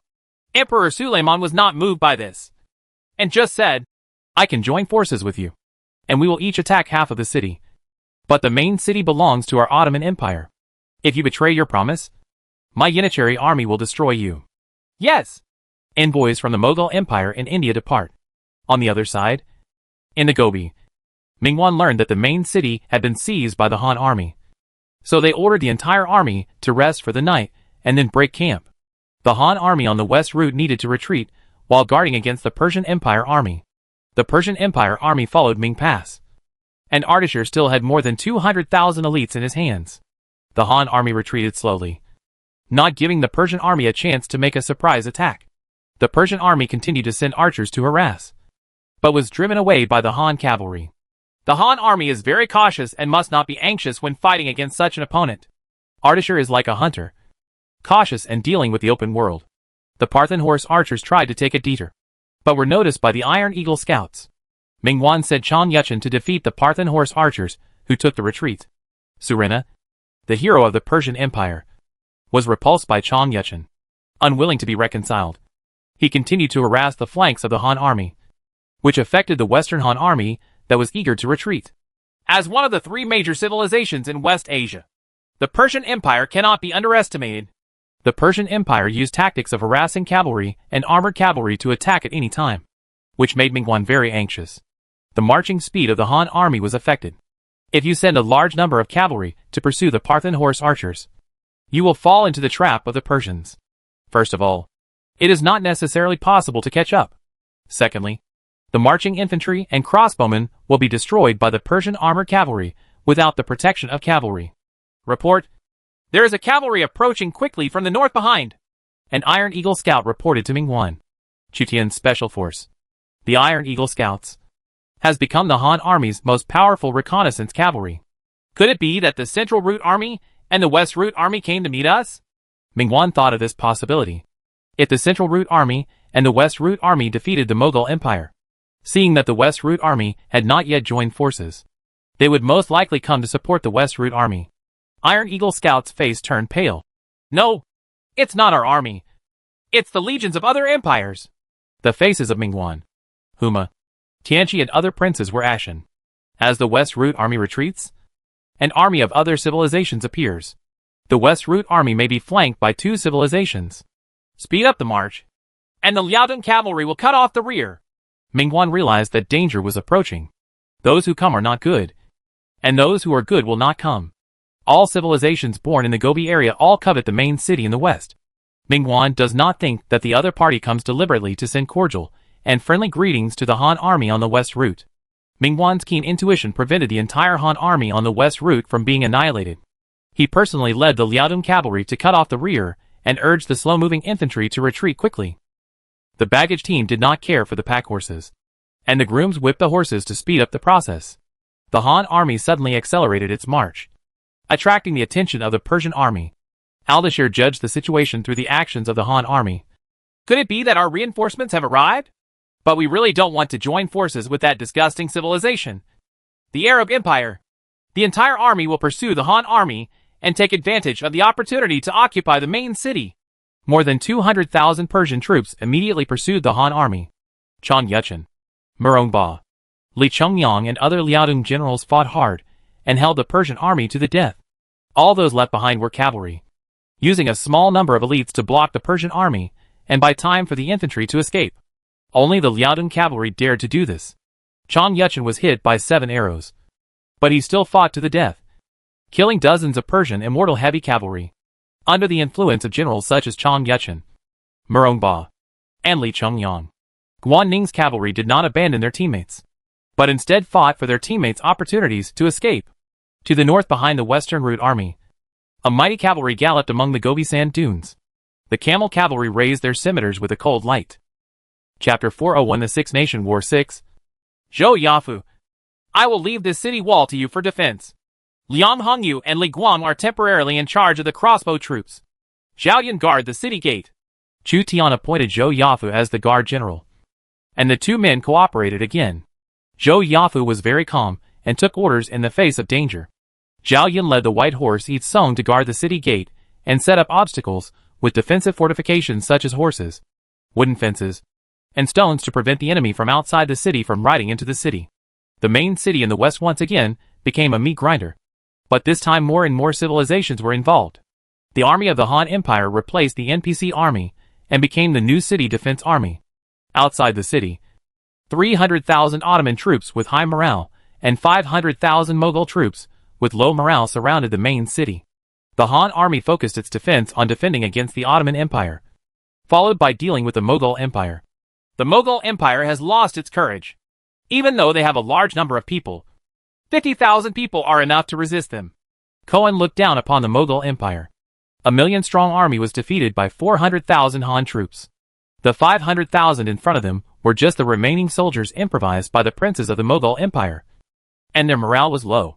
The Ottoman Empire has begun to attack the city. The low and rich horn sound echoed in the air, which was the horn sound of the Ottoman army launching an attack. 300,000 Ottoman troops, under the command of their great Sultan Suleiman, attacked from the north and west city walls, with the Yenikari Legion as the main force and a large number of servants as cannon fodder. The Ottomans attack. We Mughals cannot fall behind. The Mughal Empire also sent a large number of infantry to climb the city wall. There are enemies on all sides, and the main city has become a battleground. Just hold on for a while. The Han army's crossbowmen were gathering strength behind the broken city wall, and the crossbowmen were loading crossbow arrows. Some princes carried crossbows, and their thick crossbow arrows were aimed at the dark enemy troops below. The NPC city defense army left behind many ballistae and crossbows, as well as a large number of crossbow arrows. Chu Tian plundered a batch of weapons. The crossbow was considered a weapon from the Western Middle Ages, and he barely used it. He and Huan were responsible for defending a city wall, as long as they had enough crossbows. Chu Tian thought they could defend the city. The Ottoman Empire's military craftsmen assembled hundreds of trebuchets, and the roaring stones fell down, forcing the defenders to hide behind the city walls. The Ottomans used not just ordinary rocks, but flaming fireballs. The fireball dragging black smoke fell into the city like a meteorite. Some buildings were set alight, and smoke billowed. Chu Tian looked out from the arrow holes, and saw countless Ottoman Empire servants charging towards the city wall. In front were heavy infantry holding shields to block the crossbow arrows coming from the city wall. Zhou Yafu defended the city, while Liang Hongyu and Li Guang commanded the crossbowmen. Li Guang has an advantage in dealing with foreign tribes, coupled with the aura of Chu Tian, Lu Yi, and Cao Cao's entire army. The damage of the crossbowman he commands is extremely high. Even heavy infantrymen will be shot by the crossbowman's armor-piercing arrows. Easy to shoot? The crossbowmen commanded by Liang Hongyu have a higher rate of fire and high morale. Brother Chu, it's all up to you this time. Although my generals have bonuses against foreign races, they are not as fierce as Liang Hongyu and Li Guang, who are specialized in crossbow heroes. If there are enemies who dare to board the city, I will lead my troops to drive them away. Go down.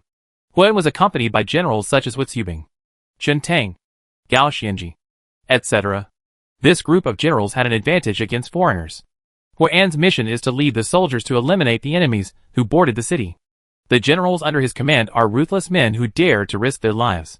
Liang Hongyu and Li Guang were ready, and tens of thousands of Han army crossbowmen aimed at the enemy troops below the city. After the Ottoman Empire's army entered the firing range, tens of thousands of crossbowmen fired a salvo, killing and injuring all the servants who served as cannon fodder. Liang Hongyu personally shot the arrow. Like a meteor, the sharp arrow penetrated the head of an Ottoman general. A second group of Han crossbowmen then fired a volley, and another group of Ottoman soldiers fell to the ground. The Ottoman army fell into brief chaos due to the fierce shooting by the Han army's crossbowmen. However, under the command of an Ottoman Empire hero, it quickly returned to normal and continued to storm the main city despite the rain of Han army's arrows. The elite archers of the Yanachari Legion began to suppress the defenders, and the fierce rain of arrows covered the city wall. Hundreds of defenders were killed under the arrow rain offensive of the Yanachari army, which refused to be outdone. Group after group of servants and soldiers of the Yanachari army climbed the city to engage in hand-to-hand combat with the Han army. An Ottoman general led a group of Sipahi cavalry in an attempt to capture the city gate. The city gate was destroyed by the Mughal Empire's siege ram yesterday. Maybe it will be a breakthrough. Hundreds of Sipahi cavalry attempted to attack from the city gate. A silver-armored general led a white horse each song to guard the city gate. When the Zipaxi cavalry rushed into the narrow city gate, what awaited them was a structure similar to an urn city. The sharp wooden fence fell, trapping the Zipaxi cavalry in the barbican. Bema each song shot arrows, and the Zipaxi cavalry who entered the barbican were killed by random arrows. The Ottoman general was hit by 5 arrows, but still fought hard. Zhao Yun took off his bow and arrow and sealed his throat with 1 arrow. The huge force even penetrated the enemy general's throat. Hundreds of Sipaxi cavalry jumped in from the city gate, but no one came out. The whole army was wiped out.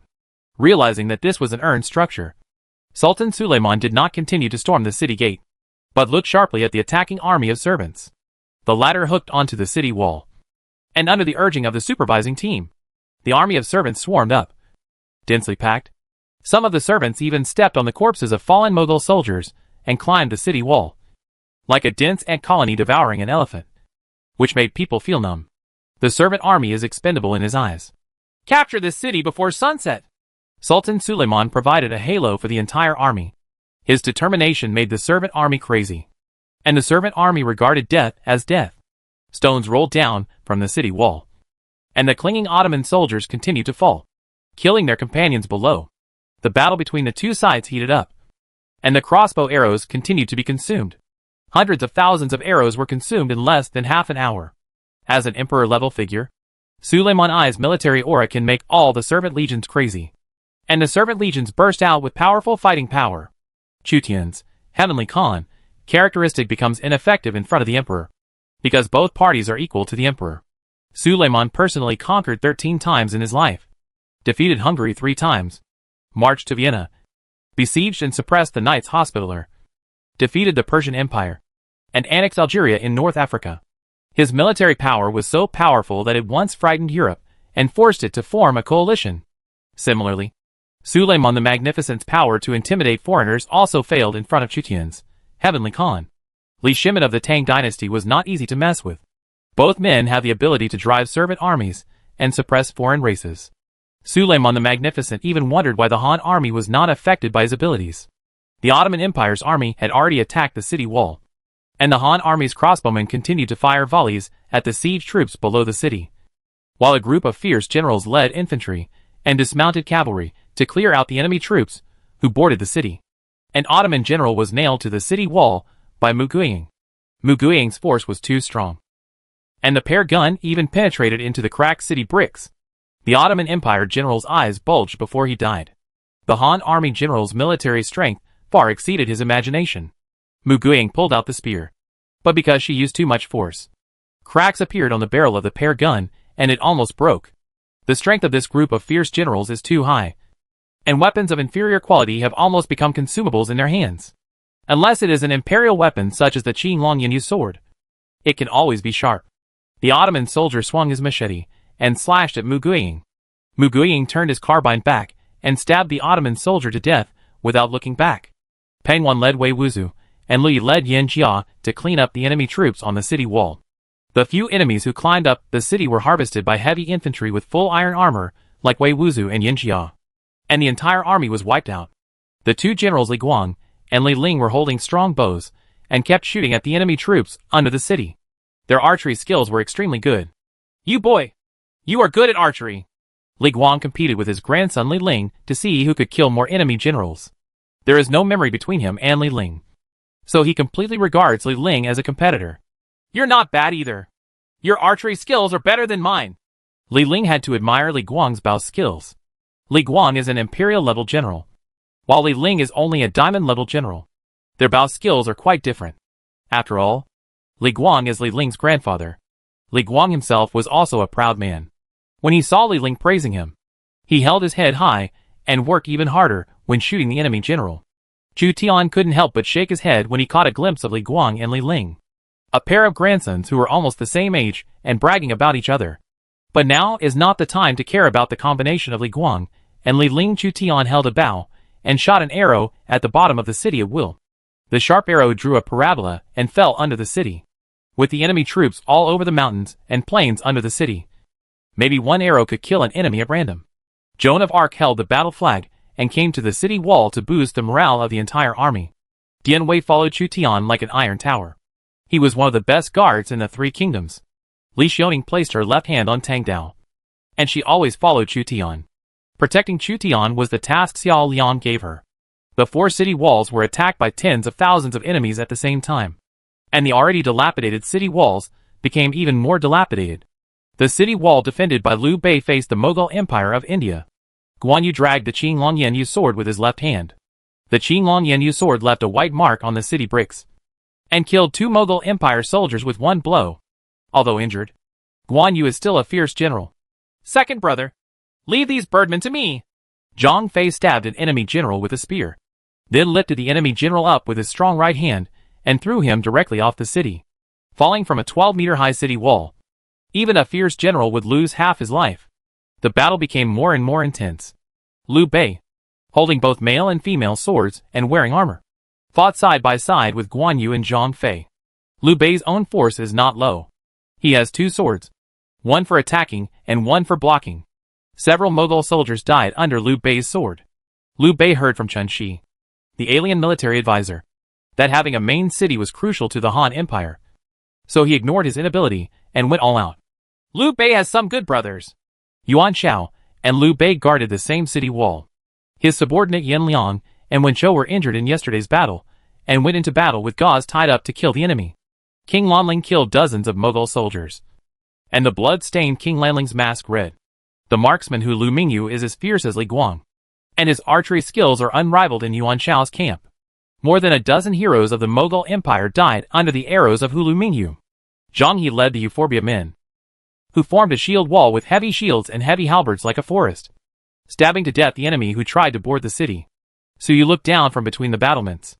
The vast army of the Mughal Empire stretched as far as the eye could see. He couldn't help but feel his scalp numb. "Lord, although we are still standing still, the soldiers are exhausted and will be exhausted and defeated. What are you afraid of?" Yuan Shao is easy to be complacent when the wind is favorable, but in times of crisis, he is encouraged. He personally put on the troops and urged the generals to fight against the Mughal Empire, while the Han army in the middle and the Han army in the west were fighting fiercely in the main city. There was a sudden turmoil in the rear of the Ottoman army, and there seemed to be shouts of killing. Unprepared, The Ottoman Empire's rear army fell into chaos. What's going on? What Chu Tian needed to deal with was the Ottoman Empire. He couldn't help but be surprised when he saw that the rear of the Ottoman Empire's army fell into chaos. The chaos gradually spread, and the Ottoman Empire's offensive stalled. Cao Cao squinted his eyes and watched. It seems that a group of soldiers and horses are attacking the enemy's formation from the rear. Soon facts proved that Cao Cao's judgment was correct. Tens of thousands of troops attacked the Ottoman Empire army from behind. This group of troops is not the legions of other civilizations, but the Western Route Army of the Han Army. War Eagle! Chu Tian saw the War Eagle soaring over the West Route Army and determined that it was the West Route Army that attacked the Ottoman Empire army. Huan was overjoyed. It must be Mingwan and the others who saw that we were surrounded. So they launched a surprise attack to destroy the Ottoman Empire's 300,000 troops in one fell swoop. When Chu Tian discovered the West Route Army, his first reaction was the same as Huan's. But then his expression became solemn. If the Western Route Army was fully prepared, it would have used War Eagles to greet Chu Tian in advance and cooperate inside and outside before attacking the Ottoman Empire army. The Western Route Army seemed to be in a tough fight. Various fierce generals led their troops and horses to attack the Ottoman Empire army, trying to carve out a bloody road and enter the city. Huan also saw the clues. The West Route Army seems to be being hunted. Chen Qingji, Xuerengui, and Zhao Yun led the White Robe Army out of the city to meet the West Route Army. Wei Qing and Wei Xubing led their respective cavalry to meet the White Robes Army. Lu Yi, Lu Jing, and Zhou Cong lead Yin Jia to meet the cavalry at the gate of the city. Chu Tian saw that the West Route Army was in a bitter battle, so he immediately sent troops and horses to support. Obviously, the Western Route Army was defeated and wanted to enter the city for protection, but was blocked by the Ottoman Empire, so it desperately attacked the Ottoman Empire army. What kind of civilization is it that can defeat the Western Route Army, which has generals such as Li Mu, Lian Pe, Sun Bin, Chang Yuchen, etc., and make enemies who want to flee to the city seek shelter? Is it the Persian Empire? Chu Tian was confused. Chen Qingji, Xuerengui, Wei Qing, Wei Xubing and other military generals went down to the city to command various troops and horses, preparing to rescue the West Route Army. Chapter 402 The Six Nation War 7. My lord has an order to assist the West Route Army. Chen Qingji, Xuerengui, and Zhao Yun led the White Robe Army to attack. A total of 5,000 people from the White Robe Army, White Horse Yi Song, and Tang Dynasty archers participated in the national war. So far, only 3,000 people are still alive. During the White Robe hunt, teams of white horses galloped out, with 2 White Robe warriors, Xuerengui and Zhao Yun, serving as the vanguard. The rear of the Ottoman Empire army was attacked by the Western Route Army of the Han Empire. The rear area was in chaos.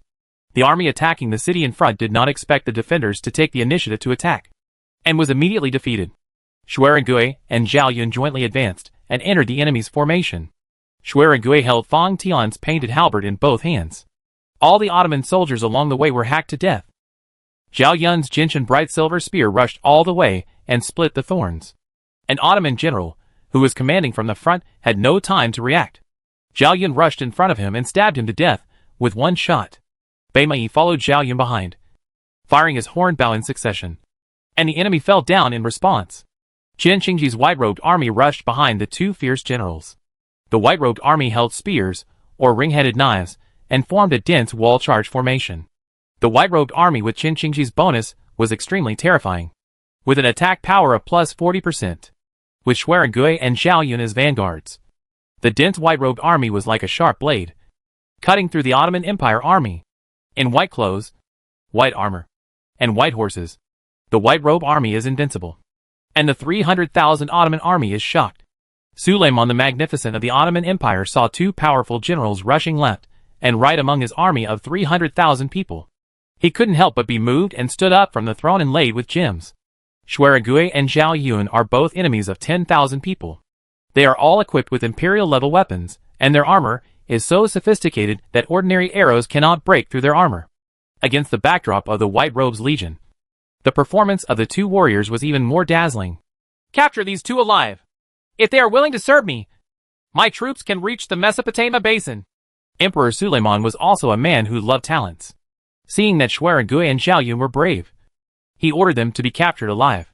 At the same time, he sent troops and horses to block the Han army on the west route. Tens of thousands of unitary legions came to besiege the White Robe Legion on the orders of their sultan. The infantry of the unitary corps had superb archery skills, and some of the White Robe soldiers were killed by random arrows. Zhao Yun saw that Bai Ma Yitsong had been shot and killed, so he broke into the enemy's unitary army, swept across with his spear, and killed dozens of people in a row. Several generals of the unitary army, who were commanding on horseback, were targeted by Zhao Yun. Zhao Yun fought with them on his own. He whipped an enemy general off his horse with a bright silver spear, and stabbed another to death with a backhand shot. The Sultan has an order to capture them alive. The Janissary Legion was an elite legion of the Ottoman Empire, but under the orders of the Sultan, it was restrained. Shuai rode his horse into the enemy's formation. Fong Tian drew a halberd and beheaded a general of the unitary army from his horse. He said to Zhao Yun, "It is not the time to fight with them. The top priority is to support the West Route Army." Zhao Yun once again joined forces with Shuai. The white-robed army had already arrived. They chopped down a group of unitary army soldiers, attacked the unitary army, and continued to join the West Route Army. The West Route Army was deeply trapped in the enemy's formation. Chang Yuchen's armor was full of arrows. He was like a god of war, still fighting bravely to kill the enemy. Hundreds of enemies had fallen to Chang Yuchen's gun. Hu Ma's general Zhou Dui held a horse spear and fell into the enemy's formation. Zhou Dui was brave and fought with his soldiers to kill the enemy. The Thailand army followed with heavy cavalry and marched forward indomitably. Generals such as Zhu Dasho, Lianpa, Li Mu, Tian Ji, Xiao Kua, and others fought hard. The white-robed regiments under Yan Zhou and General Zhendong have been ordered to come to support. A group of cavalry in white clothes and armor broke out from the dense Ottoman army and joined the Western Route Army.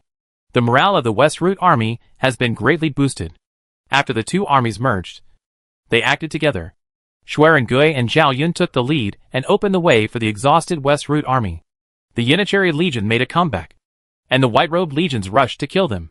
The white robes were dyed red with blood. "General!" A group of white horse icon were surrounded by the Unitary Legion and called Zhao Yun for help. Upon seeing this, Zhao Yun drew his gun and entered the battle, killed an enemy general and dozens of soldiers, and rescued the white horse Ikong. It was like entering an uninhabited country. The 300,000 Ottoman Empire troops could not stop the return of the White Robes Army and the West Route Army. Seeing that the two Han armies were about to return to the city, Emperor Suleiman couldn't help but regret that it was impossible to capture Shuai and Zhao Yun alive. "Kill them!" Emperor Suleiman the Magnificent was furious, and the Unitary Army accelerated its offensive against the White Robes Army and the West Route Army. The Sapaxi cavalry and the Kurdish cavalry made a quick detour. About to enter the city, the White Robe Legion and the Western Route Han army were attacked even more frantically by the Ottoman army. The Unitary Legion no longer worried about the lives of Shuai and Zhao Yun. Thousands of arrows were fired, and many Han troops were killed. The Han army braved the rain of arrows from the other side, charging forward and fighting back at the same time. Both sides suffered casualties. The Sapaxi cavalry and the Kurdish cavalry have detoured back to the front of the Han army and are about to form an encirclement network. If they are stopped by the Sapaxi cavalry and the Kurdish cavalry, and attacked by the Unitary army, no one from the White Robe Army and the Western Route Han army will survive. Another group of hussars rushed out of the city. The Yulin cavalry and the Western Region cavalry galloped over. Wei Qing, Hu Zibing, and the Han Empire joined forces. Gong Sun Ao and Zhao Pona served as deputy generals. Thousands of high-level Qingqi rushed to disperse Sapaxi cavalry. When Wei Qing and Hu Zibing were dealing with foreigners, their cavalry exploded with powerful combat power and successfully merged with the White Robe Army and the West Route Army. 3 groups of soldiers and horses entered the city in batches. And on the city wall, Liang Hongyu directed the Xisheng battalion to release arrows to cover each group of soldiers and horses. The Unitary army wanted to continue to pursue the Han army, but after being killed by hundreds of people by the Xisheng battalion, they did not dare to get close. Wei Qing and Hu Zibing led the cavalry to counterattack and drove back the Unitary army. Chu Tian had been waiting in the city for a long time. The 5 princes of the West Route army were disgraced, and Mingwan was covered in blood, with a sword mark on their face. Hu Ma, Tian Qi, Luan, and Tashi were also injured in the West Route army along with Mingwan. They had obviously experienced an extremely brutal battle. There were nearly 200,000 soldiers in the West Route army, and only 60,000 soldiers and horses fled into the city. The West Route Army suffered more losses than the Central Route Army and the East Route Army. Chu Tian immediately arranged for doctors to treat the injured princes and generals of the Western Route Army. Strong enemies are waiting outside the city, and protecting any general will strengthen the strength of the Han army. What's going on? Is the Persian army so terrifying? Chu Tian saw that the Han army on the West Route suffered heavy casualties. More than 100,000 soldiers and horses were killed along the way alone. And he could not help but be afraid of the strength of the Persian Empire. It had only been one day, and the Han army on the West Route was almost completely wiped out. The Persian Empire was far more powerful than Chu Tian imagined. No, not just the Persian Empire, but also the Arab Empire. The Arab Empire cut off our retreat, and the two empires attacked us. We faced a group of terrifying cavalry. However, they still couldn't stop us. Ha ha! Mingguan spent the rest of his life laughing instead. The West Route army was attacked by two empires, but still escaped. Arab Empire. Why did that civilization also join the war? Chu Tian was deeply impressed by the believer soldiers of the Arab Empire. During the Second National War, he also captured a group of Arab Empire soldiers. The fanatical beliefs of these soldiers allowed them to fight until they were killed. He fought with the soldiers of the Arab Empire and killed 1,000 enemies and suffered 800 losses. Chu Tian would not be willing to be an enemy of such a crazy empire if it was not necessary. Huma said, "The Arab Empire's goal is also this city. There are already 5 great empires fighting over the main city in the west." All the Han princes found that the situation was beyond their control. There are actually 5 great empires fighting for one main city. This does not include the small countries such as Koryo and Songhe Empire that were sandwiched between large empires. The Ottoman Empire was attacked from both sides by the Han army on the West Route and the Han army in the city. It was in chaos. Suleiman the Magnificent was disgraced and angry, just as he was about to gather his army for a strong attack. The cavalry of the Persian Empire and the Arab Empire appeared behind him. The Ottoman Empire was on alert against the Persian Empire and the Arab Empire and stopped siege. The 4 great empires, the Persian Empire, the Arab Empire, the Ottoman Empire, and the Mughal Empire, formed a siege on the main city. No matter which empire, they all wanted to seize the main city. The 3 Han armies were sandwiched between the 4 great empires, with less than 400,000 troops, while outside the city were millions of troops from the 4 great empires. This 1 million strong army is an elite force from various civilizations. It is a level above the 1 million strong army of one civilization in the Mughal Empire. Suleiman the Magnificent of the Ottoman Empire negotiated with the Persian Empire and the Arab Empire and invited them to jointly attack the main city. It was agreed that the empire that first attacked the inner city could own the city. The Persian Empire and the Arab Empire considered that the Han army still had more than 300,000 troops and had majestic city walls. So they agreed to Suleiman I's invitation. The 4 empires seem to have reached a tacit agreement. Now even if there is a city wall, it is not easy to defend. It's not just difficult to defend. A group of Eastern Han princes gathered together and saw the heavy casualties suffered by the Western Route army, and realized the seriousness of the problem. If the 4 great empires join forces, even if the city defense is restored, we may not be able to hold it. We must find a way to alienate or defeat them. Chu Tian judged the situation and believed that it would be difficult to defend until the system restored the city defense, and could only defeat the enemy forces outside the city. Separation is undoubtedly the best way, but the 4 empires outside the city have common interests. Unless we abandon this city, they will bite each other.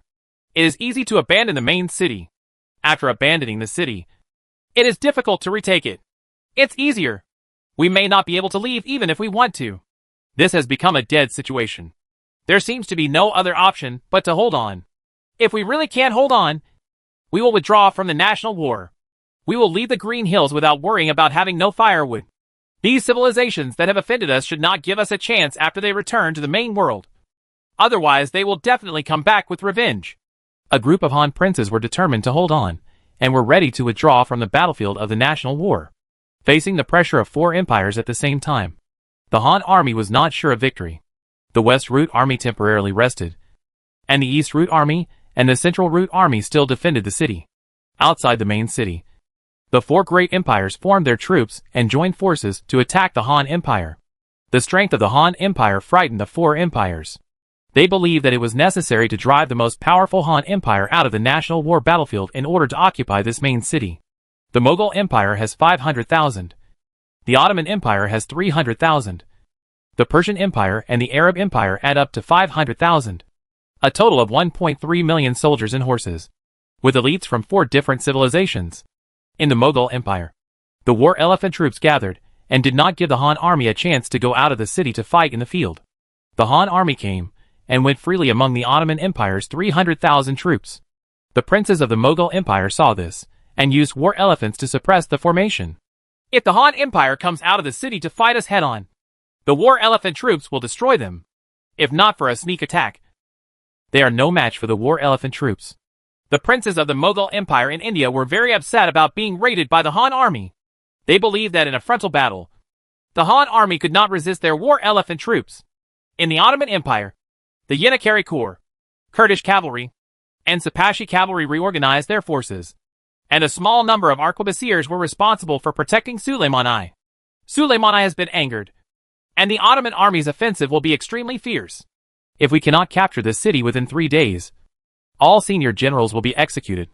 Suleimani issued a terrifying military order that all Ottoman generals feared. This time, their sultan was thoroughly enraged. I didn't expect that the Han army could escape under the attack of our Persian Empire and Arab Empire. Their combat effectiveness is really unimaginable.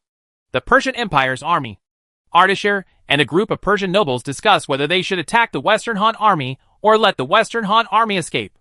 The Persian Empire and the Arab Empire had many conflicts because of their territorial border. However, in order to capture the main city, they had no choice but to join forces with the Arab Empire. The Arab Empire has strong-willed soldiers of the Empire's followers, who can be used to siege cities. The Persian Empire lacked effective means of siege. If we had the top-notch Holy Meteor cavalry, the Western Han army would have been wiped out long ago. Ardashir muttered to himself. Chui Zishan, the Lord of Goryeo, only had more than 10,000 people, which was not a big empire. However, he gloated that this time the more than 300,000 Han troops could not stop the 1.3 million army. In the north of the battlefield, a mighty cavalry group moved south quickly. Suleiman of the Ottoman Empire thought that defeating us would force us to flee north. That was a big mistake. Catherine personally led the Cossack cavalry in the raid. She deliberately lost to the Ottoman army in order to confuse Suleiman. The Ottoman Empire is the sworn enemy of Tsarist Russia. If the Ottoman Empire can be severely damaged in a national war, it will have unimaginable benefits for Tsarist Russia's expansion in the main world. The war eagle of the Eastern Han dynasty. Adjutant Sophia reminded Ekaterina. The Eastern Han dynasty is also in the south? Yekaterina was a little surprised. She just wanted to defeat the Ottoman Empire and seize the main city in the west. She didn't expect that the Han Empire was also in this area. Ekaterina blew the whistle. The crisp whistle echoed, and the Iron Eagle Scout's war eagle circled several times and then swept down. Ekaterina stretched out her hand, and the war eagle landed on her arm. If Chu Tian were present, he would be surprised in his heart. While being captured by him, Yekaterina had secretly learned the Iron Eagle Scout's method of controlling the war eagle. Chapter 403 The Emperor Falls. Superior. The war eagle soared on the battlefield. Hundreds of thousands of enemy troops besieged the main city. And finally the war eagle landed on the shoulders of an Iron Eagle Scout. Scout Taiying had a strange look on his face. Took off the note, walked towards Chu Tian hurriedly, and whispered in Chu Tian's ear. Chu Tian read the words on the note and couldn't understand it at all. They were all in Russian. How could the Iron Eagle Scout's war eagle bring back a note in Russian? Even Iron Eagle Scout felt strange and had no choice but to ask Chu Tian for judgment. Chu Tian still knew a little bit about English, but for Russian, Chu Tian could only recognize that it was Russian. As for what he wanted to express, Chu Tian couldn't understand even a single word. Is there anyone who can speak Russian? Chu Tian vaguely realized that this note might be helpful to him. I can. Huan, who is committed to expansion in the Tian Shan Mountains and Central Asia, actually knows Russian. He took the note and hesitated. The person who wrote this note asked, Are you dead now? Chu Tian probably thought of who wrote the note. But how could she put the note in the yellow tube that War Eagle used to deliver information? Write a note for me and ask my servants to send troops to raid the north at 4 o'clock in the afternoon. And I will join them. Chu Tian estimated the time of occupying the main city yesterday and asked Huan to write it. He wanted to take a risk with his troops. Even if all his troops are exhausted, It will not be a fatal blow to the Han army defending the city. If it succeeds, it will relieve the siege. Huan wrote quickly. But he doubted whether Chu Tian would obey Chu Tian's orders because he gave orders in a condescending tone and treated the lords from the Grand Duchy of Moscow with contempt. Believe me, Chu Tian insisted on ordering Ekaterina from a superior position. Otherwise she would not come to support. I really don't understand you. Huan placed his hope in Chu Tian, but was puzzled by Chu Tian's decision. Warhawks were sent out. Chu Tian's attention returned to the outside of the city again. The current combat goal has obviously been maintained until 4 o'clock in the afternoon. Chu Tian captured the main city at 4 o'clock yesterday afternoon. So this time is the time for the city defense to be refreshed. The 4 civilizations outside the city still don't know that the city defense will be refreshed. This is the opportunity. Chu Tian sent people to inform the other princes that there might be a turn for the better at 4 o'clock in the afternoon. Use the undead army. Ardashir of the Persian Empire seemed to realize that something was wrong. He sent the undead army to serve as the main siege force. A group of heavy infantry wearing masks appeared, with double-layered chain armor and heart-protecting round armor. Their bodies were tall, and they were the first Persian soldiers. An imperial guard of the emperor. The Battle of Thermopylae.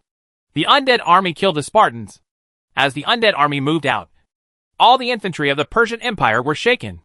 The Persian Empire was better at cavalry than infantry. When attacking a city, the cavalry could not exert its original combat capabilities. The Persian Empire actually sent out an army of immortals. The desert lords of the Arab Empire discovered that the Persian Empire sent its main force to the battlefield, and knew that the Persian Empire planned to use all its strength. The Han army is powerful, and the city wall is strong. It is impossible to take it down without risking one's life. The desert lords sent out large numbers of light infantry. Similar to but different from the situation in the Persian Empire. The Arab Empire had a large number of light infantry and lacked decent heavy infantry. The terrifying thing about the infantry of the Arab Empire is their fanatical belief characteristics. Ignoring pain, and they can fight until they are killed. Chu Tian and Huan dealt with the Ottoman Empire in the north. Yuan Shao and Liu Bei dealt with the Mughal Empire in the east. Lao Qin and Shuatang dealt with the Persian Empire in the west. Zhao Long and Su Fengnian dealt with the Arab Empire in the south. And Yuk and Zhang Dao serves as the reserve team. Zhang Dao used the population of the main city to convert the population into the Yellow Turban Army and exploded the troops like crazy. It takes some time to change your job to become a Yellow Turban. In short, the longer the time, the more beneficial it is to the Han army. After each empire's offensive was frustrated, once the strength of the Han army increased, they would weigh whether to continue attacking the city. Chu Tian could only choose to trust his teammates. The biggest enemy on the northern wall was the Janissary army. The Janissaries were highly trained infantry and archers. Compared with the Arab Empire and the Persian Empire, the Ottoman Empire had a powerful infantry legion, and the pressure on Chu Tian was considerable. Fortunately, the West Route army launched a wave of surprise attacks on the Ottoman Empire. Chu Tian sent the White Robe Legion and Wei Hua to attack and weaken the Janissary Legion, under the command of dozens of generals. The Janissary army drove a large number of servants to attack the city. Yus captured Songhai Empire soldiers. Chu Tian also has a trump card in his hand, and that is the captured Songhai Empire tribe soldiers. Although the tribal soldiers looked ordinary, Chu Tian also captured several tribal wizards. Their ranks were lower than those of the great wizard heroes, but they could also strengthen the combat effectiveness of the Songhai Empire's tribal soldiers. The tribal wizard has his face painted with mud paint, holding a wooden staff in both hands and chanting something. The indigenous soldiers knelt down to the wizards devoutly, and their bodies began to swell. Their waistlines became larger, and their muscles became stronger. It seems that every civilization has its own characteristics. Chu Tian saw the strange rituals of the Songhai Empire. Apparently their heroes could improve the physical fitness of soldiers, and thus enhance their combat effectiveness. However, wizards are only effective against African tribal troops. Otherwise Chu Tian would have asked wizards to strengthen the Eastern Han Dynasty's legions. The tribe soldiers of the Songhai Empire were used as cannon fodder by Chu Tian, and went head-to-head with the Ottoman Empire's servant legions. Catherine ordered a group of Boyar cavalry and Cossack cavalry to stop and recuperate. Huh? Why does he order me to send troops with such a condescending attitude? The war eagle landed on Catherine's shoulder, and cleaned its wings with its beak. When Yekaterina saw the note from Chu Tian, she was furious, and tore the note into pieces. Your Majesty Duke, how should we act? The main city in the west is now a meat grinder. Even if we wait until all parties suffer heavy casualties before ending the battle, we may not be able to capture the main city. The injured civilizations will definitely join forces. In the view of Adjutant Sophia, the main city in the west has become a chaotic battlefield. Whichever civilization dares to end, the 5 great empires that have gone crazy will bite it back. The Grand Duchy of Moscow is really no match for the 5 empires that suffered heavy casualties. Continue south and arrive at the battlefield at 4 p.m. to launch a surprise attack on the Ottoman Empire. After Catherine calmed down, she decided to go south. But you just did. I am here to defeat the Ottoman Empire and create opportunities for us to control the Caucasus region in the main world, not to aid the Han army. Boom! The 2 warships met, and the side of the Viking longship was violently hit by the tower ship. The Viking longship shook violently. A huge crack appeared in the cabin, and a large amount of seawater poured into the cabin along the crack. The fire arrows of the Han Navy soldiers were overwhelming. The fire arrows hit the masts, canvas and barrels of the Viking warships. The fire spread quickly and formed a raging fire. The 30-meter-long Viking warship was billowing with smoke, and the Viking pirates and sailors, who were choked by the smoke, had to jump into the water to escape. There were dozens of sinking and burning Viking ships floating on the sea. Broken wooden planks were scattered on the sea. There were fleeing Viking pirates everywhere. There were also dozens of Viking longships that were captured by the Han Navy and then captured. It was divided among 7 princes. The Han army's warships numbered in the thousands and encountered a small group of Viking pirates. Even though the individual strength of the Viking pirates was stronger, the Han army relied on the numerical advantage of the warships and the power of the fire arrows to kill the Viking pirate squad. The Han Navy's attack on the 5th main city by water was more successful. They have not encountered any decent opponents so far. Viking pirates are the most threatening enemies they encounter. They are special arms owned by the civilizations of Denmark, Norway, and Sweden in Northern Europe. The Han Navy didn't know which civilization owned the navy, or whether Northern Europe had been unified. In short, when encountering a weak fleet, the Han army did not hesitate to destroy it and seize the spoils of war. After the Han army on land provoked several large empires, the Han army on the waterway also provoked the Nordic civilization. This is a type of Viking warship that can carry 70 to 80 crew members. It has a shallow draft, fast speed, and flexible steering. It is very suitable for plundering. But looking at the entire civilization, this kind of open-deck warship, it is outdated and not only cannot provide effective defense for sailors and soldiers, but it is also wet and cold at night. And freezing to death is common. Bronze Bird is not very interested in Viking warships. Ships from different civilizations have different shapes and structures due to different needs. The Viking longships, which were very important to the Vikings, were not practical at all in the eyes of Tongkai and other Eastern Han princes, and even considered the Viking warships to be obviously backward. Generally speaking, warships tend to develop towards multi-decks. The soldiers on Viking warships did not have roofs to cover their heads. After the rain of arrows from the Han army, the Viking pirates suffered heavy casualties. How far are we from the island of the 5th main city? About 100 nautical miles. We have already circled the big island for a short time.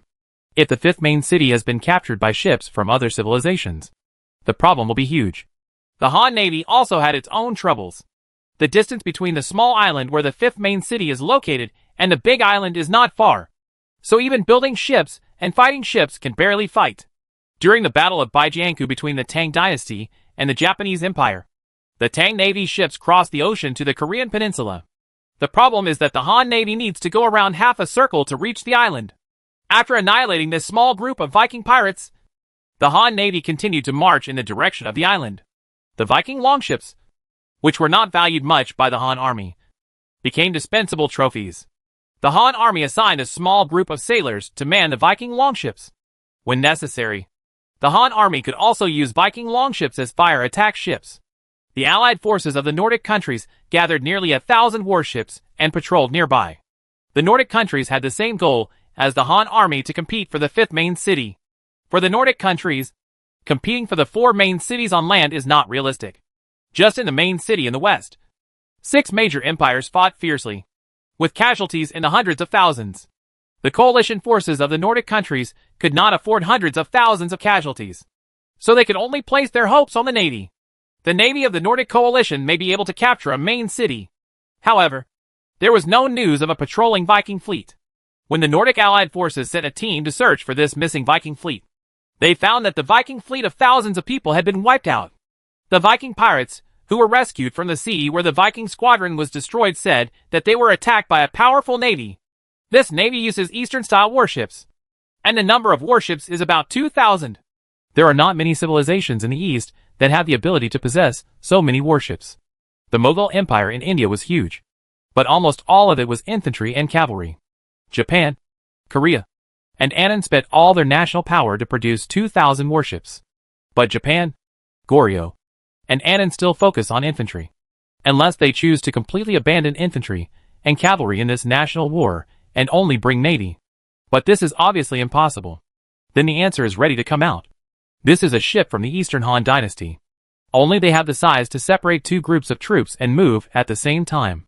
They are really greedy. The fifth main city can't be given to them no matter what. The fifth main city is set up for our ocean civilization. How can we give it to a continental civilization? The news came out that 2,000 Eastern Han warships were about to compete for the fifth main city, which made the English, Spanish, Dutch, and Venetians panic. I think they would be eager to jump out and compete with the Eastern Han Empire for the main city. The lords of the Kingdom of Sweden were also very insidious. The number of ships of the Eastern Han dynasty was twice that of the coalition forces of the Nordic countries. The news that 2,000 Eastern Han warships had entered this sea area spread like a plague, and all the fleets of maritime civilizations in this sea area were alarmed. The scale of 2,000 large and small warships cannot be hidden at all. The Han Navy is like a lion, while the rest of the maritime civilization is like a pack of wolves. It's so big that it looks ostentatious wherever it goes. For small and medium-sized civilizations, there is only hope if they join forces. Otherwise, the main city will definitely be occupied by large civilizations. The battle in the main city in the west was in a stalemate, with hundreds of soldiers killed at every moment. The Han army defended tenaciously, and refused to give an inch. They are waiting for the time to repair the city defenses. When the city defenses are repaired, the Cossack cavalry of the Grand Duchy of Moscow may attack the Ottoman Empire. The Ottoman Empire is currently the leader of 4 major empires, because the Ottoman Empire participated in the war with their great Suleiman the Magnificent. And even the Persian Empire and the Arab Empire had to give him face. Crazy Arab Empire believer soldiers climbed on the city wall. The 2 armies of Zhao Long and Su Fengnian were under tremendous pressure. Wang Taijiang, who was originally injured in the battle with the Mughal Empire, forced himself into battle, and his wound burst. When the Arab Empire soldiers were killed, they would attack the Han army in front of them at all costs. And the Han army suffered heavy losses as a result. Fortunately, Su Fengnian was surrounded by a corps of sharp and capable spearmen. They formed a dense phalanx of spears and drove out the Arab Empire soldiers who boarded the city. When will the city defenses be repaired? Su Fengnian saw the continuous losses of elite troops, although he already knew the exact time for repairing the city defense. His days were like years. Not many civilizations are willing to be enemies of the Arab Empire, which is like a mad dog. The Han army was waiting anxiously for time to pass. Chapter 404. The Emperor falls. Down. Ding! The defense of the main city in the west has been officially refreshed. All city walls, stone tablets, arrow towers, city gates, parapets, and trenches will be reset, and the battlefield will be cleared of corpses within 100 miles radius. The system's announcement echoed over the battlefield. This can be regarded as a protection mechanism of the system for the civilization that captures the main city. 24 hours after destroying the main city stone monument, the main city will be reset, and even the piles of corpses outside the city will be cleared away. There were no corpses. If the enemy troops outside the city wanted to use the corpses to climb the city, they would have to pay hundreds of thousands more casualties. No civilization can withstand that level of casualties. Neither could the Mughal Empire, which was the largest. The Han army knew in advance that the city defenses would be reset. However, the other 4 empires were completely unaware.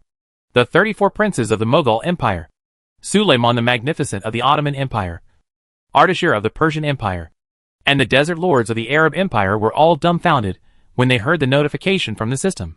The main city will be reset. No! Emperor Suleiman sat on the throne and looked desperately at the majestic main city. He saw that the damaged walls of the main city were rapidly recovering at a speed visible to the naked eye. The originally pitted city wall has been restored and leveled. There are many wooden and stone arrow towers. The towering towers overlook the whole city. The heavy city gates have been repaired and replaced the temporary piles of stones. The defense of the entire main city has been improved by more than one level, as if they were well prepared. The Han army's crossbowmen immediately climbed to the arrow tower, relied on the protection of the arrow tower, and shot down the attacking enemy troops from a high position. All the corpses piled on the battlefield were cleared away, and the siege troops could no longer climb the city wall on the corpses. The difficulty of siege increased sharply. 34 Mughal princes, more than half, sat on the ground. The fortifications that they had spent 200,000 to 300,000 troops to dismantle were all restored in an instant. But they no longer dared to spend another 200,000 to 300,000 troops to dismantle the fortifications. If the fight continues, the Mughal Empire's million-strong army will be wiped out. Ardashir of the Persian Empire opened his mouth, but hesitated to speak. The sudden change in the situation in front of him was beyond his expectation. Except for Chu Tian, who would have known that the city defenses would be repaired suddenly. For 1.3 million siege troops, such a change is undoubtedly fatal. The troops still attacking the city wall suffered heavy losses, and were caught off guard and defeated. The four great empires immediately sent out cavalry to contact each other, and try to deal with the sudden situation. What they are more concerned about is whether they should continue to fight. And if so, how to fight. We have 1.3 million people, and the Han army may be less than 500,000. As long as we build enough siege equipment, we can take this main city. It was the disgraced Suleiman the Magnificent who advocated continuing the siege. Compared to the player lord, Suleiman, as the Sultan of the Ottoman Empire, was not ashamed of himself. Don't be kidding. You have never attacked this main city. Our Mughal Empire killed nearly 300,000 people before demolishing this main city. Now that the main city has restored its full defense, the number of defenders has increased by several times. Do we have to consume 500,000 people? The average level of the Han army may not be as high as the original defenders, but the number of Han troops is greater. The princes of the Mughal Empire mocked the great emperor of the Ottoman Empire. Only the princes of the Mughal Empire, who had truly experienced the tragic battle to attack the main city, could experience the tragedy of that time. They are not afraid of the Ottoman Empire at all. The Ottoman Empire and the Mughal Empire are separated by the Persian Empire and the Central Asian countries, so they can speak forcefully. The Persian Empire and the Arab Empire were waiting and watching, and the attitudes of the Ottoman Empire and the Mughal Empire were important. Persia and Arabia alone cannot take down the strong main city. It seems like dog eats dog in several empires. After Chu Tian discovered that the siege troops were retreating like a tide, he temporarily stopped the offensive. The cavalry passed messages back and forth between the four empires. The four empires seemed to be discussing whether to continue the attack or retreat. This is not enough. They might come back and have to destroy another empire. Only in this way can the balance of forces be completely changed and force them to retreat. Chu Tian looked at the sky with all his concentration. He was waiting for a signal from Catherine's cavalry to arrive. Catherine might obey his request, or she might let him go. Soon, a black war eagle appeared over the Ottoman camp. The Cossacks have arrived. It's time to go out and destroy an empire. Myuk, let you defend this city wall. Huan, let's go! Chu Tian took Huan with him and planned to attack the Ottoman Empire with the strength of two princes. Although the Han Empire and the Ottoman Empire had no enmity in the past, the Ottoman Empire's national war has exacerbated the Han army's predicament, and a rift has been formed. The remaining princes must be on guard against the other three empires. Chu Tian believes that joining forces with Huan and Ekaterina is enough to defeat the Ottoman Empire. Chu Tian drove a group of Goryeo cavalry as vanguard and served as cannon fodder. Myuk, who was weak among the princes of the Eastern Han dynasty, heard that Chu Tian was going to give her the task of defending the city, and she couldn't help but be surprised. Can I do it? Your Vine Armor army can definitely defend the city. And after this battle, I guarantee that the Ottoman Empire will not have enough troops to attack this main city. Chu Tian went down to the city, and a group of cavalry were ready. The Korean cavalry served as cannon fodder. The Huban army, Tunki camp, Shiliang Iron Cavalry, Hubao Cavalry, Bingzhou Wolf Cavalry, Beima Yisong and other cavalry are the main force. Yanjia, Wei Wuzu, Shiliu camp, Shisheng camp and other infantry then rush to kill and respond to the cavalry. Huan also has many types of cavalry, and there are also a large number of foreign cavalry from various countries in the western region. In addition to cavalry, Huan's western region protectorate also has infantry, including Li Sai's Modeo team. The fierce General Lisai of the Tang dynasty looked majestic with his bare shoulders. And the heavy infantry of the Modao team held the expensive Modao. The sharp Mo Dao, coupled with the huge strength of the Mo Dao soldiers, is enough to cut off people and horses. This is the Mo Dao blueprint I obtained by redeeming my points from the last national war.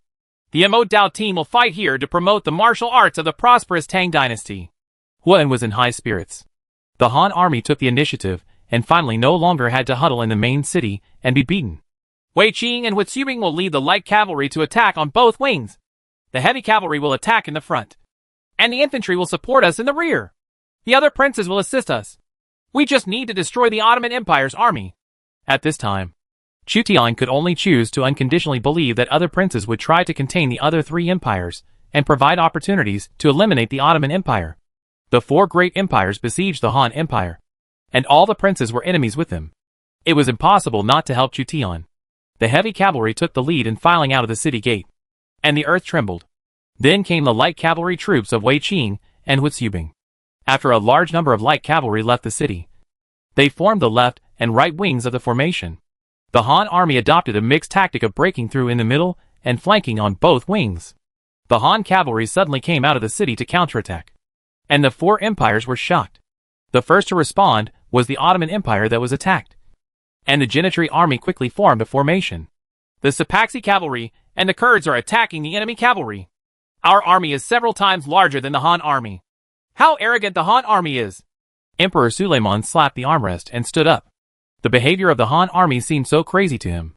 Even if all the city defenses in the main city were reset, the Han army only had a defensive advantage. They came out to attack with less than 20,000 cavalry, which was simply overestimating their capabilities. The Yanachari Legion formed a line of copper and iron walls, and their longbows were all aimed at the Han cavalry formation that was about to charge. As the elite army of the Ottoman Empire, the Yanachari army would lead to a dead end if the Han cavalry dared to charge head-on. The Sapasi cavalry, which the Ottoman Sultan relied heavily on, had been rapidly assembled. They were the elite cavalry of the Ottoman Turkish Empire at its peak. The Sultan gave an order, and the speed of assembly was extraordinary. The Han army has less than 20,000 cavalry, and there may be 30,000 to 40,000 infantry and archers in the rear. However, the number of people on the Ottoman side is several times that of the Han army, and both sides have high-level arms. Their ego will get them to H.L. Suleiman the Magnificent thought that the Ottoman Empire was already very warlike, but he did not expect that the Han Empire in the east was even more martial. The expeditionary force of the Han Empire first defeated the million-strong army of the Mughal Empire. A partial army was chased by the Persian Empire and the Arab Empire and fled back to the city to hold on to the four empires. Now it dares to take the initiative. Your Majesty, a large number of cavalry appear in the rear. The Cossack cavalry who went north suddenly returned and attacked for hundreds of miles. When Emperor Suleiman the Magnificent was preparing to destroy the 50,000 Han troops fighting in front of him, the reserve army he left behind was attacked by the Boy cavalry and Cossack cavalry with high morale. Emperor Suleiman suddenly turned his head and looked to the rear. Hundreds of thousands of cavalry and infantrymen from the Grand Duchy of Muscovy were swarming in a large black mass, with sand and dust rolling in. Despicable Muscovites! Emperor Suleiman the Magnificent was put in a bad way by Catherine, and his face looked like pig's liver. After the 50,000 Han troops formed their formation out of the city, they began to attack, and they attacked the Ottoman Empire with the cavalry of the Grand Duchy of Moscow. There are complaints, and there are grievances and revenge. Kill the Ottomans, and all their property belongs to you. Catherine drew her sword and led an army of 100,000 Cossack cavalry to gallop. The yellow sand blows, and row after row of cavalry are like waves, with no end in sight. In front of the Grand Duchy of Moscow army, a well-armored Polish wing cavalry was galloping at lightning speed, with dense lances pointing straight ahead, cross flags on the tips, making hunting noises. The stirrups and long-necked spurs rise and fall with the galloping horses. The Ottoman Empire army was unprepared, or had only a little defense, and was attacked by Polish hussars. The sharp lances easily stabbed to death the enemies blocking the front. Pull out the Polish scimitar and brutally kill all the enemies you see along the way. After the Polish hussars opened the way, the Cossack cavalry roared excitedly, using their superb equestrian skills to cross trenches and obstacles, and broke through the Ottoman Empire's camp. Cossack cavalry, one of the most cost-effective light cavalry in all civilizations, Wave after wave of Cossack cavalry attacked. As the mortal enemies of the Ottoman Empire, they showed no mercy when they attacked. Even more ruthless than the Han army. Muscovy's sudden entry into the war led to the collapse of the Ottoman Empire. The Yenikeri army, which was originally well positioned and prepared to attack the Han army, saw its rear was broken, and its morale was shaken. Boom, boom, boom. On the wall of the main city, Liang Hongyu was dressed in military uniform and beating drums in person, showing off her beauty to women. The 50,000 Han troops who left the city were inspired by Liang Hongyu, and their morale was restored. Defend honor with sword and blood. Joan of Arc waved the battle flag among the 50,000 Han troops, and the morale of the 50,000 Han troops rose again. Li Xiaoning and her detachment of women activated the encouragement effect at the same time, raising the morale of the Han army again. The morale of the 50,000 Han army has been superimposed by 3 heroes, and their fighting spirit is high. Their chests were full of passion, and if they didn't fight the enemy as soon as possible, this fighting spirit would even burst their chests. Chu Tian's eyes were bloodshot. He could already sense the madness of the Han army. It seems that the morale has been superimposed too much. Kill! The 50,000 Han troops roared and their blood surged, and they rushed forward to attack the Yenikeri army in front. Heavy cavalry such as the Huban army, Tumking, Shiliang iron cavalry, and Hubao cavalry formed a torrent of steel and broke through frontally. The light cavalry of Wei Qing and Huitziubing formed 2 wings and attacked from the flanks. The morale of the Yenikeri army was in turmoil. The archers fired thousands of arrows, but they lost sufficient power and accuracy. The Korean cavalry were used as cannon fodder and blocked the first round of arrow rain. The arrow rain collided with the heavy armor and splashed everywhere. The light cavalry of Wei Qing and Huitziubing were faster, deterred to both sides, and threw rain of arrows at the archers of the Yenisei Legion. The Yenisei Corps was busy dealing with the armored cavalry on the front, and was suddenly attacked by Wei Qing and Huitziubing on the flanks, and it suddenly fell into chaos. The heavy cavalry charged forward, and the Yenisei regiment in the front row was defeated. Xuerengui, Zhao Yun, Tai Shirzi, Xue Wanche and other fierce generals personally served as the vanguard, and their spears easily pierced the shields of the Yenikeri heavy infantry. The torrent of steel rolled past, and the Yenikeri army was completely defeated. At the rear, the Han army's infantry had already pressed forward. Li Sai's Mo Dao team charged with a roar, and the Mo Dao cut the oncoming enemy in 2, and died tragically. Facing the terrifying Mo Dao team, the Yenikeri army retreated. Your Majesty, our army has been defeated. Please retreat temporarily. My Yenikeri legion can continue to fight. Please forgive me for being rude. The Janissary generals surrounding Suleiman the Magnificent forced their stubborn sultan to retreat, while a team of arquebusiers protected their majesty. Arquebusiers are one of the top arms in Lords. Even Suleiman the Magnificent only has 1 team of arquebusiers.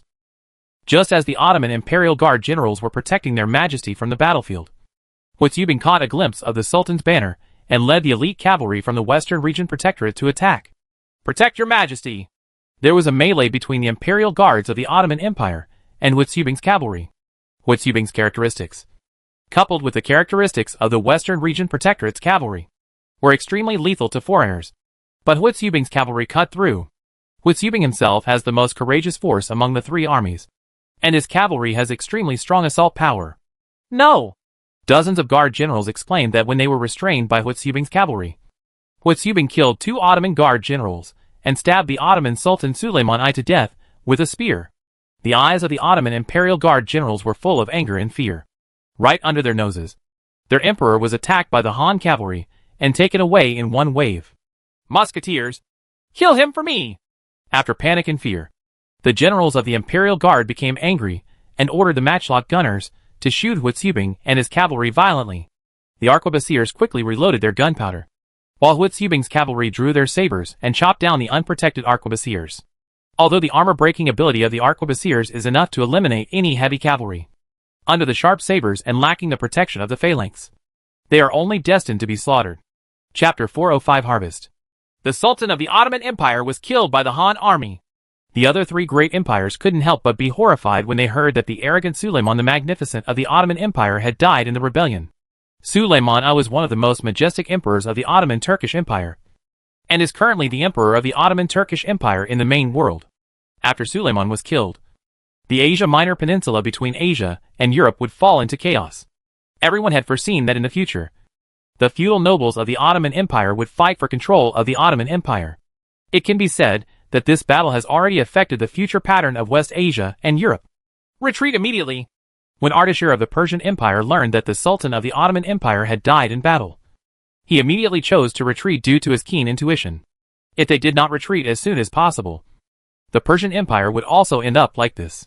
The situation has changed. The Mughal Empire was crippled by the Han army in previous battles. After the Ottoman Empire was severely damaged, only the Persian Empire and the Arab Empire were left barely preserving their strength. The Han army plus the army of the Grand Duchy of Moscow, Persia and Arabia are not necessarily their opponents. The Ottoman Empire is defeated. The Persians retreat. We are alone. Retreat. The desert lords of the Arab Empire saw that the situation was not good, and the camel cavalry and the Mamluk cavalry riding Arabian horses also immediately retreated. The Persians and Arabs have fled, so we must retreat too. Seeing the other two empires retreating, the Mughal Empire did not dare to stay.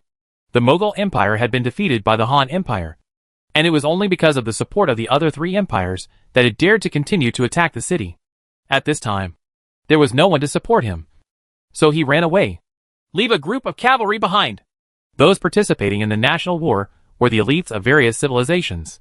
Although they retreated, they did not forget to leave behind the army to prevent them from being defeated by the Han army. In fact, the Han army had exhausted its physical strength and was powerless even if it wanted to pursue the enemy. The Han army concentrated its elite troops to completely attack the Ottoman Empire, rather than completely angering the Persian Empire and the Arab Empire. It is better to cripple the Ottoman Empire first. After all, they have already killed their sultan. This hatred is greater than that of Persia and Arabia. Huatsubing made a big mistake. Chu Tian swung his sword to kill a soldier of the Yanachari Legion.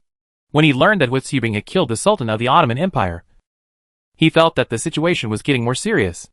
Huatsubing killed the Ottoman sultan. For the Ottoman Empire, it was equivalent to a barbarian killing the emperor of the Han dynasty. However, Chu Tian could not change this result. In the chaos of the army, anything could happen. The death of Suleiman I intensified the defeat of the Ottoman Empire's legions and reduced the pressure on the Han army.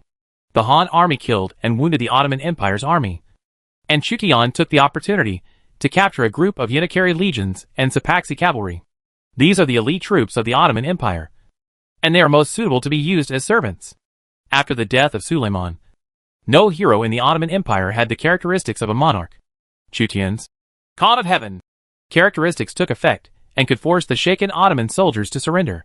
Chu Tian's legion suffered a lot in the battle, and he captured a group of Yanachari legions and Sapaksi cavalry to make up for the losses a little. Only a few thousand of the 50,000 Han troops were killed, while tens of thousands of the Ottoman Empire were killed. And the Janissary generals and the players' nobles led their troops to escape. Not only the Han army was taking prisoners, but the cavalry of the Grand Duchy of Moscow was also taking prisoners. The defeated Ottoman soldiers became the spoils of war. Chu Tian stopped his horse and looked at the cavalry of the Grand Duchy of Moscow coming from the north, surrounded by a group of cavalry. A duchess in the military uniform of the Fire Age appeared.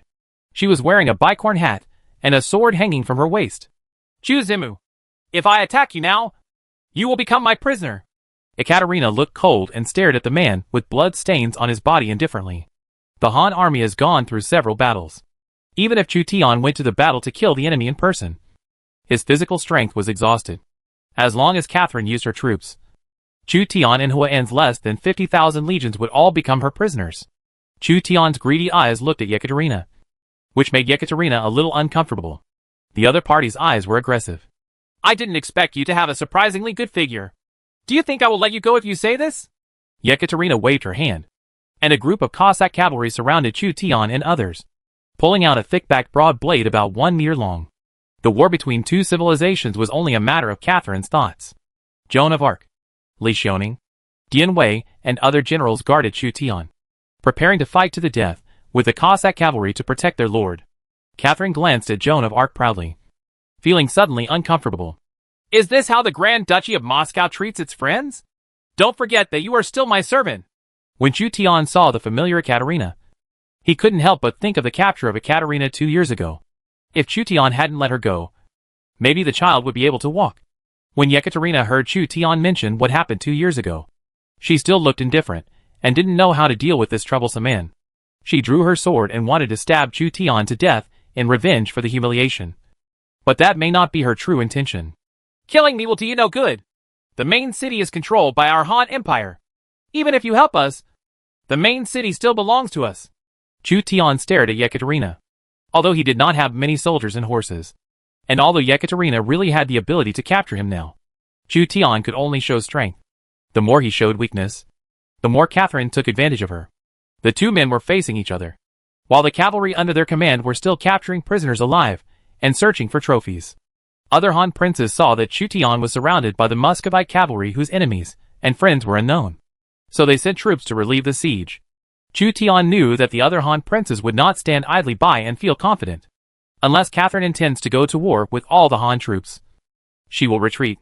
Although the Han army was crippled, it still maintained a certain combat effectiveness and could compete with the cavalry of the Grand Duchy of Moscow. Zhejiang, Lao Qin, Mingwan, Wen and other princes arrived with elite cavalry. Seeing that Catherine surrounded Chu Tian with her troops but refused to take action, they reined in their horses and watched this strange scene. Mingwan, who had more than a dozen gauze tied on his body, asked, "Should we intervene?" Zhejiang Lao Qin has rich experience. It's up to them to solve it themselves. It's not good for outsiders like us to interfere. If one person is not good, a private dispute will become a conflict between two civilizations, and that will be bad. Many Han princes nodded silently. The Han Empire has provoked enough enemies in this national war, and it is not easy to have a friendly army. Although the relationship between this friendly army and the Eastern Han dynasty is very complicated, it is not so much the relationship between the Grand Duchy of Muscovy and the Han Empire, but the complicated relationship between the two great lords. The decisions of the two great lords will affect the national war and the pattern of the main world. When Catherine saw the Han princes arriving, and the two sides really fought, her cavalry might not be able to get any benefits. Your reinforcements have arrived, and it seems that they can't capture you. So get out. Want to come to the city for a cup of black tea? Chu Tian could not let this ally go. The current Han army is undoubtedly the most vulnerable. The Han army needs time to gather population and food, and other civilizations may come back at any time. If Ekaterina is kidnapped to the Han Empire camp, the cavalry of the Grand Duchy of Moscow will definitely be stationed outside the city. The two civilizations joining forces will be enough to frighten all civilizations in the Western Gobi. Black tea? Is there any problem? Ekaterina was suspicious.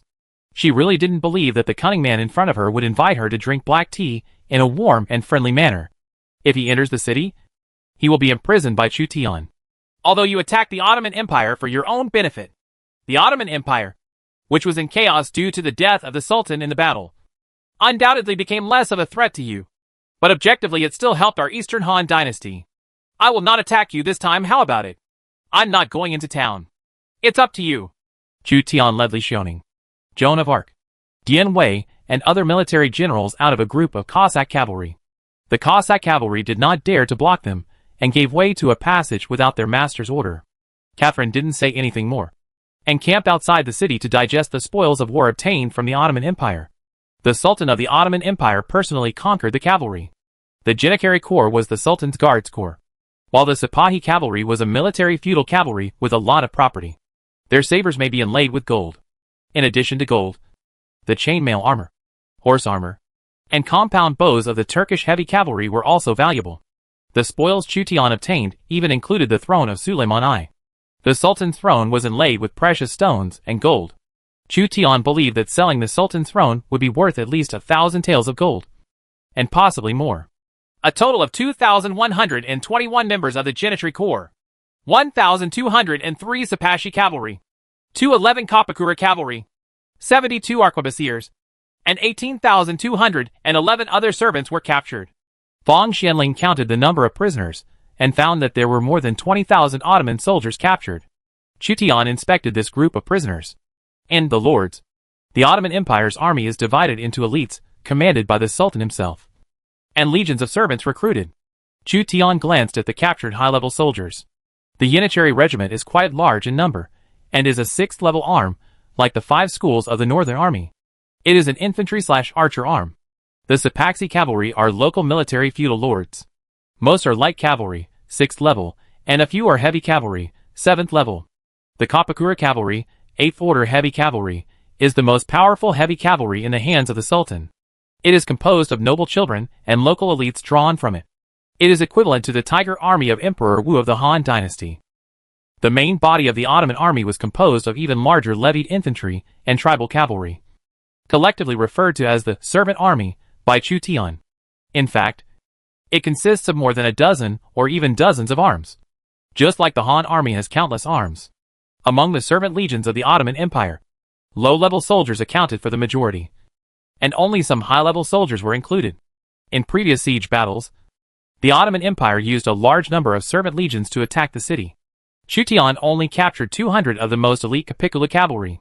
To Chu Tian's surprise, 72 Turkish arquebusiers, 8th level special arms, were captured alive. It is not that Chu Tian has never seen the arms of the firearms era. The Guanning cavalry of the Eastern Han Dynasty can also be regarded as cavalry in the firearms era, and their main equipment is a three-eyed fire blunderbuss. The three-eyed fire blunderbuss belongs to the Firegate gun and appeared earlier than the matchlock gun. It appeared in the early Ming Dynasty, so the matchlock gunner, who appeared later, is an 8th level special unit. The fear of the matchlock gunners lies in the armor-breaking ability of the firearm, and the plate armor knight is also powerless in front of the matchlock gun. The matchlock gunners and spear gunners cooperated, and there was already the prototype of the line infantry era. However, Lord has very strict restrictions on firearms. The recruitment conditions for matchlock gunners are probably very harsh. Matchlock guns cannot be mass-produced, and the advantages over cold weapons are not obvious. Chu Tian obtained a matchlock gun from the matchlock gunner. Ding! Your profession does not meet the conditions for the use of matchlock guns. Chu Tian tried to use the matchlock gun and received a system reminder. It turns out that the matchlock gun must be bound to a specific military type before it can be used, just like the three-eyed fire gun and Guanning cavalry. This is also one of the limitations of arms in the age of firearms. In other words, the arms of the firearm age have certain advantages when dealing with cold weapon arms. For example, a matchlock gun can penetrate most iron armor at close range and eliminate knights. However, the various limitations of the matchlock determine that the matchlock is only a high-level weapon, and it is impossible to eliminate the cold weapon in Lords. Of course, if arquebusiers and spearmen are used to form a Spanish phalanx, the arquebusiers, as a high-level unit, can fight against the vast majority of cavalry. This depends on whether the Lord can recruit precious arquebusiers and how to use them. After carefully counting the harvest, Chu Tian's biggest gain was the acquisition of 72 arquebusiers. For the first time, he had a firearms unit, but it could not be replenished. 72 arquebusiers might serve as a guard, as the most elite high-level heavy cavalry commanded by the Sultan himself. The Kapakura cavalry of the Ottoman Empire has reached the 8th level in ability. In addition, there are about 3,000 people from the Yenicheri Regiment and the Sapaksi cavalry. In addition to the special Turkish arquebusiers, Chu Tian organized 20,000 people into Joan of Arc servant army. The European saints command the armies of Western Asia. Although they are a bit nondescript, they should not be prone to rebellion. This 20,000 strong servant army is not a new recruit, nor is it weak at all. Only when he saw the Ottoman Empire's arms and their attributes with his own eyes could Chu Tian know the details of the Ottoman Empire. As a large empire that once spanned 3 continents, the Sudanese guards even had 8th level troops. So Emperor Suleiman had the confidence to attack the main city. However, Suleiman the Magnificent could not imagine that an Eastern civilization and a Western civilization would attack the Ottoman Empire and end up defeated and killed. We can't underestimate any civilization from now on. When Chu Tian saw the matchlock gunners and Kapakura cavalry, he felt scared. Emperor Suleiman did not have time to use these 2 8th level troops. He only had time to use the Yenicheri Corps and the Sapaksi cavalry. Otherwise, the casualties of the Han army would be even more heavy. Chapter 406 Ranking. The 4 empires retreated, and the Han army was able to rest and regroup, assigning legions to take turns guarding the city. The 15 princes survived the disaster and discussed the next strategy. The Han Empire's expeditionary force numbered 500,000 people before setting off. A group of soldiers were recruited during the journey. When they participated in the battle of the main city, there were more than 600,000 soldiers. The battle in the main city was over, with more than 300,000 left. Half lost. All the princes had a hard time. Half of their elites and cannon fodder were gone. Chu Tian captured 20,000 Suleiman the Magnificent's legions alive and use the Sky Khan characteristic to rule them and slightly make up for the losses. As for other princes, it will take time to reorganize their armies. If the Han army wants to attack the second main city, the current strength is not enough. The Han army needed to divide its forces to defend the city, and hundreds of thousands of troops were sent out to seize the second main city. The main city has insufficient population, but there are enough buildings. All the population in the rear can be moved to the main city, and the buildings in the main city can be used to recruit troops. Jiasu proposed the Great Migration Plan. On the premise that the Han army has obtained a main city, there is no need for the Han army to occupy the city in the rear. It can concentrate all resources on the main city. How to divide the forces? Divide the main city into 15 areas, and each resident lives in one area. The barracks are used together, and soldiers are recruited according to the arrangement. The 15 princes quickly reached a tacit agreement. The battle in the main city allowed the princes to temporarily put aside their grudges, making it easier to compromise when discussing matters. Zhao Yun, who was guarding the city gate, came over and whispered, "My lord, Ekaterina wants to enter the city." Chu Tian was a little surprised. This woman's words and deeds were completely inconsistent. "Bring her in to see me." The hundreds of thousands of troops of the Grand Duchy of Moscow are still outside the city. As a rare ally, it is a rare thing in a national war battlefield where everyone is the enemy. Jiasu did not stop speaking because of the private discussion between Chu Tian and Zhao Yun. There are 24 initial cities and occupied cities, with about 240,000 troops, and 160,000 low-level soldiers recruited. But we need 400,000 troops. Furthermore, we have a population of 6 million. The population of our city has moved here. What should we do with the cities of the 7 princes on the waterway? Perhaps the population of their 7 cities can be concentrated in one city near the sea to provide support for the waterway. If they are defeated, they can take refuge at sea and join their lord. That's it. The princes thought that there were still 24 cities, with a population of 6 million in the rear. They could use the military camps and rest for a month or two to recover. The barracks in the main city are level 10 barracks. A large number of soldiers can be recruited at one time, provided that they have enough equipment, war horses, and food. The recruitment cycle for 5th and 6th level troops is 2 months, which means that within 2 months, all princes can recruit a batch of high-level troops. As for the 7th level and 8th level arms, the recruitment cycle is longer, and the equipment requirements are very high. It is feared that they will not be able to replenish them for a while. Various princes decided to send legions to move 6 million people to the main city. 6 million people may be plundered by other civilizations along the way. There is one more thing that I have to guard against. Chu Tian did not completely relax after repelling the 4 empires. The Mughal Empire has 36 princes, a total of 36 initial cities, and a population of 10 million. The Mughal Empire may have occupied more cities, and the recovery rate of its troops is faster than ours. Zhejiang Laoqin squinted his eyes. He was also troubled by the huge Mughal Empire. What do you mean? We want to destroy a number of Mughal Empire cities, plunder their populations, and prevent their comeback? Exactly. Chu Tian believed that since the matter had become serious, it was necessary to kill them all. The Mughal Empire in India had many initial cities, a large initial population, and a fast recovery speed. If the Mughal Empire was not suppressed desperately, the Mughal Empire could quickly recover an army of 1 million. One said, "We have to defend the city, and we have to divide our troops to move the population to the main city. We don't have any extra troops to attack the Mughal Empire." Many princes looked at each other, and the Han army was currently powerless. 100,000 people defend the city, and 100,000 people assist in migrating the population. If only 100,000 people attack the Mughal Empire, they will most likely be defeated by the Mughal Empire. In order to weaken the Mughal Empire, it is better to encourage the Cossack cavalry to attack the cities of the Mughal Empire. Chu Tian is trying to figure out Yekaterina. By using Catherine to weaken the Mughal Empire, the Han army will have enough time to recover. Will Yekaterina agree to us and attack the Mughal Empire? What good will this do to her? Of course there are benefits. Only by occupying the cities of the Mughal Empire can she have more people and more troops. And her hundreds of thousands of troops must have cities to supply them. Right.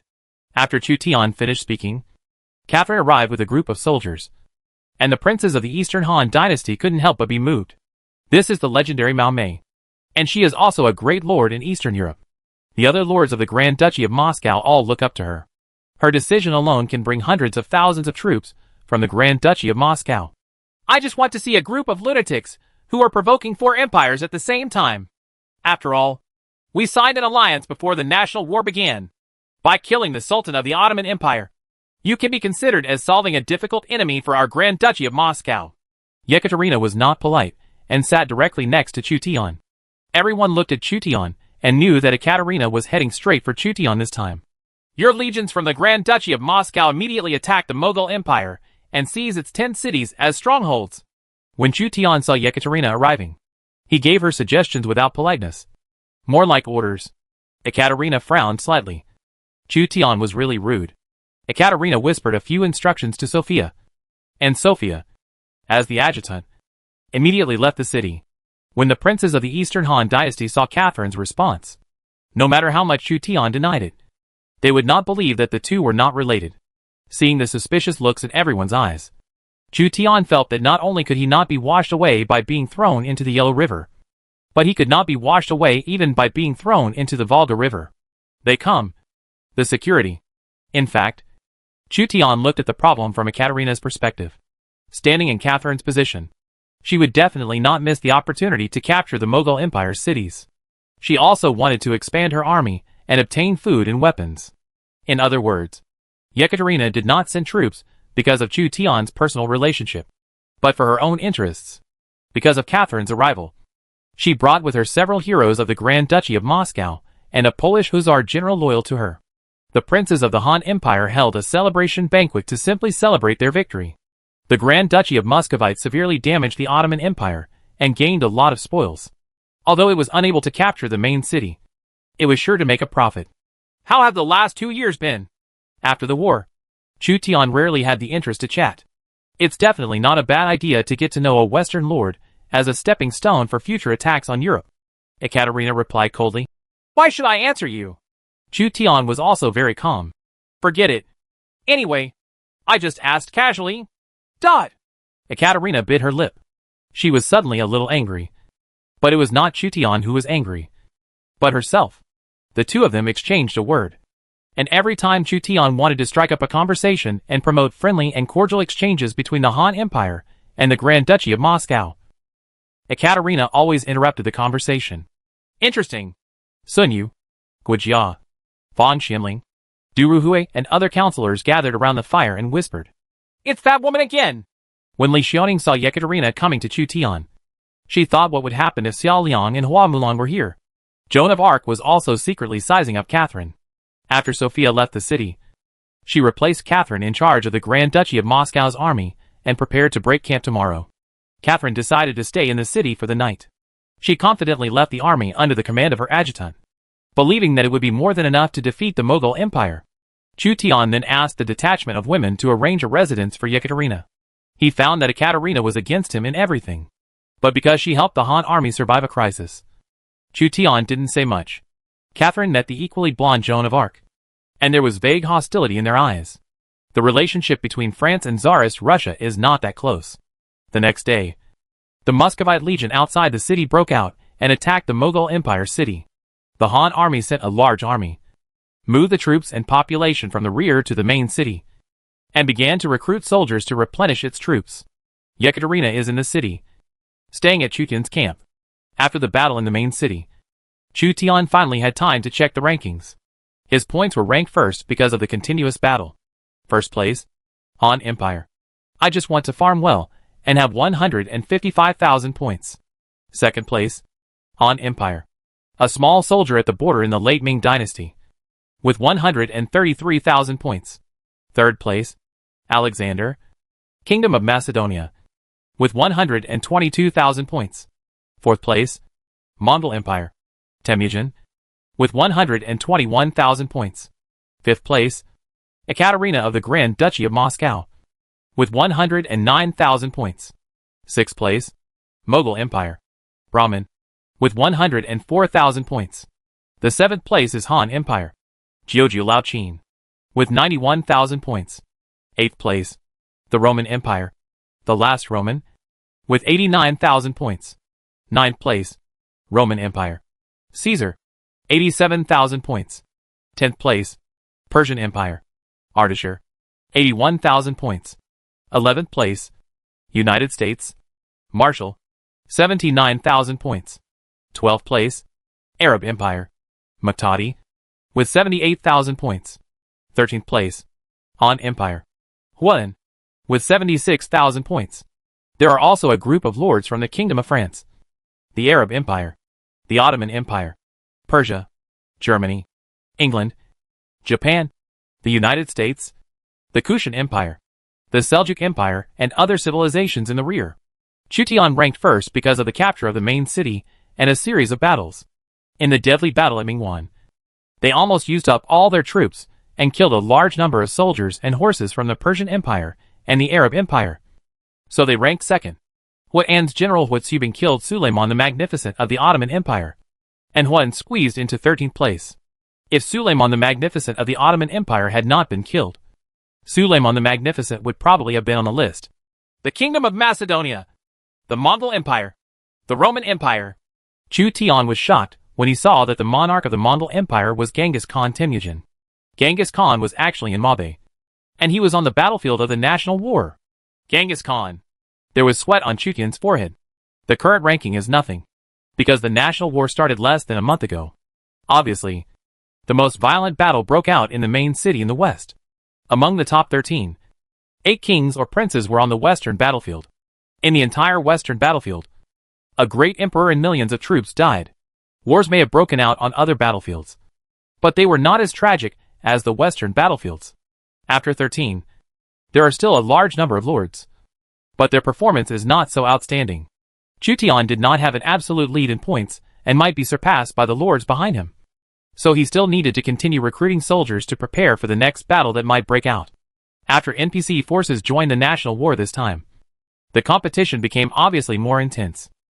In the Second National War, Catherine could easily get the top 2, but this time, kings such as Suleiman the Great, Alexander the Great, Caesar, and Temujin emerged. In their own civilization, these NPC kings are equivalent to the status of the emperor of the Han dynasty. But they are not Emperor Xian of the Han dynasty, but existences like Emperor Wu of the Han dynasty.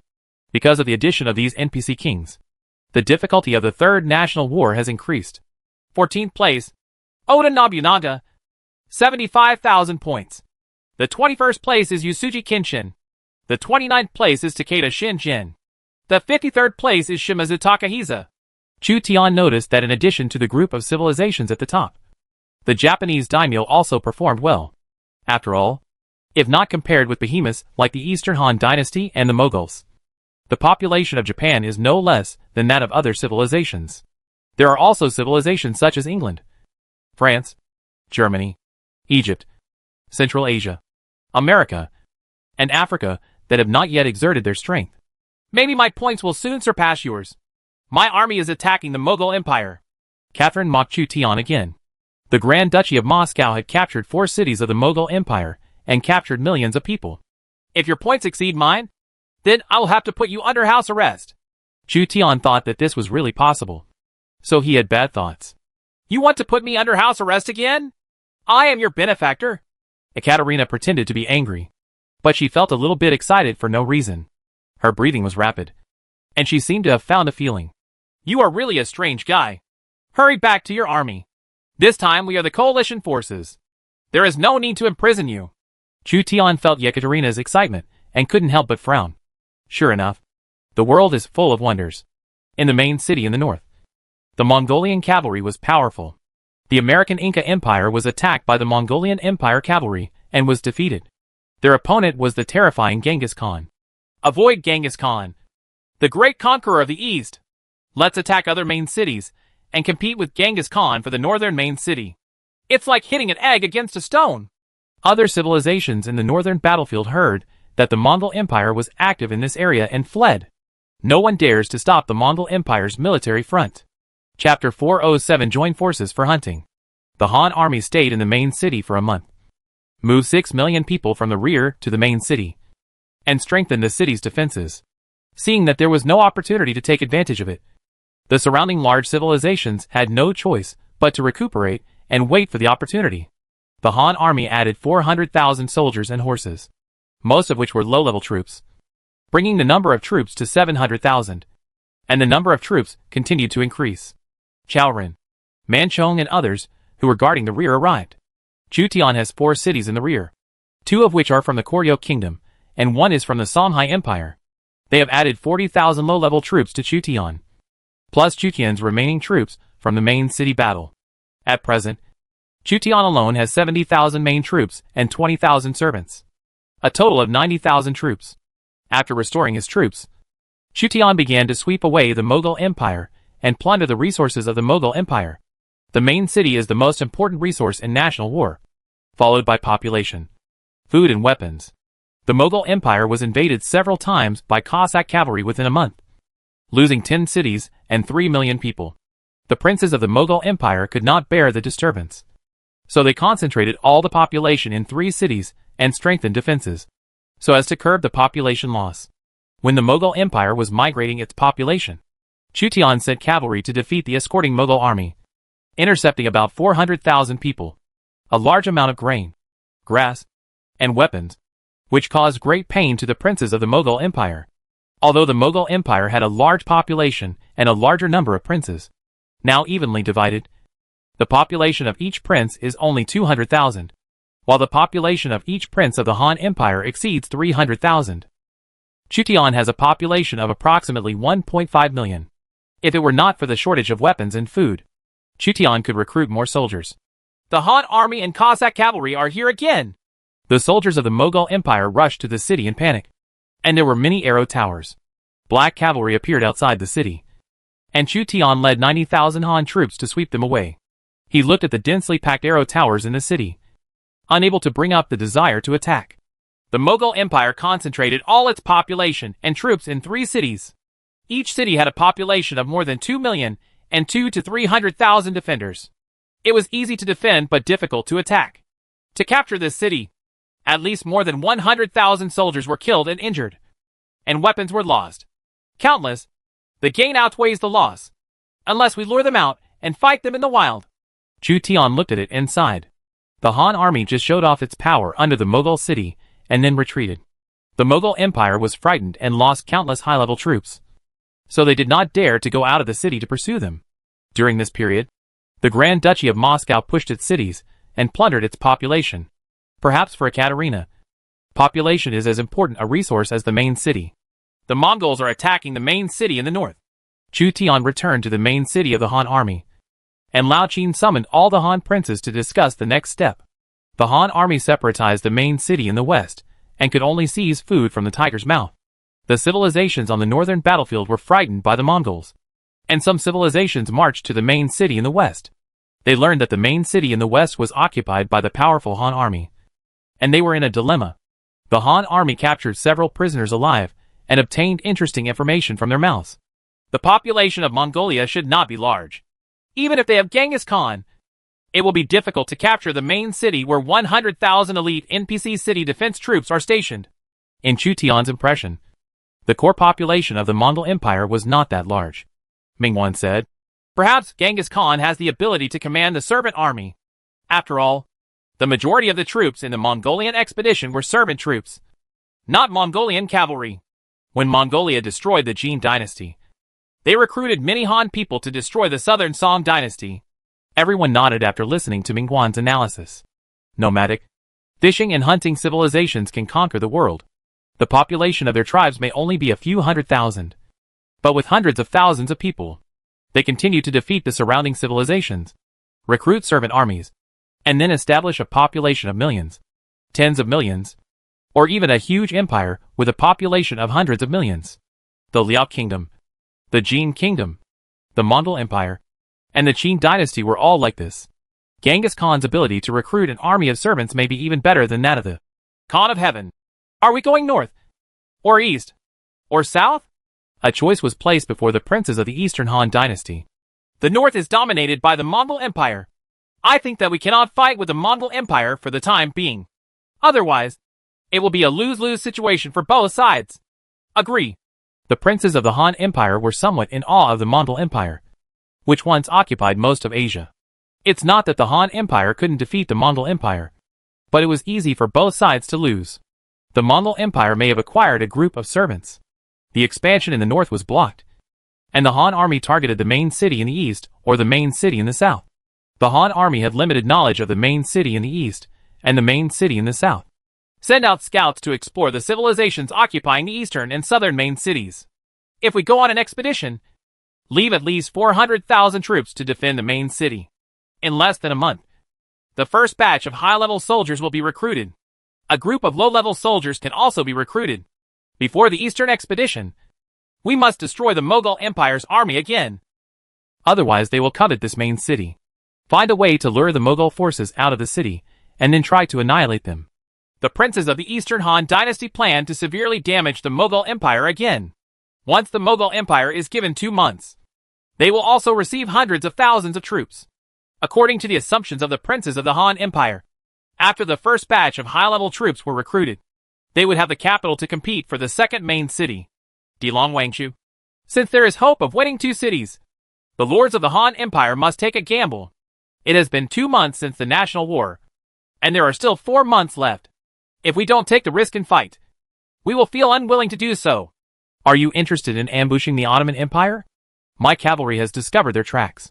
Yekaterina received a report from her subordinates and invited Chu Tian to go hunting. You want to drive out the Ottoman Empire. Their sultan was killed by your Han Empire. You have become mortal enemies with them.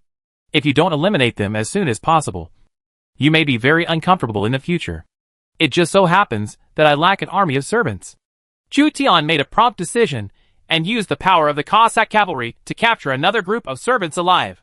The servant army is very practical and cannot be replenished at present, so it can only be captured alive. So Chu Tian's 90,000 Han troops left the city, in order to prevent Yekaterina's Moscow army from suddenly attacking him. Chu Tian brought Huan and Muku to bring his army to more than 100,000. Even if Yekaterina wanted to eat this Han army, it would probably be difficult with Wei Qing and Huitziubing. Yekaterina suddenly felt dissatisfied. Originally, the 2 great lords joined forces to hunt the Ottoman Empire, but Chu Tian suddenly brought Huan and Muku. Didn't this become a hunt for 4 people together? This group of Polish hussars should be a special unit of the Polish-Lithuanian Federation. How could they serve for you? Are they captured cavalry during the war with Poland? Chu Tian is planning a cavalry unit under Yekaterina. He concluded that Yekaterina used the characteristics of the emperor similar to the Sky Khan to obtain the effectiveness of the Polish hussars. Or she conquered a group of famous Polish generals. Snort. Yekaterina ignored Chu Tian. She was in a bad mood. We seem to be in a bit of a way. Huan heard that Chu Tian was going to hunt the remnants of the Ottoman Empire, so he took Huitziubing, Chun Tang, Gao Xianji, Li Sai and other generals, and 30,000 soldiers to participate in the hunt. But he found that Catherine was dissatisfied with him. So he whispered to Myuk, the lord from the southern barbarians. Myuk nodded seriously, and she also found something wrong. The Western Region Protectorate sent 30,000 people. The southern barbarians sent 20,000 people.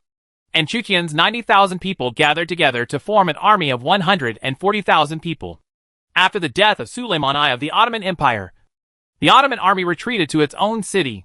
What is now the Ottoman Empire is at war with the Incas who fled from the north. The priests of the Inca Empire were chanting incantations, and the tribal warriors were holding spears and attacking the Ottoman Empire's army. Tribal warriors with priest bonuses are like wild beasts, moving as fast as flying. It was rare for the Ottoman Empire to fight such a weird military force, but the elite Yanakari Legion still formed a dense formation, with tens of thousands of arrows raining down on the tribal warriors. The tribal archers fought back, while the tribal warriors frantically attacked the Ottoman Empire's phalanx. Through their spears, penetrated the shields of the Yanakari Legion, and penetrated the light infantry in the rear. After receiving the bonus, the individual combat power of tribal warriors is different from that of ordinary people. More like wild beasts. The tribal warriors held daggers and charged into the slightly chaotic Yanakari Legion. These sword blades were coated with poison, and their throats were sealed when they saw blood.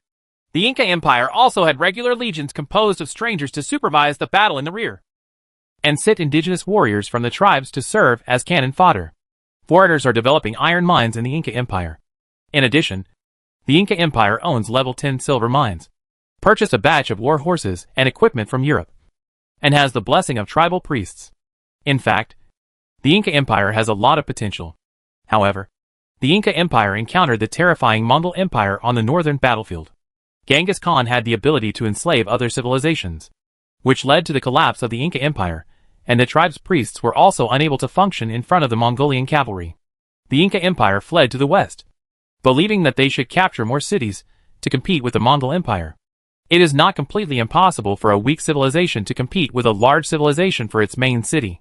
They can annex smaller surrounding civilizations, plunder the population of the other city, and then recruit soldiers to accumulate advantages like a snowball. If a civilization can plunder millions of people on the battlefield of national war, it can become a giant. The Mongol Empire was estimated to have only tens of thousands of cavalry at the beginning. Under the leadership of Temujin, it quickly accumulated to become the northern overlord with hundreds of thousands of servants. The current overlord in the north is the Mongol Empire. The overlord in the west is the Han Empire, and the east and south are unclear. In addition to these overlords, middle-level civilizations are trying their best to annex each other's populations in order to become new overlords. 200 Turkish arquebusiers lined up in formation and shot at the natives of the Inca Empire under the protection of the Janissary Legion. Smoke filled the air, and the natives who were hit by lead bullets were bloody. The power of Turkish matchlocks is huge, but at this time, the matchlocks can only be reloaded 1 to 2 times a minute. Facing the intensive offensive of the indigenous people, most of them still depend on the close combat capabilities of the Janissary Legion. It doesn't matter if our Ottoman Empire was defeated by a civilization as large as the Han Empire. A small Inca Empire is nothing. Kapakura cavalry, attack these natives. The nobles of the Ottoman Turkish Empire had just died of the Sultan and were attacked by the Inca Empire, who fled to the western battlefield. They were immediately furious. Although they can't compare to the Han Empire, they can't be bullied by just any American civilization. The Kapakura cavalry, armed with spears, axes and other long-handled weapons, are crushing the Inca Empire. The Ottomans who were defeated by the Han Empire were enraged. The Kapakura cavalry collided with them. The tribal natives, who lacked protection, were knocked away and trampled down by the high-raised iron hooves. Heavy Infantry Legion.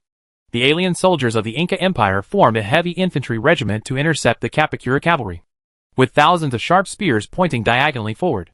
The priest commanded the hunters of the Inca Empire to shoot poisonous arrows. The iron armor of the Kapakura cavalry helped them block most of the poisonous arrows, and they broke into the heavy infantry phalanx composed of alien soldiers, slaughtering the alien heavy infantry. In order to annex each other, the two civilizations broke out into a war, and at the edge of the battlefield, the Han army and the Moscow army arrived. After Ekaterina smelled the smoke, she seemed to have changed into a different person. With a fierce momentum, "My troops will surround the left side, and your troops will surround the right side." It is indeed a fighting nation. Chu Tian saw that Ekaterina was finally a bit normal, so he nodded. This time the two legions attacked the two warring civilizations in order to capture a group of servants. Genghis Khan captured a large number of high-level soldiers in the northern battlefield, and the same was true for Chu Tian and Ekaterina. The two legions moved quickly. The Ottoman Empire and the Inca Empire, which were at war, felt the danger, asking for an armistice. A feeling of uneasiness crept into the hearts of the generals who commanded the Ottoman Empire's army, and they immediately sent out cavalry to ask the Inca Empire to cease the war. The foreign lords and priests of the Inca Empire looked around and saw rolling dust all around. Yellow sand filled the air, and a sandstorm set off on the Gobi Desert. It turned out to be just a sandstorm. Both the Ottoman Empire and the Inca Empire breathed a sigh of relief. Sandstorms will interrupt the battle between the two armies, but this situation is better than being surrounded by enemies. Sandstorms swept from south to north, and the two empires temporarily stopped fighting. Yellow sand filled the air, blocking sight. Bah! Our Inca Empire is really unlucky. We first encountered the Mongolian Empire, and then the Ottoman Empire. Is there no civilization weaker than our Inca Empire that we can bully? The lords of the Inca Empire cried out bad luck. The Inca Empire had level 10 silver mines, and was considered a prosperous civilization. It purchased a batch of equipment blueprints and tribal troops from Europe. The army was not weak, but it encountered two troublesome empires. What is that? The lords of the Inca Empire discovered that countless black shadows appeared in the yellow sand. War horse! This is cavalry! Prepare for war! After the black shadow approached, the lords of the Inca Empire finally realized that a cavalry had launched an attack on them after the sandstorm. Chapter 408 Ekaterina. Huitzubing and Chen Tang's cavalrymen from the western region served as the vanguard. Their horses galloped across the Gobi terrain unimpeded. Huitzubing's characteristic, stealing the wolf to home in Su, can greatly increase the marching speed of the troops in unfavorable terrain. Two famous foreign war generals led the cavalry to take advantage of the sandstorm to break into the Inca Empire army. With Subing's spear thrust forward, and all the Inca soldiers along the way were killed. The Western Region cavalry is very suitable for the Gobi terrain. It sweeps across like a whirlwind, harvesting the chaotic Inca Empire soldiers. Hundreds of Inca soldiers fell under the hooves of the Western Region cavalry. Behind the cavalry of the Western Regions is Gao Xinji's Anxi army of the Tang dynasty, Anxi Protectorate. With Tang swords blazing, the fierce General Li Sai's Mo Dao team came on horseback. After arriving at the battlefield, they dismounted and held swords, advancing with neat steps. Any Inca legion that stood in front of them, whether they were indigenous warriors enhanced by priests or alien soldiers equipped with European armor, were all chopped down by the Mo Dao team. The Mo Dao team, regarded as the trump card by Huan, the governor of the Western Regions, shined in the national war battlefield. Li Sai's shoulders were bare, his muscles were strong, and his veins stood out like a horned dragon. He personally held a very high-quality Mo Dao and took the lead, cutting an Inca cavalryman and his horse into two pieces. Blood spattered, and the scene was extremely cruel. Seeing such a terrifying scene, the Inca Empire soldiers retreated. The fierce general in front of him has exceeded the scope of normal people. When Huan volunteered for the assault, Chu Tian ordered the White Robe Army and the Wei Qing Army to divide into two groups and outflank the Inca Empire army. After many bloody battles, the Baipo army has become a bloody robe, with Xuerengui and Zhao Yun as the vanguard. They broke into the Inca Empire army and killed countless people along the way. Wei Qing, Yang Yi, Zhang Liao, Xia Hoyuan and other cavalrymen will attack from the flanks, and the Han cavalry will rush forward, exacerbating the chaos of the Inca army. Nuke sent out the Tingjia army to harvest. The Inca army, which had no gunpowder or torches, was attacked by the Veneja army and was completely defeated. Tingjia is tough and flexible, giving the Tingjia army the defense of heavy infantry and the speed of light infantry. If you don't know the shortcomings of the Tingjia army, you will be easily defeated by the Tingjia army. Thinking that the Tingjia army is invulnerable, as long as any unit is used well, it can have miraculous effects. The lords of the Inca Empire looked around and saw signs of enemy cavalry and infantry everywhere. They were pale and desperate. What to do? Quit the national war immediately. Otherwise our army will be annihilated. The lords of the Inca Empire could not tell which civilization's arms they belonged to in the yellow sand. They made a prompt decision and chose to end the national war, encountering the Mongol Empire, the Ottoman Empire, and the Han Empire one after another. The confidence of the lords of the Inca Empire collapsed. They had lost any hope of competing for the main city. The disheartened lords of the Inca Empire left the battlefield of the national war, and they returned to the main world with the soldiers who came from the main world. However, they could not take away the soldiers they recruited on the battlefield of the national war. These soldiers had no loyal lords and surrendered to the Han army one after another. 100,000 low-level soldiers of the Inca Empire were captured by the Han army. Get rich. Huan couldn't help but be overjoyed when he saw so many young and strong prisoners. What his Western Region Protectorate lacked the most was population. As long as Chu Tian gave him 100,000 Inca Empire soldiers divided into 20,000 and 30,000, he would make a profit. Huan's official position as the protector of the Western Region also has the ability to drive foreign soldiers. Go grab a group of Ottoman soldiers. Chu Tian captured 100,000 Inca soldiers, and went with Huan and Nuke to flank the Ottoman Empire, which was fighting with the cavalry of the Grand Duchy of Moscow. Catherine seemed to want to wipe the Ottoman Empire off the map, and her offensive was fierce. After the Han army joined the battlefield, the situation became even more chaotic. Quit the national war battlefield. The Han Empire and the Grand Duchy of Moscow. We have recorded this grudge. After the lords of the Ottoman Empire found themselves surrounded by hundreds of thousands of troops, breaking out had become a luxury. They could only use the last means of self-preservation to withdraw from the national war battlefield and give up the fight for the main city. After the Ottoman Empire retreated, only 100,000 soldiers recruited during the national war were left behind, most of whom were captured by the Grand Duchy of Moscow. The Han army arrived late and only captured 20,000 prisoners. But the goal has been achieved. In one hunt, they directly forced the Inca Empire and the Ottoman Empire to withdraw from the national war one after another, and captured 200,000 low-level soldiers. It's a pity that the Yanakari Legion and the Sipaxi Cavalry are high-level troops they brought from the main world. Otherwise, they would have been captured by me. Chu Tian's intention was still unfinished. So he and Catherine went to rob the Ottoman Empire cities. The Ottoman Empire had a total of 6 initial cities. Each side captured 3 cities and captured hundreds of thousands of people. Chu Tian divided part of the population between Huan and Nyuk. The territories of Huan and Nyuk are far away from Chu Tian Shuzhou in the main world. There is no conflict of interest for the time being, and they can make friends. There were also lords of the Grand Duchy of Moscow under Catherine, who divided up part of the population and cities. This time we have gained a lot. If it were not for the war between the Ottoman Empire and the Inca Empire, we would not have achieved such great results. Of the 120,000 servants captured by the Han army, Chu Tian had to take away 70,000. Now Chu Tian's servants have 90,000, making it the largest army in Chu Tian's power. As for Huan and Nyuk, because they were not as powerful as Chu Tian, they divided their armies between 30,000 and 20,000 servants. After Catherine's army digested the Ottoman prisoners, it gradually grew into a behemoth. She took the initiative to invite Chu Tian out for hunting. In addition to her personal thoughts, the more important thing was to obtain trophies, strengthen the power of the Grand Duchy of Moscow, and satisfy the Moscow nobles' desire for military exploits and trophies. With the support of the nobles, her status will be secure.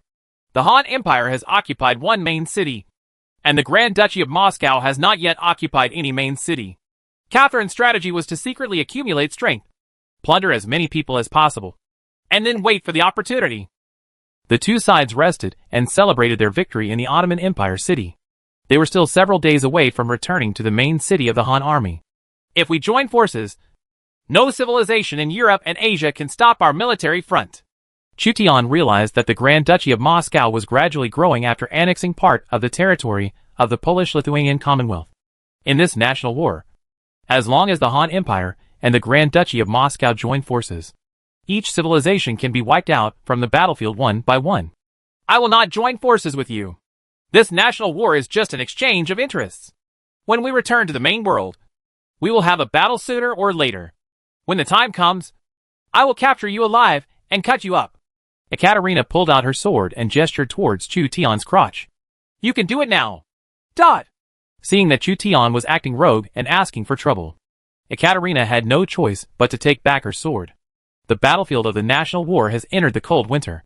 The Han army and the Moscow Grand Duchy army set up bonfires in the city.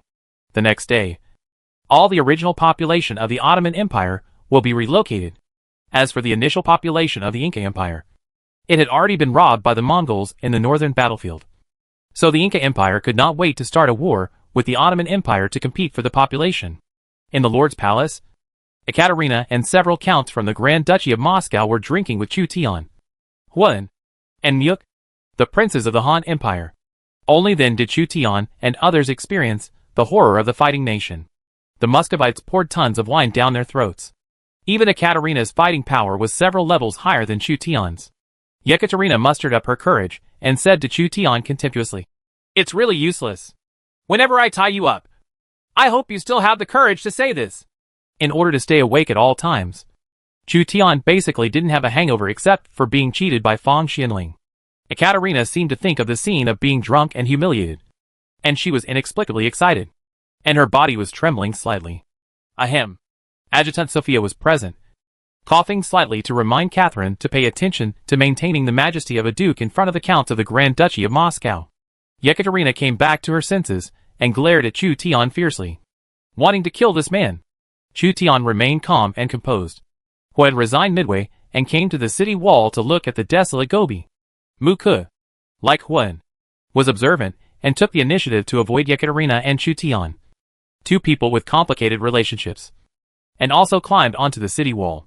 This place is similar to the Western Region Protectorate in many places, but the Western Region Protectorate has oases such as the Ili River Valley.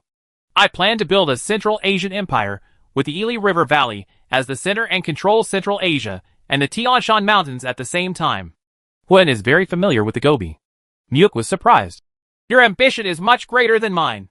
I am in the Southern Barbarians, and my power can only rely on Ijo Mu. Several lords, please come with me.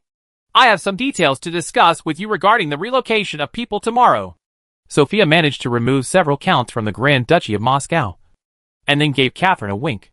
Chu Tian found that only he and Ekaterina were left among the lords around the campfire, and he couldn't help but have a premonition of danger. Chu Tian has been on the battlefield for a long time, and can sense the approaching danger through the surrounding atmosphere. But now he feels that his situation is very dangerous. It suddenly occurred to me that we need to deploy troops for tomorrow's migration. Chu Tian saw that the situation was not good, so he quickly got up. Suddenly, a black shadow rushed toward her, and Ekaterina pushed Chu Tian to the ground, displaying the full force of the fighting nation. This guy doesn't really want to kill himself, does he? The more Chu Tian thought about it, the more likely it was that there was no one around. It was not impossible for Ekaterina to kill herself and then lead the cavalry away in order to avenge the humiliation that day. Chu Tian fought back, but Ekaterina was caught off guard. She let out a soft cry. But Chu Tian counterattacked and locked her hands. The current Chu Tian cannot even compare to the second-rate military generals, but his force level is 78 points, which is comparable to Sheng Derong, the enemy of 10,000 people. He will not be easily killed by a woman. The sound of Chu Tian's breathing rang in her ears. Ekaterina rarely blushed, and became even more excited, struggling hard. Interests are everything during a national war. We are allies, and we hope we can temporarily put aside our past grudges. When the national war is over, we will settle our past grudges. Chu Tian was hesitating whether to kill Catherine. The consequence of this was a tragic battle between the Grand Duchy of Moscow and the Han Empire in this city. In this city, the Han army only has 140,000 main troops and 120,000 servants. The main army and servants of the Grand Duchy of Moscow total more than 400,000. Chu Tian was weighing the consequences. Ekaterina suddenly burst out with powerful strength and pressed Chu Tian under her again, panting.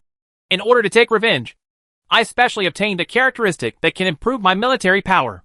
Now my military power is 89 points. You are a madman. Chu Tian did not expect that in order to kill him, Ekaterina would find a way to enhance the player's personal power. Chu Tian thought that his 78 points of force was already high among players. But Ekaterina's force reached 89 points. Force determines strength, which means that Ekaterina is stronger than him now. Maybe we could talk about it. It wasn't a big deal at the time. After discovering that his strength was not as high as that of Ekaterina, Chu Tian could only try to persuade her. If he was killed by a woman during a national war, it would be too embarrassing to spread the news. I have endured it for 2 years for revenge. Absolutely. Absolutely not having any other thoughts about you. Ekaterina suppressed her blush and forcibly pulled off Chu Tian's waistband. But she still didn't want to admit it. The firewood in the bonfire crackled, and Temujin threw a piece of firewood into the fire, his eyes reflecting the endless beacon fire. A Mongolian cavalry reported respectfully. Great Khan, capture the soldiers of the Inca Empire alive. A legion attacked them, and the Inca Empire was almost completely wiped out. What civilization? From their description, it seems to be the Han Empire. That civilization south of the Great Wall? Great Khan, the Han Empire also has many cities and people in Monan. Everyone rest. We will go south tomorrow to compete with the Han Empire. Temujin stood up. In the camp of the Mongol Empire, a group of Mongol generals heard that there was an army of the Han Empire in the south and twisted their frozen necks. This group of conquerors from the Mongolian plateau will destroy all enemies they encounter. They were like a pack of wolves from the prairie, killing wherever they went. Where's my lord? Joan of Arc discovered that Chu Tian had been staying in the Lord's mansion in this city, so she planned to enter the Lord's mansion. Fong Xianling outside the Lord's mansion stopped her. Little Joan of Arc, come here. Joan of Arc was puzzled. What's wrong with the military advisor? My lord is not here. How will we arrange the patrol tonight? Fong Xianling said meaningfully. My lord is dealing with important matters and has entrusted me to arrange the patrol list. Oh! After Joan of Arc learned about the patrol list, she went down to make arrangements. She has unconsciously become accustomed to patrol duties. It's really hard to be a subordinate. It's freezing cold, and you still have to stand guard for your lord. Fong Xianling and Dian Wei sat on the stone steps of the Lord's mansion, sighing. Yekaterina's adjutant Sophia had already greeted Fong Xianling in advance. Fong Xianling discussed with Sun Yu and asked Fong Xianling to stand guard. As for Guijia, he was holding the wine jar and sleeping soundly. Dian Weiwen said angrily. My lord, won't you be in danger? Fong Xianling rolled her eyes. Don't worry. My lord is doing very well now. Very well. Very well. Chapter 409, Mongolian Empire. Tan Ma Chi. Chu Tian finally understood the horror of the fighting nation, and Ekaterina struggled all night. He vowed to try to improve his military power in the future. The next day, the Han Empire and the Grand Duchy of Moscow migrated their populations and marched towards the main city of the Han army. The population of the Grand Duchy of Moscow also migrated to the main city in the west. Dian Wei followed Chu Tian and saw that his lord had dark circles under his eyes. So he couldn't help asking, "Is my lord suffering from insomnia?" "More than just insomnia," Chu Tian replied casually. "It is true that I have insomnia." 140,000 Han troops and 120,000 servants drove 800,000 residents in a mighty force that stretched for hundreds of miles. These people can be brought back to the Eastern Han dynasty and increase the population of the Eastern Han dynasty.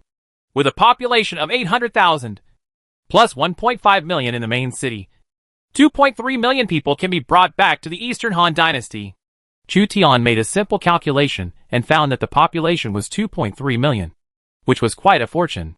If you bring them back to the Eastern Han dynasty, you can get at least 800,000 farmers and 200,000 soldiers. The Grand Duchy of Muscovy also captured a population. Catherine's expression was cold, and she was as arrogant as ever in front of the counts of the Grand Duchy of Moscow. The Polish hussars, Boyar cavalry, De cavalry, Novgorod heavy infantry, and other regiments formed a torrent. The Cossack cavalry came back on their war horses, reined in the reins, and said to Catherine, "Lord, in the north, there is a cavalry moving south quickly. Cavalry, be on alert immediately. Inform the Han army." Yekaterina ordered that various troops quickly assemble, and thousands of Boyar cavalry, cavalry of Tsarist Russian nobles, and Polish hussars protected Yekaterina and a group of Moscow nobles. Urgent report. A large number of cavalry have appeared in the north. War Eagle estimates that their number is no less than 100,000. One of the Iron Eagle scouts in charge of the War Eagle hurriedly reported to Chu Tian. The tiredness on Chu Tian's face was wiped away, and he mobilized all the troops. "Zhou Yafu, you lead the Shilio camp and 20,000 low-level infantry to escort the civilians back to the main city. The rest of the generals, prepare to attack the enemy. Take orders." Zhou Yafu clasped his fists and hurried down to mobilize his troops. As well-trained light infantry, the Shilio battalion quickly gathered in front of Zhou Yafu after receiving Zhou Yafu's order. 800,000 civilians were in panic, and they had sensed the tense atmosphere. Zhou Yafu led the Shilio camp and 20,000 low-level infantry, urging the 800,000 civilians to speed up. On Yekaterina's side, a group of infantry was also assigned to drive civilians away from the battlefield. A war is likely to break out here. Both Chu Tian and Yekaterina already felt something was wrong. If one person's intelligence is wrong, it is still possible. The probability of two people's intelligence being wrong at the same time is extremely low. The Han army and the army of the Grand Duchy of Moscow were arrayed, and the servant legions were in chaos. Chu Tian's expression was solemn. Those who come are not good, and those who are good will not come. On the horizon, 10,000 cavalry appeared and 10,000 horses galloped. This group of cavalry is agile, and their horses are as flexible as their limbs. They can easily adjust the direction of their horses while galloping. A cavalryman, equipped with 4 to 5 horses. A cavalryman equipped with 4 or 5 horses is really a luxury. Chu Tian was shocked when he saw the cavalry galloping over the mountains and plains. He is considered a famous prince in the Eastern Han dynasty. He equips his heavy cavalry with at most 2 or 3 horses. But the enemy in front of him, even the light cavalry, has 4 horses. This is the cavalry of prairie civilization. Chu Tian did not believe that farming civilization would be so extravagant and equip each cavalryman with so many war horses. At the same time, Chu Tian thought of the Mongolian cavalry. It is said that the Mongolian cavalry, with 1 man and many horses, traveled long distances, frightening the civilizations of Europe and Asia. If they are really the cavalry of the Mongolian Empire, it would be too much of a disadvantage to confront them in the Gobi. Chu Tian's palms were sweating. He had only heard of the horror of the Mongol Empire and had never fought against it. The strength of the Mongolian cavalry and lords. Only the civilization crushed by the Mongolian cavalry can truly experience the terror of the Mongolian cavalry. The Mongolian cavalry came extremely fast, and there were war eagles belonging to the Mongolian cavalry soaring in the air to detect the enemies ahead of the Mongolian cavalry. For the first time, Chu Tian encountered other troops besides the Iron Eagle scouts that had war eagles as a means of investigation. The Mongols also have masters in taming falcons. This group of Mongolian cavalry was extremely brave and good at fighting. and went straight to Yekaterina's servant army on the periphery. Cossack cavalry, step forward to intercept.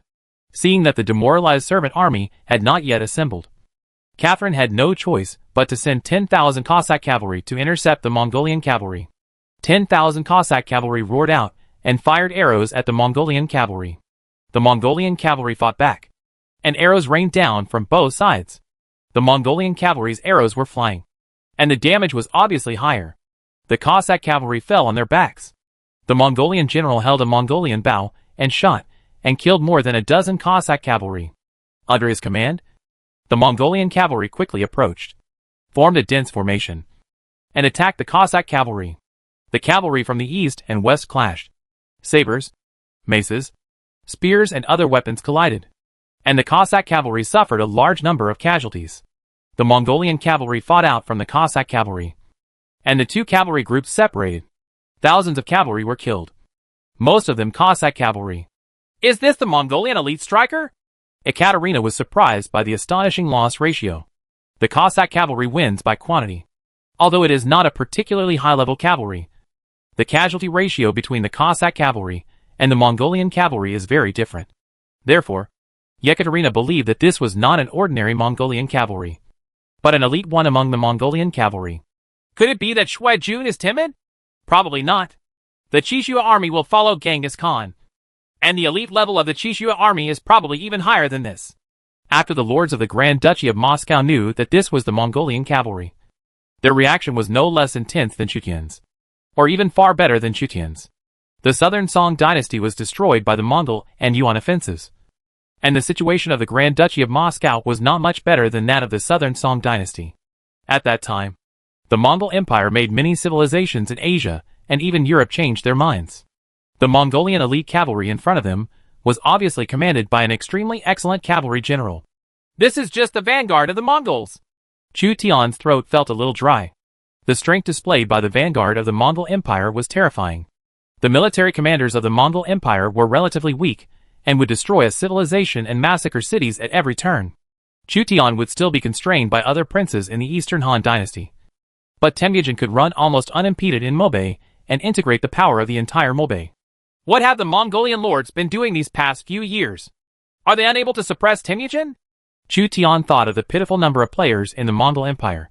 They were like chickens and dogs in front of the real Mongol generals, who were good at martial arts. It is estimated that if Temujin led 1,000 cavalry to charge, the players in the Mongol Empire area would have lost their shit.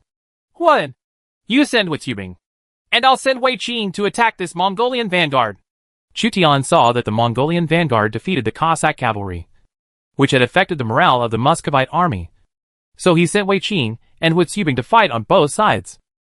Only Wei Qing and Witzubing can fight against the Mongol Empire's cavalry commander in such harsh terrain.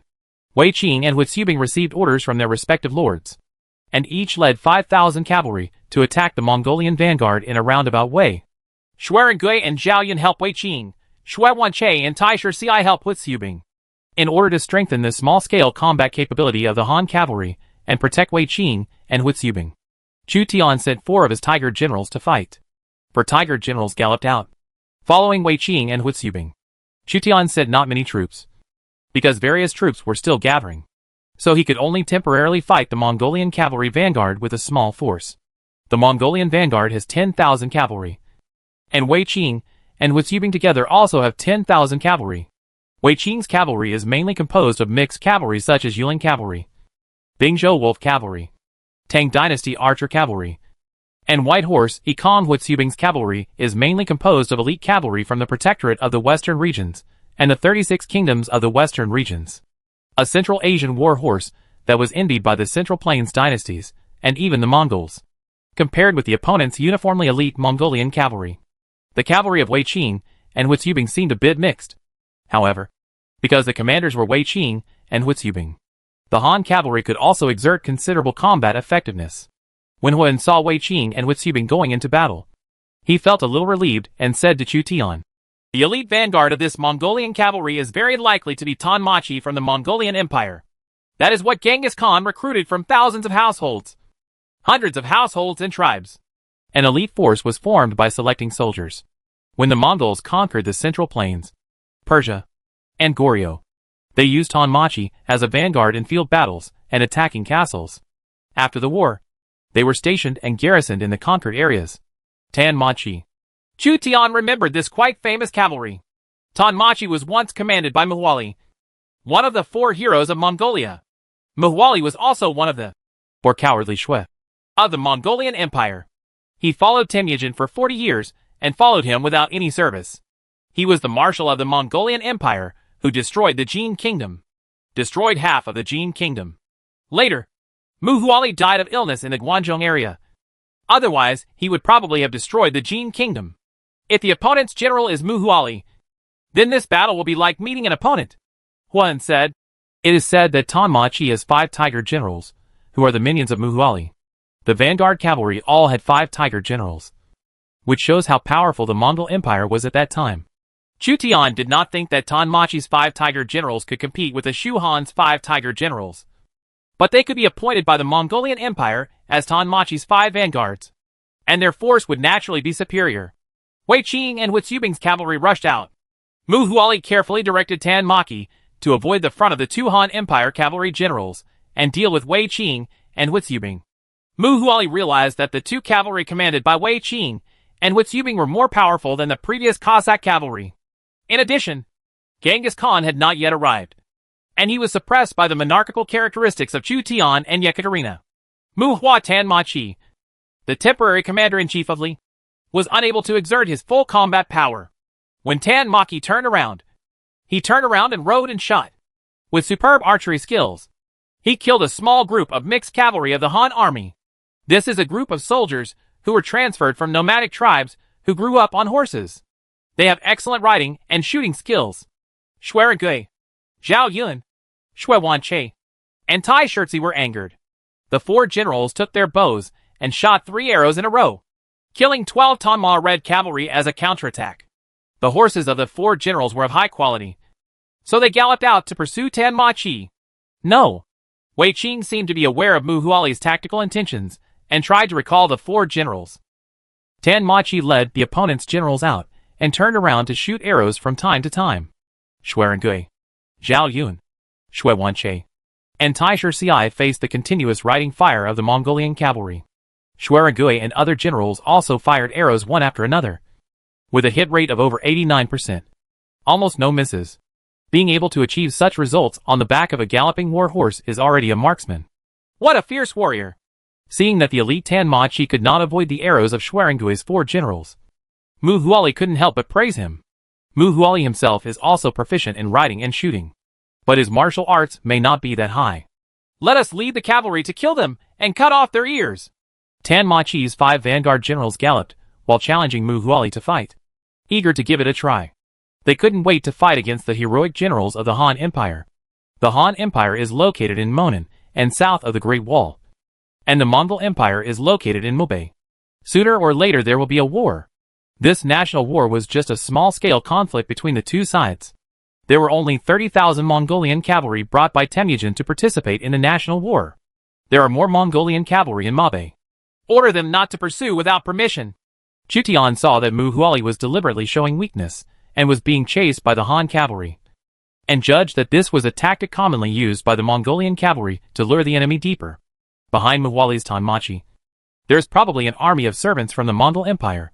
Sure enough, a more powerful cavalry force appeared at the end of the line of sight, and a large number of Khwarezm cavalry, Spanish cavalry, and Berber cavalry rushed out. Further back, a large number of captured Inca Empire tribesmen, Spanish spearmen, and other infantry servants were subsequently killed. These densely packed soldiers are all servant armies that Temujin conquered with his own abilities. Drive these servant armies to devour all enemies in front of him. Tanmachi turned around and struggled with the Han cavalry, trying to keep the Han cavalry behind. The tactics used by the Mongolian cavalry teach the generals who encounter the Mongolian cavalry for the first time a lesson. Shui Gui fired arrows one after another, and a fierce Mongolian head of 100 households was shot dead and fell into the torrent of galloping cavalry. When Shui Gui reached for the quiver again, there was no arrow left. He had no choice but to take down the Fontian painting halberd and fight and retreat with Wei Qing and Huitubing. Tanmachi's counterattack was fierce, killing many Han troops with sabers, maces, spears and other weapons. The destructive power of the cavalry with Mu Huali's strength was astonishing. Chu Tian once obtained Temujin's characteristic, green wolf and white deer, so he knew how terrifying the Mongolian cavalry was at its peak. However, Wei Qing and Wu Xubing were not easy to mess with, although they had a patchwork of cavalry under their command. With the bonus of 2 people, they were not completely entangled by Tan Ma Chi. They fought with Tan Ma Chi and killed many Tan Ma Chi cavalry. Shui Rengui, Zhao Yun, Shui Wanqi, and Tai Shirzi came to the rear in person. Each of them could block a dozen red cavalry who were exploring horses. And even 2 centurions were killed. All 5 of you come together. Mu Huali, the vanguard commander of the Mongolian army, sent Tan Ma Chi and the 5 tiger generals. Chapter 410, Qixue. Qixue. The ferocious Tan Ma Chi cavalry continuously attacked the Han cavalry in an attempt to delay the retreat of the Han cavalry. The 5 Tan Ma Chi tiger generals armed with different weapons approached Shui Rengui and Zhao Yun. They believed that Shui Rengui and Zhao Yun posed the greatest threat to the Tan Ma red cavalry. A spear stabbed at him, and its strength was far beyond that of the Tan Ma red cavalry. This is a general from the Mongol Empire. Shui Rengui turned back his halberd to resist, and pressed his spear on Fang Tian's painted halberd. Jianchar, one of the 5 Tan Ma Chi tiger generals, tried hard, but could not move Shui Rengui in the slightest. The tip of the spear was less than a foot away from Shui Rengui, and could not advance any further. As the pioneer of the Mongol Empire, Tan Ma Chi, the 5 tiger generals, Yincher's military strength exceeded 90. During the National War, he had never encountered an enemy with such high military strength. Shui Rengui's force exceeded his imagination. Shui Rengui was also slightly surprised. Yingcher's military force was stronger than most of the generals he encountered in the war, and Yingcher was only one of the 5 pioneer generals. Jianchar, I'm here to help you.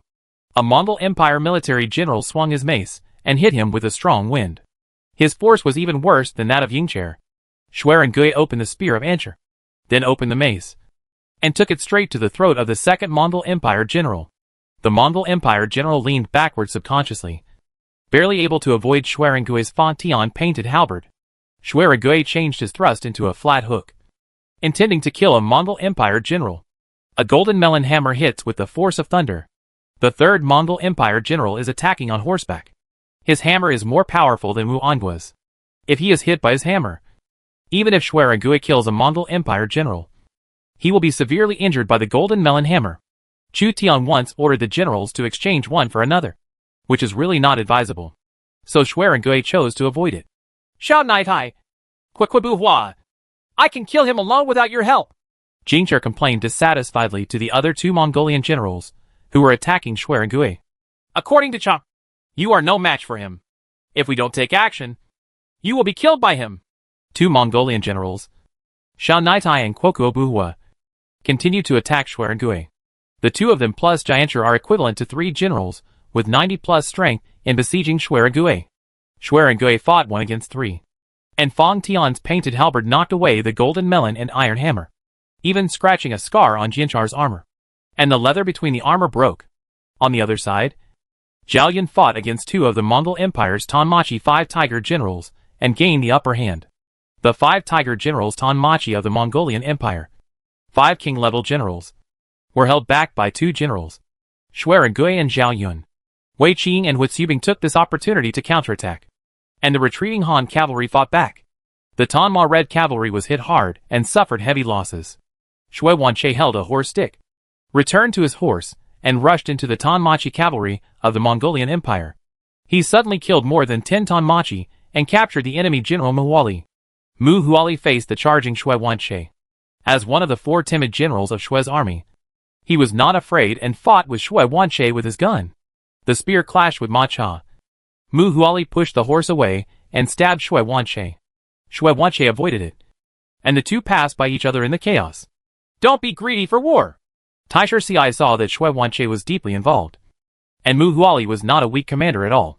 He was a fierce general in his own right, and he was not afraid of Shui Wanqi. In other words, even if Shui Wanqi ventures deep, he will not be able to kill Mu Huali. Taisher Ci shot arrows one after another to cover Shui Wanqi's escape. My army comes and leaves as soon as it comes. Mu Huali did not let Shui Wanqi go easily, but ordered Tan Ma Chi to surround Shui Wanqi. Taisher Ci saw that Shui Wanqi was under heavy siege. So he put down his long bow, held a short halberd in each hand, and rushed into the enemy's formation. He killed 20 or 30 Tonmachi in a row and joined Shui Wanshi. Mu Huali knew that he was no match for the two fierce generals joining forces. So he retreated before Taisher Ci arrived. In a battle with 20,000 cavalry, Mongolian Tonmachi had never suffered such heavy losses. The abilities of Wei Qing and Huitubing were not directly reflected in themselves, but in the combat effectiveness of their cavalry. The more troops there are, the greater the role they play. Mu Huali was stunned by Tanmachi's loss. Not a single cavalry unit of the Han army was complete. Wei Qing and Huitubing were just improvised cavalry, but they were able to cause such heavy casualties to Tanmachi. Joan of Arc led an army of 90,000 servants to come to support and fought with the servant army of the Mongol Empire. Both sides fired thousands of arrows. Among the 90,000 servants, 20,000 were regular soldiers of the Ottoman Empire, and 70,000 were tribal soldiers and imitation European soldiers of the Inca Empire. The priests of the Inca Empire chanted incantations, and the warriors of the Inca tribe grew in size, panting like cattle, and attacked the servants of the Mongol Empire. Joan of Arc waves the battle flag and provides a morale boost to the legions of servants. The servant army is flanking. Catherine sends out her legions of minions. Her servant army exceeds 100,000. And she joins forces with the Han army's servant army to attack the Mongol Empire's servant army. The three parties are all servant legions, with the Mongols having the largest number of servant legions. The Mongolian cavalry swept across the northern battlefield and gained a large number of servants. This is a war between servant armies. All three parties use their servant armies as cannon fodder to fight, and are reluctant to use their own core legions. For the three parties, even if the servant army is completely wiped out, they will not feel bad. Mu Guiying came in wearing iron armor and holding a pear-shaped gun, personally entered the battle, and fought side by side with Joan of Arc. Generals such as Cao Ren and Xia Huyuan also entered the battlefield one after another to strengthen the combat capabilities of the servant army, or to boost morale and maintain the battle line. Chu Tian and Yekaterina found that their own characteristics had lost their effect. This situation showed that Genghis Khan, the emperor of the other party, was here in person. Suleiman the Magnificent, who was killed by Huitubing, was far less famous than Genghis Khan. All generals do not have a god's perspective, and can only rely on experience to judge the direction of the Mongols' attack. Dust was rolling in all directions, and there were cavalry and infantry fighting everywhere, making it difficult to tell from which direction the Mongols would attack.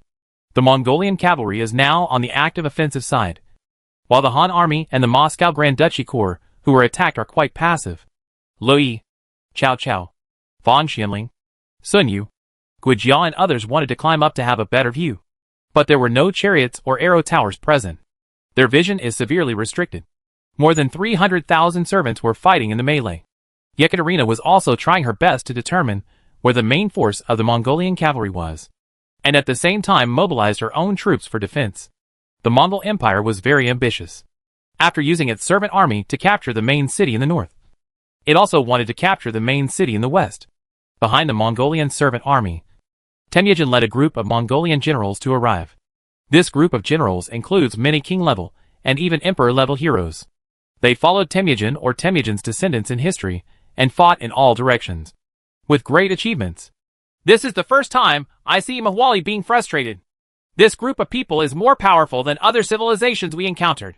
Sure enough, there are powerful civilizations in Monan and south of the Great Wall.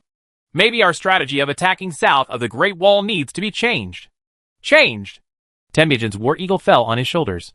The intelligence advantage of Iron Eagle's scout was not worth mentioning in front of Temujin. A Mongolian general said, "Great Khan, the Ottoman Empire prisoners claimed that the main city in the west has been captured by the Han Empire. If you want to capture the main city in the west, you must defeat the Han Empire." Temujin's eyes reflected the countless servants fighting fiercely. "It's not just the Han Empire. There is another empire," the Mongolian general replied. "Yes, there is also the Grand Duchy of Moscow, which comes from the Eastern European plains. Order Chieshua's army to prepare." "Are you going to use Chieshua's army?" Among the 4 Mongolian heroes, except for Mahwali, who served as the vanguard, and Borshu, who stayed at home, Boru and Chilowan followed Temujin's order to summon the Chieshua army. The Chieshua army is the imperial guard of Genghis Khan. An ordinary Chieshua soldier has a status even higher than Xinhu. During this national war, Temujin only had 3,000 men. After many battles, The number was reduced to less than 3,000. But they were extremely brave and good at fighting. Behead the enemy general and bring his head to see me. Yes! The two commanders of the Chieshue army, Bora and Chi Laowen, were preparing to lead the extremely elite Chieshue army to launch an offensive. The war eagle on Temujin's shoulder flew up and dropped a few wings. Looking down with sharp eagle eyes, a group of lords of the Grand Duchy of Moscow and elite boyar cavalry gathered around Yekaterina. Catherine is mobilizing troops and commanding the army of servants to fight. On the vast battlefield, the servants of the Mongolian Empire made way for a passage, and a group of Mongolian Empire light cavalry galloped out and headed straight for Yekaterina. Protect the Duke! The well-equipped boy cavalry and Cossack cavalry intercepted the Mongolian light cavalry. The Mongolian light cavalry roared in, then turned their horses' heads, turned around and shot, taking away some of the boy cavalry and Cossack cavalry. The boyar cavalry and the Cossack cavalry fired arrows at the same time, and many Mongolian light cavalry also fell. Although the Mongolian light cavalry is very skilled in mounted archery, the boy cavalry and the Cossack cavalry are not inferior in frontal archery. The Mongolian light cavalry separated and covered the approach of the Chieshue army behind the light cavalry. Kill! The Chieshue army rushed out from behind the Mongolian light cavalry. They are the best source of troops from the Mongolian Empire and have the best quality weapons. 3,000 Mongolian bows were tightened. Fierce arrows fell, and a large number of boy cavalry and Cossack cavalry were killed by random arrows. Chieshue's army has Genghis Khan's personal bonus. Plus its own rank is not low. Its combat power is unbelievable. Kill all enemies! Boru and Chi Laowen led the Chieshue army to defeat the Cossack cavalry first. The mobility of the Cossack cavalry was pretty good. But in front of the elite Chieshue army, tens of thousands of Cossack cavalry collapsed instantly. Chi Laowen held a gun and assassinated dozens of Cossack cavalry. One of the cowardly Shui soldiers was 10. And 3,000 cavalry could defeat 30,000 cavalry. He truly had the grace of a gray wolf and a white deer. Boy's heavy cavalry, equipped with heavy armor, attacked the Chieshue army, trying to block the front of the Chieshue army and protect the lord. The Shui army fought with Boy's heavy cavalry, and the Shui army defeated Boy's cavalry again. The noble cavalry of the Grand Duchy of Moscow was defeated. The cowardly Shui army is unstoppable. In a battle in the wild, as long as the time is right, the force will be overwhelming. This is the Chieshue army of the Mongol Empire. Lord, please retreat immediately. Sophia and other guards officers protected Ekaterina from evacuating. They were afraid of the Shui army's strength. Kill her! Under the command of Boru and Chi Laowen, Chieshue's army attacked and killed thousands of cavalry and pursued Yekaterina. There were 20,000 cavalry around Yekaterina, but they could not stop the 3,000 Shui army.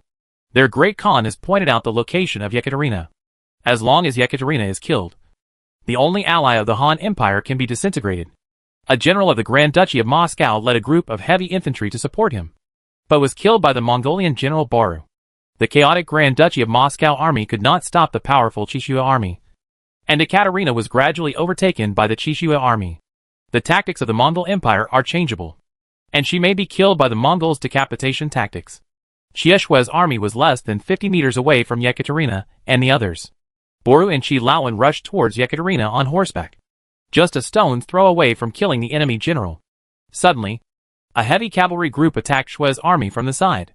The remaining high-level heavy cavalry such as the Huban army, the Shiliang Iron Cavalry, the Tiger Leopard Cavalry, and the Capicula Cavalry were temporarily assembled into a heavy cavalry regiment of less than 3,000 people. On top of killing Ekaterina, he violently collided with Shui's army. Dian Wei was even more aggressive. His horse collided directly with the Mongolian General Chi Laowen's horse. The two horses died almost at the same time. Dian Wei walked on foot, grabbed a cowardly Shui army cavalryman who was stabbing him with a spear, used great force to pull him off his horse, and then turned over to seize the horse. Chi Laowen was also a fierce general. He fell off his horse due to Dian Wei's brutal impact and was a little dizzy. The Hubao cavalry tried to assassinate Chi Laowen, but Chi Laowen, like Dian Wei, took the Hubao cavalry's spear and war horse, and killed the Hubao cavalry. Destroy this cowardly Shui army for me. Chu Tian personally commanded a group of heavy cavalry, as well as a large number of light cavalry and fierce generals to support Yekaterina. His bonus to the cavalry is not only Green Wolf and White Deer, but also Sealing the Wolf and Living in Sioux. He has the abilities that the Mongolian cavalry has. And he also has the abilities that the Mongolian cavalry does not have. Facing high-level cavalry like Qishua army, it is difficult for ordinary troops to compete with him. Unless it is the Xuanjia army of Emperor Taizongli Shimin of the Tang dynasty. Or perhaps, use your heroes, Li Guang, Zhang Liao, Yang Yi, Xiahou Dun, Hua Xiong and other generals attacked Qieshua's army fiercely. Flying General Li Guang looked like a different person when facing the aliens. His strong bow could directly kill the timid Shui army. The strength of these soldiers is not low. Mi Fang was also among the generals. He fought with a timid Shui army soldier and found it extremely difficult. Mi Fang felt pressured by the force of every cavalryman in Shui's army. Drink! Xing Durong, an enemy of 10,000 people in Lingling, held an axe and fought a Qishua army soldier for several rounds before killing him. This shows the strength of each cavalryman of the Qiurshu army. Zhang Liao and Yang Yi were relatively relaxed. Both of them could kill the Shui army cavalry quickly. Are you okay? Chu Tian was worried that his only ally would be killed if Temujin controlled Yekaterina and others hundreds of thousands of troops. The main city in the west would not be able to stop Genghis Khan. Ekaterina pretended to be tough. You don't need to care. Chapter 411 Temujin's decision. Qiushua's army was attacked by Chu Tian's cavalry. Chu Tian's cavalry had 3 army auras, plus Sanwang White Deer, and Feng Lang Jushu. Although the rank of the cavalry was not as high as that of Qiushua's army, it still caused harm to Qiushua's army. Quite a few casualties. Bohu and Qi Laowen saw that the battle situation was not going well, so they led Qiushua's army to rush out. But the Han army was unable to stop them. Qiushua's army also had 3 army auras, and was a high-level cavalry. They ran rampant, and calmly broke out, and returned to the Mongolian army. The Qiushua army is truly terrifying. With only 3,000 cavalry, they can carry out beheading tactics unscrupulously, and can be easily evacuated. The real Qiushua army should be 10,000, and 10,000 of them are invincible. Unless there is Tang Taizong Xianjia army. Chu Tian witnessed the Qishua army raiding Yekaterina's commander's flag, and then leaving like a tide. He speculated that the Mongol Empire would be even more terrifying after all 10,000 Koksu troops gathered. Temujin's beheading operation failed, and the servant armies of both sides were still fighting, and the main force was waiting for the next attack. Boru and Qi Laowen turned back and reported to Temujin. Although the cavalry of the Han Empire were of various types, with each type of cavalry ranging from thousands to hundreds, their commander made these cavalry extremely brave and good at fighting. There were also many generals, but Shui's army lost 500 people in battle. 500 people is already a lot. Temujin heard that Qishua's army had lost 500 cavalry. Although his expression did not change much, there was a bit of surprise in his eyes. Given the elite level of Shui's army, 500 people were killed in one battle, which was quite rare. Let us kill the enemy general again! Boru and Qi Laowen were angry and asked for orders again. The general requested to lead the cavalry into battle. When Boru and Qi Laowen requested to go to war, 2 more commanders requested to go to war. These 2 fierce generals are more terrifying than Bohu and Qi Laowen. Zibi, Subutai, do you think we should concentrate all our forces to destroy the troops on the opposite side? Temujin asked the 2 generals who wanted to fight. Zibi and Subutai looked at each other, and then said to Temujin, destroy the main force on the opposite side, and the main city in the west will be at your fingertips. Because of the instigation of Zibi and Subutai, Temujin's eyes gradually became firmer, as if he was determined to destroy the Han army and the Grand Duchy of Moscow army on the opposite side. This time, we may have to kill half of our troops, but as long as we win, we can form a huge army of servants at any time. Just as Temujin was preparing to defeat the armies of the 2 civilizations in one go, the scout cavalry came to report. 200,000 or 300,000 soldiers and horses are coming from the south. Temujin and a group of generals from the Mongol Empire were shaken. Fall back! In the Han army camp, Jiuzhou Laoqin and Mingwan learned that the Mongolian cavalry drove a large number of servant legions south. Chu Tian, Yekaterina, Huan, Muk and others were all in the north, worried that this friendly army would be destroyed by the Mongolian cavalry. So he immediately came to support. When they were about to arrive at the battlefield, they saw beacon fire everywhere and accelerated their march. Lu Bu is carrying Fang Tian's painted halberd. Guan Yu is dragging the Qinglong Yanyu sword. Zhang Fei is holding the 8-foot-long snake spear. And King Lanling is wearing a bronze mask. A group of fierce generals have arrived, enough to determine the outcome. The military morale of the Han Empire and the Grand Duchy of Moscow was boosted by the arrival of reinforcements. The Han Empire's camp has millions of soldiers and horses. If the Mongolian Empire wants to continue the attack, it needs to carefully weigh the expected losses. The Mongolian Empire learned the news in advance, and Muhuali led his servant army to retreat and confront the Han army. The Mongols probably also know that we are not easy to mess with. After Chu Tian rescued Yekaterina, he rode a war horse and scanned the Mongolian army on the opposite side. Temujin has the characteristics of Genghis Khan and can enslave foreign races, but it is ineffective against Chu Tian's, Tian Khan, and Yekaterina's. Ekaterina the Great. The Mongolian army is mainly composed of servants, but it is not chaotic at all. It is obvious that the Mongolian army has many excellent commanders, such as Muhuali and others.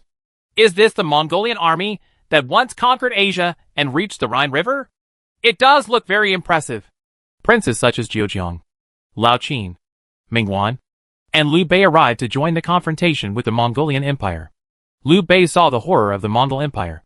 He was a prince in a county, but there was a big difference from the Mongol Empire that was so powerful in Asia and Europe. The generals under Temujin's command are even more luxurious than the current Liu Bei. And there are also timid Shui Jun. We are unwilling to fight the Mongolian cavalry, but the Mongolian cavalry eventually comes to us. If they dare to fight, we will fight. Chu Tian received support from a group of Han princes, and his confidence increased greatly. The Mongol Empire is very powerful. After the Han army increases in number, and is supported by the army of the Grand Duchy of Moscow, it may not lose. The question is, do the Mongols dare to fight this war? Both sides have similar military strength and are equally short on food. This has provoked all civilizations. Jiujiang Lao Qin, as the oldest prince, could not help but sigh when he saw that the Han Empire provoked many civilizations in this national war. The more powerful the Han Empire was, the easier it was to be feared. The Mongol Empire is located in Mabe. Sooner or later we will have a war in the main world. Offending Temujin is insignificant. Chu Tian did not take offense to offending the Mongolian Empire. The Mongol Empire is located on the Mongolian plateau in Mabe. It is peering into the central plains and will have a decisive battle with the Han Empire sooner or later. It is only a matter of time before the two sides turn against each other. Never mind. Mingwan breaks the jar and throws it. The Han Empire offended too many civilizations, and one more would be nothing. Civilizations that are far away from the Han Empire cannot threaten the Han Empire in the main world. As for the civilizations surrounding the Han Empire, they had many conflicts with the Han Empire. The Goryeo Kingdom, the Japanese Kingdom, the Mongol Empire, the Daevia Kingdom, the Taungpa Kingdom, and the Mughal Empire in India all had disputes with the Han Empire.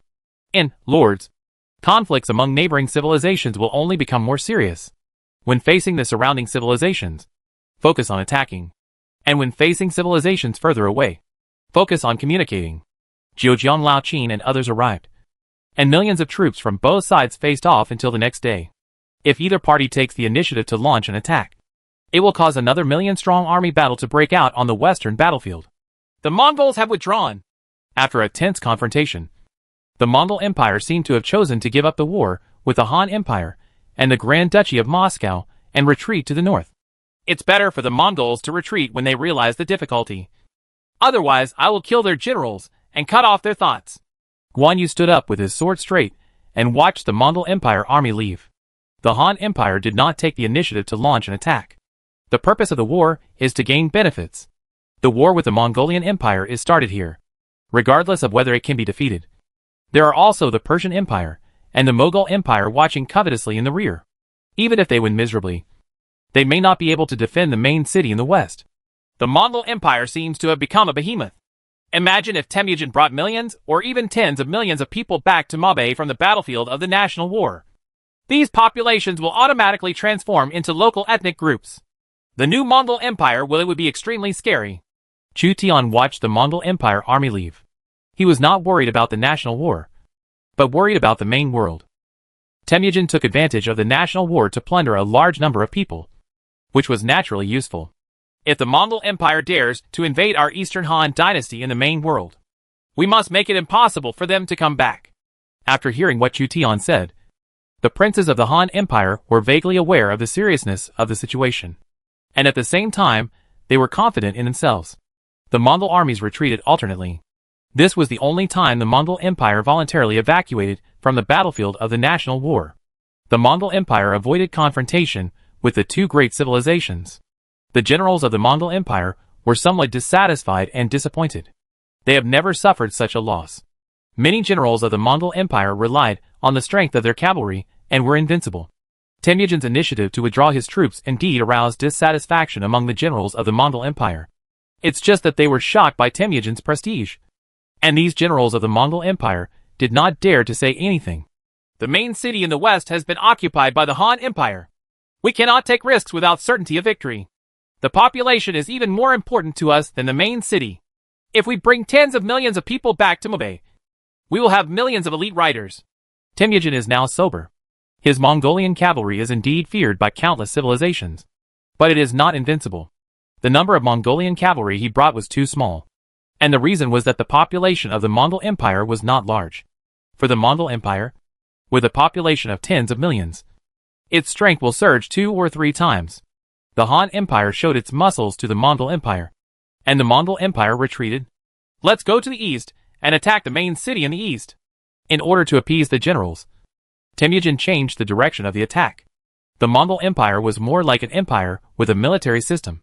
It had to keep fighting and obtain more spoils in order to satisfy the appetites of thousands, and hundreds of households. Before leaving, the generals such as Subutai, Zibi, Mihwali, and Boris subconsciously looked at the armies of the Han Empire and the Grand Duchy of Moscow behind them. This time Temujin calmly avoided the war between the Mongol Empire and the Han Empire. There was no decisive battle between the two sides. Just a contest between the servant legions and small-scale battles. One day we will meet them again. We Mongolian cavalry will conquer the land to the south and turn all the land into pasture. Subutai and Zibi whispered. The Mongolian cavalry has marched eastward, and its destination seems to be the main city in the east. The Iron Eagle scouts were always paying attention to the movements of the Mongolian cavalry, and were sure that the Mongolian cavalry had left. Everyone breathed a sigh of relief. So the Han army and the cavalry of the Grand Duchy of Moscow reorganized their troops and headed south. Both sides believed that the other side was difficult and did not dare to take action without absolute certainty. So they avoided a decisive battle. Although both sides realized that even if a decisive battle on the national war battlefield is avoided due to caution on both sides, a war in the main world will be inevitable in the future. The battlefield in the main world is vaster, and the tactical options are far richer than those in the national war battlefield. The Mongol Empire wants to attack the main city in the east, so we can only attack the main city in the south. Huan thought about it. All the Han princes were unwilling to lose both sides with the Mongol Empire. According to the principle of bullying the weak, it was a good choice for the Han army to avoid the Mongol Empire. I think we can follow the Mongolian cavalry and attack the main city in the east. The fishermen will benefit. Chu Tian had other ideas. Why do you say that? There should be many powerful civilizations in the eastern region, and they may not be afraid of the Mongol Empire. If the Mongol Empire is severely damaged, we will immediately attack the main city in the north and take away the Mongolian cities. If the civilization in the eastern region is defeated, we will attack Mongolia Empire, seize the main city in the east. If both sides lose, we might be able to get 3 main cities. It makes sense. The other princes thought carefully and realized that Chu Tian's approach of following the Mongolian cavalry was unique. This time the Han Empire will be the Oriole. Zhoujiang Laoqin said. Your assumption is less calculated about the attitude of our ally, the Grand Duchy of Moscow. If they act together with us, we will occupy 2 to 3 main cities. But they will not have any main cities. They will most likely betray alliance, attack our main city. This is also a problem. Tell Ekaterina to let the Grand Duchy of Moscow attack the southern main city, and we will split up. Chu Tian finally chose to part ways in order to avoid a conflict due to uneven division of the spoils. If you lead the army of the Grand Duchy of Moscow to attack the eastern main city and capture the eastern main city, which side should you belong to? The Grand Duchy of Moscow obviously also wants to occupy a main city. The other princes had mixed feelings when they saw that Chu Tian could mobilize the army of the Grand Duchy of Moscow. Chu Tian was originally the most powerful prince in the Eastern Han dynasty, and now with the Grand Duchy of Moscow as foreign aid, wouldn't he be able to run rampant in the main world in the future? We in the Grand Duchy of Moscow have accumulated enough strength to seize a main city. Ekaterina heard that Chu Tian was going to act separately. Although she was a little dissatisfied, she still firmly implemented her plan. During this period, The Grand Duchy of Muscovy continued to attack surrounding civilizations, plundering populations, capturing servants, and recruiting new soldiers. Although it did not have a main city, it had the ability to seize food from the tiger's mouth. If it weren't for her inexplicable relationship with Chution, Yekaterina would even backstab the Han Empire and directly attack the main city in the west. Chution returned to the main city, counted the servant legions, and found that the servant legions had lost 20,000 in the battle with the Mongol Empire, leaving only 70,000. Chution waited patiently for the first batch of high-level troops to be recruited on the national war battlefield, including Liang Hongyu's Jianyan crossbowmen, as well as a group of high-level light cavalry, Shilio Camp, detachment of women, and Shishun Battalion. In the previous battle in the main city, Chution later joined forces with Catherine to destroy the Ottoman army. Chution captured tens of thousands of war horses, including Arabian war horses, on the maritime battlefield of the National War. More than a dozen civilized navies fought. Trebuchets, fire bolts, matchlocks, ballistas and other weapons were sprayed.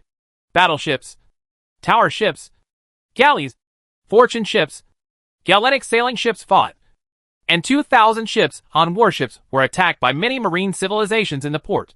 The 7 princes of the Han Empire on the waterway joined forces to participate in the naval battle. The cunning English lords released fire ships to attack the Han army's tower ships, causing many tower ships to be burned. The fire arrows thrown by the Han warships also burned countless enemy ships. The walls of the 5th main city are dilapidated, but no civilization has yet captured this main city. The reason is also very simple. Various civilizations are restraining each other, and no fleet can attack the main city with all their strength. I don't know what happened to Lao Qin and Chuzimu. It's not an option to continue like this. Tonke was never able to break the deadlock. Chapter 412 Eastern Expedition. A row of Jianyan crossbowmen lined up in front of Chution. This group of crossbowmen were equipped with gold-level infantry crossbows. They had 3 types of crossbow arrows: armor-piercing arrows, ordinary arrows, and rockets, which were forged by the military craftsmen brought by Chution. Chution recruited 3,000 Jianyan crossbowmen for Liang Hongyu. Jianyan's crossbowmen combined with Liang Hongyu's ability became the most practical crossbowmen under Chution's command. The only regret is that Chution does not have a divine arm bow. Zhou Yafushilio camp was also replenished. The recruitment conditions of the detachment of women are relatively tolerant, and Chution recruited 7,000 detachment of women for Lishioning. The women's army held long guns, carried tang knives on their waists, and carried crossbows on their backs. The number of Chution's high-level troops returned to 30,000, and an additional 5,000 were recruited to defend the city. The low-level troops were 100,000. Chution left 30,000 troops to defend the city, but there were 100,000 troops to go out and 70,000 servants. These troops come from Chution's population of 2.3 million. During the 2 months when the Han army occupied the main city, except for annihilating the Ottoman Empire and the Inca Empire, suppressing the Mughal Empire, and having conflicts with the Mongol Empire, the Han army made no other major moves and went all out to recruit soldiers. The Han army reorganized its forces, leaving 400,000 people to guard the main city and 700,000 people to go on an expedition. It would be best if you can capture the second main city. If you can't capture it, it's not a loss to defend one main city. The population of the Han Empire was 1/5 of the world's, and occupying a main city was exactly the same proportion as the population. After the restoration of their military strength, the various princes of the Han Empire were in high spirits and swore an oath of surrender in the city lord's mansion in the main city. The situation in the eastern region has been identified. The NPC guard defending the eastern main city is a legendary hero of our Eastern Han civilization. Originally, Alexander the Great of the Kingdom of Macedonia wanted to capture the eastern main city, but was targeted by the Roman Republic and restrained by the Roman giants. The Macedonian army never had the energy to attack the main eastern city. Therefore, the main eastern city has not been captured yet. In addition to Macedonia and Rome, there are also Japanese, Mamluk and other civilizations. Now Temujin's Mongolian legions have intervened, and the Persian Empire has also gone to the east. It is very chaotic. It is precisely because of the chaos that there are opportunities to take advantage of it. It is also precisely because of the chaos that Genghis Khan chose to attack the main city in the east. The Mughal Empire is located in the middle of the national war battlefield. They can sneak attack on any main city, so we must beware of the Mughals. Zhejiang Laoqin once again emphasized the situation on the eastern battlefield before many princes went to war. The main city in the west is firmly controlled by the Han Empire, and the main city in the north is stationed with a small number of Mongolian soldiers and a large number of servant troops, which is also indestructible. The main city in the east has not been occupied by any civilization. Like the fifth main city, the various civilizations in the eastern region check and balance each other, so no civilization can capture the eastern main city. As Zhejiang Laoqin said, chaos means opportunities can be taken advantage of. Temujin would rather go to the chaotic eastern battlefield than face a head-on battle with the Han Empire. The two empires went to war head-on, with casualties amounting to millions. Fishing in troubled waters may result in huge results, with only minor casualties. The southern region is mostly composed of American and African civilizations. The United States is very strong. They have musket militias. There is also the Amazon civilization. They have Amazon warriors who are comparable to beasts. And they also have standing legions modeled after Europe. Not only the eastern region, but the Han army also learned intelligence about the southern region during this period. Those who attacked the main city in the south were the legions of the Grand Duchy of Moscow. And they were also fishing in troubled waters. 700,000 Han troops were ready to go. The princes from all walks of life returned to their camps and led their troops out of the city. The Moscow Legion accumulated enough strength and separated from the Han army. They wanted to attack the main city in the south. As for whether the city can be captured, it all depends on the means. Ekaterina passed by on her war horse, and the Cossack cavalry, Novgorod heavy infantry, and Yenichary regiments all over the mountains moved south. If you lose the battle, you can come to me for asylum. Seeing that Ekaterina had helped him, Chu Tian said to her before they parted ways. First of all, I will not be defeated. Secondly, I will not humble myself and ask for your protection. Ekaterina said coldly. She and other lords of the Grand Duchy of Muscovy led a mighty army southward. What a dishonest guy! Chu Tian shook his head and led 170,000 Han troops to march eastward. Regarding Ekaterina, Chu Tian didn't know what she was thinking. And she was definitely not willing to go to the Eastern Han dynasty. Maybe she just wanted to come back with revenge. Although Ekaterina's way of revenge is a bit strange. The number of Han troops in Chu Tian was the largest among all the princes. And it was one of the main forces of the Han army in the Eastern expedition.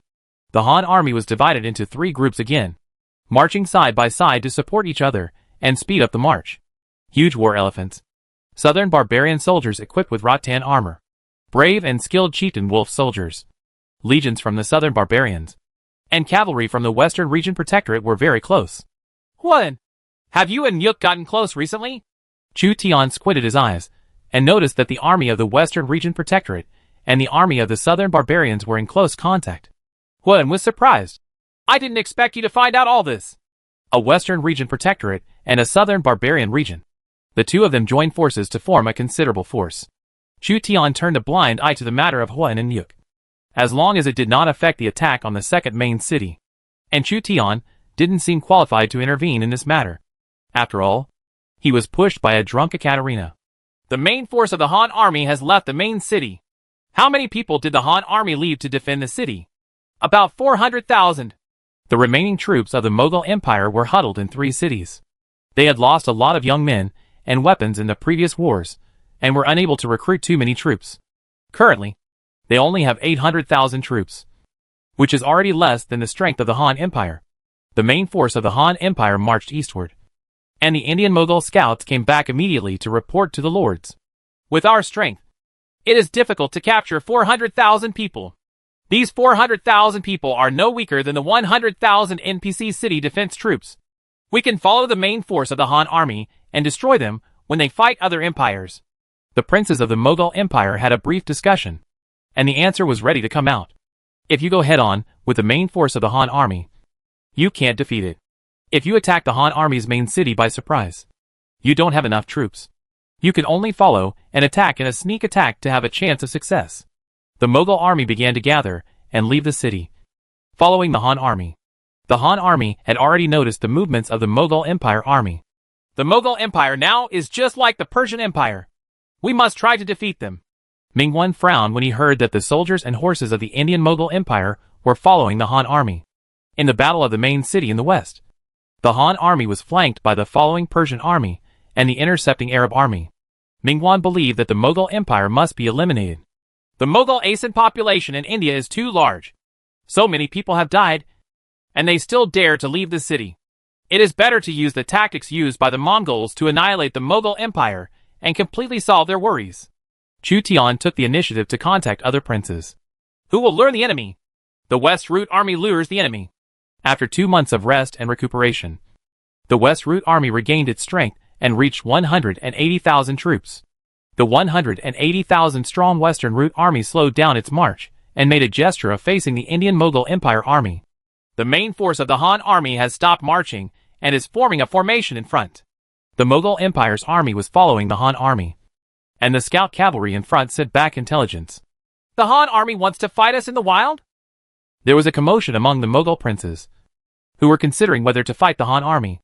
The first Lord Brahmin said, "Our war elephant troops were almost undamaged in the last battle and can defeat the Han army in the wild. I have the hero Shivaji here, who can keep the war elephants calm."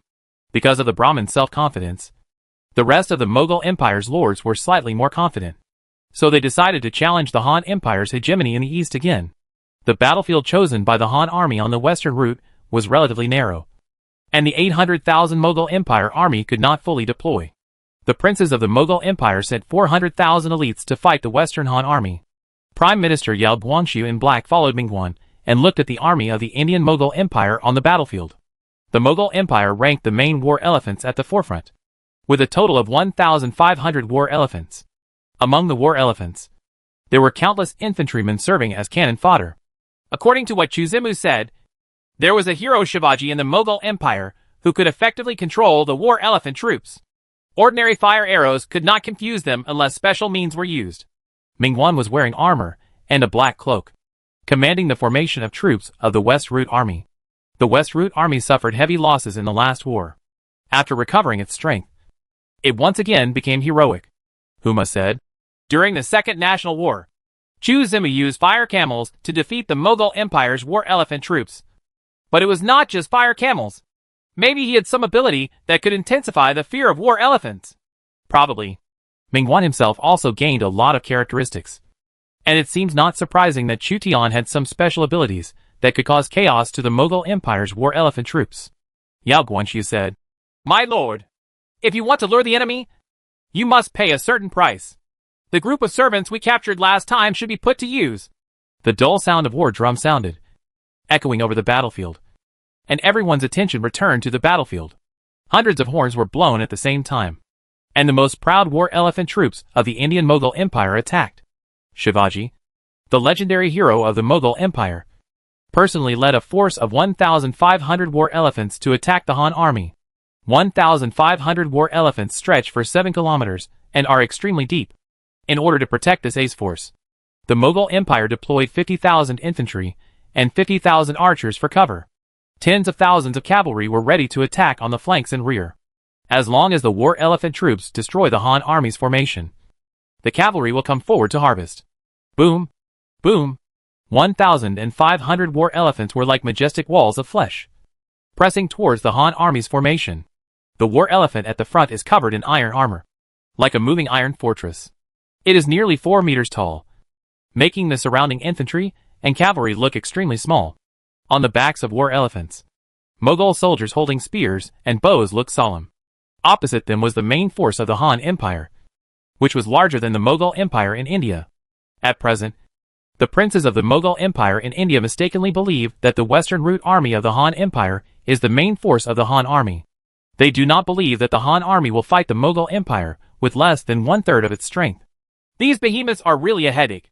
Like dark clouds pressing down on a city, they are about to be destroyed, and the armor's light opens towards the sun's golden scales. Ming General Lu Xiangshen, who was supervising the battle on the front line, was holding a broadsword, facing the dark and overwhelming force of more than 1,000 war elephants. He couldn't help but tighten his grip on the handle of the sword. The breathing of the generals and tens of thousands of infantrymen around him almost stopped. Once thousands of war elephants, several times larger than war horses, rush into the Han army's camp. The Han army's camp will collapse in an instant. No one wanted to fight an army of war elephants in the plains. The Han army actually chose to fight us on the plains. They will definitely lose this battle. The princes of the Mughal Empire were no easier than the generals of the Han Empire. They have been defeated repeatedly. This is a battle where they bet on the fate of the country and the most powerful war elephant force. Due to the limited width of the battlefield, there are still hundreds of war elephants that cannot be used. However, it was not a big problem for the princes of the Mughal Empire in India. Thousands of war elephant troops, commanded by Shivaji, the legendary hero of the Mughal Empire, were crushing the Han army. Each hero has its own specific abilities, and Shivaji's ability is to control the army of war elephants. His army of war elephants. Very scary. Shivaji was originally a Kshatriya hero. Later, the Kshatriyas were killed by Chutian's men and took refuge with Brahman, now the first lord of the Mughal Empire. Brahman's reputation increased infinitely during this national war. He needed a big victory to lay the foundation for his unification of the Mughal Empire in India. The majestic war elephant troops rolled over, and the Han army archers used rockets to try to scare away the war elephant troops with the help of flames. Tens of thousands of rockets pierced the sky and fell like a meteor shower. Hundreds of Mughal soldiers were killed. The war elephants in the first 3 rows were covered in thick armor. The fire arrows hit the thick armor. The arrow shafts were damaged due to the violent impact, and the flames spattered. War elephants themselves have thick skin and thick flesh, coupled with iron armor. Even armor-piercing arrows are just scratching the itch for war elephants equipped with iron armor. Therefore, the war elephant troops will become the ace troops in the flat terrain of the Indus River Valley. The weakness of war elephants is their fear of fire, but the ability of the legendary hero Shivaji keeps the war elephant troops calm. The fire arrow offensive of the Han army cannot stop the attack of more than 1,000 war elephants. The Han army came well prepared, but they underestimated our war elephants. If the war elephants have such big flaws, how dare I let the war elephants be in the center of the army? Seeing that the Han army's counterattack had limited damage, the Brahmin was relieved. The Mughal archers fired thousands of arrows to cover the charge of the war elephant troops. War elephants covered with iron armor broke into the Han army's formation, knocked down the heavy infantry in the front row, and trampled them. The heavy infantry's spears faced the astonishingly defensive war elephants, but the damage was limited. The heavy infantry fell down row after row. The Mughal infantry took advantage of the situation and launched an attack. The Han army retreated in confusion. The Mughal hero Shivaji also had other abilities. War elephants roared, rampaged through the Han army, and the Han army collapsed. All the princes of the Mughal Empire could not help but be overjoyed. The Han army turned out to be lost. The Brahmin made a prompt decision. Send the cavalry to pursue. We can't let them go. Chapter 413, defeated 800,000 Mughals. The Han army was defeated, and was hunted by the Mughal Empire's 800,000 troops for 5 days and 5 nights. The princes of the Mughal Empire went crazy. They actually defeated the most powerful enemy, the Han Empire, in a battle in the Central Plains. They also pursued the Han army for 5 days, and the Han army fled in panic. The hot-headed Mughal princes pursued them all the way, hoping to inflict heavy damage on the Han army in order to avenge the battle in the main city. At first, the Brahmins thought that the Han army had ambushed troops or prepared troops. But the Han army fled for 5 days, and there was no ambush at all. Mingwan and the others have been on the run for 5 days.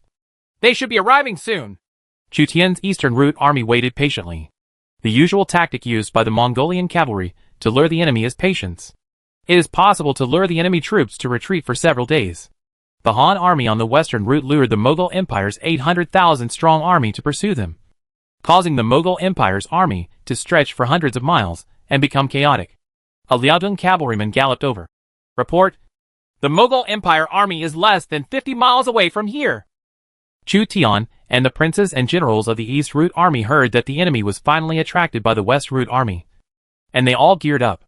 The Mughal Empire's army stretches for hundreds of miles, and the Middle Route army has begun to take the rear route. We are divided into 3 groups to cut off the advancing Mughal army. 1. You and Niuk go together, and Su Fingnian and Zhang Dao go together. Chu Tian has the largest number of troops, so he might as well go all alone. The other 2 Han armies began to make detours. The remnants of the Western Route army from Mingwan arrived. Behind them were the cavalry of the Mughal Empire.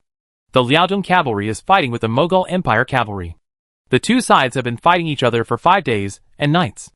Although I'm luring the enemy, it's really unpleasant to be chased by these Asins. Mingwan personally held a horse stem and stabbed to death a chasing Mughal cavalry. He looked at the surrounding terrain and knew that he had reached the ambush site of the Han army on the east road. Use the sounding arrow! Mingguan ordered the fierce General Chang Yuchen and dozens of cavalry to shoot loud arrows at the same time. Dozens of loud arrows shot into the air, and the bamboo whistle made a sharp sound. An arrow pierces the clouds, and thousands of troops come to meet you.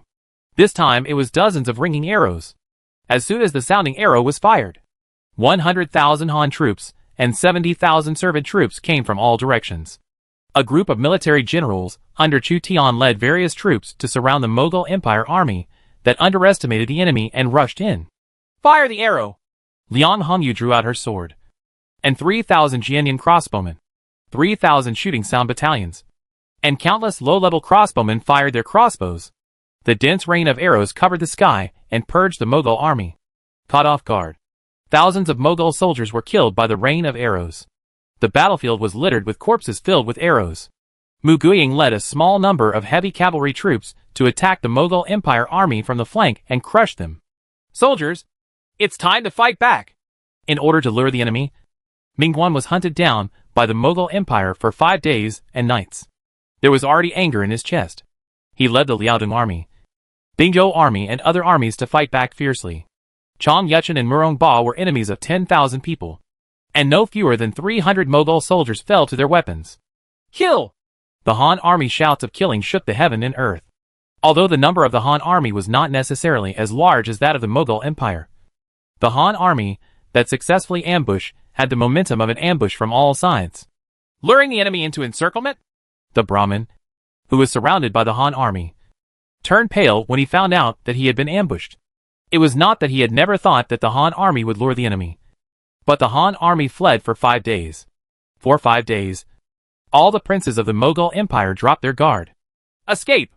The Brahmin's first reaction was not to save his troops, but to lead a few high-level cavalry to escape.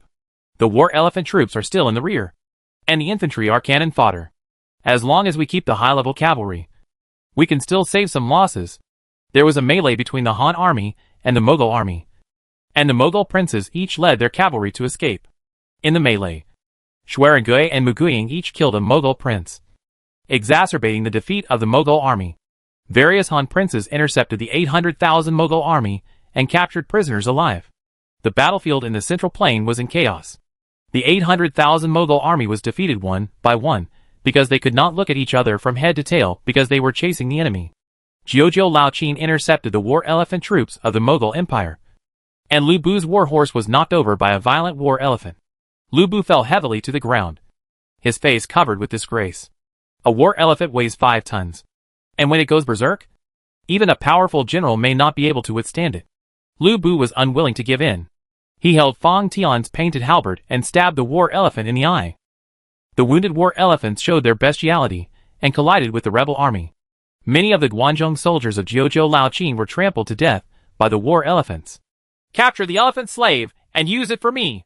The old Qin dynasty coveted the Mughal Empire's war elephants and captured a group of Mughal Empire's elephant slaves. Elephant slaves were special talents used by the Mughal Empire to train and enslave war elephants. The battle in the Central Plains lasted for 10 days. For 5 days, the Mughal Empire was chasing the Han army, and for another 5 days, the Han army was chasing the Mughal Empire army. There is a war between the two great empires. There are still some small civilizations in the Central Plain who only want to protect themselves. After the national war is over, the population will be brought back to the main world. They dare not intervene in the war between the two great empires. The two great empires invested 1.5 million troops in a 10-day war. The Han army suffered 50,000 casualties, many of whom were servants. The Mughal Empire suffered 100,000 casualties and 200,000 prisoners, severely weakening its vitality. 5 Mughal princes were killed in the melee. The surviving Mughal princes fled back to their cities and defended their walls. They still had 500,000 soldiers and horses, but they lost all their courage and did not dare to fight the Han Empire again. The Brahmin fought his way out of the Han army, his face scarred.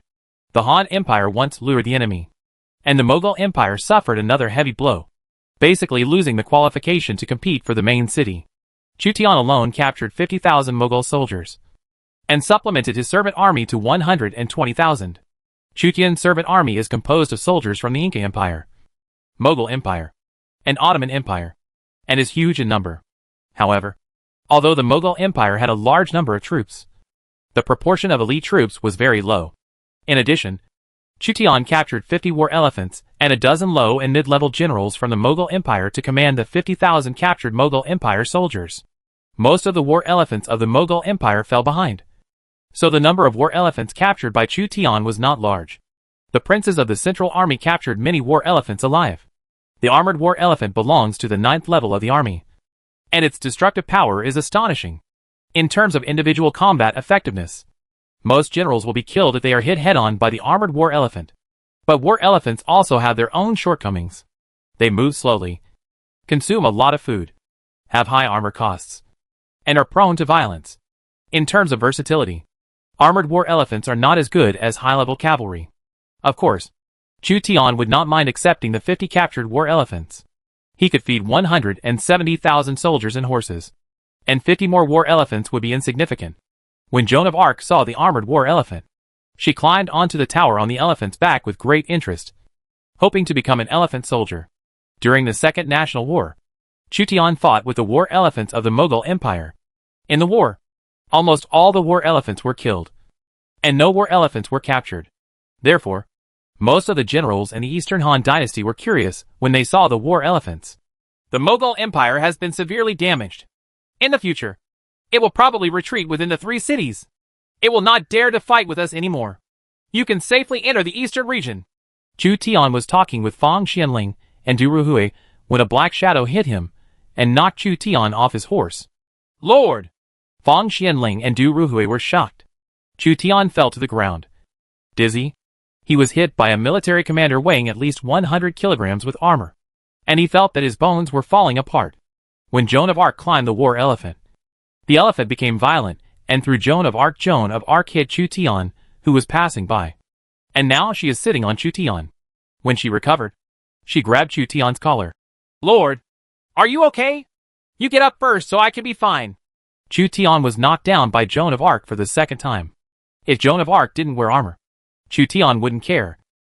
But if she wore armor every time, she might be hit to death if she wasn't careful. In this way, Chutian might become the most useless lord to die. Joan of Arc quickly stood up and whispered, I didn't mean it. The war elephants were still furious. Several elephant slaves and a dozen spear-wielding soldiers tried to subdue the war elephants. Only then did Chutian believe what Joan of Arc said. A little incident occurred, and Chutian continued to discuss matters with Fang Xianling, Du Ruhui and others. Joan of Arc felt sorry for herself and followed Chutian with her head lowered. Li Xiaoning patted Joan of Arc on the shoulder. Don't worry. My lord's physical fitness is still good, and nothing will happen easily. How do you know? Although I haven't tried it. It should be like this. Chutian couldn't help frowning when she heard Li Xiaoning's words of tiger and wolf. She knew too much. The Han army cleared the battlefield, severely damaged the Mughal Empire, and shocked the Central Plains. Various civilizations in the northern battlefield were enslaved by the Mongolian Empire. Civilizations such as the Ottoman Empire, Songhai Empire, and Koryo Kingdom in the western battlefield were destroyed by the Han Empire. The Mughal Empire in the Central Plains was severely damaged. Only the eastern battlefield and the southern battlefield remain. In the eastern battlefield, the Japanese allied forces, a group of daimyo formed a coalition, including Oda Nobunaga, Takeda Shinjin, Yusuji Kenshin, Motonari Muri, Shimazu Takahisa, Nagasoge Motoken, Hojo Ieyasu and other daimyo. The terrain of Japan is complex, and it is dominated by daimyo with a population of 1 million. The rules of this national war are in their favor, and many daimyo with a population of 1 million have the opportunity to participate in the war. As a lord with a population of tens of millions, Chutian was as large as all the Japanese lords put together. In this national war, he only brought 30,000 people. 400,000 Japanese troops are on the eastern battlefield, equivalent to an empire. This group of famous people in Japan don't like each other, but they want to join forces with each other. Oda Nobunaga and Takeda Shinjin were fighting in the main world, and now they join forces to fight against the enemy. In Japan, the Wu family group is very powerful, and most of the foreigners are retainers of various famous people. And there are not many foreigners. The foreign retainers sit on the periphery, and their power and status are much lower than those of the foreign princes in the Eastern Han Dynasty. In the Eastern Han Dynasty, the princes and generals had a certain kind of relationship with each other. and countless foreign princes emerged. The lord of Hirado Castle, Yoshimori Taira, who signed a mutual trade treaty with Chu Tian, was defeated by the Shimadzu family and became a retainer of the Shimadzu family, united with the retainers of the Shimadzu family in the same area. According to the information gathered by the ninjas, the main city in the west is captured by the Han Empire, and the main city in the north is captured by the Mongol Empire. The Mongol Empire has already arrived on the eastern battlefield, and the Han Empire's army will arrive soon. The demon king of the sixth heaven, Oda Nobunaga, held a piece of paper in his hand. On it was the information given to him by the Koga ninjas. The Koga ninjas surrendered to Oda Nobunaga and worked for Oda Nobunaga. The information they provided was 9 times out of 10 correct. All the famous Japanese people present were moved. The eastern battlefield is already in chaos. The Japanese army will not benefit from civilizations such as Rome. With the addition of the Han Empire, the eastern battlefield will only become a mess. As far as this national war is concerned, the Han Empire may not be much stronger than us. The head of the Shimazu family, Shimazu Takahisa, looked around at the daimyo present. The Han Empire only had 22 princes participating in the war, and there were also naval forces. We have to divide our forces to defend the main city in the west, and the Han army entering the eastern battlefield is less than twice our strength. So why should we be afraid? Oda Nobunaga, Takeda Shinjin, Yusuji Kenshin and other daimyo all looked at the Satsuma warriors on Kyushu Island. The Shimazu family unified Kyushu Island with the help of Aijin retainers. It has a population of several million and sent 30,000 troops to the national war. It is already a daimyo in Japan who is qualified to be a candidate for Shumluo. Maori Yuanja, the most intelligent general in the Western Kingdom, narrowed his eyes and remained silent. The Shimazu family's analysis is not unreasonable. The Han Empire divided its forces and may not have enough troops to dominate the eastern battlefield. The eastern battlefield was in chaos, with various civilizations fighting against each other. Even if hundreds of thousands of people from the Eastern Han dynasty were thrown into the eastern battlefield, it might not be enough to see. Everyone, please listen to me, Mao Liyuan spoke. And all the princes looked at the old fox. During the Warring States period of Japan, Mao Yuan went from a small tycoon to the overlord of the Western Kingdom. His resourcefulness was at the forefront, and he had 18 Maori generals under his command. Even famous figures such as Oda Nobunaga and Takeda Shinjin wanted to listen to his opinions. In the eastern battlefield, there are many countries. It is better to just sit back and watch, while the Han Empire and Macedonian, Roman, and Mongolian countries are fighting. We will take advantage of the opportunity and sneak in and surprise the main city in the west. The Han Empire is not expecting it, and we will definitely take advantage of it. Maori Motoji's plan is quite insidious, and is almost the same as Chu Tian's plan. Chu Tian wanted to watch the battle between the Mongolian Empire and the Kingdom of Macedonia and took advantage of it, while Mao Liyuan wanted to attack the main western city owned by the Han Empire. Oda Nobunaga said, "The Han Empire will definitely leave some troops to guard the main city in the west. With 400,000 of us, it will be difficult to capture it no matter what. We can unite Zhongli and Heng. The Han Empire has made many enemies." The elderly Mao Liyuan said to his third son Kobayakawa Takakage, "Please invite Cui Zishan to come here." Cui Zishan, the Lord of Goryeo, came to the banquet of the famous names of the Japanese Warring States period, and he was not afraid. Cui Zishan controlled a larger population than any other daimyo in the Warring States period. It's just that Cui Zishan was unlucky and was defeated by Chu Tian at the beginning of the national war. "It's this guy again." Ping Yisheng also knew Cui Zishan well. Cui Zishan didn't seem to have a good relationship with the Han Empire, and he probably wanted to involve the Japanese daimyo into the war. Chapter 414 Four Major Civilizations. Destroy these Anon monkeys. Hundreds of thousands of Han troops attacked an eastern city, hoping to gain a foothold in the east. This is not the main city, but an ordinary city in Dai Viet Kingdom, Annam. Dai Viet Kingdom is located in the south of Jiaozhou. Historically, it was originally under the jurisdiction of Jiaozhou. After the 5 dynasties and 10 kingdoms, the Central Plains was unable to achieve effective control. Anon broke away from the control of China and became enemies with the suzerain country. And Lord, the two sides clashed again due to friction in Jiaozhou. Regarding the cities of Dayuet Kingdom, the Han Empire did not have much concern and directly attacked them. The Han army drove a large number of servants to attack the city, and used the human sea tactic to frantically attack the city of Dai Viet. Lu Yi, who was good at siege, served as the commander-in-chief of the Han Army's siege troops. There were only 50,000 Dai Viet defenders in this city. Lannoy attacked for 3 hours, killing tens of thousands of Dai Viet soldiers. The desperate Dai Viet lords chose to withdraw from the national war. The Han Empire bullied the weak, and I will never forget what happened today. The Lord of Dai Viet returned to the main world and overturned the desk, scattering all the books on the floor. As the first lord of the Dai Viet kingdom, he was surrounded by hundreds of thousands of Han troops and was helpless to resist. He ended the Third National War in a humiliating way of withdrawing from the national war. Shuzhou, Lord's Mansion. Miss Xia, the equipment, war horses, and soldiers needed by the Huban army have been gathered, and the conditions for recruiting the Huban army have been met. Zhang Hong, the temporary acting chief of history, reported to Xiao Liang about the preparations to recruit the Tiger Bin army.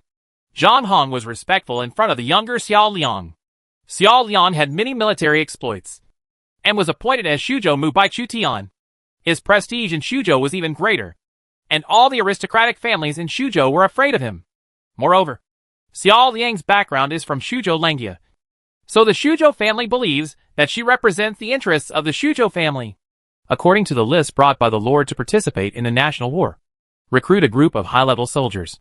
In this national war, the Lord's losses may be quite heavy. We must ensure that the Lord comes back with enough elites to make up for the losses. Yes. After Zhang Hong retired, Xiao Liang returned to the backyard and had to take care of Chu Tian's eldest son and now Hua Mulan.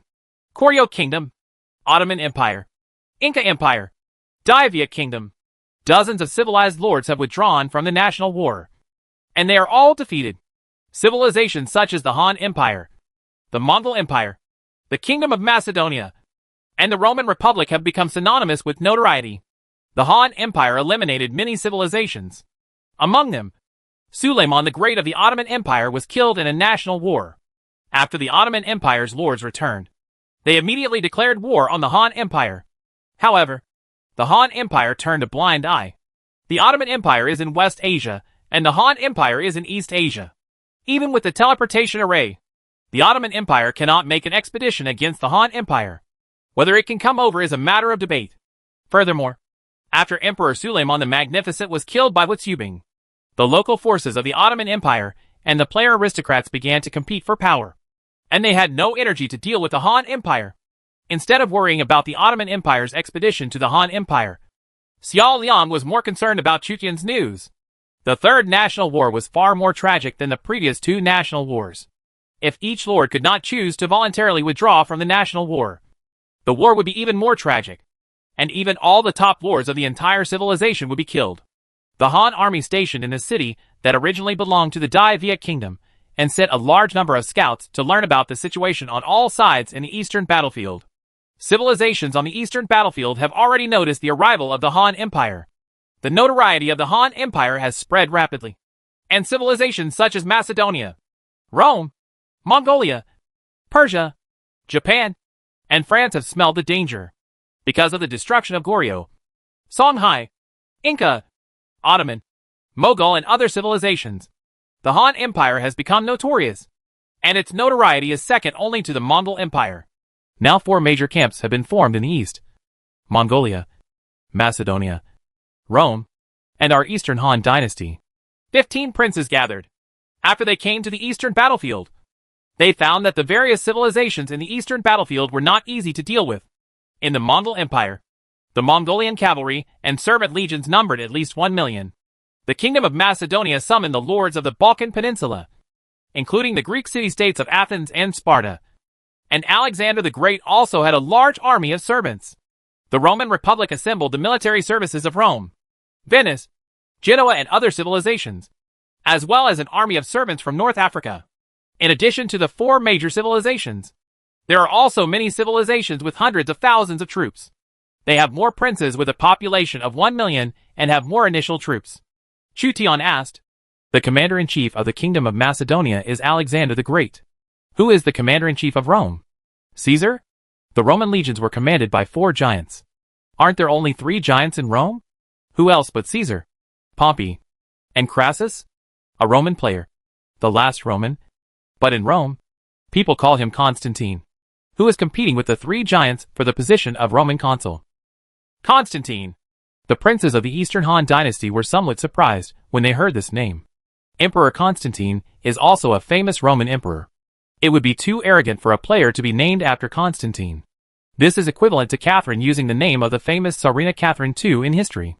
A player who joins the ranks of the Roman Big Three and turns the Roman Big Three into the Roman Big Four is indeed quite capable. Over the Kingdom of Macedonia. You need to be careful of Alexander the Great's companion cavalry and Spartan heavy infantry. There are also a few civilizations that are noteworthy but not yet strong, including France and Japan. Chu Tian was slightly moved because he had captured the legendary French hero Joan of Arc, and France was his mortal enemy. Zhoujian Lao Qin saw the change in Chu Tian's expression and said, "Don't worry about France. France was severely damaged by the Mongolian army that suddenly entered the eastern battlefield. There are only less than 300,000 people left, which is considered unlucky. France is so unlucky." Now even Chu Tian couldn't help but sympathize with the French. It would be fine if France encountered other civilizations, but was suddenly attacked by the conquerors of the world. Chu Tian secretly took a look at the current rankings. Chu Tian originally had 155,000 points. Later, he teamed up with Yekaterina to encircle and suppress the Inca Empire and the Ottoman Empire, gaining 75,000 points.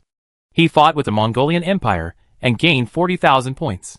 He defeated the Mughal Empire and gained 80,000 points. Currently, Chu Tian has 155,000 points. There are 350,000 points. The first place in the points ranking is just like Temujin of the Mongol Empire. Most of the Mongol Empire's points were attributed to Temujin. There were also 5 Mongol lords who surrendered to Temujin. The constant battles resulted in Temujin's high points. As the great Khan of the Mongol Empire, Temujin was born in the relatively weak northern battlefield. He could command a large number of servants, and his points expanded rapidly like a snowball. Recently, some civilizations were wiped out in the eastern battlefield, and the points were even higher. First place, Mongol Empire. Temujin, NPC, with 470,000 points. Second place, Han Empire. I just want to farm well, and have 350,000 points. Third place, Kingdom of Macedonia.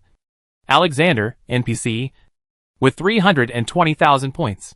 Fourth place, Ekaterina of the Grand Duchy of Moscow, with 300,000 points. Fifth place, the Roman Republic, the last Roman, with 250,000 points. Sixth place, Roman Republic, Caesar, NPC, 210,000 points. Seventh place, Han Empire, a small soldier at the border in the late Ming Dynasty, with 180,000 points. Eighth place, Han Empire, Zhoujian Lao Qin, with 170,000 points. Ninth place, United States, Marshall, 150,000 points. 10th place, Deutschland, Hohenzollern, 150,000 points. 11th place, Mughal Empire, Brahmin, 130,000 points. Chu Tian found himself separated by Temujin. If ranked according to civilization, the Han Empire is actually the civilization with the highest points. The Han Empire was an army put together by the princes, not Chu Tian's army alone. In addition to personal points, Chu Tian can also see the total points of each civilization. First place, the Han Empire, with a total of 1.42 million points. Second place is the Mongolian Empire, with a total of 970,000 points. Third place is the Kingdom of Macedonia with a total of 820,000 points. Fourth place, Roman Republic, with total points of 770,000.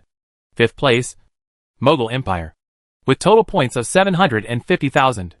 Sixth place, United States, with total points of 720,000.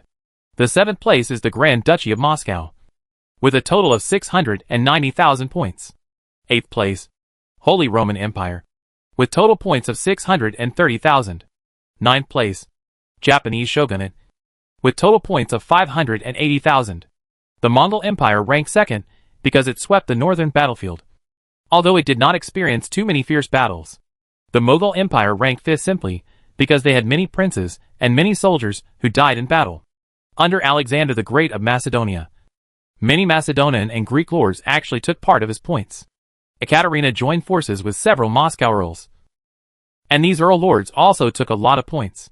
All in all, Temujin was the participant who benefited the most from the war. He was the dominant force, and took most of the Mongol Empire's points. What surprised Chu Tian was that the total points of the United States, the Holy Roman Empire, and the Japanese shogunate, three civilizations with low presence in the national war, were actually not low.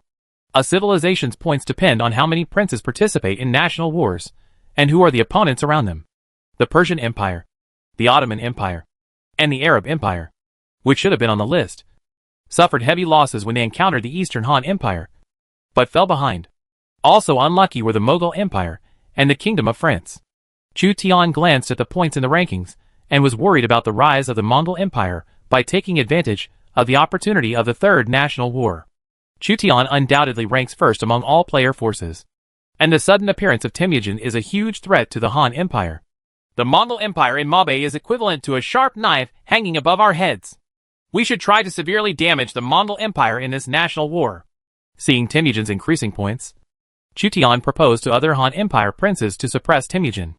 This is no longer a question of who is first and who is second. The higher Temujin's points, the greater the threat to the Han Empire. As local princes of the Eastern Han dynasty, Liu Bei and Yuan Shao did not understand the strength of the Mongol Empire, but they had seen the front of the Mongolian cavalry before. So Liu Bei and Yuan Shao were afraid of the Mongol Empire. Even the Shu Han regime was far behind the Mongol Empire that spanned Europe and Asia. The player princes are more aware of the horror of the Mongol Empire. As a lord who took the cavalry route, Mingguan was afraid of the Mongolian cavalry. Our cavalry alone may not necessarily defeat the Mongolian cavalry. Even if we defeat the Mongols, we will suffer heavy losses, and neither Rome nor Macedonia will stand idly by. If with Chu Zi seeking your concubine, with Yekaterina here, maybe you don't have to pay a high price. One said, we don't need to be reckless. Unite Rome, Macedonia, and Germany to defeat Temujin. Europe must be afraid of the rise of the Mongol Empire. The Mongol Empire will bring destruction to various places, and they will choose to join forces with us. The eyes of many princes were shining. Indeed, all civilizations were unwilling to see the Mongol Empire expand again and bring destruction to the European continent. On the way to expansion, Temujin would massacre cities and bring plagues. The Han Empire was afraid of the threat from the Mongolian plateau in Mabe. Currently, Monan belonged to the Han Empire's sphere of influence. Mabe did not yet belong to the Eastern Han dynasty. The cavalry in Monan was threatened by Mabe. Europe was no less afraid of the Mongol Empire than the Han Empire.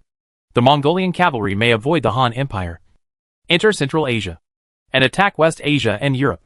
Try to contact Rome, Macedonia, and Germany. After all, we have not yet become mortal enemies with them. For the sake of common interests, we can unite with them. Zhejiang Laoqin sent a group of envoys and united with a group of European lords to suppress Temujin. Only by weakening Temujin can we regain the Mabe region. Among the armies of the Roman Republic, the four new Roman giants, Caesar, Pompey, Crassus, and Constantine, the player, received envoys from the Han Empire. The four giants of Rome were in charge of the Roman legions and had great power. The Han Empire wants to join forces with us to defeat the Mongol Empire. As the largest civilization in the East, can they not even defeat the emerging Mongol Empire? I'm afraid that even if they can defeat the Mongol Empire, they are not willing to spend a lot of troops. So they want to drag our Rome into the water. The Mongol Empire is constantly annexing surrounding civilizations. Genghis Khan has strong enslaving capabilities. If this continues, the eastern battlefield will be dominated by Mongolian cavalry. Agree to the request of the Han Empire. Genghis Khan's points are already too high. After the national war, he will become a terrifying force. Under the lobbying of Constantine, the three giants Caesar, Pompey, and Crassus finally agreed to jointly attack the Mongol Empire, which was currently the most powerful in the eastern battlefield. The Han Empire? I will look forward to joining forces with them this time. The Mongol Empire has too many servants, and they must be weakened. Alexander of Macedon also realized that the Mongol Empire was still expanding. I am afraid that few civilizations expanded as fast as the Mongol Empire. The Mongol Empire? It has nothing to do with us. In the main world, it is impossible for the Mongols to reach the Rhine River. What we should worry about is the civilizations of East Asia, Central Asia, and West Asia. The lords of the Holy Roman Empire were not interested in joining forces to attack the Mongol Empire and rejected the request of the Eastern Han envoys. In the eastern battlefield, the Mongolian Empire, which had the largest number of troops, was attacked by the Han Empire. the Roman Republic, and the Kingdom of Macedonia. Chapter 415 Mongolia versus Rome. On the Eastern battlefield, the three major civilizations of the East and the West joined forces to besiege Genghis Khan. And the news spread like wildfire. Genghis Khan has more than 1 million servants in the Eastern battlefield. In the past 2 or 3 months, he has added a group of Mongolian cavalry as the largest force in the Eastern battlefield. He has become the target of public criticism, just like the Han Empire in the Western battlefield. The Han army, the Roman army, and the Macedonian army, under the leadership of their respective leaders, besieged the Mongolian army from 3 directions, setting off the most massive battle since the beginning of the national war.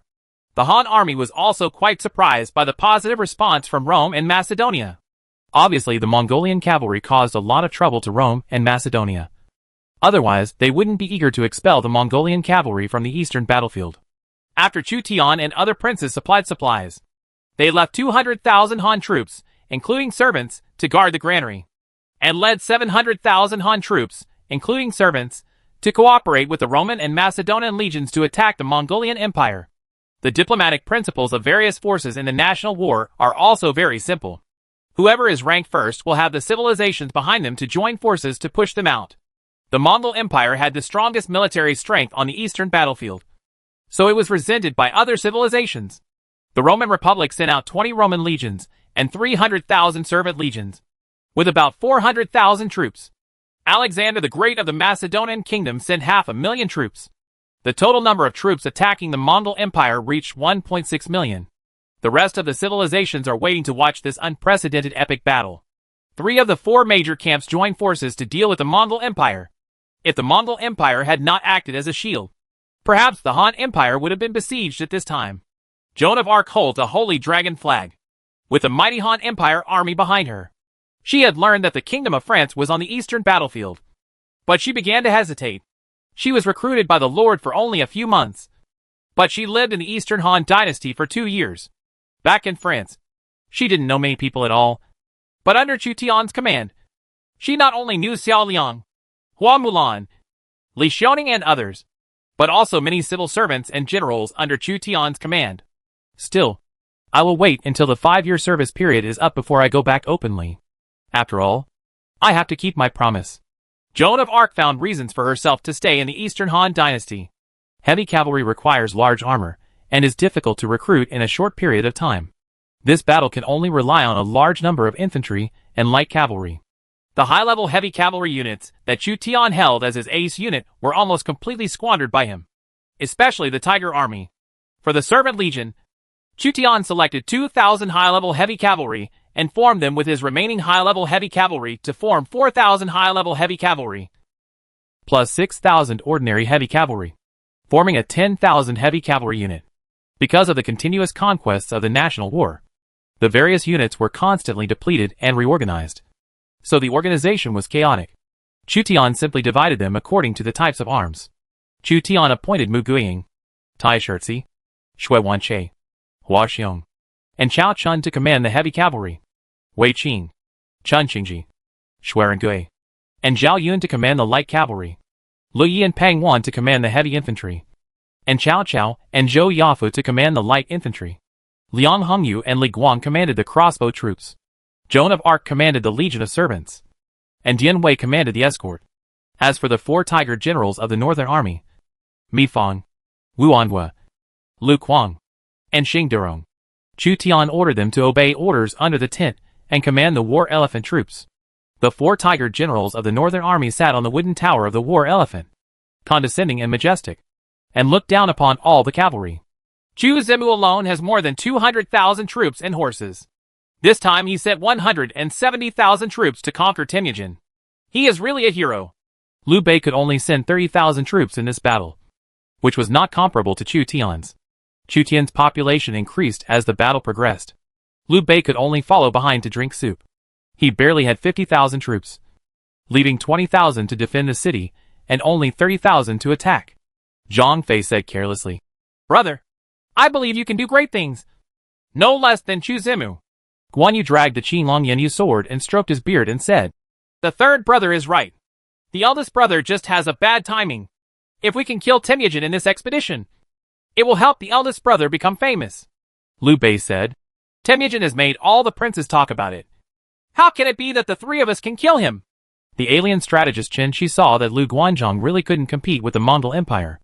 The Mongol Empire has a civilization characteristic, which is its extremely rapid expansion. The Mongolian Empire's performance in this national war was extremely dazzling and caused fear in other civilizations, which is a very good performance. The Mongol Empire also had the terrifying Shui army. The Shui army almost killed Catherine in a surprise attack. Xu Tian went to the rescue, but Qiu Shui's army fought in a melee, killing thousands of people, and Qiu Shui's army only lost 500 people. Shui Jun is timid, but my Bingzhou Wolf cavalry can defeat him. Lu Bu was holding Fang Tian's painted halberd. Hearing about the fighting power of Shui's army in the Mongolian Empire, he was not only unafraid, but eager to try. Jiujiu Laoqin on the side said, Don't underestimate Qiu Shui's army. Chu Zimu's cavalry is actually very powerful, and they suffered a small loss at the hands of Qiu Shui's army. Yang Dian, Meng Tian and other cavalry generals couldn't help but look askance at their lord's praise of Shui Jun. In the Han Empire, only Chu Tian fought against Jie Shui's army. Jiujiang Laoqin and others used Chu Tian's loss ratio to infer the combat power of Qiao Shui's army, and found that the combat power of Qiao Shui's army was astonishing. If Lu Bu led 3,000 Bingzhou Wolf cavalry to attack Ekaterina, the Bingzhou Wolf cavalry might not be able to break through the defense of tens of thousands of Cossack cavalry and boy cavalry, and the loss ratio would be extremely shocking. Catherine had a group of servant generals from Tsarist Russia, Poland, and other civilizations under her command. The eagle flag of the Roman legions was fluttering, and 20 Roman legions attacked the Mongol Empire's sphere of influence from the right wing. This was an elite division that once conquered the Mediterranean. At that time, it was a powerful civilization in the west and east alongside the Han dynasty. City defense warfare is not the style of the Mongolian cavalry. So the four giants of Rome judged that the Mongolian cavalry would choose field battles. Macedonian legion. Alexander the Great led the companion cavalry, companion infantry, Greek heavy infantry, and other legions to attack the Mongol Empire from the center. In order to satisfy Alexander the Great's vanity, the lords of the Han Empire chose to worship Alexander the Great as their leader in this crusade against the Mongolian Empire. Since Alexander wanted to compete with the Mongol Empire, the lords of the Han Empire were naturally willing to let the Macedonian army go first. In this battle, Alexander and Caesar, the four major Western military strategists, participated in the battle. Temujin originally planned to defeat each civilization in the eastern battlefield one by one, but after the Han Empire arrived in the eastern battlefield, he immediately contacted other civilizations and besieged the Mongolian Empire. Temujin learned the news and summoned all his subordinates above the centurion level. First defeat Rome, then Macedonia, and finally forced the Han Empire to retreat. Temujin's eyes were sharp, and the 5 Mongolian lords only followed Temujin's lead. They were granted the title of 10,000 households by Temujin, and there were many powerful generals such as Subutai, Zibi, Boru, Chilewin, and Mawali. In addition to the generals of the Mongol Empire, Temujin also captured hundreds of generals from various civilizations during this national war to strengthen the power of the Mongol Empire. If his power is not curbed, it may cause catastrophe. This time his opponents are 3 powerful civilizations. Set off! Temujin personally marched and launched a surprise attack on the Roman legions. Temujin has recruited a large number of Mongolian cavalry on the national war battlefield, bringing the total strength of the Mongolian cavalry to 300,000, as well as 1 million servants. He is not afraid of the 3 major civilizations. Which civilization will the Mongolian cavalry attack first? Scouts were widely deployed in Shutian, and the Iron Eagle scouts continuously collected intelligence from the surrounding areas to prevent them from being raided by the Mongolian cavalry. All 3 major civilizations may be attacked by Mongolian cavalry. The 3 major civilizations are attacking the Mongolian Empire. Do we have a chance to capture the main city? At this time, the Persian, Japanese, French and other legions on the eastern battlefield learned that the 3 major civilizations actually went to conquer the Mongol Empire, so they wanted to wait for an opportunity to capture a main city. The NPC leader of the main eastern city is a legendary hero from the east. He has a garrison of 100,000. He was once attacked by Alexander the Great, and only less than 50,000 remained. Later, the Roman legions led by Caesar and others from Rome arrived, and Alexander had to give up attacking the main city and confront Rome. Therefore, No civilization ever captured the eastern main city. Our French Joan of Arc was kidnapped by him 2 years ago and has already become enemies. However, for the sake of the future of France, the main city should be captured immediately. Once the main city is captured, all the population will be immediately moved into the main city to defend it. Other civilizations, if they are constrained by each other, they may not have the extra troops to attack the main city. Louis, the first Lord of France, learned that the Han Empire, Rome, and Macedonia had reached a consensus to suppress the Mongol Empire. So he decided to build a main city in the east. The Han Empire is going to fight the Mongolian cavalry. This is a good time for us to sneak attack on the main city in the west. Chui Zishan, the Lord of Korea, heard about the Han Empire's suppression of the Mongolian Empire and thought there was an opportunity. So he encouraged Japan and Persia to attack the main city in the west. Although the rise of the Mongol Empire was also a nightmare for Koryo, the most anxious one must be the Han Empire. A threat from Albay would be a greater threat to the Han Empire than the Xiongnu and Xianbei. The Han army only has 400,000 soldiers in the main city in the west, and most of them are low-level troops. The Japanese daimyo briefly discussed and decided to use Motonari Muri as their military advisor to launch a surprise attack on the main city in the west. The entire eastern battlefield fell into chaos as the Han Empire, Rome, and Macedonia besieged the Mongol Empire. A legion headed by Chui Zishan set off from the eastern battlefield and attacked the main city in the west, while France and several small and medium-sized civilizations attacked the main city in the east.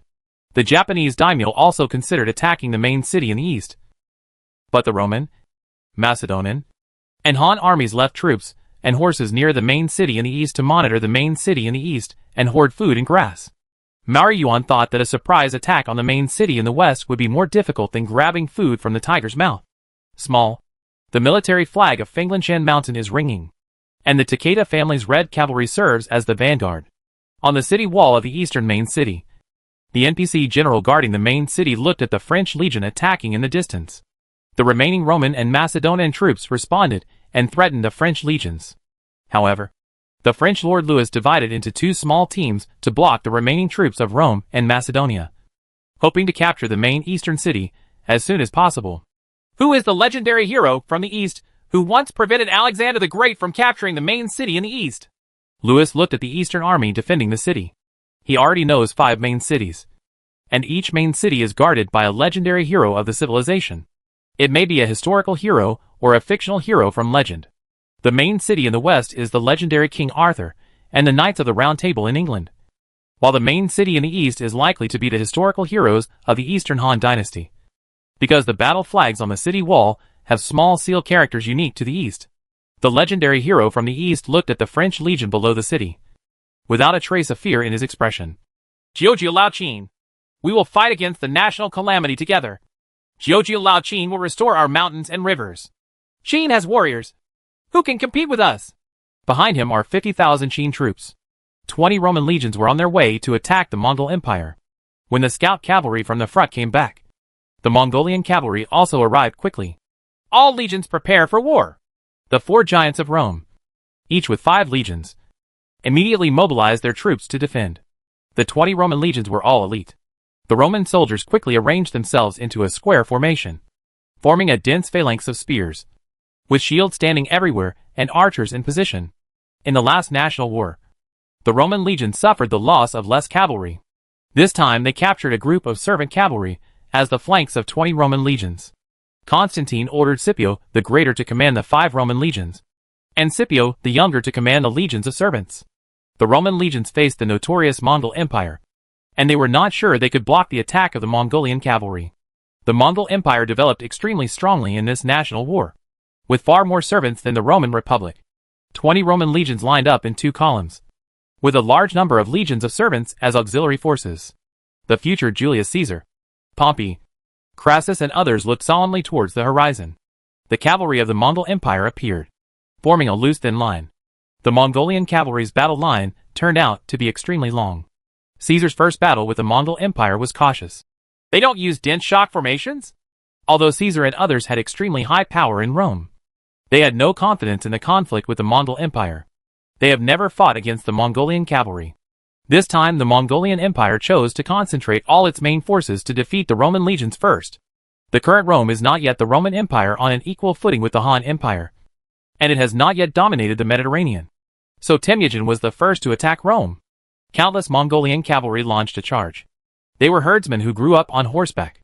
The Mongolian cavalry's position line was very wide, much wider than the width of the Roman defense line. This loose formation was unable to defeat the Roman legions head-on. To the surprise of the Romans, the Mongolian cavalry facing the Roman legion not only slowed down the front line, but even retreated backwards. The Mongolian cavalry troops with extended wings passed by the two wings of the Roman legion and continued to advance.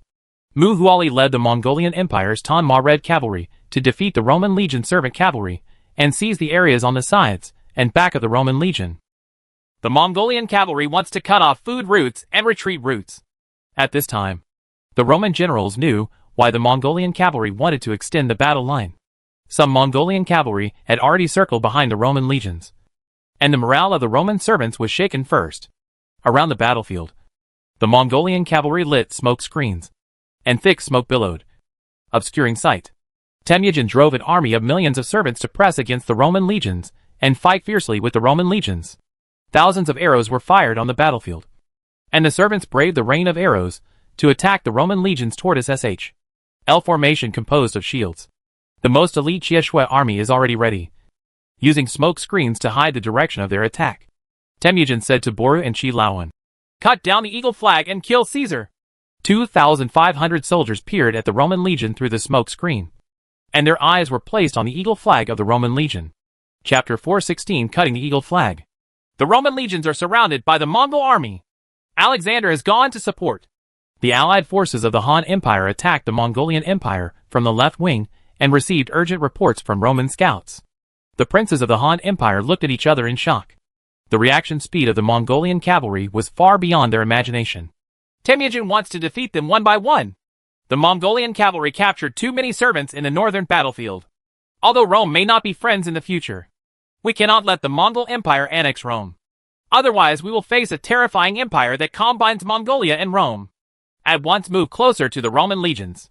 The Mongol Empire had already annexed many civilized generals and talents on the national war battlefield, allowing the Mongols to annex Rome. The most unlucky thing was the Eastern Han dynasty in the main world. They made a prompt decision and sent troops to support Rome.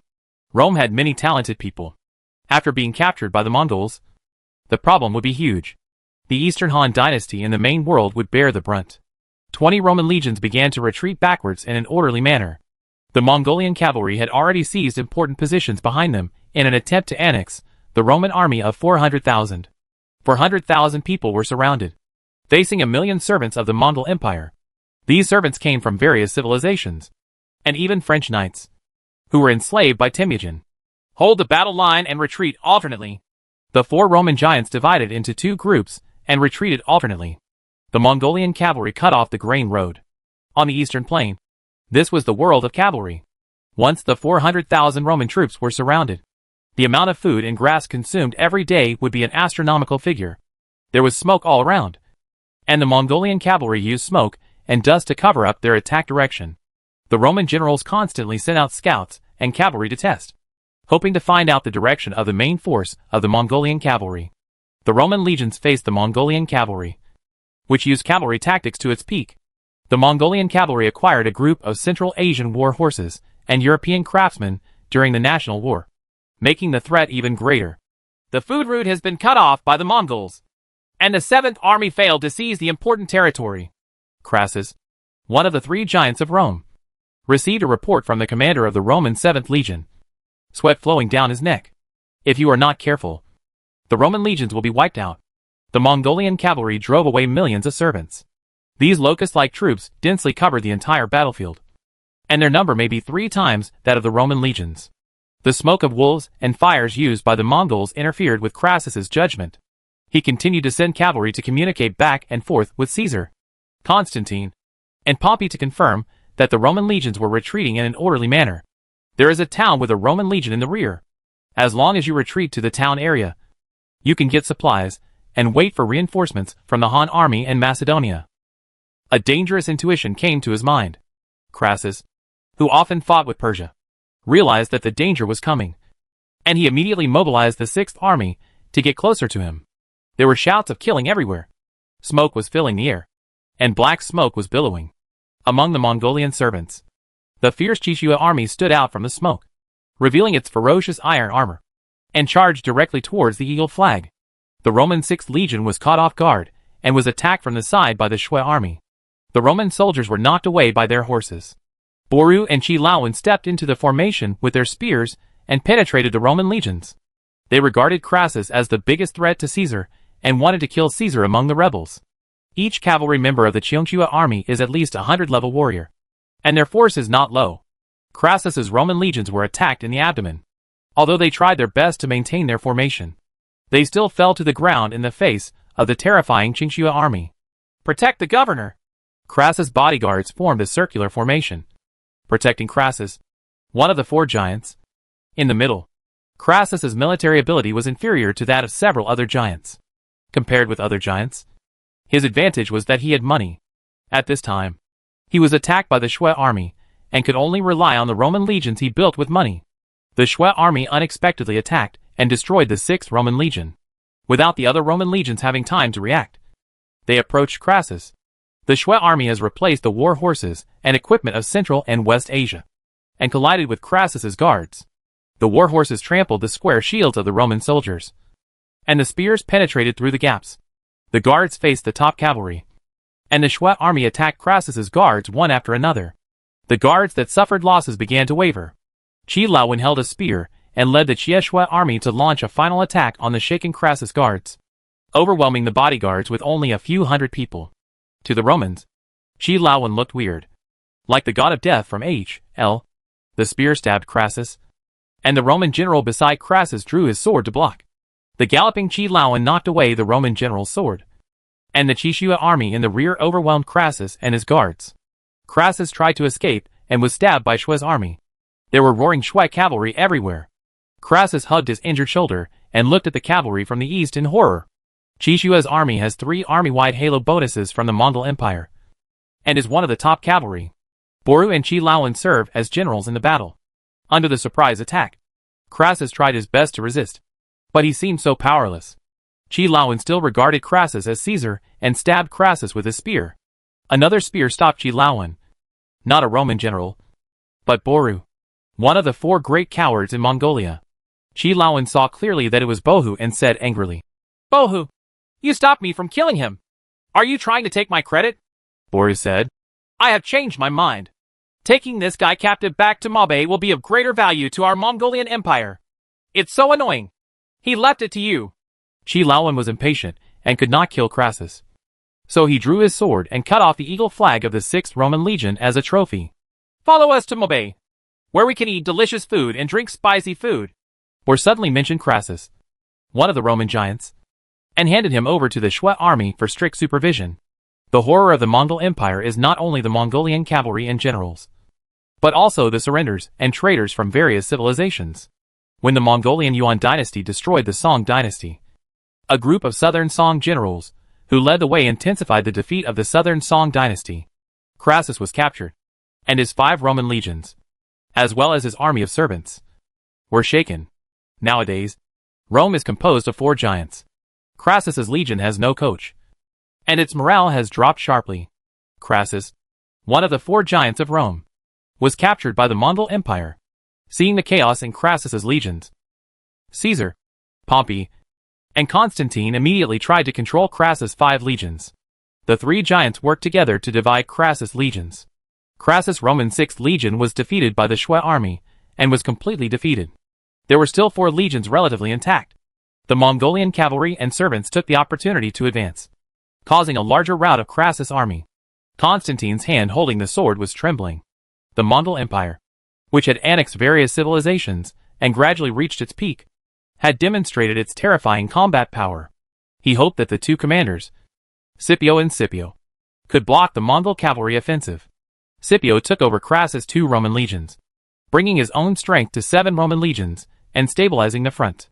The Roman soldiers in the front row held spears and shields, and the Roman archers in the rear fired dense rain of arrows. Scipio's Roman legions were not in chaos because of this, but were in neat formation to harvest the Mongolian servants. More than 200,000 Mongolian servants rushed to attack the 7 Roman legions of Scipio the Great. but they were unable to shake the Roman legions.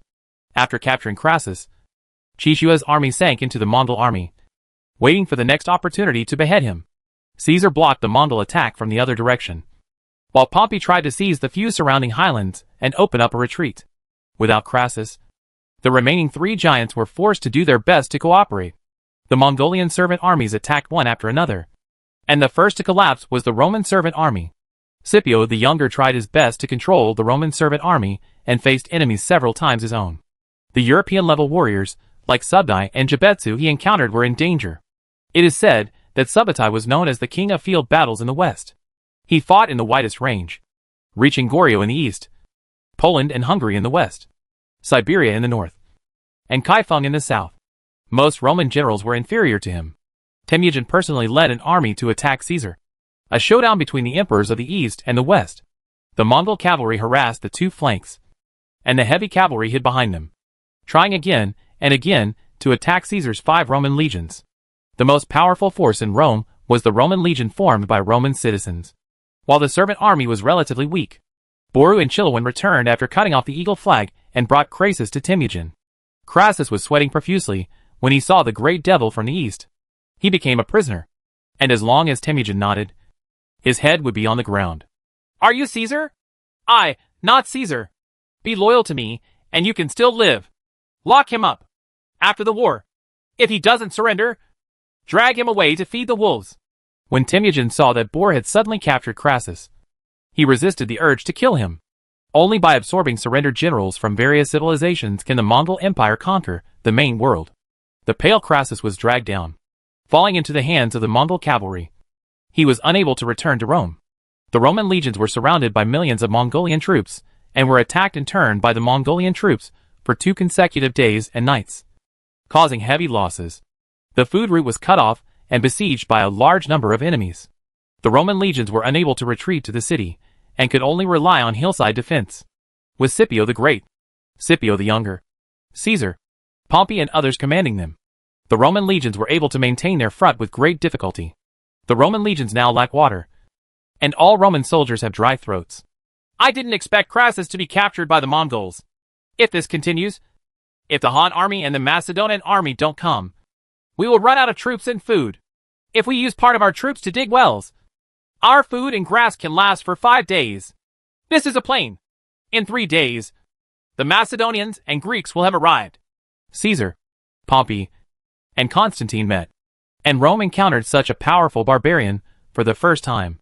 According to their classification of barbarians, the Mongol Empire is no longer a barbarian in the general sense. In the national war battlefield, the Mongol Empire, which had a large number of servants, was even more powerful than Rome. After a simple negotiation, they can only choose to stick to it. Among them, the Roman 9th Legion was angered by a Mongolian head of 10,000 households. He took the initiative to send troops to defeat the 10,000 Mongolian cavalry and pursued them. As a result, they were attacked by tens of thousands of Mongolian cavalry from Subdai. The commander of the 9th Legion was killed. Subdai carried the head of the commander of the 9th Legion, demonstrating the power of the Mongol Empire in front of the Roman legions, making countless Roman soldiers fearful. 2 eagle flags have been captured by the Mongolian cavalry. This may be the most powerful enemy Rome has ever encountered. The Han army in Macedonia are coming soon. The tenacity of the Roman legions is beyond my imagination. There are still many commanders in Rome. Prepare to retreat. Temujin estimated that the Han army and the Macedonian army were advancing rapidly, and might form a pincer attack on the Mongol Empire. Although the real number of the Roman legion was only about 100,000. 1 legion commander was killed, and 2 military flags were captured by the Mongolian cavalry. The Roman legion did not collapse. The Macedonian companion cavalry has arrived. When Temujin was preparing to withdraw his troops, Alexander the Great personally led his companions' cavalry to raid the Mongolian legions for hundreds of miles, and defeated the Mongolian servants on the flanks. The companion cavalry is the elite cavalry of the Kingdom of Macedonia. Although the equipment is not particularly sophisticated, they are armed with Zustan lances, and were personally boosted by Alexander the Great. They defeated 30,000 Mongolian servants with only 3,000 cavalry. Behind the companion cavalry are Alexander's servant cavalry, advancing one after another. The Mongol Empire had threatened Alexander, and it was necessary for Alexander the Great to teach the Mongols a lesson. Not only the cavalry, but also the mighty infantry are rapidly entering the battlefield. Withdraw your troops, Joki and Shagatai, and you will move to the rear immediately. If there are enemies who pursue you, kill them. Temujin arranged for his two sons to take the throne with Subutai. After the Mongol army severely damaged Rome, they fought fiercely with Macedonia, fighting and then retreating. The willpower of the Roman legions exceeded Temujin's imagination, and Alexander was determined enough to abandon the infantry and personally lead the cavalry to attack the Mongolian army. Millions of Mongolian troops retreated to the north. In the north of the battlefield, the Han army took advantage of the Roman legions to delay the Mongolian cavalry and detoured to the rear of the Mongolian army. The Roman legions will probably feel uncomfortable. Today's Mongolia already has the prototype of the Mongol Empire at its peak. The princes of the Han Empire deployed 700,000 troops to hunt Temujin with Macedonia and Rome. Use the war elephant troops. Jiujiang Laoqin proposed that all the princes take out all the war elephants captured from the Mughal Empire, a total of 800 war elephants, to form the war elephant army of the Han Empire. Use Mughal war elephants to defeat the Mongolian cavalry. The impact of the war elephant troops on the plains was enough to stun even the Mongolian cavalry. If we cannot severely defeat the Mongolian cavalry this time, we will be quite passive in the main world.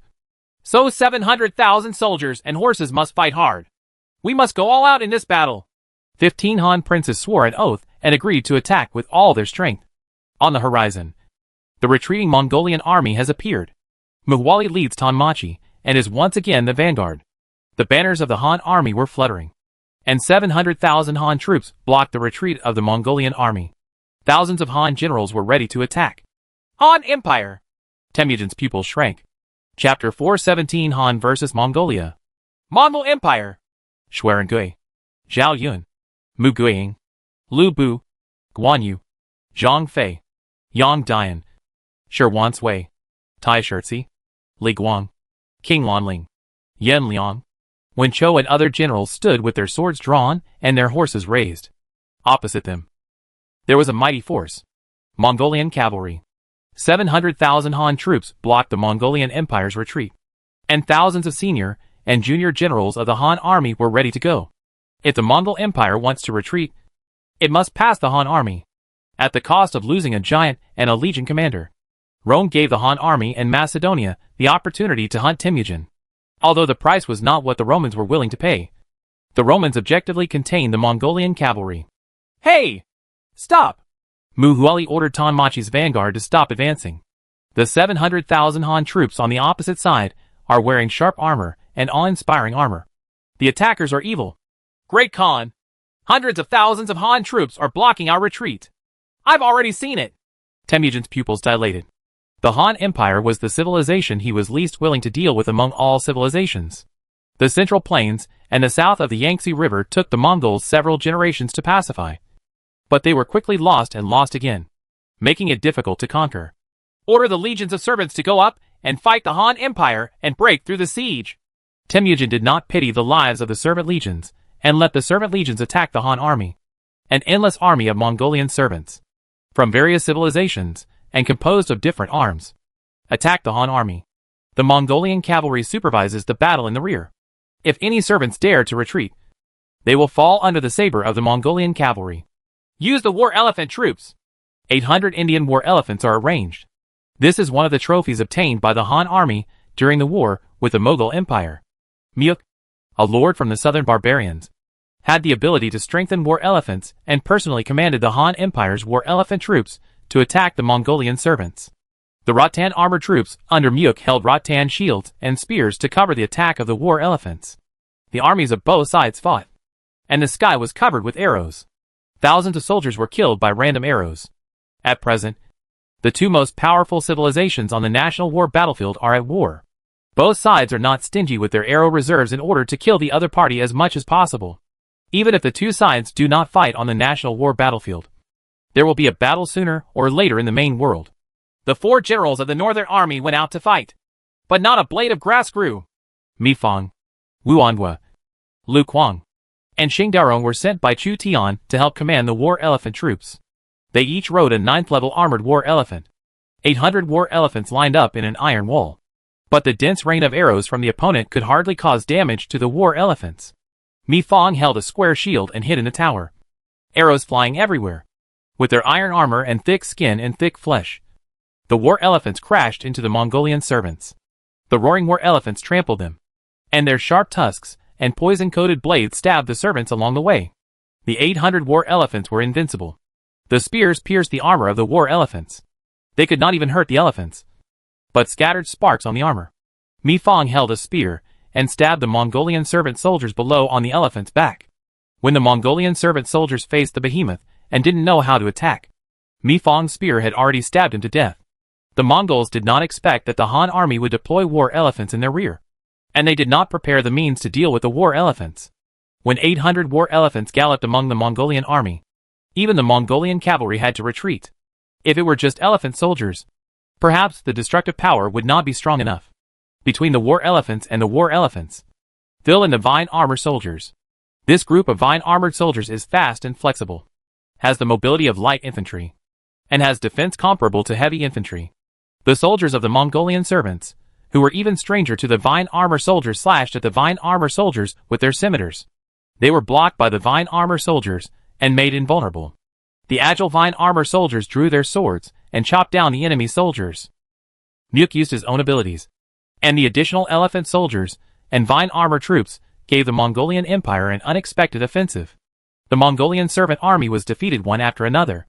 Kill!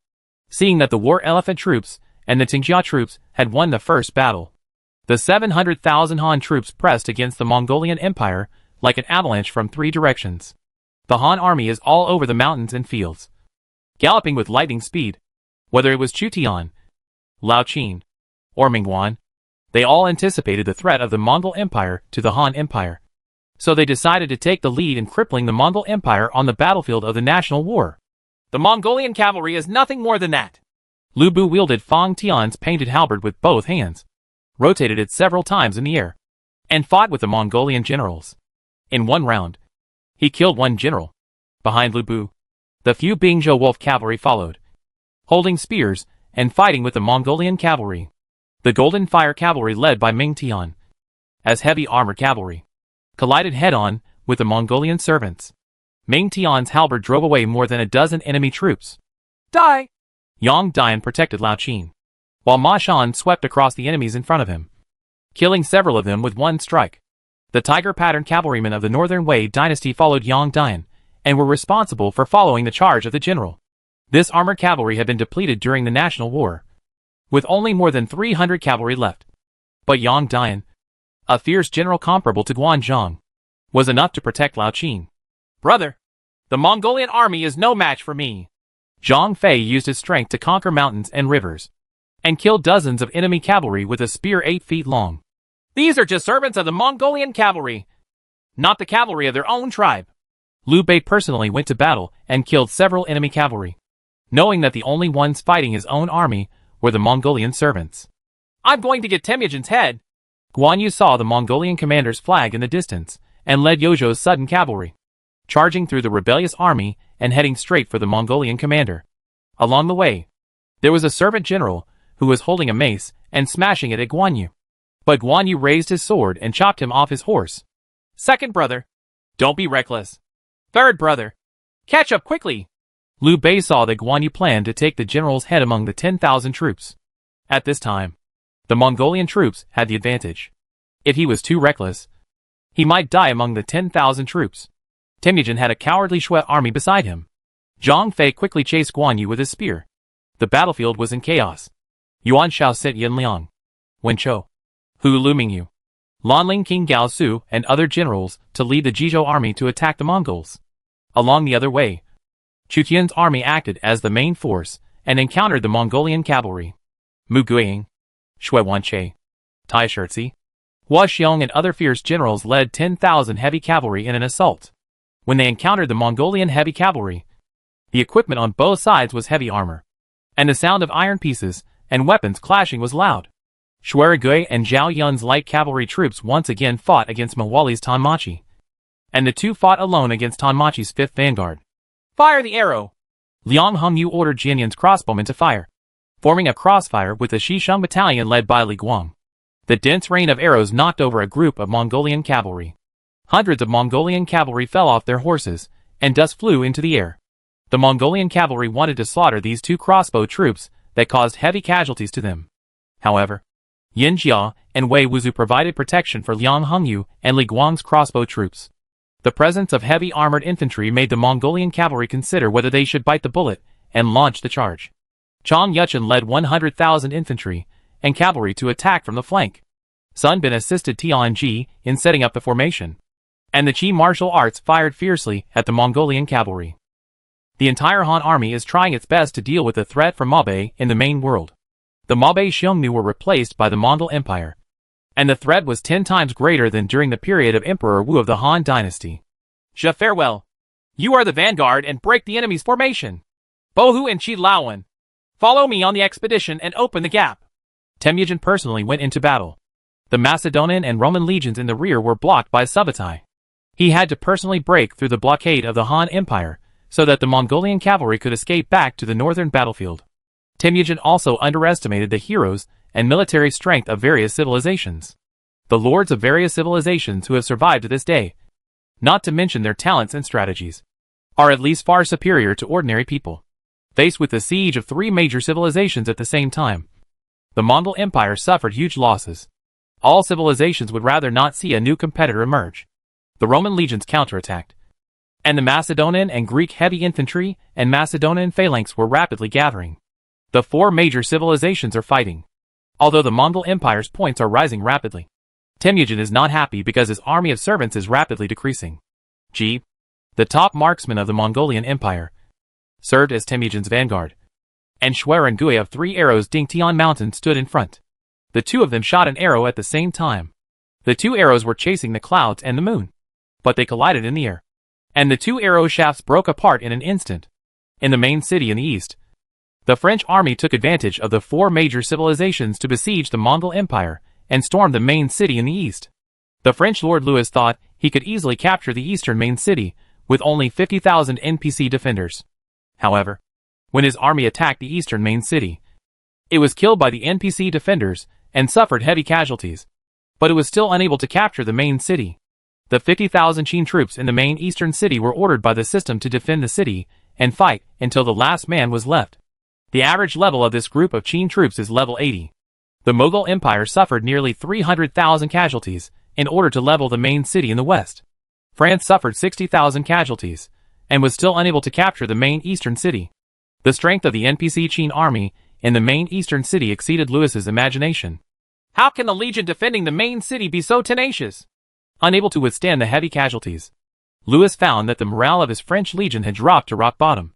If it continues to decline, the morale of the French legion will completely collapse. The walls of the city were filled with the corpses of French soldiers, while the guards on the city wall were standing with swords in their hands, their armor covered with blood. With its weak force, the Qin army defeated the French army, which was several times larger than itself. The German knights are coming!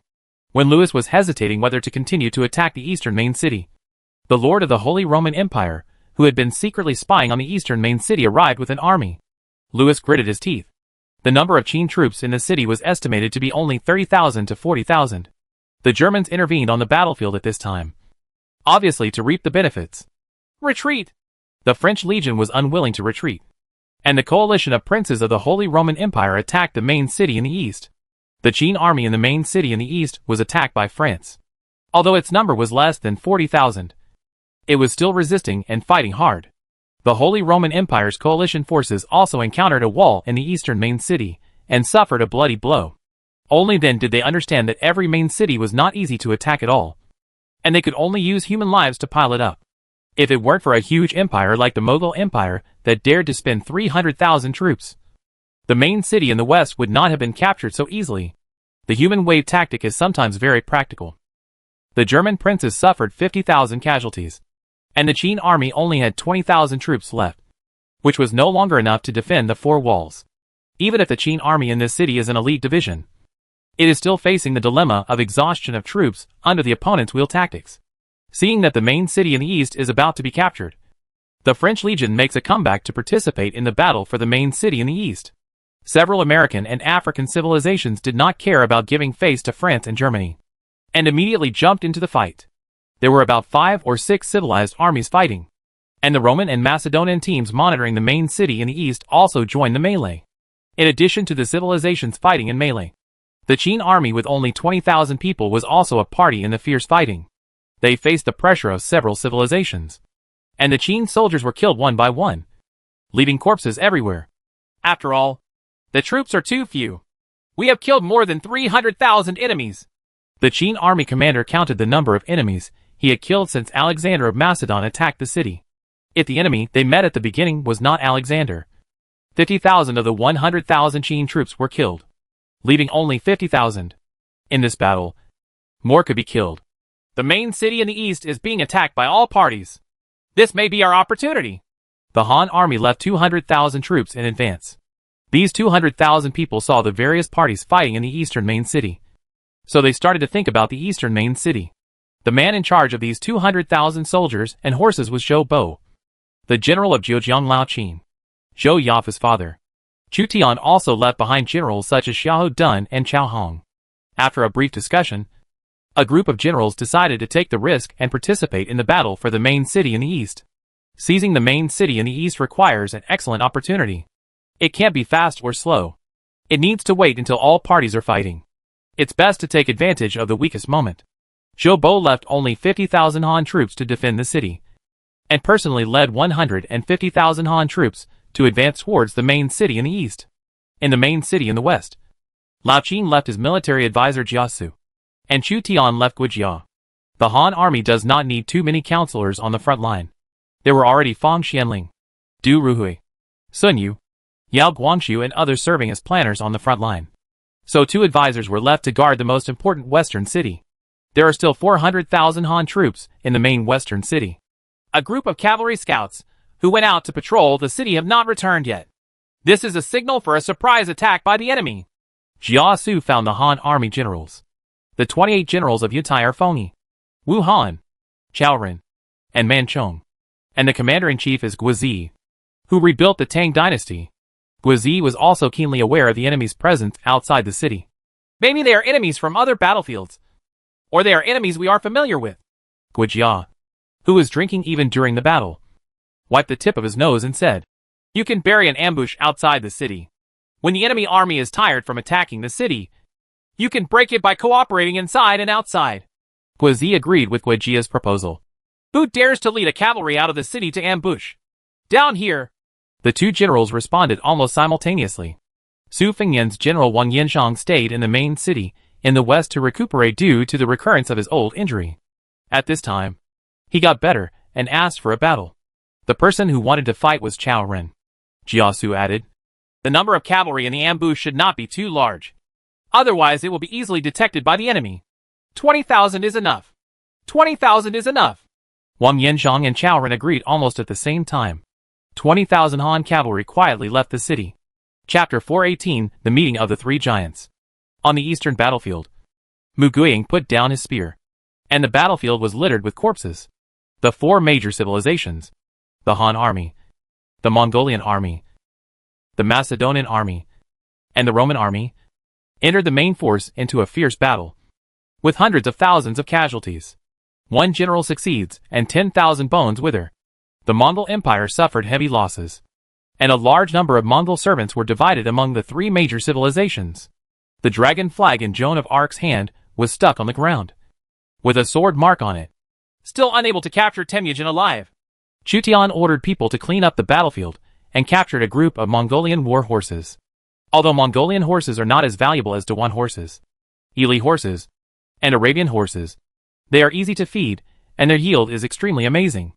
Mongolian cavalry often has many horses per person and attacks quickly. Temujin and a group of military generals from various civilizations concentrated on attacking the Han army. The Qishua army fought a bloody path, and Guan Yu and Zhang Fei, who blocked the Qishua army, were injured.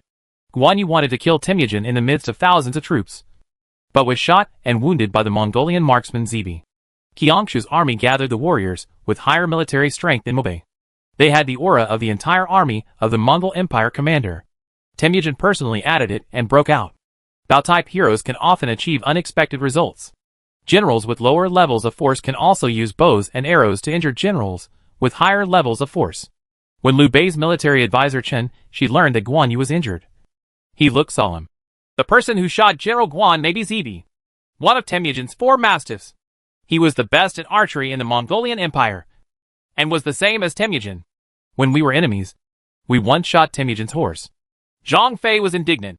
What nonsense are the 4 mastiffs? They are just 4 dogs. How dare you hurt my second brother? Next time I fight with him, I will stab Zibi to death to avenge my second brother. Qinshi murmured in his heart that the 4 mastiffs really meant 4 dogs. Second brother? Don't take risks. You almost missed the second brother. Even if you kill Temujin, you can't compare with the second brother.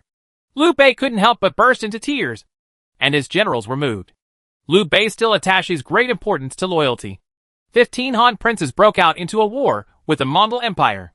They went all out to suppress the Mongol Empire, snatch back a group of craftsmen and generals captured by the Mongolian cavalry, and weakened the strength of the Mongol Empire. The Macedonians and Romans also fought bloody battles. But Temujin left the king of the field, Subutai, behind. Subutai still used the usual tactics of the Mongolian cavalry to lure the Macedonian and Roman legions to pursue him, and then set up an ambush to counterattack, causing Macedonia and Rome to suffer considerable losses.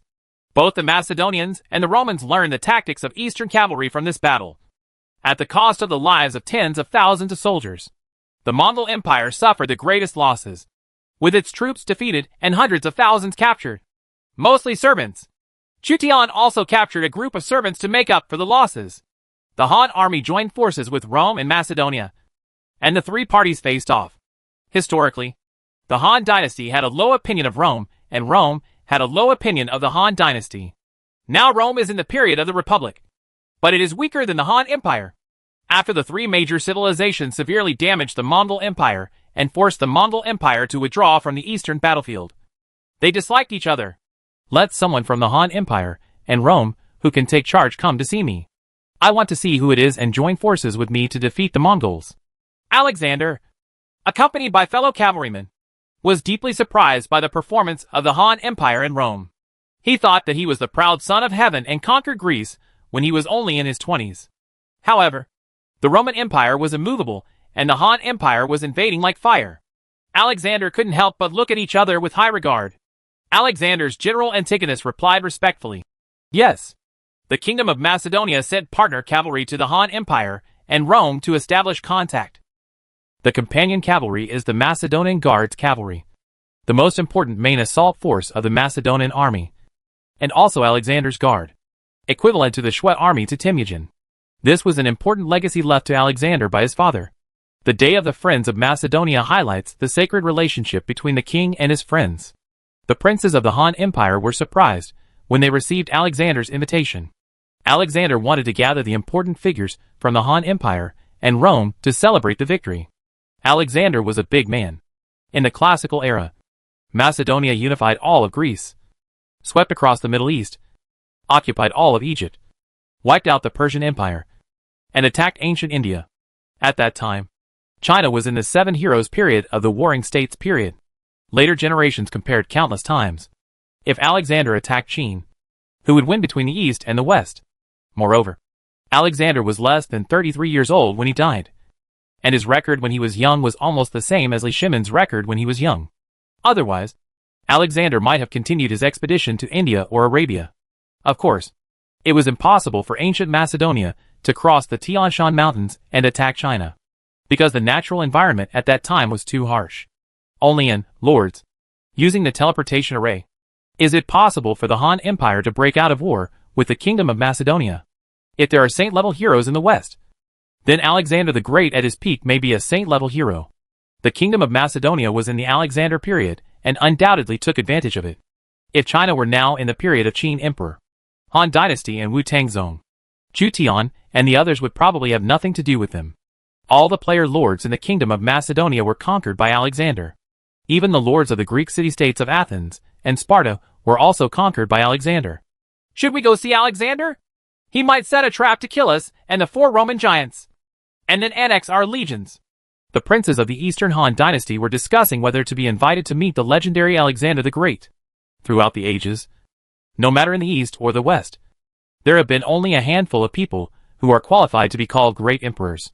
Qin Shi Huang in the East was the only emperor in the history, Emperor Wu of the Han dynasty would be killed even though he was far away. Emperor Taizong of the Tang dynasty was the Khan of heaven. Emperor Han Wu restored the Central Plains. There are not many other civilizations who are qualified to be called emperors. For example, Suleiman the Magnificent, who was killed by Witzhubing in the National War, had the reputation of defeating Persia, Hungary, and the Knights Hospitaller, and marching to Vienna. In fact, he was also a famous emperor. Alexander's eastern expedition reached India, which was at the level of an emperor in terms of military capabilities.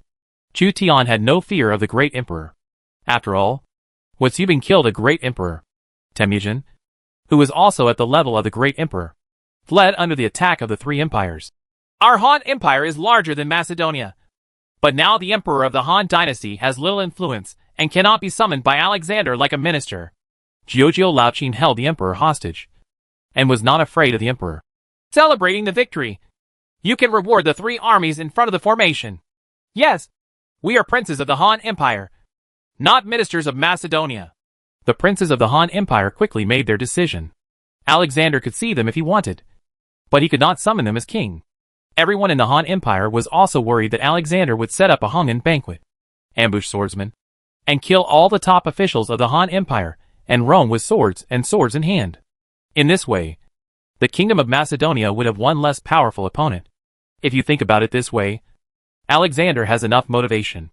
How can we, Rome, succumb to Macedonia? Caesar, Pompey, and Constantine had mixed emotions because their rival Crassus was kidnapped by the brutal Mongolian cavalry. When they heard that Alexander invited senior officials from the Han Empire and Rome to a banquet, they rejected this dangerous proposal. Rome and Macedonia are both in the Mediterranean, and they must be fighting to the death. If Alexander were to capture and chop him alive, Rome would suffer heavy losses. The Han Empire proposed to celebrate in front of the three armies, rather than in the Macedonian military camp. When the three Roman giants learned about the attitude of the Han Empire, Caesar nodded. This is the only way to be safe. The ideas of the Eastern Han dynasty and Rome were transmitted back to Alexander's military camp. Due to the strength of the two civilizations, the ambitious Alexander agreed to hold a celebration banquet in front of the three armies. Alexander was accustomed to his status as a king and had no intention of killing the top leaders of the Han Empire and Rome through this national war. But the two major civilizations did not trust Macedonia. The powerful legions of the three major civilizations faced off, and their commanders had a historic meeting, with each civilization sending 45 people. The Han Empire is the 15 princes and their generals. Rome is the big three and their generals. And Macedonia is Alexander the Great and his generals and player lords. Three civilizations, three future emperors meet. Chu Tian brought Zhao Yuan and Dian Wei to the banquet. If a conflict broke out, Alexander and Caesar might be chopped up on the spot. It's not like Chu Tian has never thought about it this way. If you kill them now, you can save yourself a lot of trouble later. Jiujiang Laoqin led Lu Bu and Yang Dian. Yuan Shao led Yin Liang and Wen Chou. And Zhao Long led Shi Wan Sui and Han Qinhu. Look at how the Roman and Macedonian guards are doing. If you have the opportunity, you can consider ruthless action. Jiujiang Laoqin discussed with many princes before attending the banquet. The three major civilizations rewarded the three armies. Big figures from all parties gathered together and were located in the middle of the three armies. If someone takes action and the three armies engage in a melee, the big shots in the middle will probably be wiped out. The remaining three giants of the Roman Republic brought with them the gladiators, who fought with tigers and lions in the Colosseum, and a group of generals. Although the commanding ability of this group of Roman gladiators is not high, or even very low, their force is definitely not low. They fight with wild beasts in the Colosseum for the viewing of Roman nobles and citizens. Those who can stand out are those with a force of 80, or even 90, or above. The fierce one. Chu Tian saw a muscular gladiator behind the new Roman Big Three. This gladiator has a dagger hanging from his waist. His eyes are sharp and full of violence. He seems to be wandering on the edge of life and death all year round. He is undoubtedly a fierce general. He was actually subdued by the slave owner Constantine and driven by Constantine. Roman gladiators and generals appeared, and the Eastern Han generals confronted them tit for tat. Chu Tian met the Roman giant for the first time. Chu Tian discovered that only 3 of the 4 Roman giants in the intelligence were present. Probably seeing Chu Tian's confusion, one of the Roman giants said, "Our companion, the noble Crassus, was captured by the Mongols. What awaits him may be the fate of a slave. I am Constantine of Rome. Constantine? The only Roma player who can be on equal footing with the original Roma Big Three? Chu Tian and other Eastern Han princes were even more surprised that Crassus, one of the 4 giants in Rome, was captured, leaving only 3 giants in Rome. Crassus, one of the triumvirate, was replaced by Constantine. Caesar and Pompey had turned gray at the temples and looked to be in their 50s. Behind Caesar was a 14-year-old boy with arrogant eyes, while looking curiously at the lords from the east. This little guy might be a historical hero, or even one of the rare top heroes. Otherwise Caesar wouldn't let him follow him. Couldn't he be Octavian? Chu Tian thought that Caesar's adopted son was Octavian, the initiator who turned the Roman Republic into the Roman Empire. He was quite similar in age and status to this man. When he was a boy, Octavian noticed that Chu Tian was observing him. So he responded to Chu Tian with aggressive eyes. Not to be outdone at all. 99% of the time it's Octavian. Seeing the other party's performance, Chu Tian became more determined in his thoughts. The person in front of him was Augustus Octavian of the Roman Empire. Caesar, Pompey, and Octavian are the legendary heroes of Rome. After the arrival of the Roman and Han empires, Alexander commanded a small group of companion cavalry, following Alexander's generals and even the king of the Spartans. The Spartans fought very bravely, and their force was probably very high. Alexander also has strong players around him. There were a group of powerful generals on all sides, and hundreds of thousands of soldiers were watching behind them. No one dared to take action for a while. Since no one dares to take action, then they can safely reward the entire army. Chu Tian's eyes shifted from the Spartan hero to the young Alexander. Alexander is still young, and at his peak, he might become a saint-level hero or an emperor-level hero with a high 4th dimension. If Alexander is an enemy, then the threat Alexander will undoubtedly pose in the future will be great. The giants of the 3 major civilizations met officially for the first time. They represented the highest power of their respective civilizations. Most of the candidates for the future emperors of the 3 civilizations will also come from this group of people. Just as Chu Tian and other princes of the Eastern Han dynasty were interested in Alexander, Alexander was equally interested in Chu Tian and others. This time Chu Tian brought 2 guards, Zhao Yun and Yan Wei, to the celebration banquet. They have the characteristic of protecting the master, and their combat power can be greatly improved when Chu Tian is in danger. The combination of Lu Bu and Yang Dian of the old Qin dynasty may be stronger in terms of force than the combination of Zhao Yun and Yan Wei. Even Liu Bei, who currently only has 1 Bohai county left in the main world, is guarded by 2 fierce generals, who look strange but have amazing strength. Once the 2 sides turned against each other, Macedonia and Rome would not be able to gain any benefits from the chaos, and might even be killed in the melee. However, Alexander did not set up the banquet in order to wipe out the Han Empire and Rome in one fell swoop. It was just a whim, and he simply wanted to see the giants of the Han Empire in Rome. There were many princes in the Han Empire, some old and some young, but they looked aggressive. Alexander did not dare to challenge the 15 princes. "Watch that guy," Huan reminded Chu Tian in a low voice. Chu Tian asked in a voice that was almost inaudible to others. "Which one?" "The scholar behind Alexander." Only then did Chu Tian notice that there was a 50-year-old scholar behind Alexander. He focused almost all his attention on the generals of the Kingdom of Macedonia. And then he realized that Alexander had great respect for a scholar next to him. Chapter 419 Aristotle. "Who is this person?" "My teacher Aristotle." "Aristotle?" There were princes from the Eastern Han dynasty present, who took the initiative to ask Alexander about the identities of the scholars who were following Alexander. Alexander made no secret, but proudly claimed that the Pentecostal scholar following him was the famous Aristotle. This was one of the famous Greek scholars. He was both a student of Plato and the teacher of King Alexander of Macedon. Chu Tian almost forgot about this person. Aristotle is an encyclopedic Greek scholar alongside Socrates and Plato. Aristotle was also a rationalist scholar. He once said, "I love my teacher, but I love the truth even more." He can be said to be an important figure in the history of Western philosophy. Such a scholar was actually Alexander the Great's teacher, assisting Alexander in appeasing the conquered citizens of Athens. Aristotle was an important figure who assisted Alexander the Great in conquering Greece. Now that Alexander the Great had absolute confidence in himself, he tried to simply invite his teacher Aristotle to come and meet with the giants from Rome and the Han Empire, hoping to get some advice from Aristotle. Aristotle was also observing the giants of the Han Empire in Rome. for whom a Greek scholar became interested in foreign and disparate civilizations. At that time, 100 schools of thought were contending in the East, and the Greek Academy in the West was in full swing. Chu Tian naturally knew Aristotle's name. The current Aristotle should be a special talent. If Aristotle was brought to the Eastern Han Dynasty, the scale of the contention of 100 schools of thought could be increased. Moreover, as Aristotle is a famous special talent, his bonus effect should be very good. At that time, Chu Tian can create a mixed version of the Eastern and Western version of the 100 schools of thought.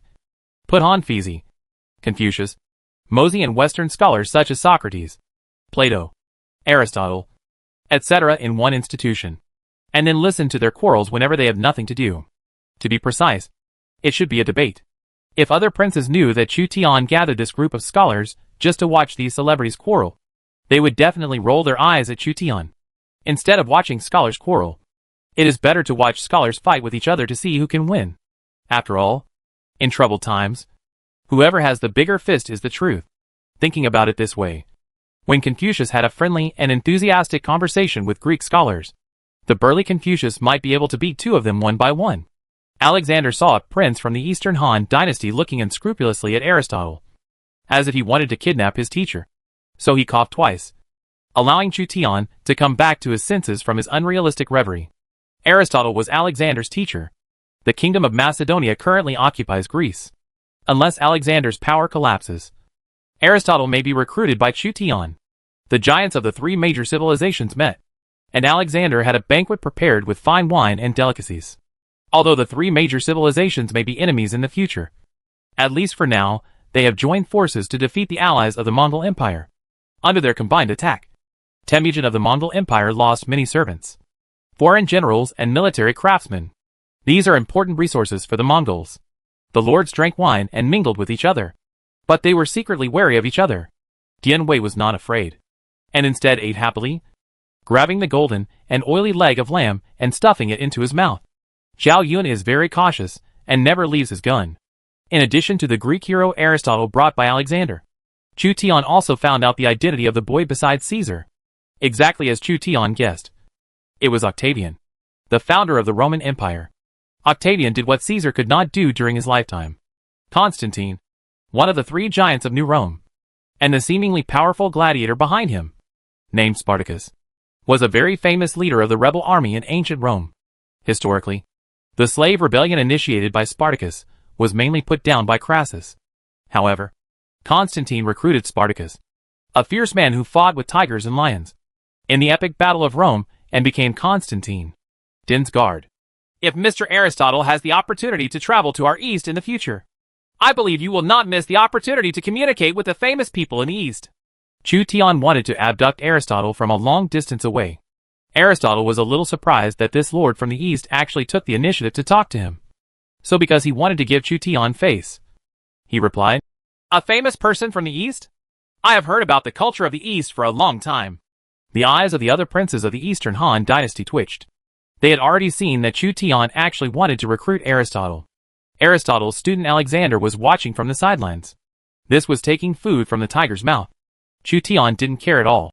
"If you, sir, travel to the East, I will definitely entertain you well, and I will definitely make you happy to miss you. And, Lord, because of the teleportation array, it is not difficult to travel between the East and the West, but it costs a lot of silver. It's okay for one person, but the consumption of a large army from the West to the East is quite large." Aristotle wondered, what does it mean to be happy and reluctant to think about Shu? It probably allows scholars who go to the East to feel at home. Chu Tian opened his eyes and told lies. What he wanted to say more was that he was happy here and did not miss Shu. If Aristotle came to his sphere of influence, he would not let Aristotle leave and let him join the ranks of 100 schools of thought. Zhejiang Laoqin, Ming Guan and others all knew the implication of Chu Tian's words, and couldn't help but sympathize with poor Aristotle. If he really dared to come to the Eastern Han Dynasty, he would be like a meat bun beating a dog, and there would be no return. Alexander suddenly felt unhappy with Chu Tian, who was about the same age as him. The population of the Chu Tian forces is actually no less than Alexander, or even more. He is qualified to be on an equal footing with Alexander. The current Alexander cannot be called a real emperor. Now Alexander only has two main territories, Macedonia and Greece. Alexander couldn't help but frown when he saw that Chu Tian was trying to take advantage of his teacher Aristotle. In Macedonia, no one dares to do this. The giants of the three major civilizations were mingling with each other, but the generals under their command were on full alert and did not dare to relax at all. Hundreds of thousands of troops were ready to attack. If someone dares to break out and hurt someone among the three armies, a melee may break out among the three armies. They need to rush forward immediately to protect their respective lords, and then chop up the enemy. Will something happen to you, Lord? Joan of Arc, Li Xiaoning and other military commanders were a little uneasy.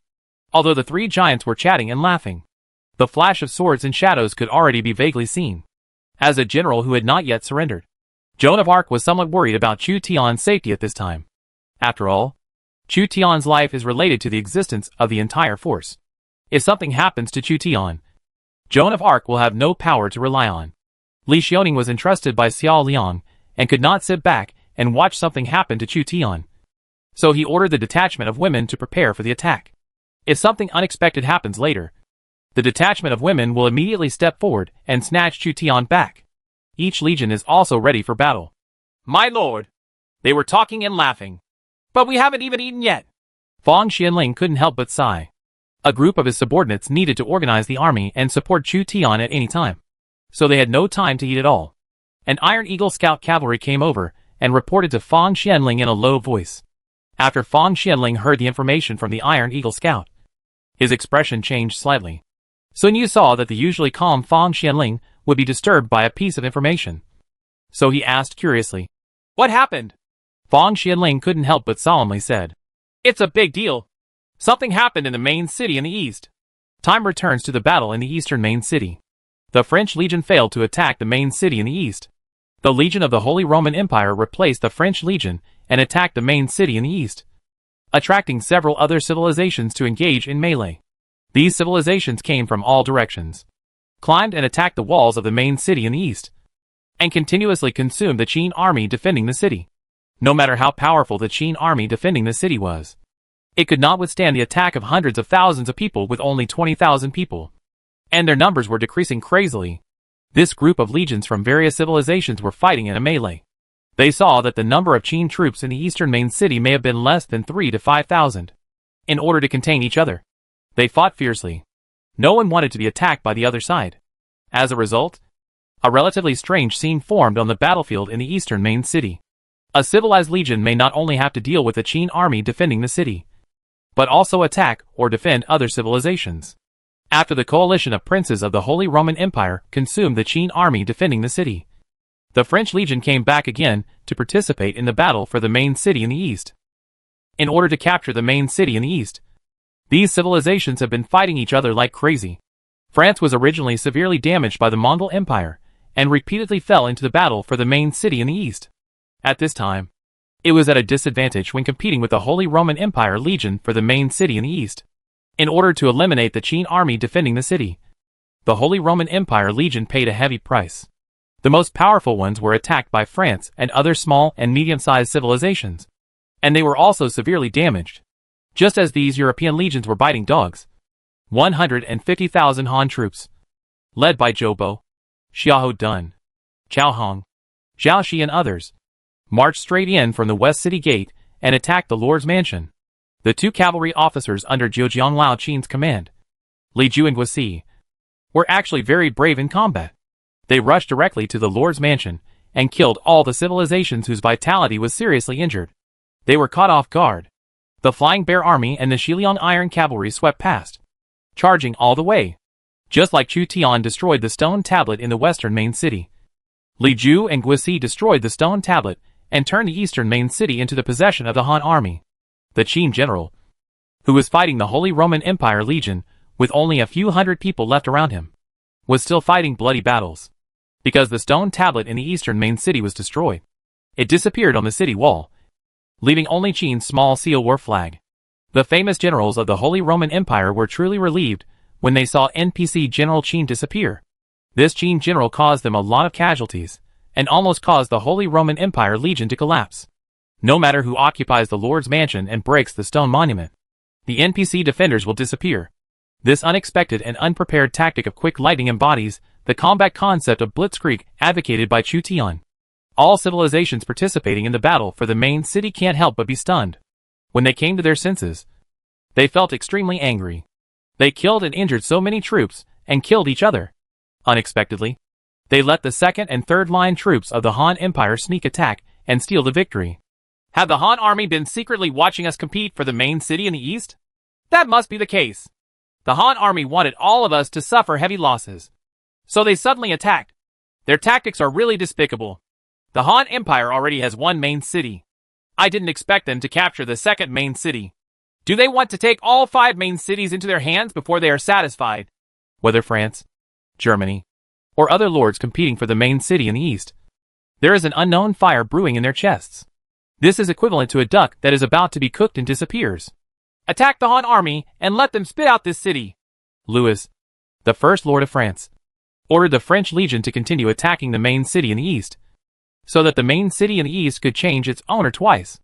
How can we let others seize the city that our Holy Roman Empire has set its sights on? The Holy Roman Empire originally had little to deal with France. But when it saw that it was not France, but the Han Empire's army that occupied the main city in the east, it couldn't help but get angry and ordered to cooperate with France to attack the Han army. In the previous operation, 150,000 Han troops captured the main palace with lightning speed, drove away the enemies in the city, occupied various streets and alleys, and began to tenaciously block the opponent's improvised coalition forces. The 150,000 Han troops in the city faced rapid attacks from all directions by several civilizations plotting to plot the eastern main city. The reason why civilizations such as France and the Holy Roman Empire are eager to capture this main city is because they are worried that the war between the 4 major civilizations of the Han Empire, Rome, Macedonia, and the Mongol Empire will end, and they will withdraw to compete for the main city in the east. If they were allowed to free up their hands to fight for the main city in the east, there would basically be no other civilization to worry about.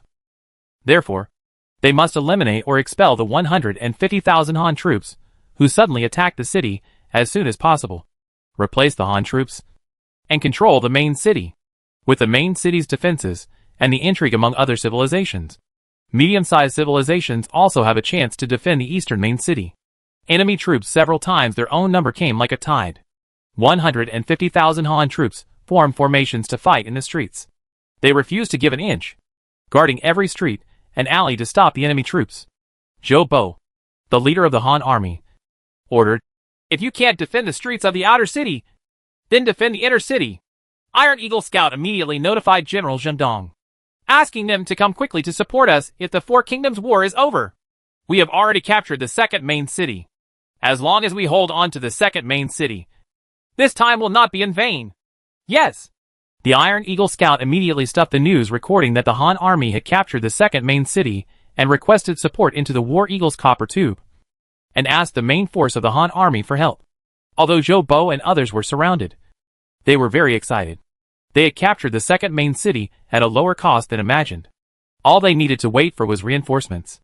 Everyone must hold tight and wait for reinforcements to arrive. Chapter 420: The Cunning Han Empire. The Lord and others are holding a banquet with the nobles and kings of Rome and Macedonia. How should we inform the Lord of this important news as soon as possible? Fong Xianling couldn't help but feel anxious when she saw that the 3 giants still had no intention of ending the banquet.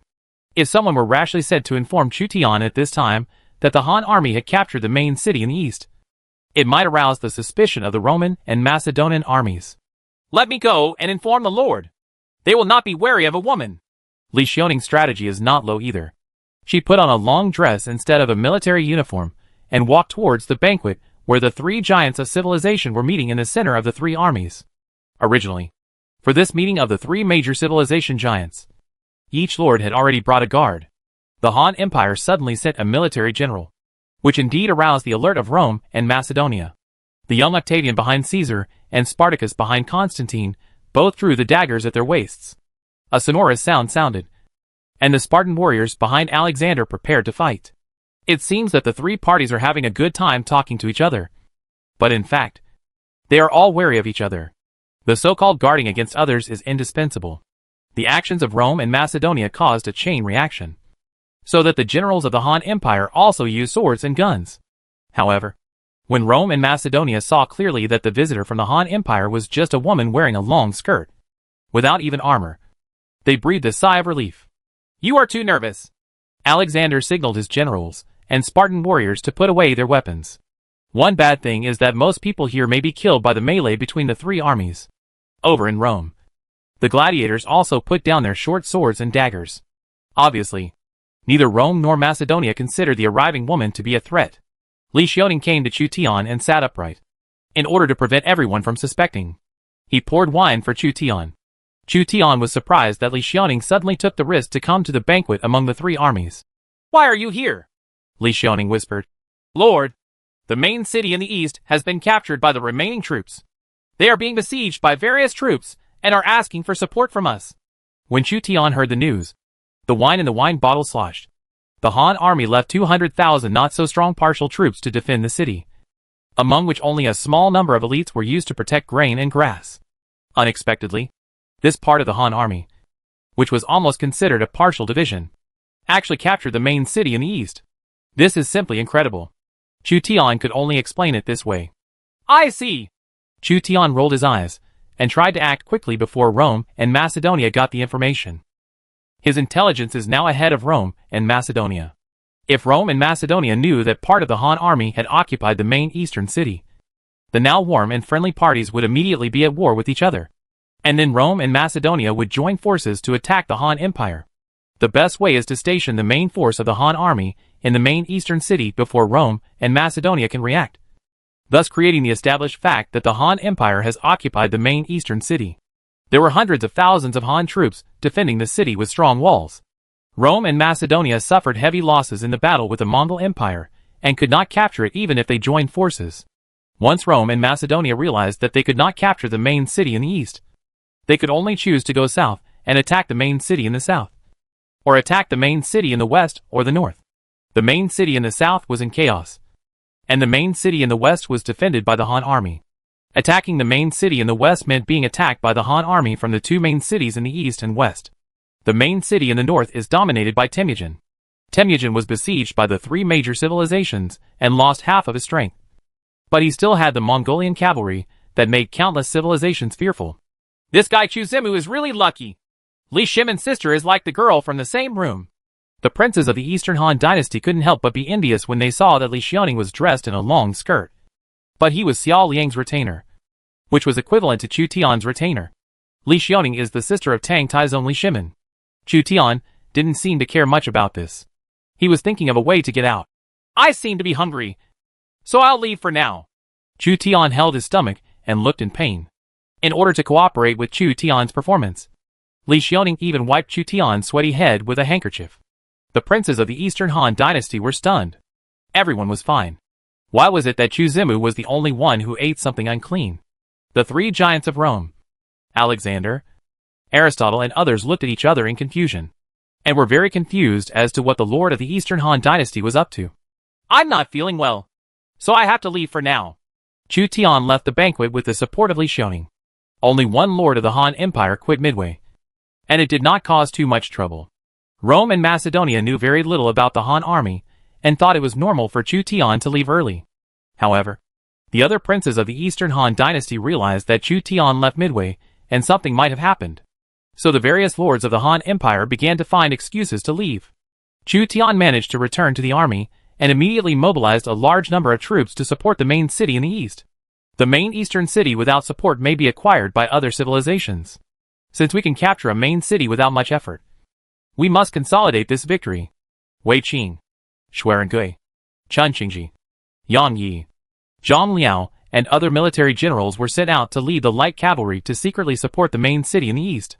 Then Chu Tian ordered the Han army battalions to prepare to evacuate. Once the three giants of Rome and Alexander of the Kingdom of Macedon learned that the main eastern city had been captured by the Han army, they would definitely become angry and turn against the Han Empire. Because of common interests, Rome and Macedonia joined forces with the Han Empire. Now that the strength of the Mongolian Empire has been reduced by half, and the second-line troops of the Han army have sneak attacked and occupied the main city in the east, the three parties have no common interests and will fight with the Han Empire. After Chu Tian came back to make arrangements, Jiujiang Laoqin, Ming Guan, Huan and others had a drink with the giants of Rome and Macedonia before leaving. They have delayed Rome and Macedonia to buy time for Chu Tian to arrange his troops.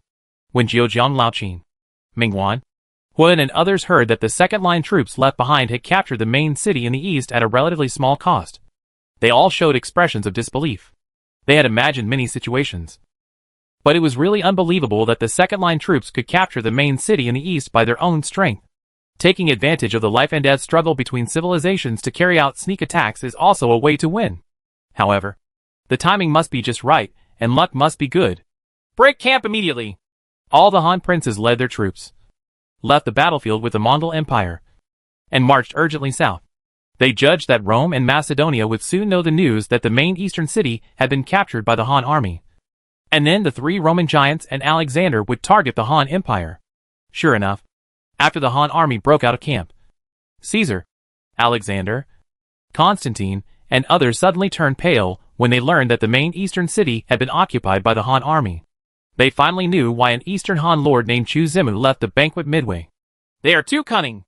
After Alexander was plotted, he couldn't help but get angry. Gather together my fellow cavalry. I will pursue them myself. The Han Empire advocated a crusade against the Mongolian Empire, but it stole the main city in the east. The three giants of Rome were also quite crazy at this time. They believed that they had been cheated by the Han Empire. In fact, even the lords of the Han Empire themselves did not expect that the troops guarding the grain would have a miraculous effect.